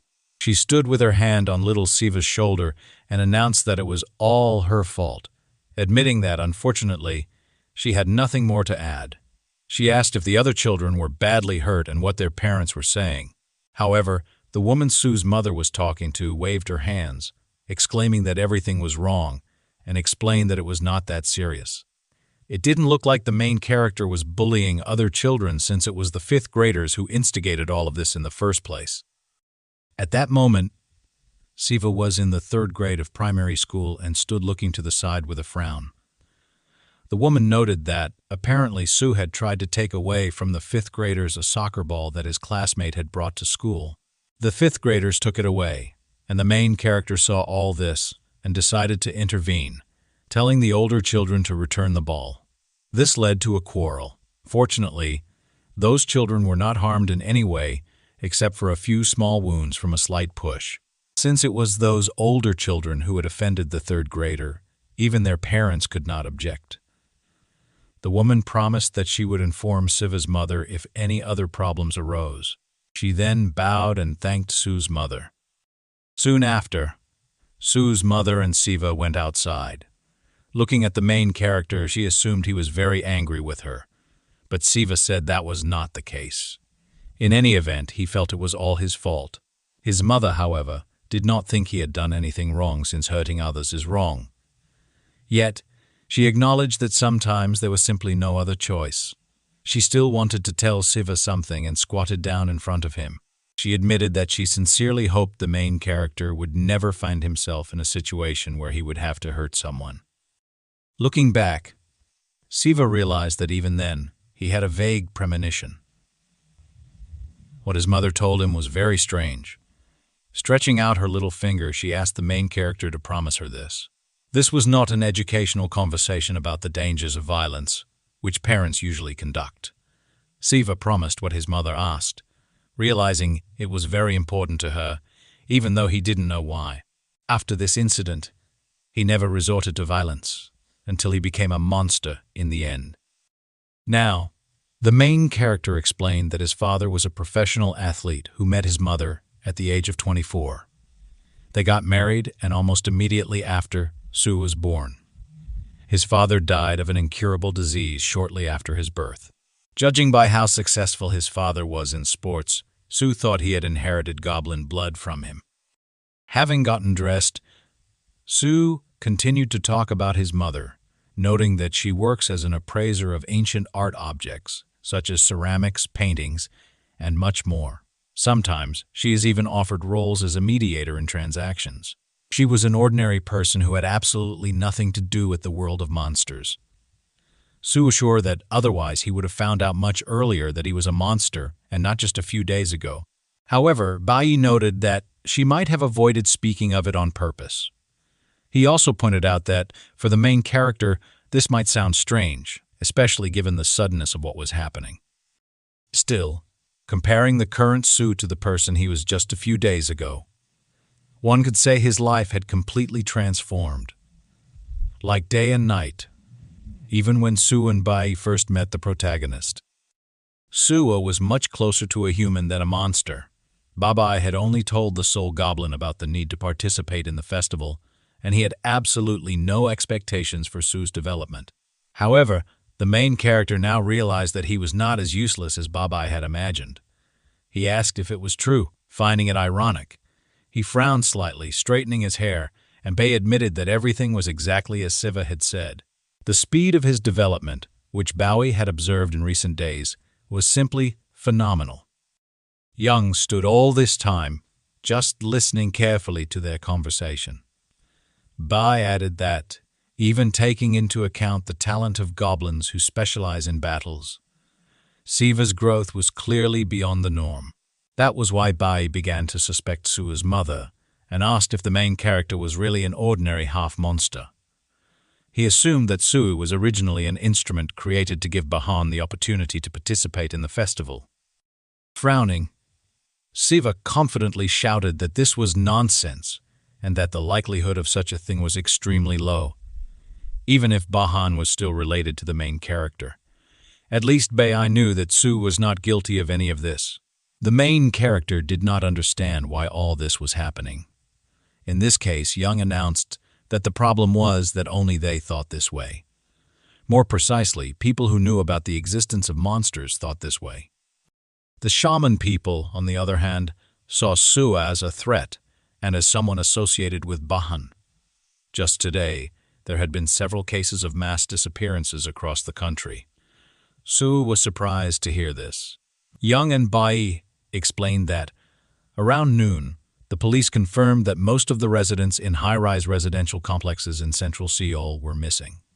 Last night, there were reports from people that some residents had not returned home, which many reported to the police.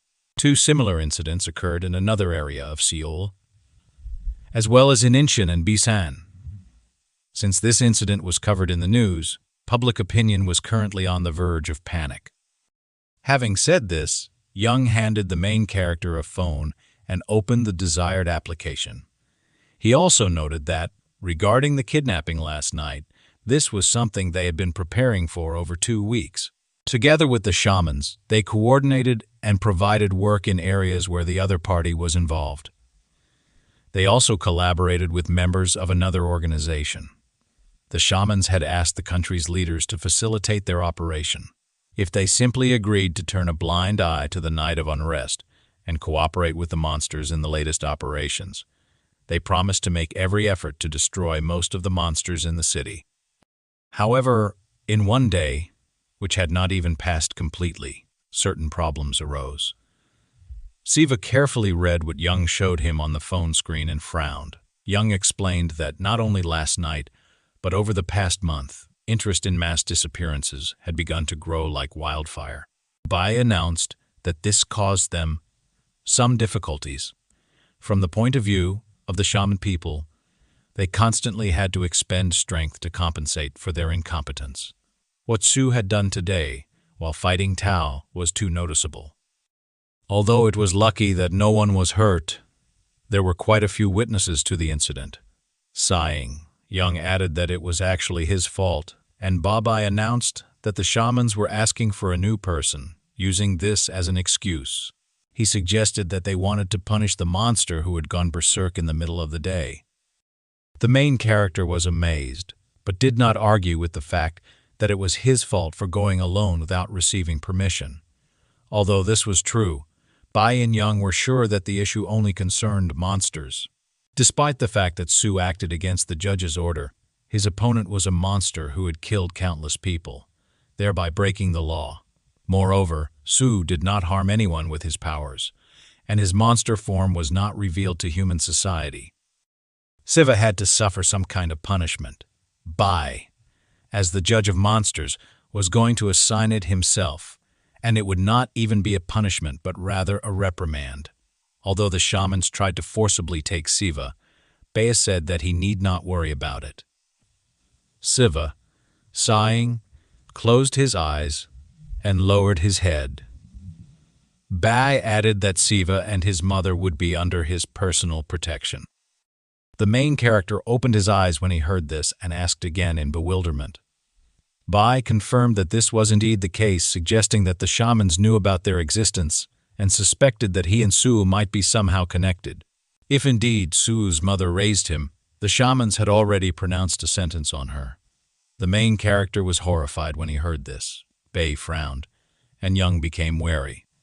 The next moment, Siva suddenly ran forward, heading toward the window. However, he froze as Babai, stretching his hand forward, activated his magic.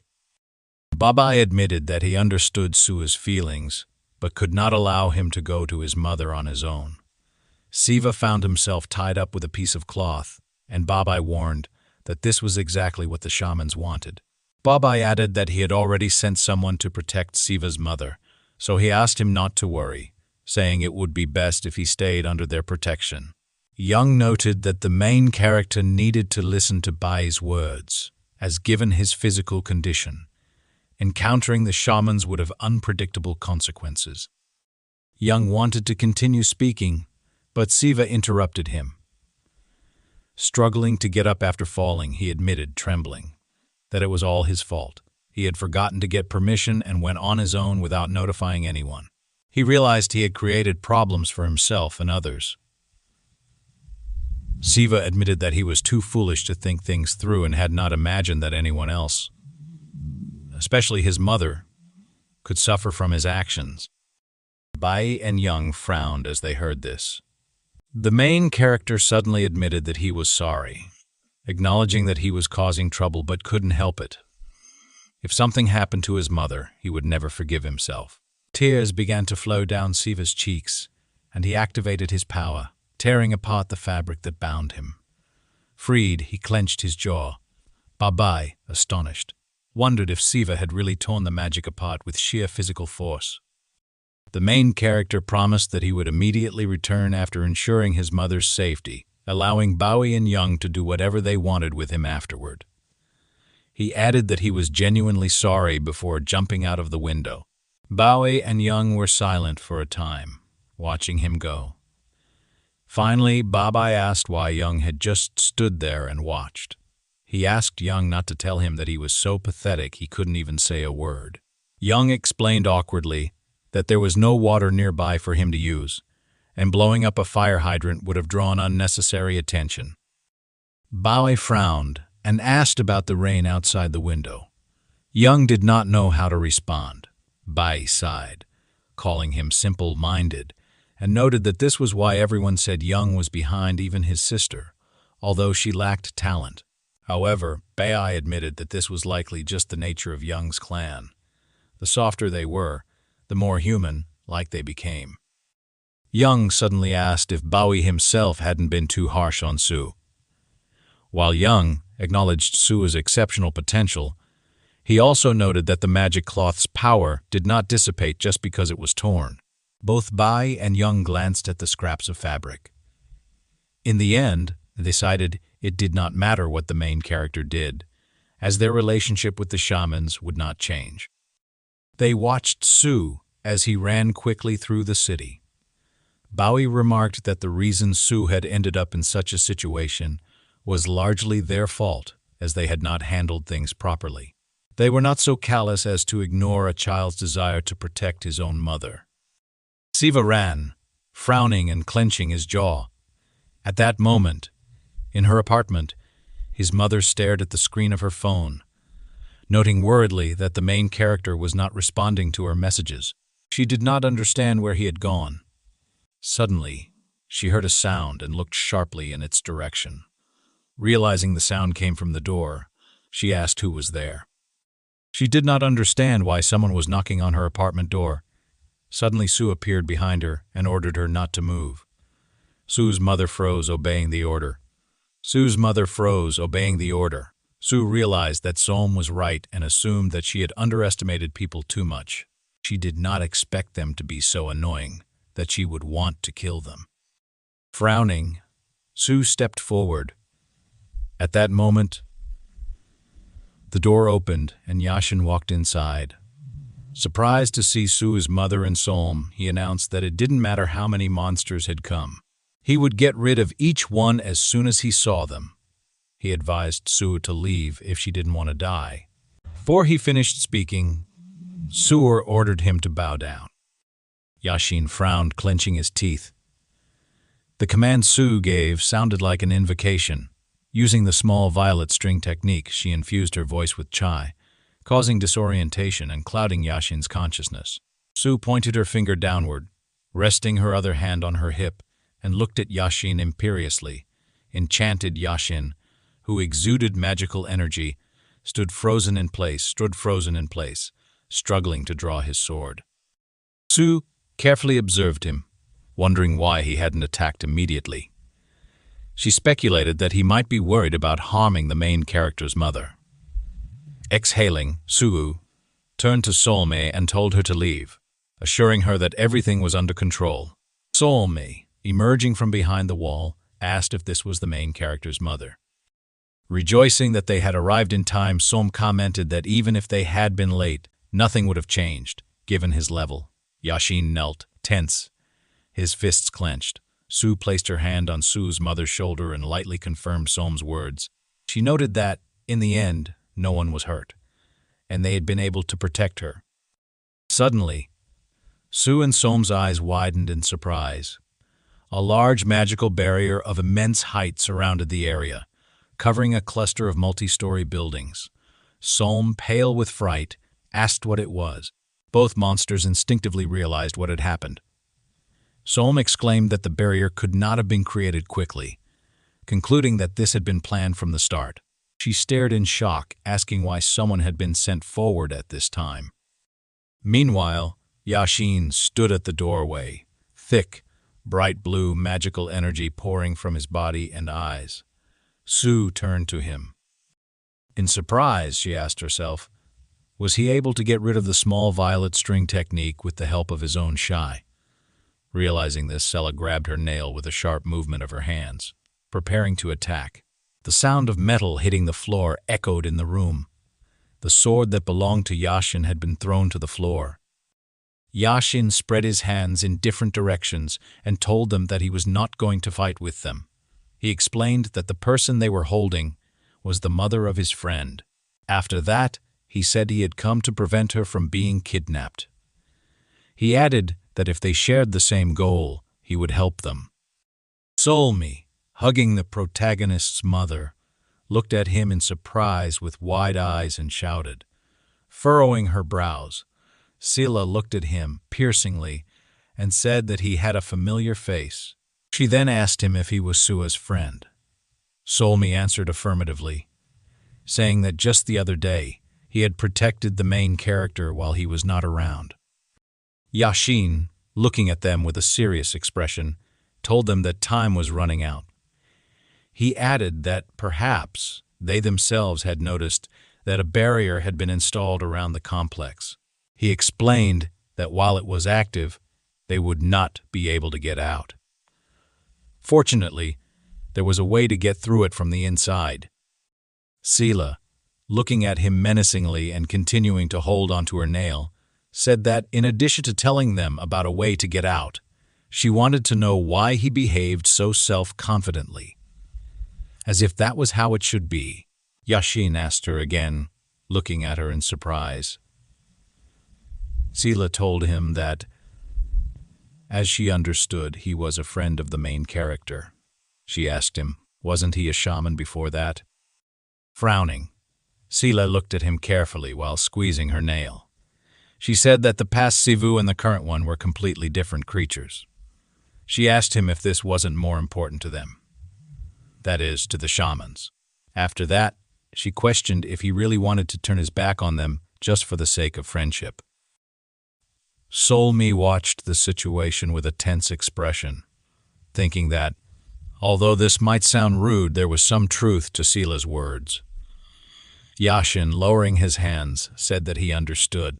Then, he tensed his hands until the veins began to swell, and the tips of his fingers started to sparkle slightly. Sila watched him with concentration and thought she knew everything would turn out like this. Suddenly, Yashin began to strike certain points on his body with lightning, fast movements of his hand. The pain he inflicted on himself caused him to tense his body and clench his jaw, but he continued piercing himself with his fingers at great speed. Sila and Sol-mi watched what was happening in bewilderment. Drops of sweat flowed profusely down Yashin's face. Trying to restore his breathing, he said that by activating the blood flowing through the meridians, he had temporarily stopped the flow of chai, which was used in martial arts. Wiping the sweat from his chin with the back of his hand and leaning on his legs, he explained that he was now no different from an ordinary person. He added that if he activated chai again, he would not be able to resist its magic. Sila, looking at him warily, asked if he understood what this meant. She explained that it meant she might not stop at simply reading his thoughts. She gave an example, saying she could make him her toy, controlling him until his death. Yashin, with a tense expression and wide-open mouth, responded by saying that it mattered, but admitted that at least it could help his friend escape. Then he said loudly that if it was possible, he didn't care. Sila, clenching her fists with wide-open eyes, looked at him. Sila, continuing to hold her nail, looked at him uncertainly and asked why he was going so far. After that, she asked what kind of relationship he had with the main character. Yashin answered her, saying that he had already said he was his friend. With an exhausted expression, he admitted that that was all. Sila let go of her nail, exhaled the air from her lungs, and remarked that he was either too naive or that Sivu had influenced him too much. She concluded that it was the same thing. Sol-mi went up to Yashin and asked him how he was. Yashin, leaning on his legs and lowering his head, asked her in response what she thought. Sela turned away from them and agreed that they would listen to him. She remarked that now they would see how good the shaman's abilities were. The main character walked along a wide city road paved with asphalt. With his eyes wide open and brows furrowed, a drop of sweat ran down his face. He tensed his fists and clenched them. Looking ahead carefully, the pain that spread through his body with every step began to recede into the background due to his growing anxiety. However, he stopped due to increased intuition, which temporarily suppressed his concern for his mother. The main character raised his head and looked in surprise at the multi-story building in front of him. At first glance, there was nothing unusual about it, but he knew he definitely felt something.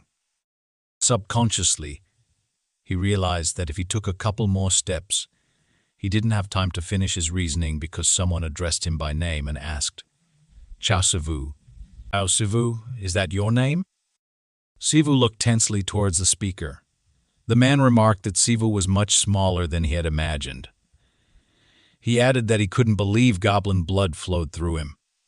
The man, introducing himself as Lim Yagwang, rested his hand on his hip with an arrogant smile. He noted that, judging by the fact that Sivu had stopped at the edge, he still had a sense of danger. The impact sent the main character flying several meters into the distance. However, he managed to stay on his feet, looking at her from under his brows. Resting his palm on the floor with one hand, he clenched the other into a fist, his eyes carefully watching her. Then, his eyes widened greatly, his mouth slightly open as he stared ahead in surprise. He saw a huge barrier in front of him. Yagwang, standing behind him with a smile on his face, pointed at the barrier with his finger. He remarked that it was like setting a trap. He explained that as soon as the prey takes a step forward, it can't get out. Then, He added that the only problem was forcing him to take that step. Yaguang suggested that the main character should understand by now that he couldn't run away. He then asked if this was true. The main character, with an angry expression, remained silent. Yaguang began to stretch his muscular arms in a circular motion, holding his hand on his shoulder. He commented that the protagonist could still make a choice. Yaguang offered two options: calmly surrender or run away, which he warned would look extremely pathetic. Su silently stood in a fighting stance. His brows furrowed suddenly, his face contorted with surprise due to a sharp sensation. The next moment, a slight tremor ran through his nerves. Tense to the limit, he heard a command spoken by Sua, a single word: bow.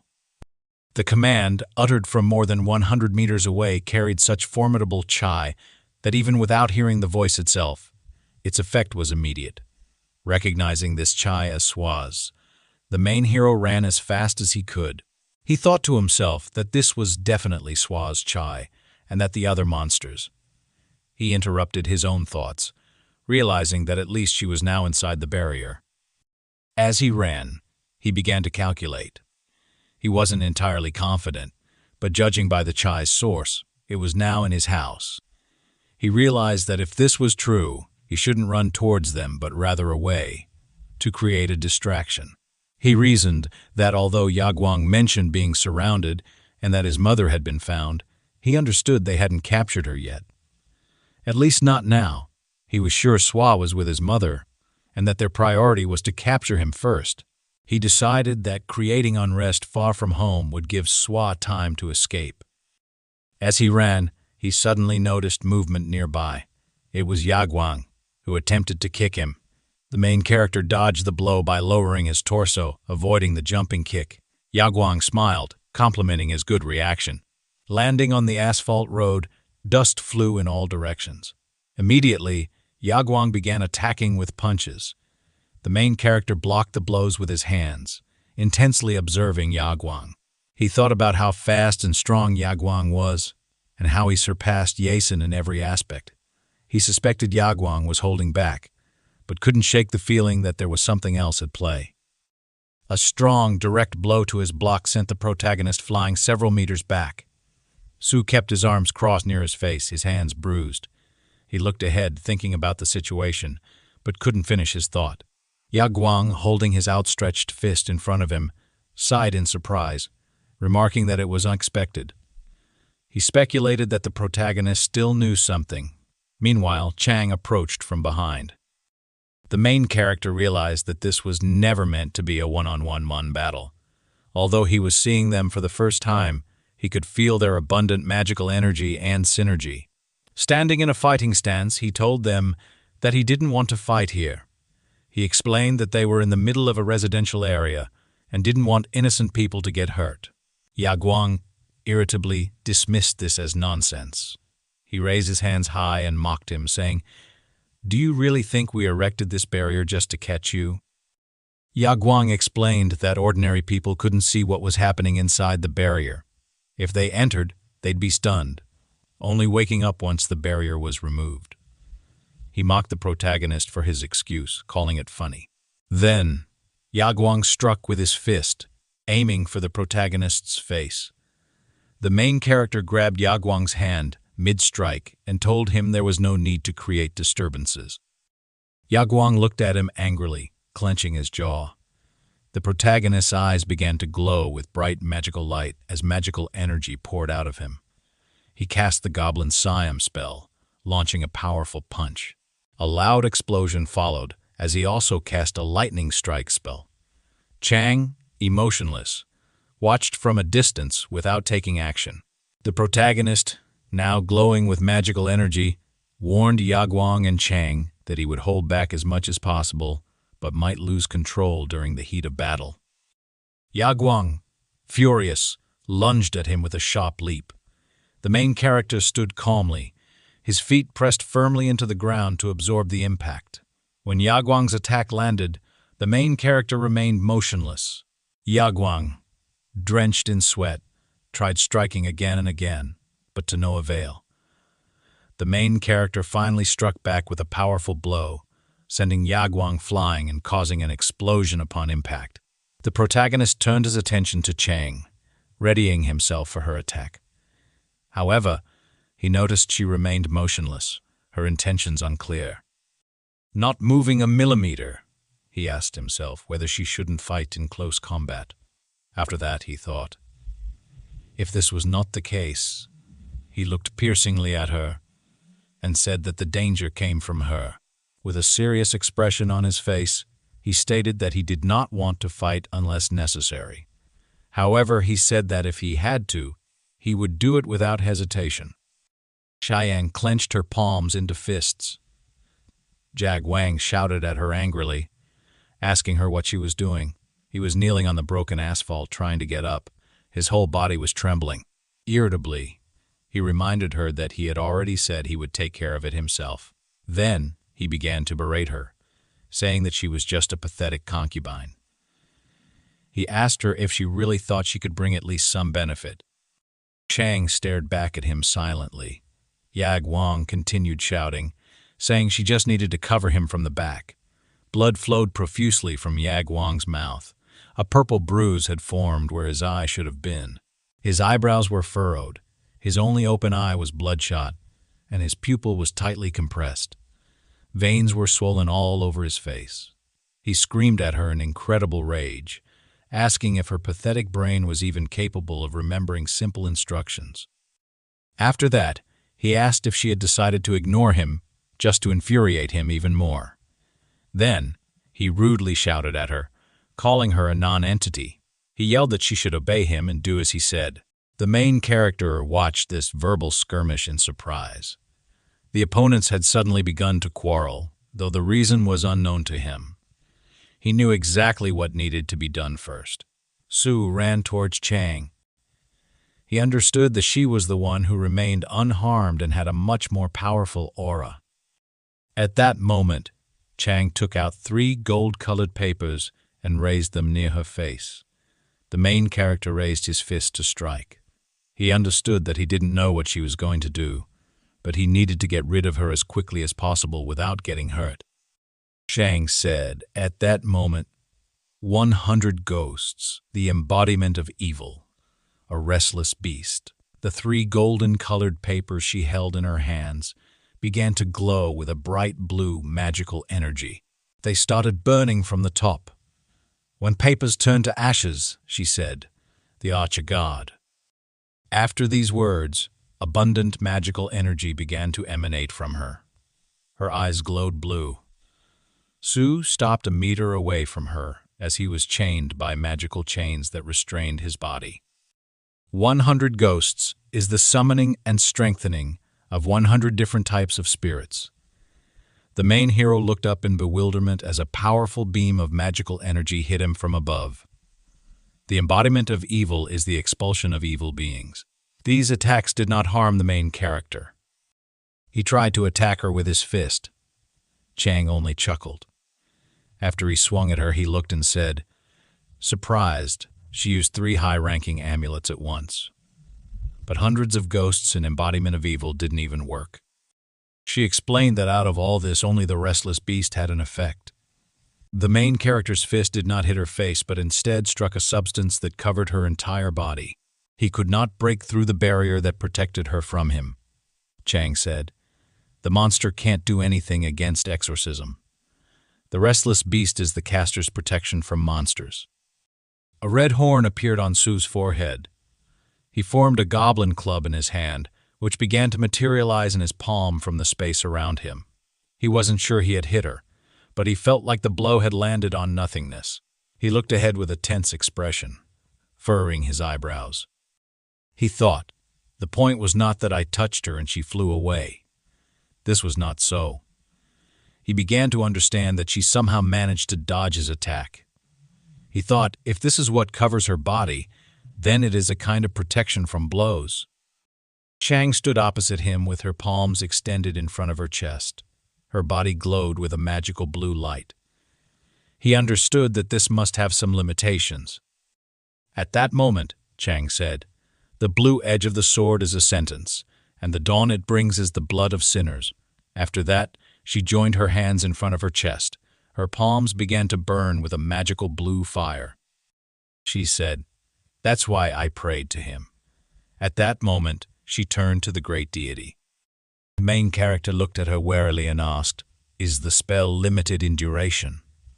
After that, he asked himself, "Or is it about the number of strikes it can block?" Then he made another assumption, asking himself, "Does this only resist certain types of attacks?"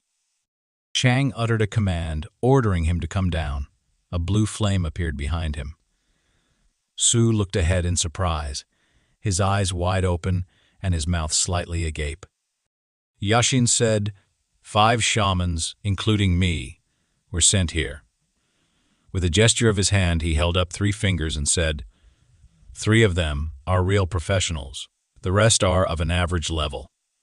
Yashin said this with furrowed eyebrows. Then he explained that they all formed a 4-sided barrier that surrounded the residential complex. He said that initially, the boundaries of the barrier were drawn by installing columns or amulets on the outside. However, in their case, the shamans themselves acted as the supports. Su crossed her arms on her chest, looking at him, and asked, "Why is everything so complicated?" After that, she suggested, "We just need to get rid of them, so the barrier disappears. Isn't that right?" She then proposed, "Half of them would be enough. Barriers would collapse if a significant part was removed." Yashin answered her, "It's not so simple." He admitted they had enough strength. Somi listened to their conversation while holding the main character's mother. They sat on the sofa opposite them. Leaning his hands on his hips, Yashin said, "However, it doesn't matter how powerful they are." He explained this by saying, "If they haven't lived at least 666 years, they simply don't have the necessary knowledge for this." He continued, "Their strength is different from that of monsters." With a serious expression, he explained, "Most of the martial arts and crafts they practice were created specifically to catch monsters." He clarified, "A battle between monsters is a confrontation of pure strength. However, a battle with a shaman is like stepping into a trap that was created specifically for them." He added, "It's not a matter of strength or superiority, but of incompatibility." Then, he reminded them, 3 capital shamans are heading here right now. He told them that only the most worthy could attain this position. He explained, "They are the only ones who can fight on equal terms with a deity-level monster." After this, Yashin put his hands in front of him and said, "Nevertheless, a fight is inevitable. I would advise dealing with only one." He reminded them, "As we said, we need to get rid of only 2 to overcome the barrier." He said he would take on one, and they would need to attack the second simultaneously. He explained they had to get out of the barrier before the other shamans could help. Then, he noted, "Fortunately, I know the roles and capabilities of each of them." Su reacted, saying, "That's good." She then asked him, "But can you use your power now?" After that, she noticed, "It seems I saw you seal your channels with your own hands." Yashin's face contorted as he suddenly realized what had happened. At that moment, Somi, who approached Sua from behind, put her hand in front of her and said, "I understand that. Nothing could be done about this," but she noticed that it would be quite difficult to defeat 2 shamans at once. After that, she observed that even though all ordinary people were now unconscious, they would need to ensure they didn't get hurt. Selfa exhaled and said she didn't care, explaining that they weren't the only ones who should be concerned. She emphasized that people should first try to protect civilians themselves. Yashin, at that moment, leaned against the wall with a gloomy expression, pressing himself against it. Sva commented that they too were unable to fight at full strength because of this. Yashin, without moving, replied that this wasn't the case. Looking down in confusion, he pressed his palm to his face and admitted that they were far more obsessed with the main character than they thought. After hearing this, Sva looked at him in surprise, her eyes wide open. She asked what he meant, then followed up with another question, asking what the point was of doing all this just to catch Shiva. Yashin told her it wasn't because of him. He explained it was because of the pride and strength they would gain in 6 months. Turning toward them with an exhausted expression, he stated that for the last 666 years, not only had they been waiting for monsters to come at night, but so had the shamans. Somi, with a confident expression, told him she didn't understand. She suggested that the last few hundred years were the best time for humanity, and asked if that was true. She pointed out that humans had been able to protect themselves from monsters. Yashin confirmed this, but noted that, thanks to living without the fear of monsters, human civilization had developed more in the past few thousand years than ever before. He described it as the literal peak of human development. However, he lowered his gaze and explained that while this was the peak for most of humanity, things were different for the shamans. He revealed that, after the nights became safe, ordinary people used the peaceful time for their development. In contrast, the shamans, living in secret, had been reduced from the role of guardians of peace to mere superstition. He spoke of the inferiority complex, righteousness, and psychological compensation inherent in most modern martial artists. He then ominously stated that, in 6 months, when the sun sets and people scream in fear, the hour of reckoning will come. At that point, shamans will cease to be a pathetic superstition and will once again rule the world. Yashin smiled faintly, leaning back against the wall. He admitted that what happened today didn't matter, as it was merely a step toward that end. He remarked that he told the board everything would be fine, but he was mistaken and had lost face. Now, he was just trying to catch the main culprit, who would eventually pay for everything. Somi, under great tension, looked sadly at her palms, stretched out before her face. She tried to speak, saying, "Then if everything is so," but Selfa interrupted. With an emotionless expression, she asked if it turned out that they didn't care at all about the fact that ordinary people might suffer. Then, in surprise, she remarked, "So that's how it is." Suddenly, an abundant flash of blue magical energy appeared behind the high-rise buildings. The flash was so powerful that it exceeded the height of the residential towers. Sva turned around in surprise and asked what it was. Yashin, also shocked, looked in the direction of the explosion. Wide-eyed, he exclaimed, "Yagang." At that moment, he thought it was energy, but quickly dismissed the idea. He asked himself if the White House could really be involved, then pondered in genuine confusion, but how can this be? At that moment, Cheyenne landed on the asphalt, using her palm to steady herself as clouds of dust scattered in all directions. She held her other hand clenched into a fist behind her back. There are 2 main types of abilities that martial artists on the Korean peninsula use. The first is reading, which involves memorizing sacred scriptures containing divine power that can be released by speaking the words. This allows the user to instantly enhance energy and utilize various techniques designed for specific situations. Most martial artists hone this particular ability. The second type is the descent of the gods. It is believed that among martial arts, the sensitivity of white blood varies, and those born with it can use white blood as a channel and their body as a vessel for creatures from another world. They can allow a god to inhabit their body. At that moment, the main hero stood opposite a powerful creature of bright blue energy, holding 2 curved daggers in its hands.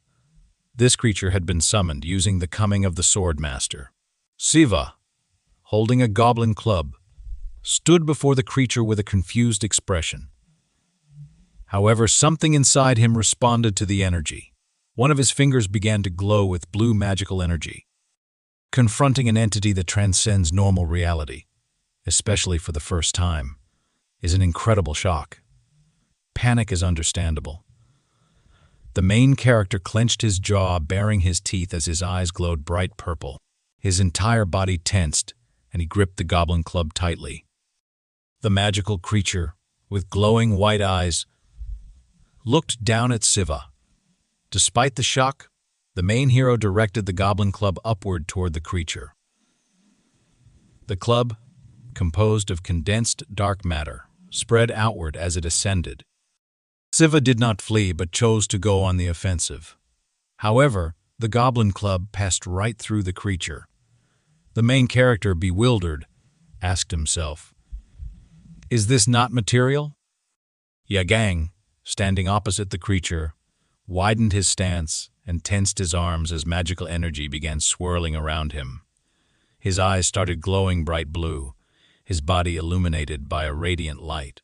Two magical daggers, similar to those held by the creature, appeared in his hands as the merging process completed. Yagang's muscles swelled, with veins bulging visibly from the transformation. He executed a sharp cross-cut with his daggers, creating a magical shockwave directed at the main hero. Siva, with a tense expression, tried to defend himself by raising the goblin club. However, the force was overwhelming, and he was pushed back under the onslaught. Yagang stood confidently, holding the magical blades. The main character, wide-eyed and stunned, faced the barrage of bright rays rushing toward him. Desperately, he waved the goblin club, trying to fend off the magical projectiles. Despite his best efforts, there were simply too many. With a tense expression, he, clenching his jaw, Sawa tried to defend himself, but the attacks began to cut his skin and flesh. While he fought off the relentless barrage, Xiang, who was observing, asked herself in surprise, "How is that possible?" She realized that, given his speed and agility, he could have easily dodged all the strikes. Instead, he voluntarily went on the defensive, repelling attacks as though intentionally displaying his weakness.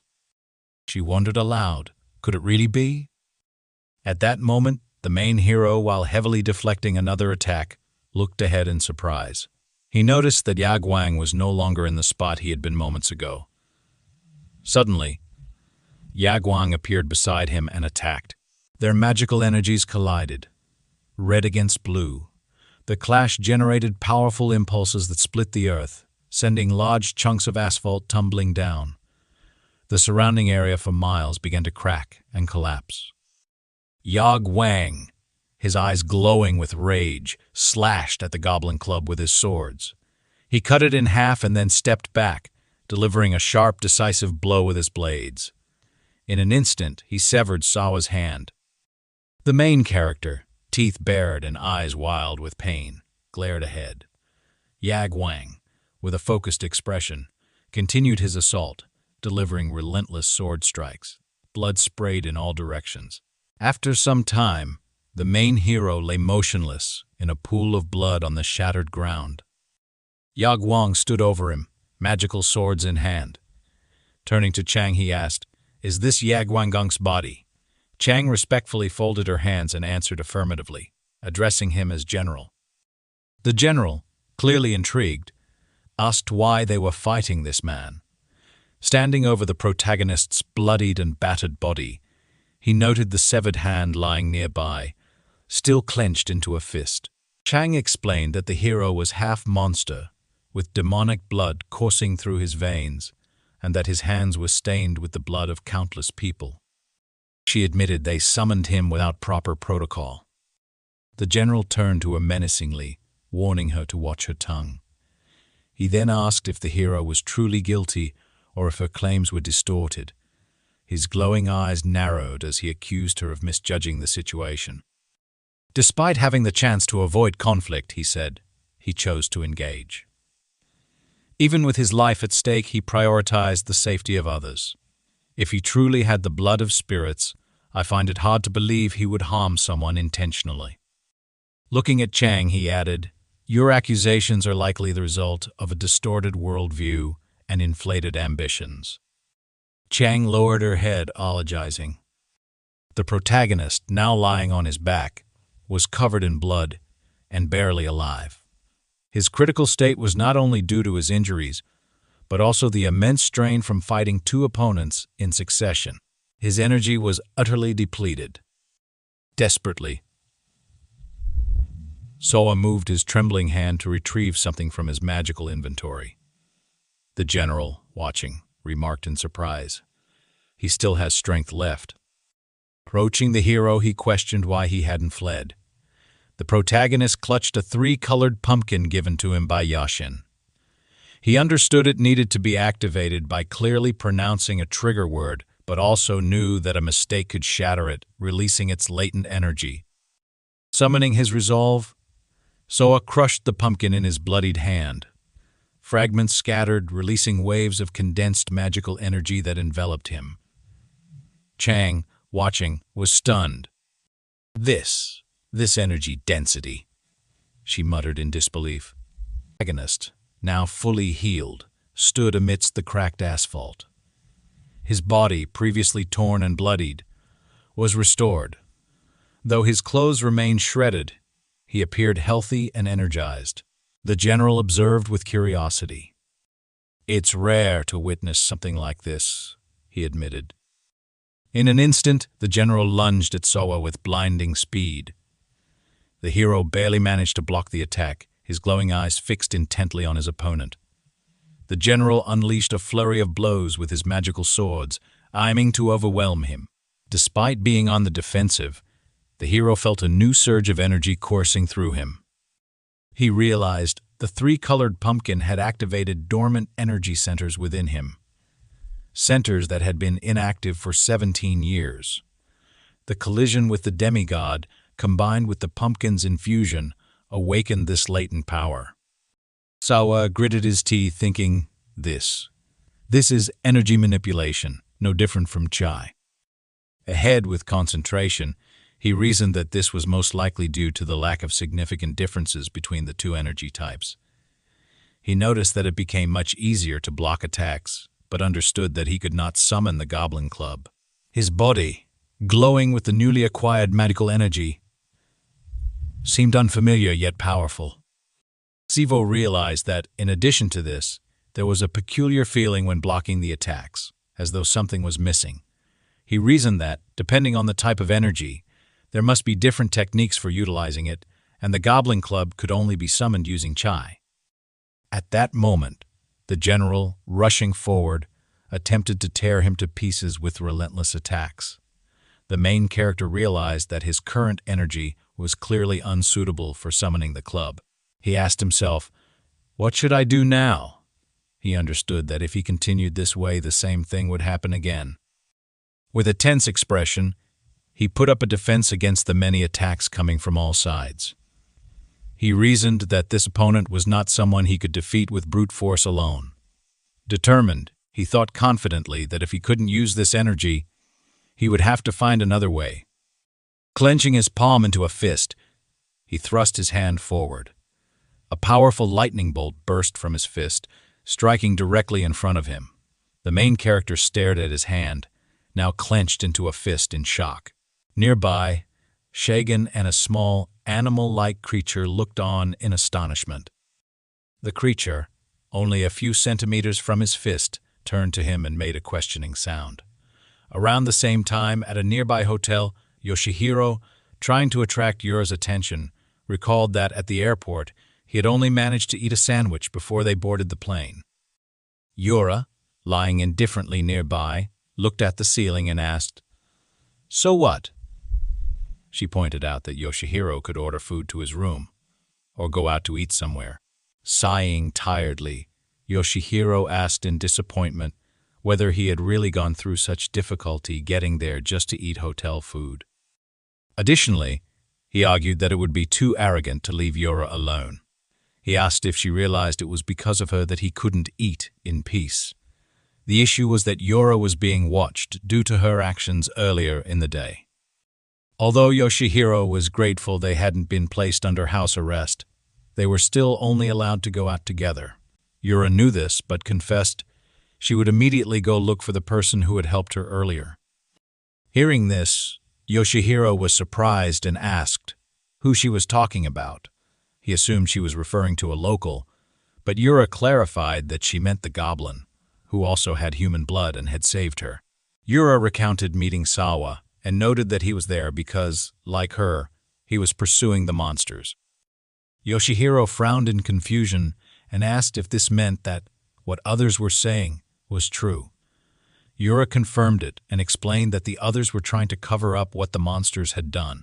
Presenting a clip from a news broadcast, she explained that the authorities were attempting to save their reputation by claiming they had caught the culprits. Raising his head, Yoshihiro finally understood the situation and remarked that if viewed from that perspective, their countries weren't so different. He admitted he understood Yura's frustration with the false accusation, but added that there was little they could do. Yoshihiro reminded her that they were not only guests on this earth, but also worked in the same field as the locals, and would likely become competitors in the future. Yura remained silent and thoughtful. Yoshihiro continued, explaining that the fact that these people ruled Korea while the Amagi representatives governed Japan was a consequence of events from the Koro and Kamakura periods, over 666 years ago, to the former Joseon royal family and the current Korean rulers. Such events were ancient myths, written down centuries ago. Although Yura and Yoshihiro could now trust the locals, Yoshihiro admitted he doubted they could be trusted with future power. Frowning, he added, "If these people prove powerless, the government of this country will surely turn to shamans from other nations, including us." This concern extended to shamans across the world, but interference would be inappropriate. Rising from the bed, Yura acknowledged that this would be seen as meddling in matters beyond their jurisdiction. She sighed in irritation and admitted she now understood what her master had meant when he said it was better not to interfere. It was very difficult when the world changed before lunch. Yuzuru thought she was in bad shape. However, after using her powers, she realized something.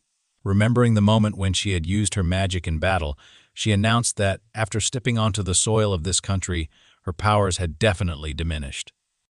Yoshihiro was amazed and, recalling that Yuzuru was a Shikigami master, suggested that her knowledge and adaptation to reality might be significantly worse than his own. Looking at his palm, he asked if it was true that Yuzuru had used a raid Shikigami. He considered that the problem might not lie with Yuzuru, but with Shuru. Without responding verbally, Yuzuru activated her magic. Admitting that she suspected the issue might indeed lie with her, she asked if the spirit wanted to see her. However, in the next moment, Yuzuru suddenly froze in shock. Yoshihiro was equally surprised. Looking at the empty space above her palm, Yuzuru asked, "What does this mean?" She didn't understand where the spirit had gone. At that moment, when Bayun was gripping Yuzuru by the throat and speaking to Shiru, the main character silently asked himself how he could save her. He wasn't the only one pondering this. The spirit, flying nearby at the time, was also asking itself the same question. At that moment, no one could do anything.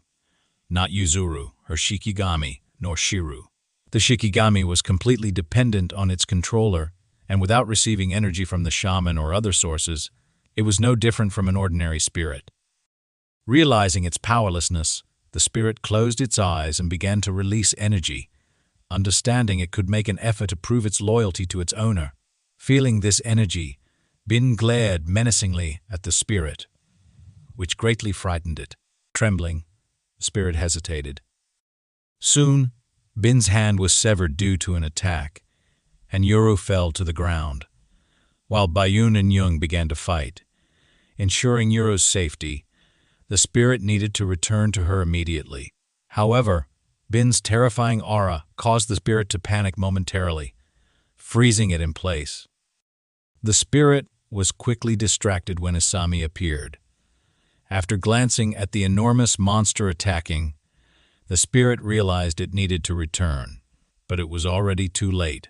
Powerful streams of magical energy spread in all directions from the attack, and Yuzuru closed her eyes, trying to shield herself from the force. Normally, the rage Shikigami would return to its master, but at that moment, a new variable emerged.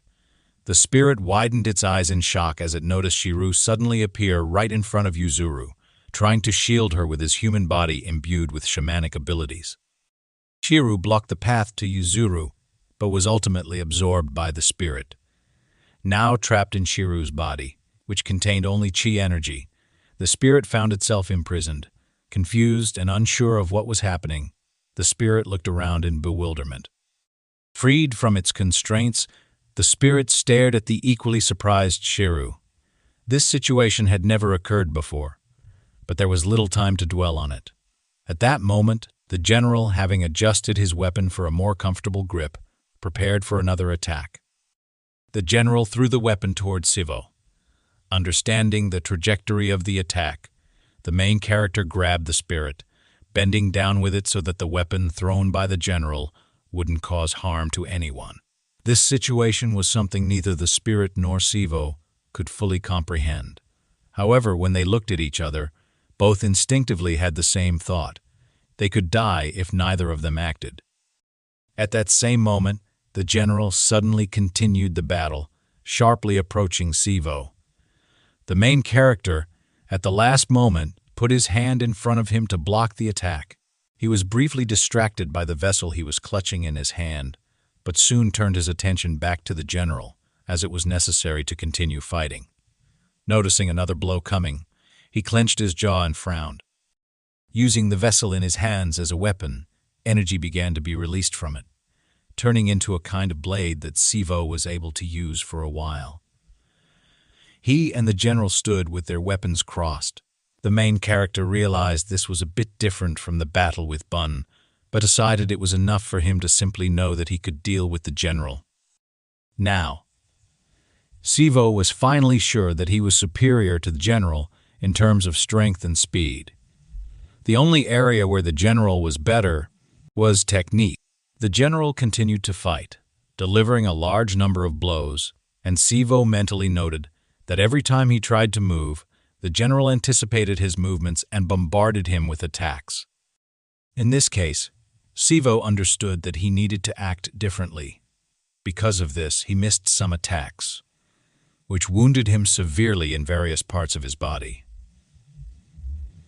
The general did not stop there. Frowning, he struck again, but the main character had already blocked it.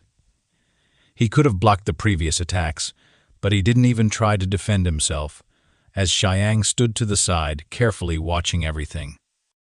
The general stopped briefly and admitted that this was interesting. Since Sivo could not seize the initiative, he was only forced to fight back. This didn't just apply to attacks. Sivo had no intention of defending himself until he was on the verge of death. Yet, the general wasn't going to give the main character an opportunity to strike, no matter how long he waited. Sivo didn't answer immediately. He was silent for some time, breathing heavily and clutching the weapon in his hand. But in the end, he admitted that he wasn't sure about this. Honestly, he didn't know whether it would work or not, but he had already found the only way out and made his decision. At this point, Sivo was sure that the conversation was over. The general agreed with this, increasing the concentration of his magical energy. The silhouette of his true form appeared in the air, and the general himself promised that he would perform his sword dance for Sivo as fiercely as he could. He advised the main character to try to endure it if he had enough strength. Sivo frowned warily but didn't have time to do anything. In the next moment, a huge number of cuts appeared in the air, aimed at him. The energy released by the general was so immense that it eventually turned into a bright flash. This was the dance of a god with swords. It was literally a god performing a dance with swords, and the powerful cuts that the weapon made flew far to the side, causing damage not only to Sivo, but also to everything nearby. Sivo wasn't yet prepared for such an opponent. As he looked at the approaching general, who didn't stop attacking, he realized that even a good strategy would not be enough to defeat such a skilled foe. Blood sprayed into the air from the wounds Sivo had received, and the general admitted that the main character had done well, but warned that this would be his end. Clenching his jaw, the general prepared to deliver one of the decisive blows. Thinking about these words, Sivo himself felt that this was the end. The general tightened his palm around the hilt of his weapon, and Sivo thought about his personal experiences, since it was the only thing he truly believed in. Of all the opponents the protagonist had faced so far, the goblin's ability to instantly paralyze the body was the most hellish. Now, using this ability, Sivo managed to paralyze the general's body, preventing him from stopping. The general realized that Sivo wasn't planning to wait for the right moment to strike. The whole point was that the possession of a deity had. One weakness of this situation was that no matter how powerful a god was in a human body, the abilities they could exhibit were limited by the vessel in which the god was imprisoned. Meanwhile, the general added that he endured while the thunder energy passed through his body, as well as through the sword.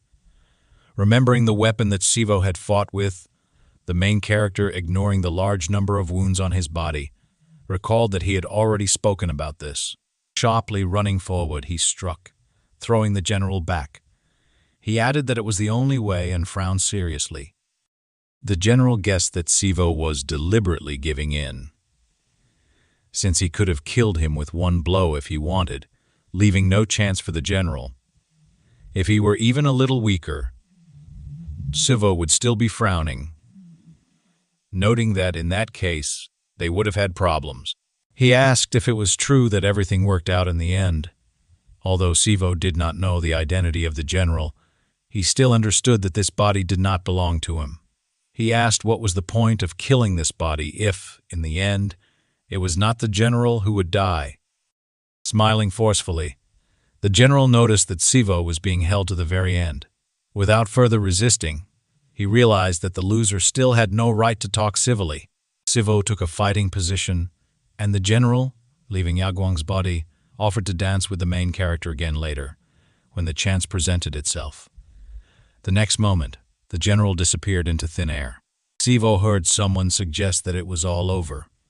He turned around sharply, looking at Chiang, who admitted that she did not have the strength to fight or perform another ritual, and agreed that she and Yaguang were defeated.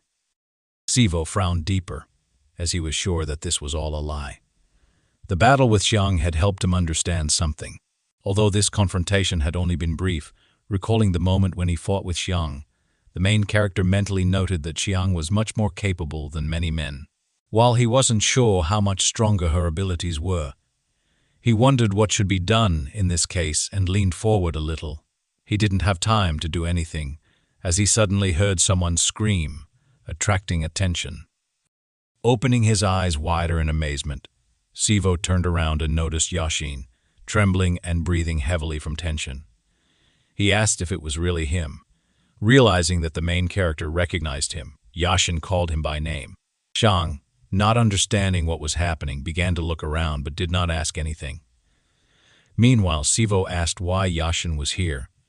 He assumed that he had been sent here by monsters, but Yashin said that this was not the case. He explained that it was because of what the main character had done here during the day. Yashin recalled that he had been simply telling Sivo to be more confident and not to be afraid, not to detonate bombs in broad daylight when there were people around. Sivo, looking guiltily to the side, put his palms out in front of him and apologized to his friend, explaining that it was all due to his stupidity and inattention. Yashin became angry upon hearing this and noted that Sivo was apologizing again, like a professional, as if he was truly sorry. With a sudden change in his mood, he became more serious and frowned, noting that things would be much easier if the situation could be resolved with a simple apology. He looked around, noticing Yaguang lying to the side, and soon after looked at Xiang, who was still standing there not saying anything. He advised her not to try to understand all this, since the situation was exactly as she saw it. Yashin explained that Sheru had been his.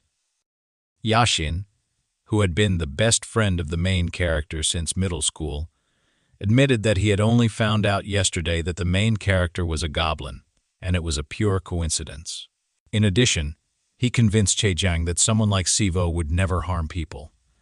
However, Che-Jiang noted that this was not for Yashin to decide, as he and Sivo had a close relationship, and she herself understood this. She wanted to say what Yashin should do if he really was the heir of the Sansa clan. Yashin said that she should understand that he was not at all an unscrupulous person. Whether Sivo was guilty or not, he knew that his actions, as a member of the Sansa clan, were inappropriate. Sivo frowned in confusion but said nothing, and Yashin continued, noting that even if this excuse seemed absurd, the guard of the Sansa clan could not side with a goblin. That's why, from now on, Yashin was vacating his position as the guard of the Sansa clan. Everyone was very surprised to hear this. Che Jiang, unable to contain her emotions, asked again, exclaiming that Yashin could not resign from the position of successor and guardian. Yashin noted that this had been the case until now. Since everyone had been trying so hard to get a position, they simply had no reason to refuse it. Grinning, he added that there should be no problem, although everyone would be surprised by what he had done. However, Yashin assumed that deep down, everyone else would be thrilled to death that the position they so coveted had become available. He thought that these words were enough to express his position and tightened his grip on the hilt of the sword in his palm, advising Che Jiang not to delay and to sort everything out quickly. He reminded her that he had no intention of killing or seriously injuring Yuzuru, and therefore asked her to humbly remove the barrier. He noted that in that case, he would gratefully accept her submission. He understood that Che Jiang had no choice because it was her duty, but he warned that he would not restrain himself and would do everything possible to defeat her. Drawing his sword from its sheath, he held it forward, frowning confidently. Che Jiang, humbly lowering her head, assumed that she had no choice and took off her mask. Since she could not resist Yashin, Sivo paid special attention to Che Jiang's eyes, which were closed. Meanwhile, she folded her palms together, lowered her head, and cast a spell, removing her part of the barrier. She was going to do as Yashin ordered because if even part of the barrier from any of the 3 shamans present here was removed, the entire barrier would disappear. Sivo did not yet understand what was happening here, but although this was so, he still thanked Che Jiang. Yashin added that she was acting wisely and advised her to now take her younger brother and leave, because if she were caught obediently removing the barrier without even fighting Yashin wouldn't do her any good. Having bowed, Che Jiang did not argue with this and, picking up Yaguang from the ground, began to leave with him. Sivo looked thoughtfully at Yashin and wanted to say something, but Yashin, interrupting his words, frowned and clenched his jaw, announcing that he had not come here because of Sivo, but was simply sleeping and was suddenly dragged out on a mission by other shamans. He said that the other 5 shamans were assigned to set up barriers and wait for Sivo, not knowing whether he would come. Yashin himself, according to the order, had to fight the monsters who were the first to arrive inside the barrier and bring out the main character's mother. However, during the process, Yashin encountered monsters who came to save the main character's mother. After that, they decided to cooperate with each other. Sivo listened attentively and wanted to say something, but Yashin interrupted, announcing that Sivo did not need to worry about him and asked him to listen carefully, since the current situation was quite complicated. Suddenly, everything around seemed to shake, and Sivo frowned wearily. Yashin, looking behind himself, assumed that Sivo had already guessed everything. If Che Jiang listened carefully, now, not counting Yashin himself, there were only 3 guards left here, and these 3 shamans were stronger than the 2 that Sivo had just fought. Sivo asked if he understood correctly that Yashin assumed Che Jiang participated in the battle. Yashin confirmed that this was indeed the case and explained that everyone who was sent here, excluding these siblings, were guardians, just like Yashin himself.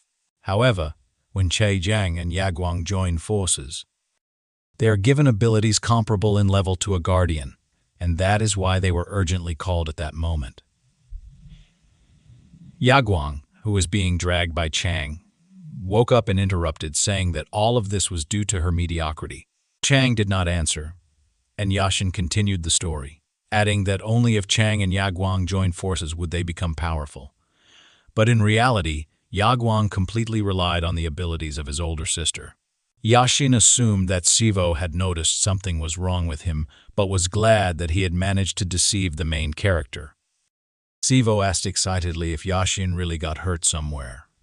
Yashin simply admitted that it annoyed him, and asked not to ask further questions, noting that there were only 3 of the monsters he was talking about. In order to get out of there, they would need to defeat one of them. He then asked how many of the pumpkins that Yashin had given to Sivo were left. The main character, calling on the scroll, announced that there were 2 of the pumpkins left and asked if he needed to give Yashin all of them. Yashin said that he would only need 1. Sivo, taking it out, handed the gourd to Yashin. Clenching it in his fist, Yashin cast a spell, and energy began to flow into his body. This caused a slight wind to rise, and Sivo, covering his face with his hand, protected himself from it. Finally, having finished with the magic, Yashin asked Sivo to listen carefully and noted that one of the guards would most likely fight one of the monsters that had come to protect Agnes' mother. Throwing the pieces of the pumpkin onto the ground, Yashin continued speaking and added that the roar heard just now proved that the fight between the 2 people had already begun. As for Sivo's mother, the other monster, which was Solmi, should have already taken her and escaped. At that moment, indeed, Solmi and Sivo's mother were climbing the stairs. Yashin added that the main character's task was to find them and join them, promising that he would take on one of the guards. They needed to find a way to hide from the other guard when Yashin or Sivo won and destroyed the barriers. Sivo and the others had to leave immediately. The main character froze because he wanted to argue that he could not leave Yashin and the others, but these words remained in his head. The reason he never said this was because Sivo realized how irresponsible and presumptuous it would be. Yashin recalled what he had said during their training on the court and remarked that the abilities they had shown there were not more than half of their real strength. He asked how Sivo felt looking at this right now. He assumed that the protagonist thought he was lying and released energy from himself, ready to fight. Yashin was ready to sacrifice everything and give everything for Sivo. Sighing, Sivo closed his eyes, noting that he did not think Yashin was deceiving him. Then he asked himself how he could not worry about such a friend. Before the main character could say anything else, Yashin suddenly frowned, pulled out his sword, and ran forward, greatly surprising Sivo. Swinging his sword, he deflected someone else's blow. Sivo screamed in shock, looking at how Kim Shagan, jumping to the side, said that the elder would be shocked if he found out about this. Holding his chin in his hand thoughtfully, he added that considering the elder had been very sensitive these days, it would be a very unexpected reaction when he found out that his only son was having fun with a monster. However, Shagan wanted to watch the elder faint and announced it out loud, drawing Yashin's attention to him. He asked if it was true that Yashin wouldn't change his mind. Continuing to frown, Yashin advised Shagan to forget about it. Shagan, while admitting that this was Yashin's life, still added that he liked him very much. Since he had abilities and was very different from his family members, he was sure that this was not necessary and asked why Yashin should not kill the one standing next to him. Sivo watched Shagan warily, and he added that, one way or another, only Shagan and Yagwang knew about what had happened here. He was willing to make sure that they remained silent, as he felt sorry for a person like Yashin. Stretching his palm forward, Shagan wanted to say something about how to act, even if Yashin was now thinking about his mother. Yashin suddenly said that he didn't even think his uncle thought about him like that. However, unfortunately, before coming here, Yashin met with Anam, and Shagan froze, calling this man a cunning old fox. In the end, they decided to leave it. And with a grin, Yashin announced that he had long ago decided to leave the house since he really did not like his family. Sighing, Shagan admitted that he could not disagree with this, and Yashin said that the protagonist's mother would be on the roof of the house, as in this case, it would be possible to fly away as soon as the barrier was removed. Sivo opened his eyes wider but didn't say anything, and Yashin ordered him to quickly leave and be near his mother no matter what happened. Sivo bit his lip but very soon agreed and left. Shagan, looking at Yashin, noted that if he understood everything correctly, then Yashin and the main character were friends. He understood that anything could happen in this world, and Yashin admitted that he would have nothing to answer if Shagan scolded him. Shagan did not understand why he should scold Yashin and tilted his head slightly to the side, asking how he could scold such a person who risked himself to save his friend. He also didn't know how many such people there were in the world. Yashin thought that there were only 7 guards in the Sansa clan, each of whom was capable enough to engage in battle with spiritual class monsters. Shagan, meanwhile, continued to talk, and preparing for the start of the battle, said that he was still very sorry. Yashin continued to think about the guards who possessed physical strength that could rival that of a single military corps. These shamans were trained in martial arts according to their inclinations, and each of them was given the title of immortal. Meanwhile, releasing his energy, Shagan said that he would have to personally beat one of those crazy people who protect them from their friends. He was the third guardian of the clan who is called the Immortal Butcher. He promised that he would try to finish off Yashin as quickly as possible.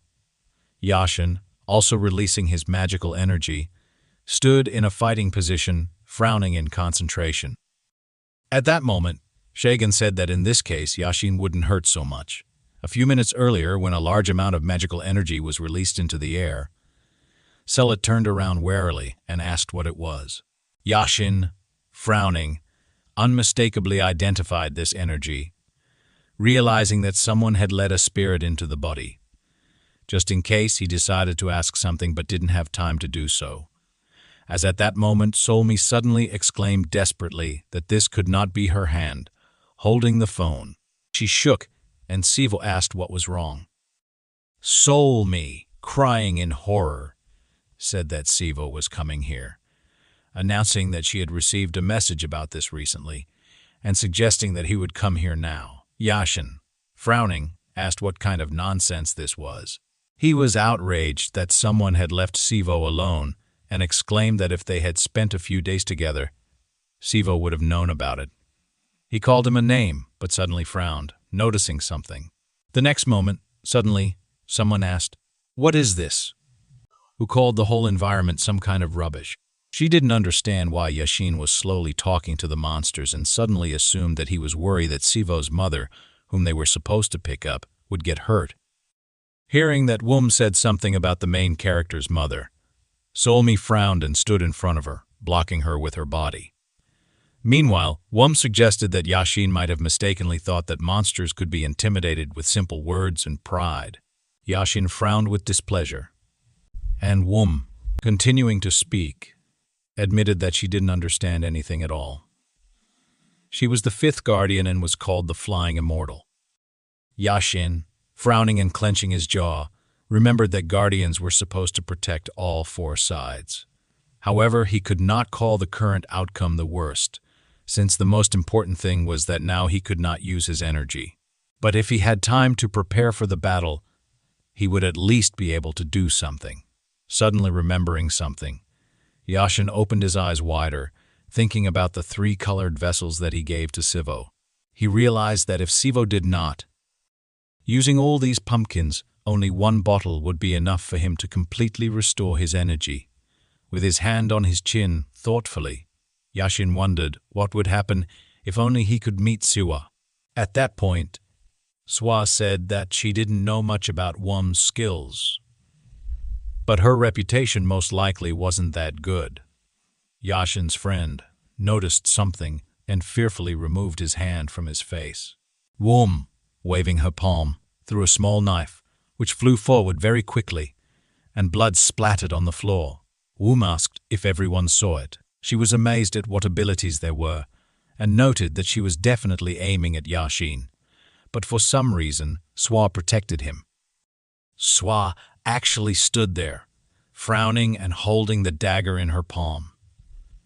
Due to the fact that she grabbed the dagger directly by the blade, her hand was wounded and blood dripped onto the floor. Her hand was shaking, but she didn't pay attention to it. Wum, taking off her mask, asked if Yashin had really forgotten about his duty and teamed up with the monster. Suddenly, Yashin felt Solmi grab his hand and turned around. Noticing how she frowned and seriously announced that they should leave now, Yashin tried to object but didn't even have time to say a word, as Solmi admitted that she wasn't sure they could use anyone as a hostage. Swa announced that, looking at the current situation, she thought even a disposable meat shield wouldn't help them, and advised Yashin to stop sitting idly by, find Siu, and take care of him. Yashin did not answer immediately but simply frowned, Swa wanted to tell him to do something when he met Siwoo. Created to tame and make such people comfortable, she noted that, fortunately, this was enough to mislead people. Wasim, distracting Sa with her speech, began to carefully pull out a certain object from her sleeve. When she did this, she remarked that they were beginning to think they had innate rights and potential. Swa asked her if she thought so. Wasim looked carefully at her and said that she didn't know whether she was right or wrong, but it seemed to her that there were people who thought differently. She added that sincere people sometimes grieve and suffer because of the death of their fellow tribesmen without any ulterior motives or calculations. This was not because the blood of these people was mixed with another, or because there was a special connection between them. With a sly smile on her face, Sim made a sharp jerk backward, pulling out the item from her sleeve. She asked Sa, with an insolent expression on her face, if she thought she cared about this. Zim then jumped back and landed on higher ground with her feet. Selfa looked up at her menacingly, frowning her eyebrows. Wum guessed that she must be infinitely stupid if she allowed herself to be distracted while standing in front of her opponent. After that, she rose up using her magical energy, thinking that this would be enough for her. She understood that the distance had increased, and now the blades would not reach her. With a wide smile on her face, Wum began to open the vessel she had recently pulled out from her sleeve. Swa, continuing to stand on the ground, chuckled and watched as Wum flew into the distance. Wum looked down at Swa and asked if she could intercept her. She then advised her to try to hold out longer. As Wum opened the vessel, thick black magical energy began to emerge from it. She told Swa that the resentment of this spirit was undoubtedly the most terrible weapon she had. Swa looked at her emotionlessly with a bored look and sarcasm, saying that this was incredible. Then, tearing off her nail, she added that she would not say she had promised something to someone. Still, she believed there was an unspoken agreement between them, obliging them not to create unnecessary noise. Then Swa asked, if you look at the situation from the other side, what difference does it make to her if one of the people gets hurt? With a wide smile on her face and a mad look in her eyes, Wum lifted the vessel containing the resentment spirit above her head. Suddenly, her gaze changed, and she looked at Sa seriously. Swa agreed with the situation and said that she did not mind.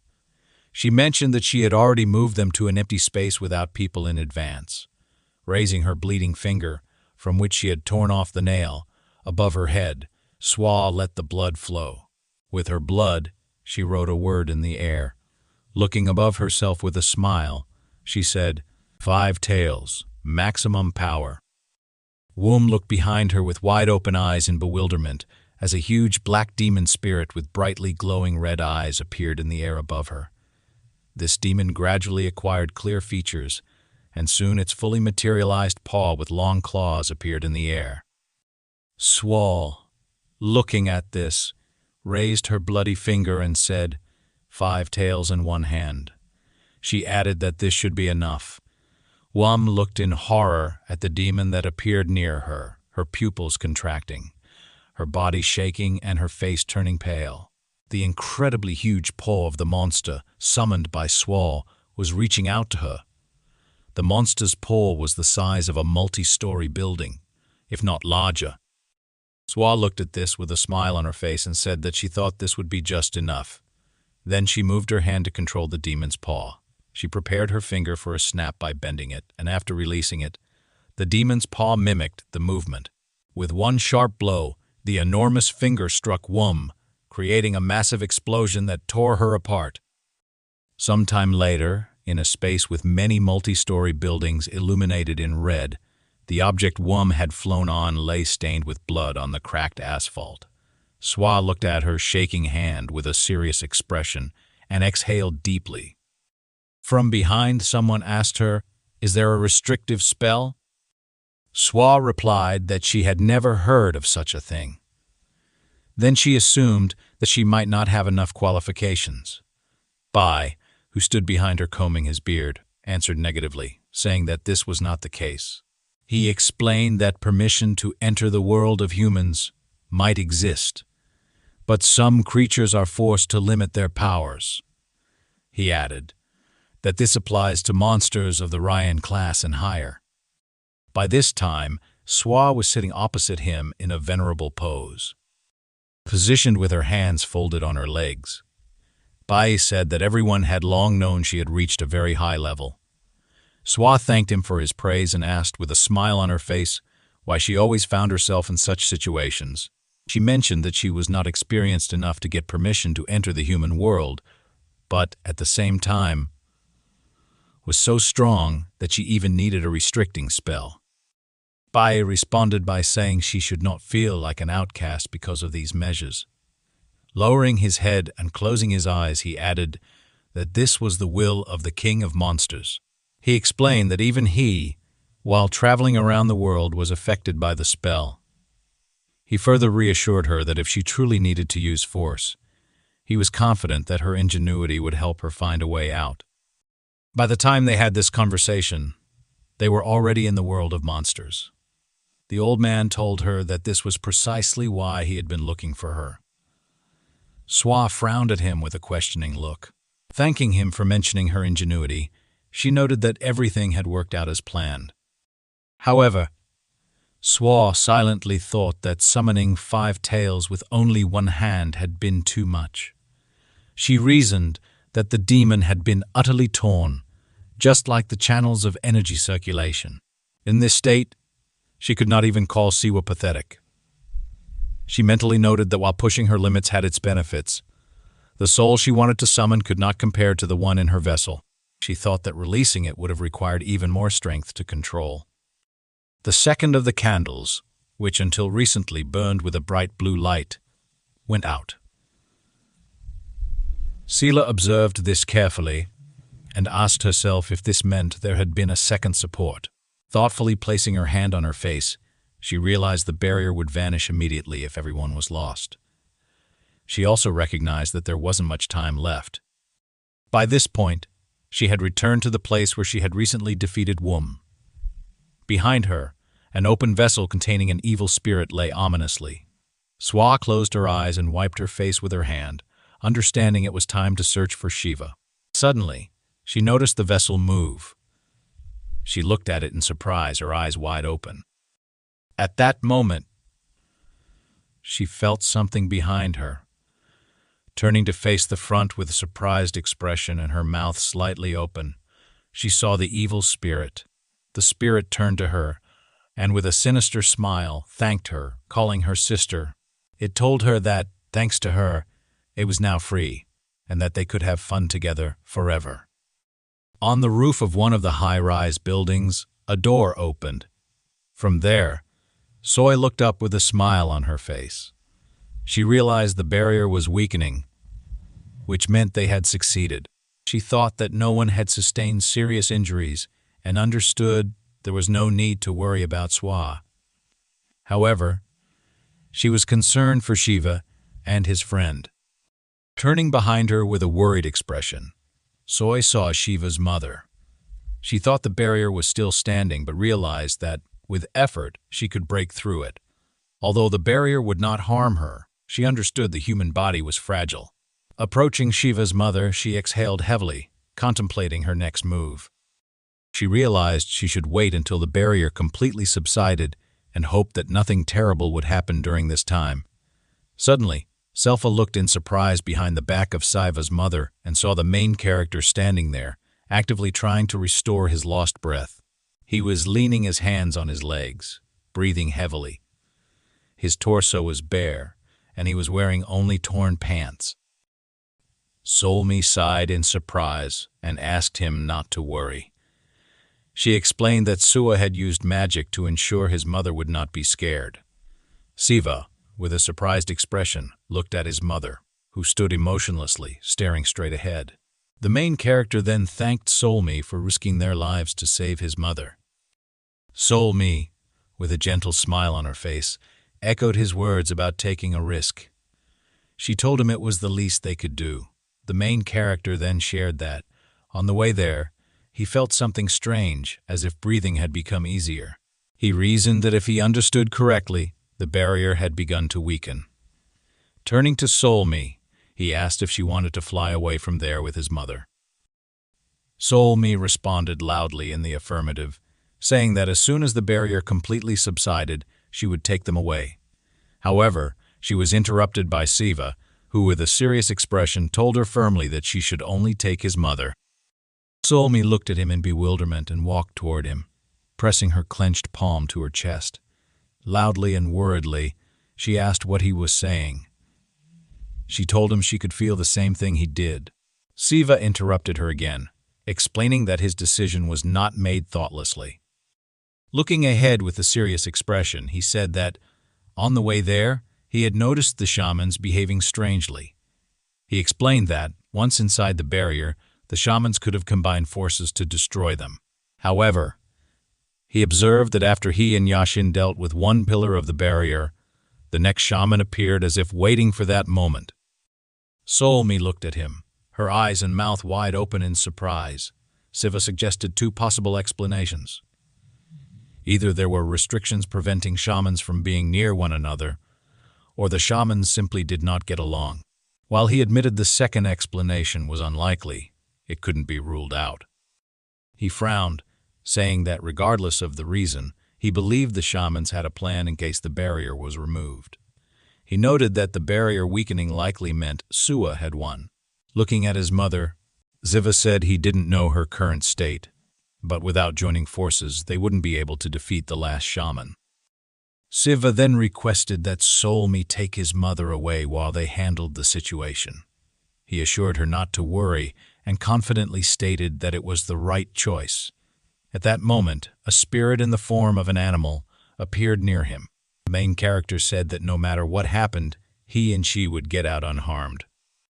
A surprised voice came from behind saying, "Wow."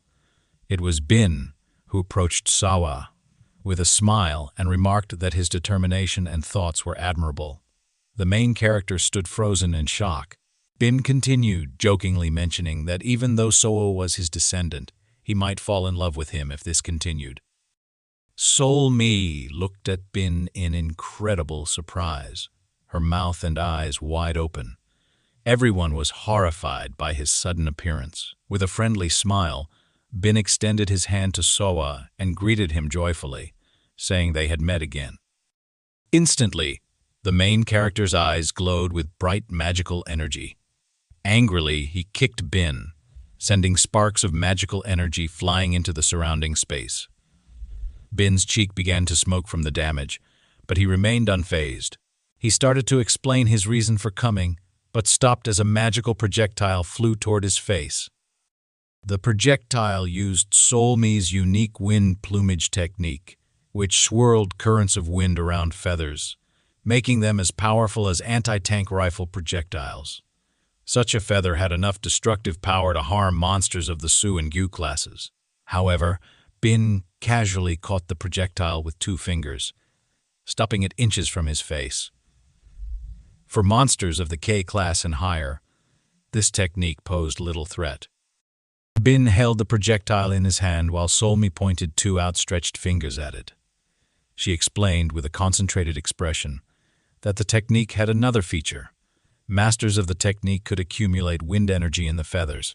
As she scattered the accumulated wind energy, the projectile in Bin's hand suddenly exploded with a bright purple flash.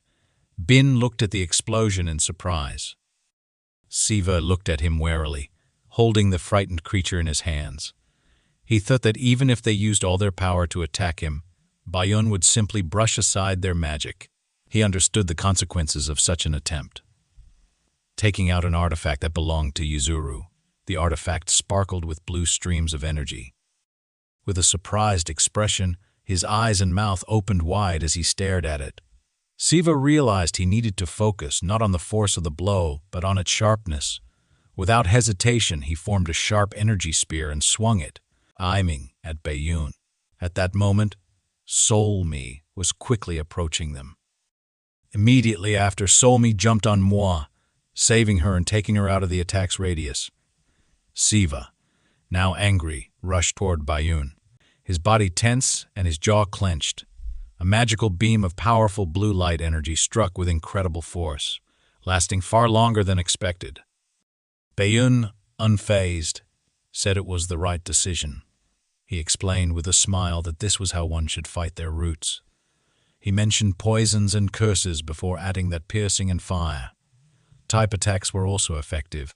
At that moment, Baiyun grabbed Siva's hand, which held the artifact. With a confident smile, Baiyun commented that all of these techniques could be effective if they struck the enemy. He then easily twisted Siva's arm. Siva clenched his jaw from the pain he felt. Baiyun burned Siva's back with magical energy, while Solmi watched with a worried expression. She hugged Siva's mother, who sat in front of her, tightly around the neck. Baiyun, looking at the main character kneeling at his feet, told him that he controlled the righteous energy exceptionally well. The creature connected to Siva shook with fear as the main character leaned on the floor, struggling to catch his breath. Bim continued, explaining that acquiring righteous energy wasn't so difficult, but managing it was an entirely different matter. Turning to the side with a smile, he remarked that pedigree played a significant role in this as well. At that moment, Siva's body was trembling uncontrollably as he knelt. Solmi looked at Bin intensely, her eyebrows furrowed. She held 2 black feathers in front of her face with a serious expression, understanding that Baiyun was the goblin Sua had fought earlier. Looking menacingly at Baiyun, she ordered him not to come closer. Stretching out 2 feathers glowing with bright purple magical energy, she warned him that he wouldn't be able to block the next charge with one hand. Baiyun, with a wide smile, placed a hand on the back of his head.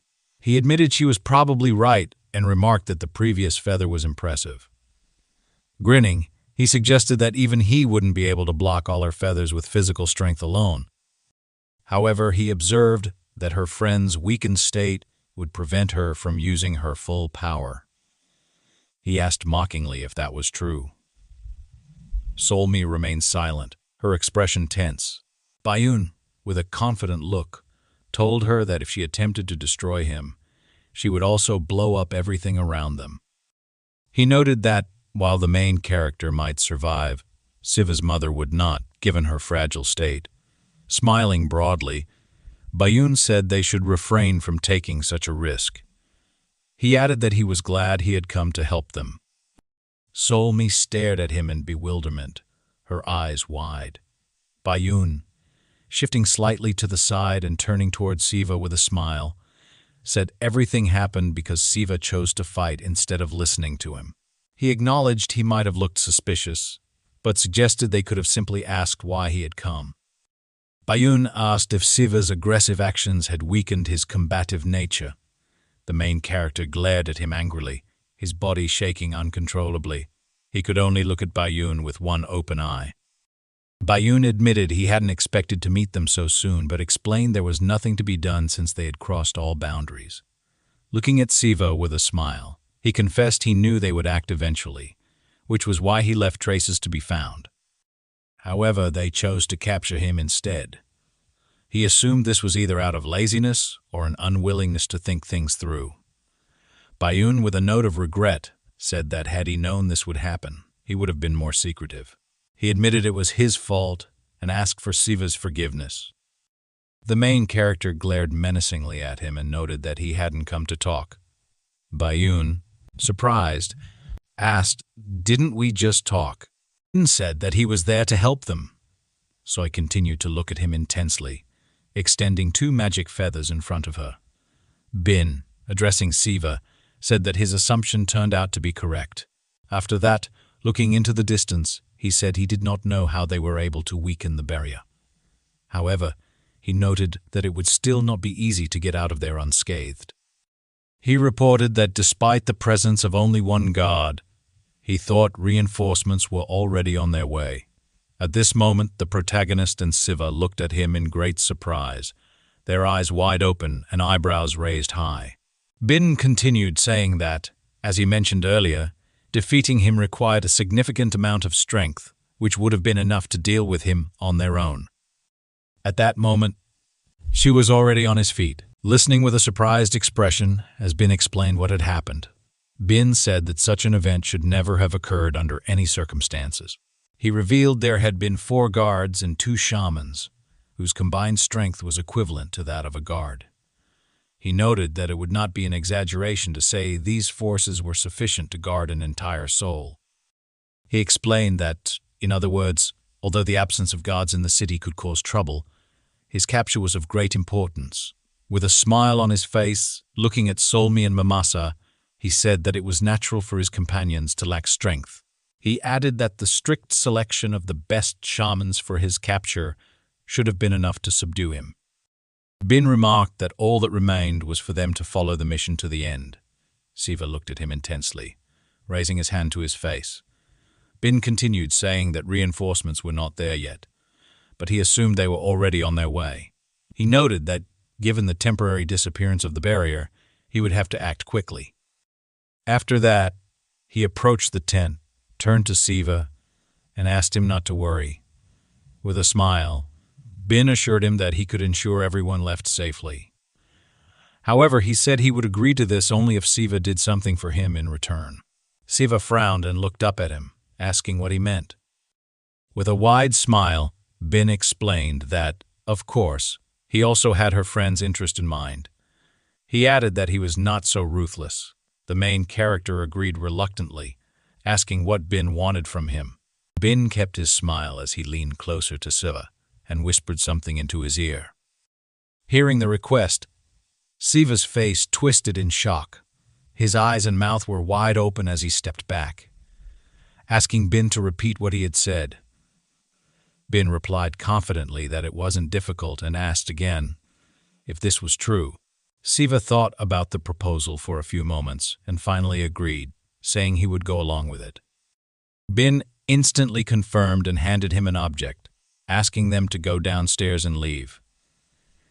The main character, still surprised, asked what he meant.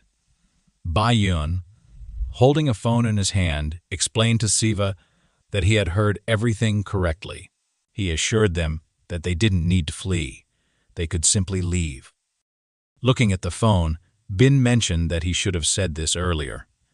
He then explained that he had killed the last guard not long ago, scratching the back of his head awkwardly and sticking out his tongue. He apologized for not reporting this sooner, saying that otherwise, their conversation might have taken too long.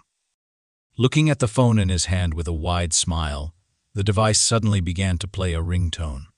So I looked at Bin with a worried expression while standing next to Sawa's mother. Bin answered the call, pressing the phone to his ear and looking at the sky. He asked who it was and then informed the caller that he was the one who had killed the phone's owner. He urged the caller to get straight to the point, stating that insults were unnecessary. Meanwhile, the main character stood motionless, bewildered, staring in surprise. Bin, still smiling, pointed down and suggested they should leave. He reminded them he had already said he would take care of everything. So I looked at him in shock, her eyes and mouth wide open. Bin waved at them with a friendly expression, prompting them to descend the stairs. When Solmi and Sawa's mother had already left, the main character followed them, casting a wary glance back at Bin. Once they were outside, they looked ahead in surprise. They saw Swa sitting on the floor with a gloomy expression. Startled, they shouted, "Swa!" Swa asked them not to worry about her. With large bruises under her eyes, she looked up at them warily and explained that she had simply stepped on something annoying. Meanwhile, Shagan, who was talking on the phone and standing in the center of the road, chuckled. "Into the phone," Shagan asked. "Is there nothing to be done then?" Responding to his interlocutor's remarks, he said that he understood everything. Then he stated that he would clean everything up here and leave. When he finished the telephone conversation, he continued to hold his large melee weapon on his shoulder, exhaling heavily and saying, "What nonsense." Annoyedly, he added that first, they would take everyone there and then order them to retreat. After that, he noted that he thought it was even good for them. Turning to Yashin, he told him that he did not know much, but assumed that his friend was not in danger. Yashin, who at that moment was sitting on the ground with an exhausted expression on his face, disheveled hair, and many drops of sweat flowing profusely down his face, seriously looked at Shagan and asked, "What?" When Yashin asked this, he was sitting on his knee, leaning on his sword. Shagan, lowering his face, said that a real criminal had appeared. He added that the criminal had come and surrendered, and noted that, as far as he understood, this criminal had also killed Pan. After that, Shagan ordered Yashin to stop looking at him and advised him to go to his friend. Yashin looked at Shagan in sincere bewilderment, his eyes wide open. Shagan said, "Well then." Yashin carefully looked at him without taking his eyes off. Shagan added that they needed to sum up the results of the battle. Immediately after that, with a sharp movement of his huge sword, he emotionlessly chopped off his hand without showing any reaction. Yashin, in a shocked state, asked him what he was doing. Then, in bewilderment, he asked why. Shagan interrupted his screams and told him that there was no need to make noise. He explained that this was all he could do to avoid being accused of letting him go. Looking at his severed hand, Shagan noticed that they would still grumble at him. Then he informed Yashin that it would also be easier for him to return later, if rumors spread that he had defeated Shagan. Yashin looked at Shagan in true confusion, his pupils constricted from the shock.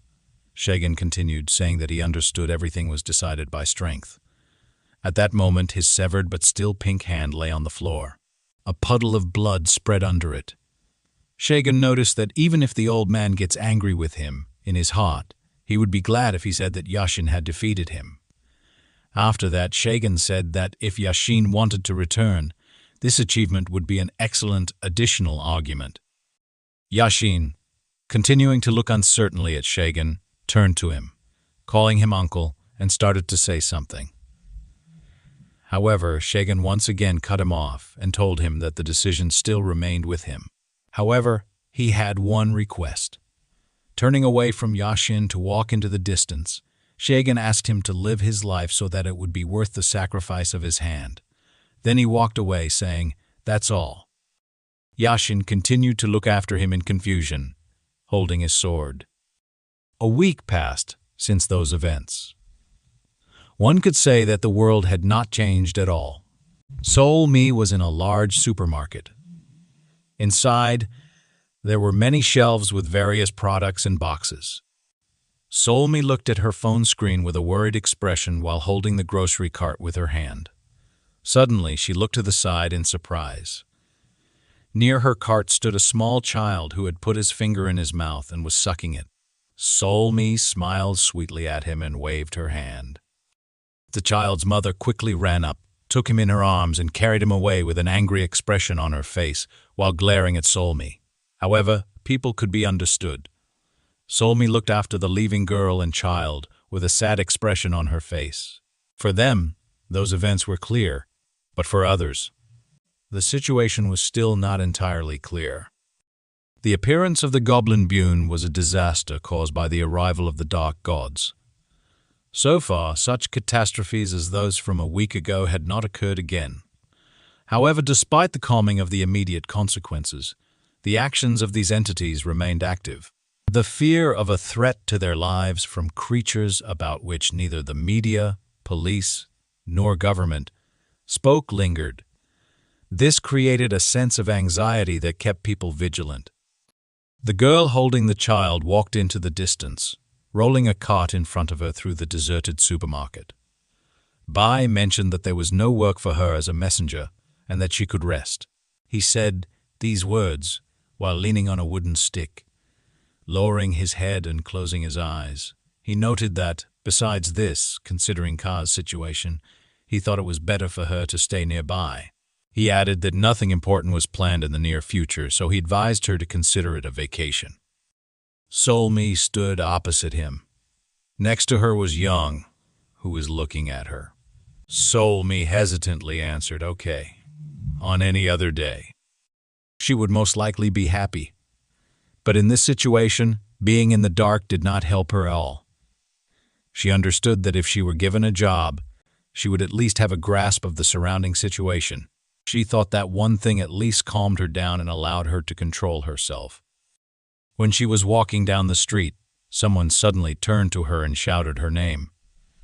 Solmi looked in surprise in the direction from where the voice came. Saiva's mother approached her, holding a bag in one hand and waving to her with the other. She had a big smile on her face and asked Solmi if she had really gone shopping alone this morning. Solmi thought that the calming factor for her was the need for her presence here, which was no less important than the duties of the Anva. Solmi respectfully greeted Saiva's mother and bowed to her. Saiva's mother, with a surprised expression on her face, said that the store was not close at all, after which she invited her to go there together in the evening. Solmi answered with a smile, saying that today was just perfect weather for a walk. She then asked Saiva's mother where she was going. In response, Saiva's mother, also smiling widely, told her that she would be back soon. She mentioned that this meeting was with a friend from her hometown. Shivu had been living here for a week now because of the recent situation. His house was partially destroyed during the battle between Saiva and one of the guards. Fortunately, none of the residents of the house were injured. This incident was explained to the public as a gas leak, and as compensation, the construction company temporarily moved the main character's family to a country complex. It is worth clarifying here that someone contributed to this arrangement. That someone was Yungo, a landowner from the Ha clan. Saiva's mother told Solmi okay, and then waved her hand with a smile, saying that they would see each other soon. According to legend, Solmi was just Saiva's classmate who lived next door to him. Solmi said goodbye to Saiva's mother and wished her a good day. After that, she heard someone's footsteps. Solmi turned around. It was Yungo leaving the building. He reacted in surprise when he saw Solmi. Solmi greeted him with a smile and told him that she had gone to meet a friend and would be back soon. Then, she noticed that it was already the weekend, and yet he was still working. She asked him if he had been working all week. Yungu, emotionlessly adjusting his glasses, asked her not to worry about him. He explained that this was his job, and he had to do it. He then mentioned that Go was also helping him with his work. Solmi wished him good luck. Yungu turned away from her and walked to the side, waving his hand without looking at her. Solmi understood that everyone was trying very hard to protect Saiva's mother from any danger, although she recognized that the likelihood of this was now very low. She took the phone in her hands and, turning to Sivu, asked him if he was awake. The main character answered her messages in the affirmative, explaining that he had just done so. Solmi asked him if he would come over to see her. After that, she motivated him by saying that she would cook something delicious. She then sent him a message with a picture of a happy, plump chick. She looked at the screen of her phone with a happy expression, thinking that this was great. Soon after, she was in the kitchen, putting a large pot on the stove. Many different products, recently purchased from the supermarket, were on the table. Solmi turned around and looked at Siwa, who was sitting at the table. The main character, at that moment, was leaning on the table, carefully looking at his phone. Solmi understood that he had been very tired over the past week. He had not left the house, and today they saw him for the first time since that incident. Solmi looked at Siwa with a worried expression as she stood near the kitchen utensils. At that moment, she thought it would be nice to cheer him up somehow. While wielding a knife, she divided the dough into thin strips. Vu came up to her from behind and told her there was no need to cut each layer separately. At this moment, Solmi was looking ahead with a tense expression on her face.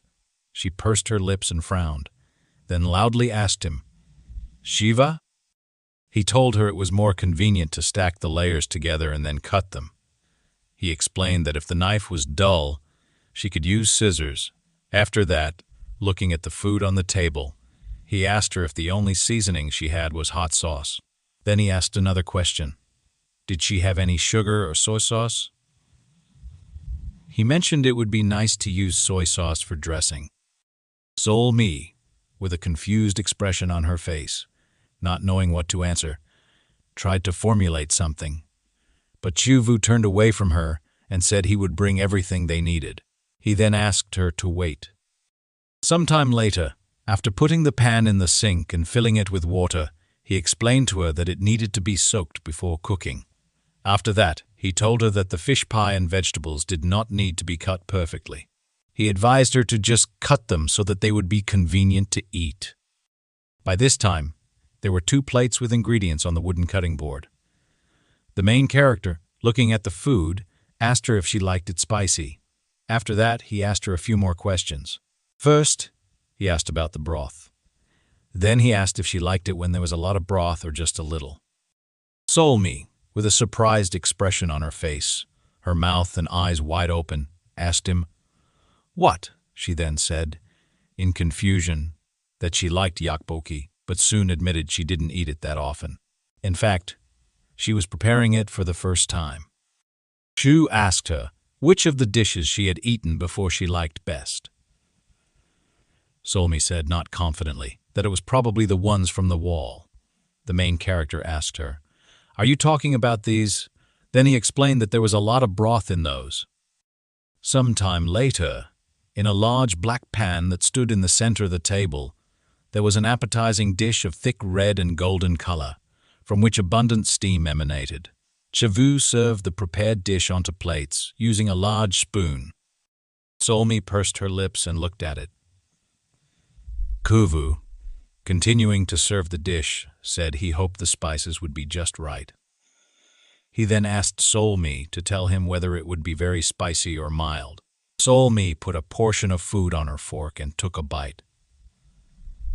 Her eyes widened, and she loudly exclaimed in surprise, saying it was incredible. She enthusiastically rated the dish, saying it was very tasty. She shouted that the yak boki tasted even better than it did in the store. The main character, looking at her with a smile on his face, said it was because they had just cooked it. Solmi told him she already knew that, but noted that he was really a good cook. Siwa remembered how, when he was very young, he cut food with a tense expression on his face under the supervision of his mother. He told Solmi that this wasn't entirely true. He explained that he just loved to cook and that his mother had taught him this as a child. A slight smile appeared on his face as he thanked Solmi, saying thank you. He then asked her if she wanted to treat him, and if that was why she went shopping in the morning. He also mentioned that he was fine and that there was no need to worry about him so much. At this time, Solmi, looking at him with a surprised expression on her face and cheeks full of food, holding a fork in her hand, Solmi admitted to herself that, for a moment, she had forgotten about everything. Vu told her that he had been thinking about what happened all week. He then looked at his plate and asked if it was right for him to go alone to save people. While eating with a fork, he said that, in the end, he still couldn't save anyone, and had even made things worse, leading to great casualties. He added that even his mother and his best friend had suffered because of his actions. With a calm expression on her face, Solmi looked at him and told him that it was not his fault. She pointed out that despite his reckless actions, he hadn't broken the law. She explained that only the shamans were fully responsible for what had happened. He then raised his face, looked at Solmi, and told her that he knew what she was worried about. He assured her that he was fine, even though he blamed himself. He said he wouldn't let it bring him down. He added that the situation had helped him understand a lot. While talking, he clenched his palm into a fist with great effort and confidently said that he now realized the consequences of his rash decisions and how difficult it was to be responsible for his actions. He explained that he wouldn't have felt this way if he had only put himself in danger. However, thinking about it now, he admitted that he had behaved selfishly. They sat at a small wooden table in a small room, opposite each other. The main character, chewing his food, said that he couldn't even guarantee his own safety. Then, he mentioned that Swa should have returned and said he would try to learn everything he could from her. Solmi, looking at him in surprise, asked again, "Is she already back?" After that, Solmi noted that she thought Swa was still in the monster world. Kivu answered her, saying that her room was right above theirs and that, this morning, he had heard footsteps, which woke him up. Solmi looked to the side, sucking on her fork, mentally noting that the sound insulation there was weak. Then she stopped herself, realizing that something was wrong. She thought about the fact that, after the battle, Swa had returned to their world to rest. However, she noticed that Swa hadn't informed her about her return or contacted her at all. Using the elevator buttons, she went up to the floor above. When she opened the door, she asked, "Soa, are you at home?" With a smile on her face, Solmi added that if she had returned, she should have come to say hello. When Solmi entered the room, she saw Silwa lying in the center of the room without signs of life. Solmi looked at her in fear and called out, "Silwa." He saw Swa. As she approached, she saw Swa lying heavily, inhaling air into her lungs. Drops of sweat ran down her face, and there were large purple bruises under her eyes. Goya, who was at that moment at his workplace in a coffee shop, asked Solmi, who was talking to him on the phone, if she was injured. He then asked when she had last seen Swa healthy. Goya, pressing the phone to his ear, suggested that perhaps Swa had been in this state all week. He told Solmi that she knew how stubborn and proud Swa was.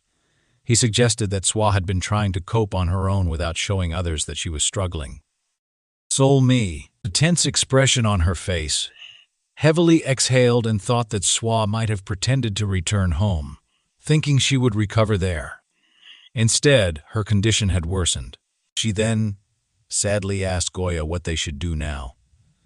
He answered that if she was talking about healing, Swa needed to be sent back to their world as soon as possible. By this time, Swa was already lying on a sheet and pillow, covered with a thick blanket.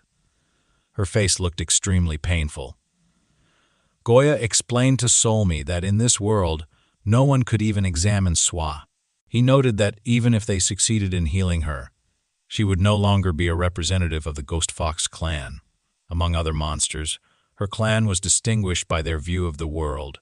Blood relatives often squabbled with each other, and deceptive conspiracies were common. In such fights, someone often died, and according to their beliefs, the weak were to blame for their helplessness. Solmi recalled that many people dreamed of taking Swa's place, but she was significantly superior to her competitors. However, if they found out about her condition, rumors would spread instantly, and her relatives might act. Siu, sitting on a chair near the bed with a sad expression on his face, looked at Swa's exhausted face. Goya said that there was only one way, but he noted that there was no guarantee it would work. Solmi, interested, asked if that was true. She then loudly exclaimed that it was great and immediately asked him what needed to be done. Goya replied that if she was in this condition and there were no visible wounds, therefore the reason was not a wound or illness. The main character was sitting on a wooden chair opposite the bed, on which the sick Swa was lying. Goya assumed that this was divine punishment, and he thought that she knew what he was talking about. Solmi furrowed her eyebrows and pressed the phone screen to her ear. She said that this couldn't be the case. She then asked Goya if he thought that Swa was tormented by an ordinary evil spirit. Goya suggested that perhaps Solmi had thought so at first, but that it only got worse.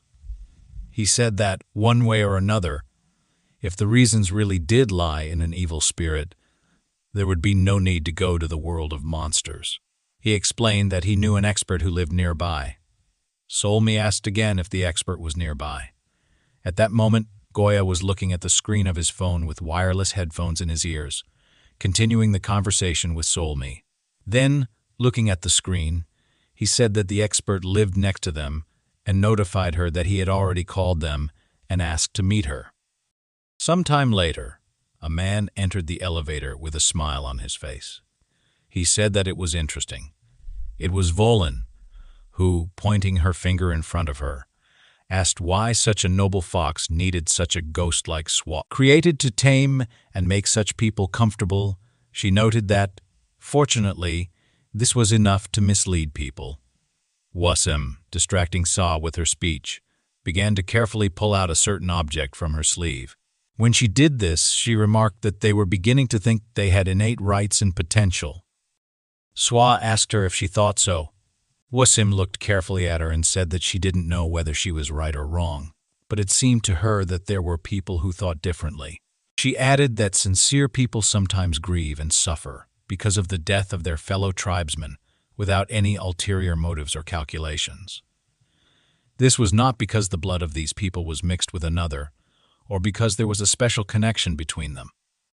With a sly smile on her face, Sim made a sharp jerk backward, pulling out the item from her sleeve. She asked Sa, with an insolent expression on her face, if she thought she cared about this. Zim then jumped back and landed on higher ground with her feet. Selfa looked up at her menacingly, frowning her eyebrows. Wum guessed that she must be infinitely stupid if she allowed herself to be distracted while standing in front of her opponent. After that, she rose up using her magical energy, thinking that this would be enough for her. She understood that the distance had increased, and now the blades would not reach her.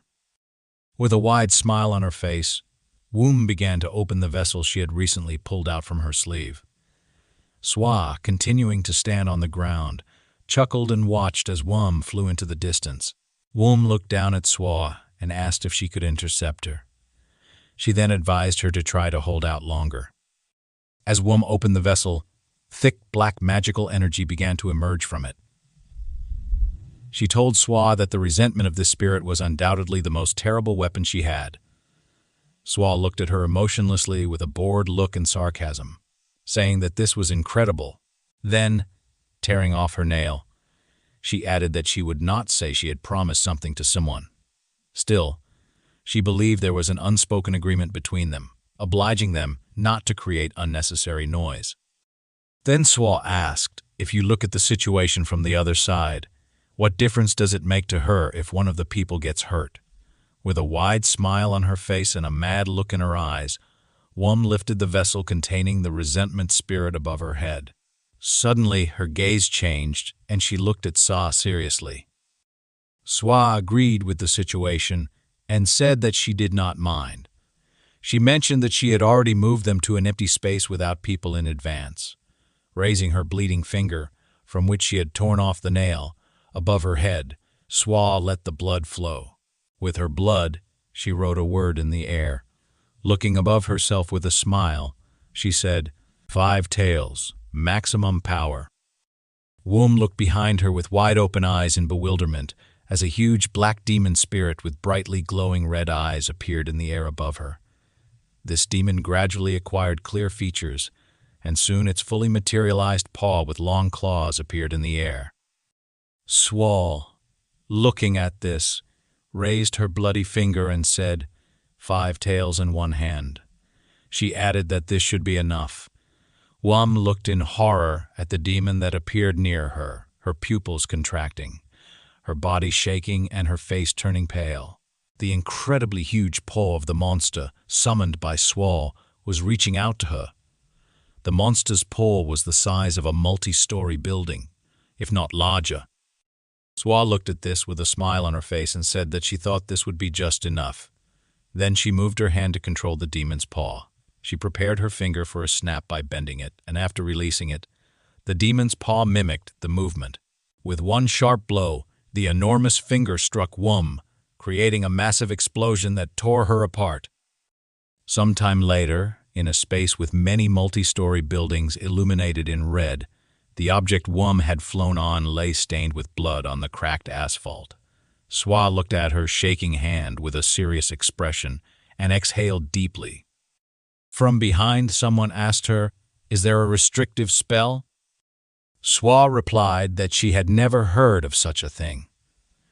Then she assumed that she might not have enough qualifications. Bai, who stood behind her combing his beard, answered negatively, saying that this was not the case. He explained that permission to enter the world of humans might exist, but some creatures are forced to limit their powers. He added that this applies to monsters of the Ryan class and higher. By this time, Swa was sitting opposite him in a venerable pose, positioned with her hands folded on her legs. Bai said that everyone had long known she had reached a very high level. Swa thanked him for his praise and asked with a smile on her face why she always found herself in such situations. She mentioned that she was not experienced enough to get permission to enter the human world, but at the same time was so strong that she even needed a restricting spell. Bai responded by saying she should not feel like an outcast because of these measures. Lowering his head and closing his eyes, he added that this was the will of the king of monsters. He explained that even he, while traveling around the world, was affected by the spell. He further reassured her that if she truly needed to use force, he was confident that her ingenuity would help her find a way out. By the time they had this conversation, they were already in the world of monsters. The old man told her that this was precisely why he had been looking for her. Swa frowned at him with a questioning look. Thanking him for mentioning her ingenuity, she noted that everything had worked out as planned. However, Swa silently thought that summoning 5 tails with only one hand had been too much. She reasoned that the demon had been utterly torn, just like the channels of energy circulation. In this state, she could not even call Siwa pathetic. She mentally noted that while pushing her limits had its benefits, the soul she wanted to summon could not compare to the one in her vessel. She thought that releasing it would have required even more strength to control. The second of the candles, which until recently burned with a bright blue light, went out. Sela observed this carefully and asked herself if this meant there had been a second support. Thoughtfully placing her hand on her face, she realized the barrier would vanish immediately if everyone was lost. She also recognized that there wasn't much time left. By this point, she had returned to the place where she had recently defeated Wum. Behind her, an open vessel containing an evil spirit lay ominously. Swa closed her eyes and wiped her face with her hand, understanding it was time to search for Shiva. Suddenly, she noticed the vessel move. She looked at it in surprise, her eyes wide open. At that moment, she felt something behind her. Turning to face the front with a surprised expression and her mouth slightly open, she saw the evil spirit. The spirit turned to her, and with a sinister smile, thanked her, calling her sister. It told her that, thanks to her, it was now free, and that they could have fun together forever. On the roof of one of the high-rise buildings, a door opened. From there, Soy looked up with a smile on her face. She realized the barrier was weakening, which meant they had succeeded. She thought that no one had sustained serious injuries and understood there was no need to worry about Swa. However, she was concerned for Shiva and his friend. Turning behind her with a worried expression, Soy saw Shiva's mother. She thought the barrier was still standing, but realized that, with effort, she could break through it. Although the barrier would not harm her, she understood the human body was fragile. Approaching Shiva's mother, she exhaled heavily, contemplating her next move. She realized she should wait until the barrier completely subsided and hoped that nothing terrible would happen during this time. Suddenly, Selfa looked in surprise behind the back of Siva's mother and saw the main character standing there, actively trying to restore his lost breath. He was leaning his hands on his legs, breathing heavily. His torso was bare, and he was wearing only torn pants. Solmi sighed in surprise and asked him not to worry. She explained that Sua had used magic to ensure his mother would not be scared. Siva, with a surprised expression, looked at his mother, who stood emotionlessly, staring straight ahead. The main character then thanked Solmi for risking their lives to save his mother. Solmi, with a gentle smile on her face, echoed his words about taking a risk. She told him it was the least they could do. The main character then shared that, on the way there, he felt something strange, as if breathing had become easier. He reasoned that if he understood correctly, the barrier had begun to weaken. Turning to Solmi, he asked if she wanted to fly away from there with his mother. Solmi responded loudly in the affirmative, saying that as soon as the barrier completely subsided, she would take them away. However, she was interrupted by Siva, who with a serious expression told her firmly that she should only take his mother. Solmi looked at him in bewilderment and walked toward him, pressing her clenched palm to her chest. Loudly and worriedly, she asked what he was saying. She told him she could feel the same thing he did. Siva interrupted her again, explaining that his decision was not made thoughtlessly. Looking ahead with a serious expression, he said that, on the way there, he had noticed the shamans behaving strangely. He explained that, once inside the barrier, the shamans could have combined forces to destroy them. However, he observed that after he and Yashin dealt with one pillar of the barrier, the next shaman appeared as if waiting for that moment. Solmi looked at him, her eyes and mouth wide open in surprise. Siva suggested two possible explanations. Either there were restrictions preventing shamans from being near one another, or the shamans simply did not get along. While he admitted the second explanation was unlikely, it couldn't be ruled out.